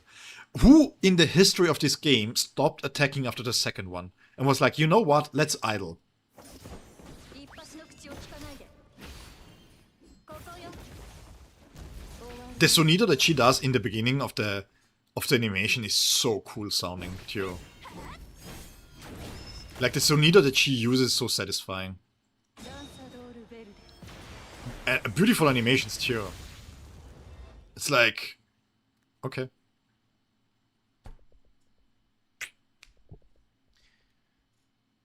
はいおしまい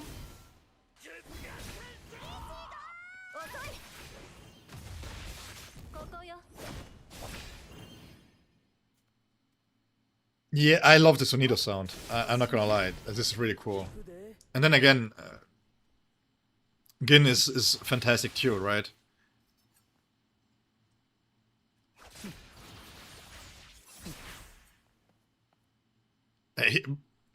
Why does he turn around? Why are there different animations for this? It's crazy. I don't know. Enough crazy. Oh yeah, the sound, yeah, but both. I like the sound of the Sonido, and I like when she throws the lance. It's just the feedback. And again, I think Kenpachi here too, last one. Kenpachi doesn't get enough credits for his animations that he has. Because they're very raw, right? Compared to everybody else, they are just so raw. They just feel so freaking raw, man. And then the laughing.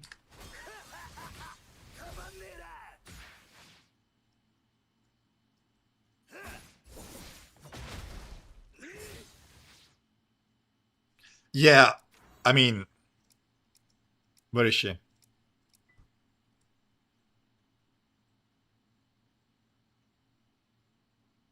Now I see why everyone says Tosh has no sauce. It's all in his dragons. Yeah. I mean, to be honest, there's just not... Toshiro has a few cool things, but there is nothing... There's not that much of fan service, I would say, here. Look at this. Look. If you go after her, she's running away. Look.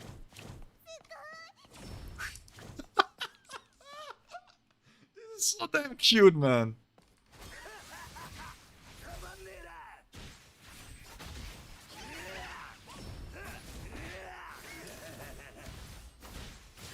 They're laughing, bro. Such visceral animations.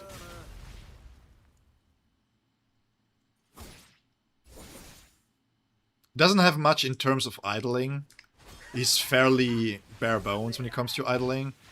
But then again, I think this here really surprised me. I didn't know what kind of animation they will have for him. But using the kendo here is so good.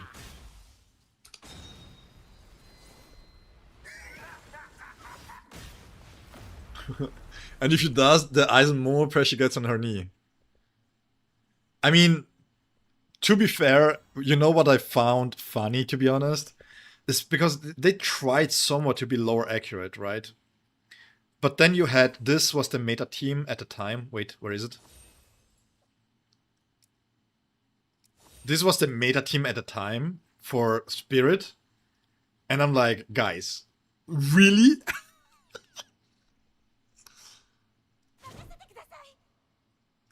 I don't like her gameplay. She's the only real character that has such a bad gameplay design. With a net and everything else. But yeah, Tosh is very... This is the only animation that he has that is quite cool. Is that eyes, basically. And I will take a look at the Gikusoro. Give me 1 second. I mean, the eyes looks really nice too. But it's, yeah... you know what it is? I just feel like this gets boring really fast. And it doesn't have much when it comes to idle animations, so to speak. So it's whatever. But the fact that you can, for example, use this to break the ice, this is quite nice. His Bankai is beautiful. His Yoten Hyokaso is beautiful to play with.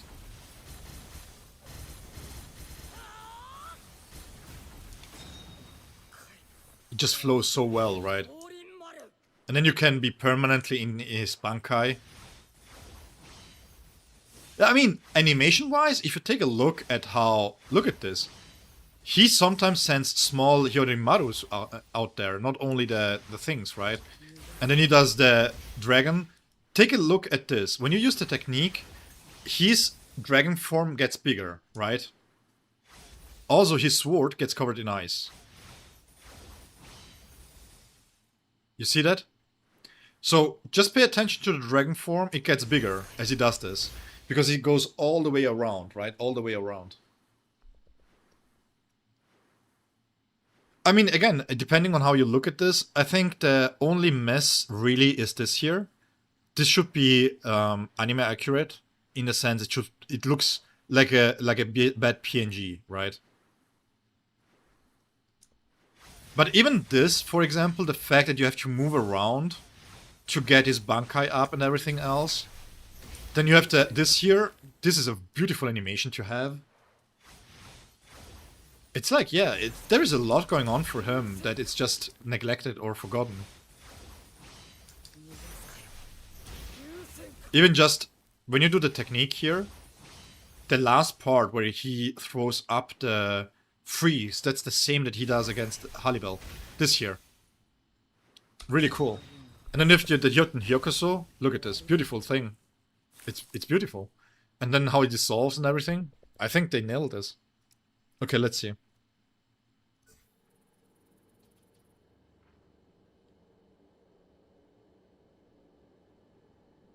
Critical Strike and Pursuit are buffs exclusive to Bambietta for specific purposes.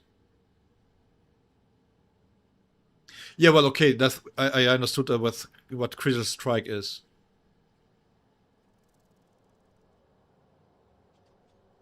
So the pursuit is the wing here, is the arrow, the thing here. Wait.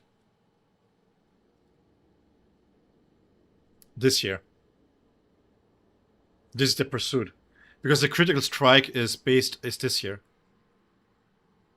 Yeah, but these animations are crazy. Look at this.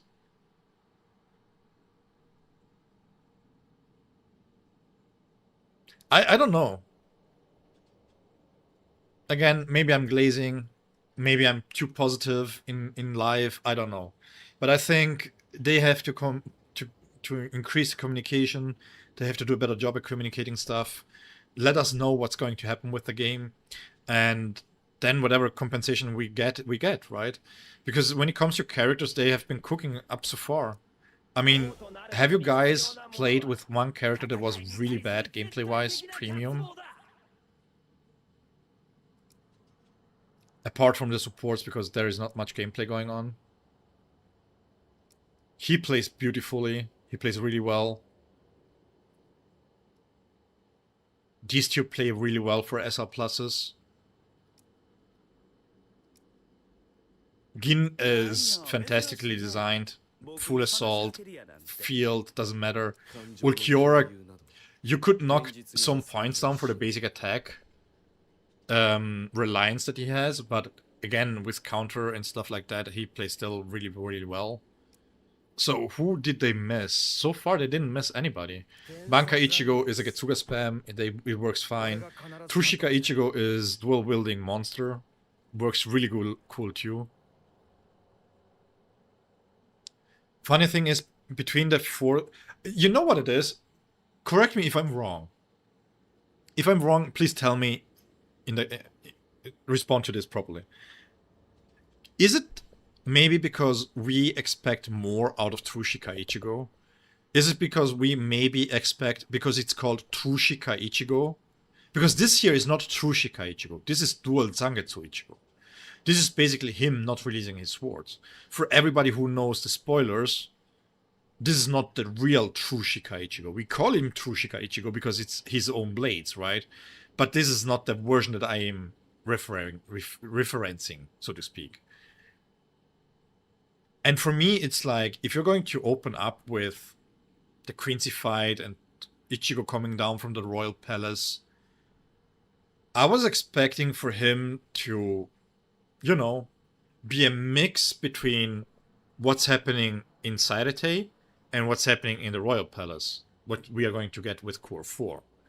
And because he's only what's going to happen against the Bambis and in certain parts against the other Quinces when he's trying to go back to Juabach, I feel like there is a lot of potential lost here.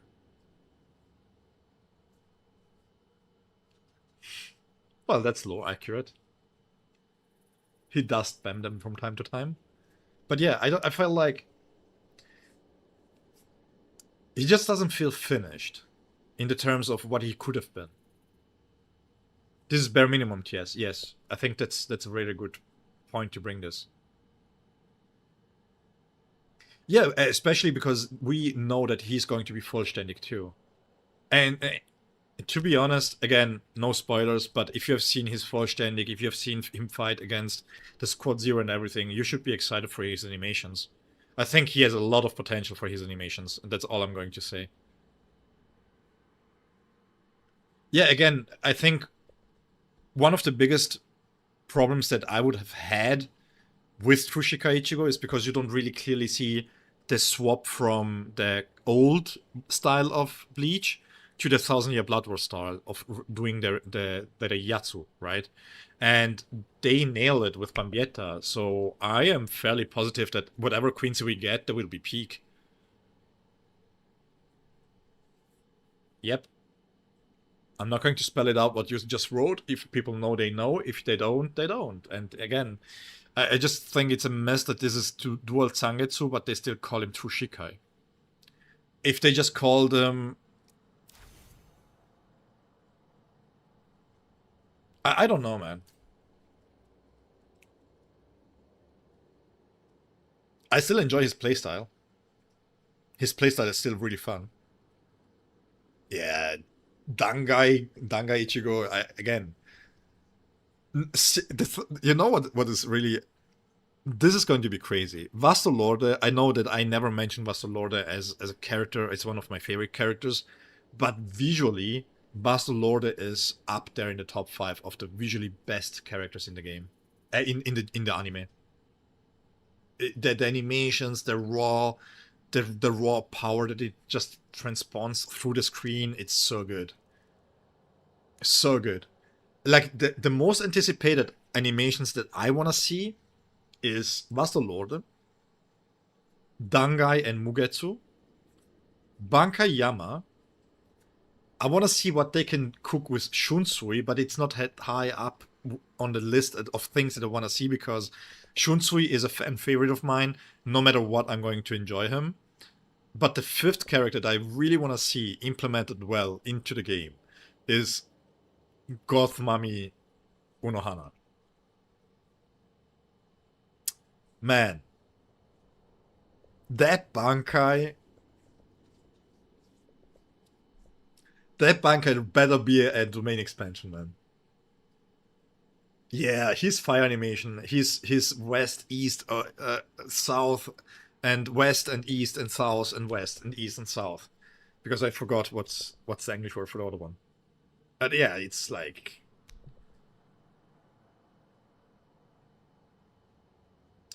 Wasalot is officially transcendent. Yeah.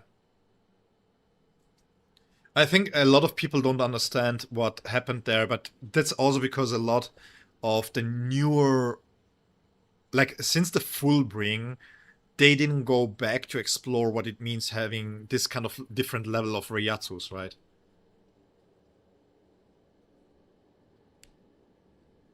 I would love to have Oets in the game, but I don't know how they can...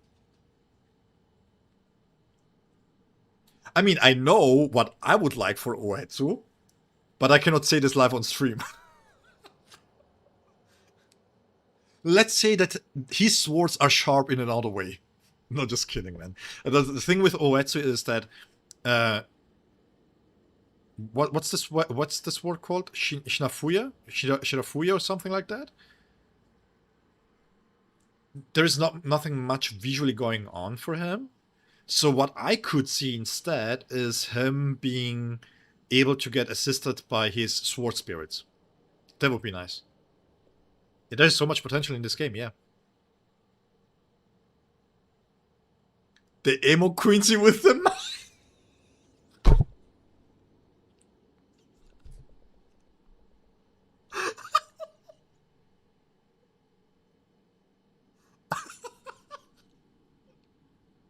The emo Quincy with the mask. Oh, this is good. I have to remember that one. Oh, man. Oh.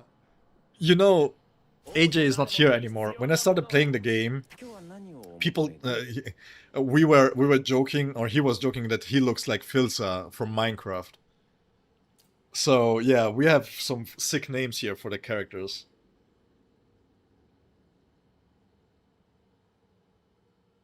I think just for the fun factor, just want to have masculine Le Masque in the game. I think he has sick animations in the anime, and I want to see them in the game. But yeah, the game has crazy potential. The thing is, again, and that's why I don't like to doom a game that is doing well. There's just no point in being negative. There's so much good here. And I think sometimes we forget about this. So yeah. But anyways, guys, it has been way longer than I wanted to. I just wanted to do 8 hours. We are now 8 hours and 40 minutes in, just glazing the game, basically. And I need to take a cut here. I have to stop here because, well, where's my phone, actually? I don't even know. Here. I have to go to work soon, actually. So, yeah. I have to take some sleep, and then... We didn't have any music, by the way. I'm sorry for that. But we were just witnessing the peak that is Bleach Soul Resonance. Yeah, Shiba, I wouldn't mind if they do maybe some of the Vizorets as support. I would think that would be nice too. Hey Jax, you're welcome. I mean, it helps me too, right? And I'm sorry for the lack of gameplay. I know that you guys were really hot about the cards and the things, but I think Giku covered this quite well already. So, and I'm not that good at this kind of stuff. You guys know I don't have any hands, I'm an uncle, I'm old, gaming is not so my forte. And just like, yeah, as you can see, I couldn't even clear this one here, you know. And yeah, because of it, I'm sorry for the lack of gameplay. I just hope that you enjoyed the outro in the background. But no, it was a really cool stream, and once again, thank you so much for everybody who was being here from the start to finish, from just dropping in between, even if you were watching somebody else first. Zephyr, I'm not doing any name calling out here, but you know.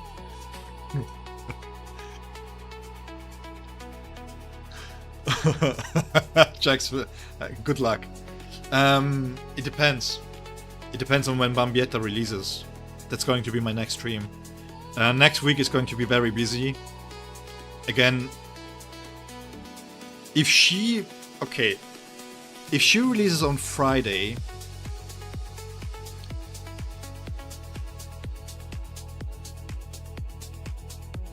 I cannot do the live stream on Friday. I would need to do the live stream on Saturday.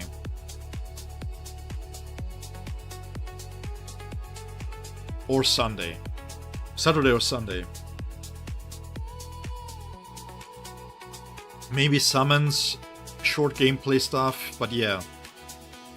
Because next week it's really bleak.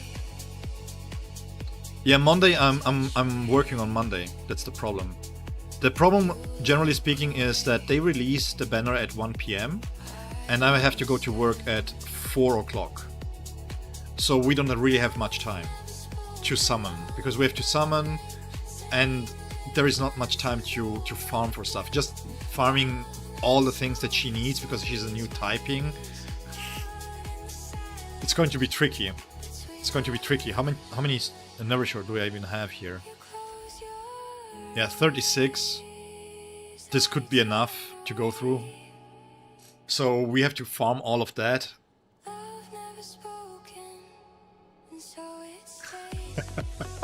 Yeah, but I mean, we can shorten it down to the essential stuff. But when I do testing streams, again, I think it's quite enjoyable for people to come in. And from the resonance that you guys gave me and the feedback that I get from you guys, you quite enjoy that I go a little bit more in depth and I try stuff out, and it's not just like, yeah, she's broken on the first go and then call it a day, you know. So I enjoy doing those kind of streams, and I'm enjoying the fact that you guys enjoy this too. But yeah, if it was 6 PM, like 6 o'clock, then it would be different. I can extend the live streams a little bit. And yeah, hopefully we get announcements soon so that we know when we can start planning around her release. Because I'm looking at this now, 12th, like Wednesday, next Wednesday, I'm basically, I cannot stream, literally I cannot stream from Tuesday up until Sunday. Sunday 16th is the earliest that I could stream. And that would be way, way too far down the road. So, yeah, I have to see. I will try my best. I will try my best to be able to stream. If she releases on Friday, I will try my best to do a stream there. But I cannot guarantee this. I mean, again, I don't mind Bambi as much. I still don't agree with the pick. I don't think that she is a good pick to have. If you want to do something really hype, you could have used any out of the other queens, because I personally just don't think that the 2 Shikai Ichigo fight against the Bambi was any kind of special, in my opinion.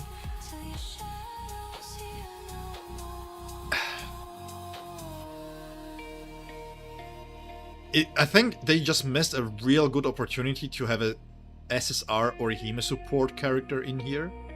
And I think people would be more hyped for Orihime support than they are for Bambi. Yeah, Bias B would be better. I mean, even just in terms of fights alone, you could have do Kangdu. You know, if you had, for example, you could have done Rukia, Bankai Rukia with as Nod as the Sternritter. And then you could have used this to buff Byakuya, for example. You know? You could have used Nemu for strike support and do like something with Mayuri there, for example, too. I don't know.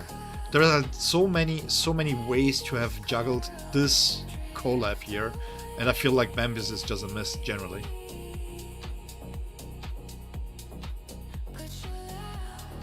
Which one? The Asnot is the Emo Quincy, yes.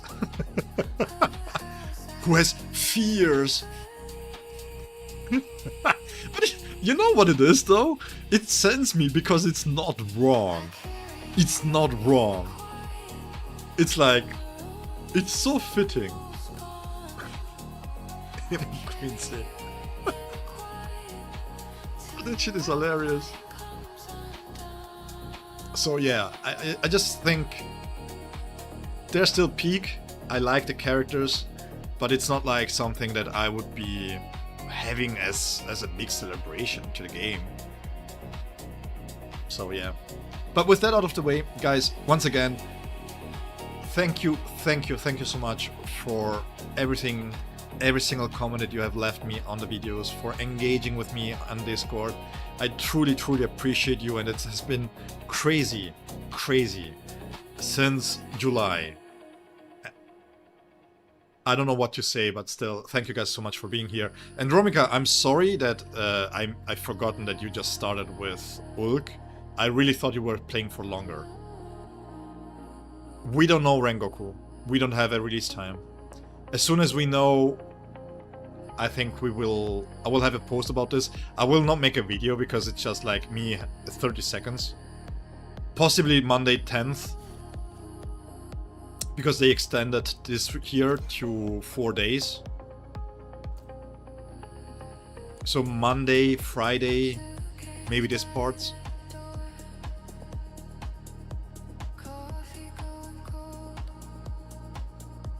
So yeah. Anyways, guys. This was dirty. Take care, guys. See you next time, and stay safe and stay healthy, and enjoy the rest of the week. See you in the comments, or in the Discord, or on the next stream. Yeah. See ya, guys.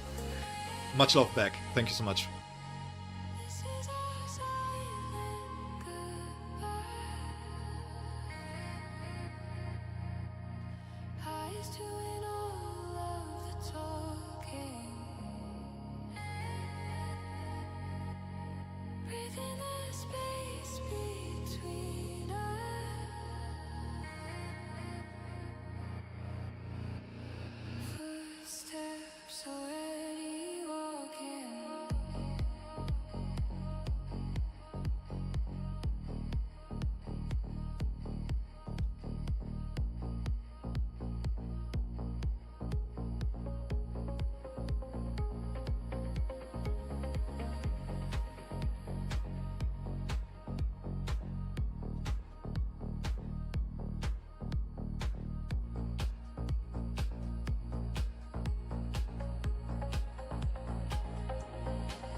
This is our side.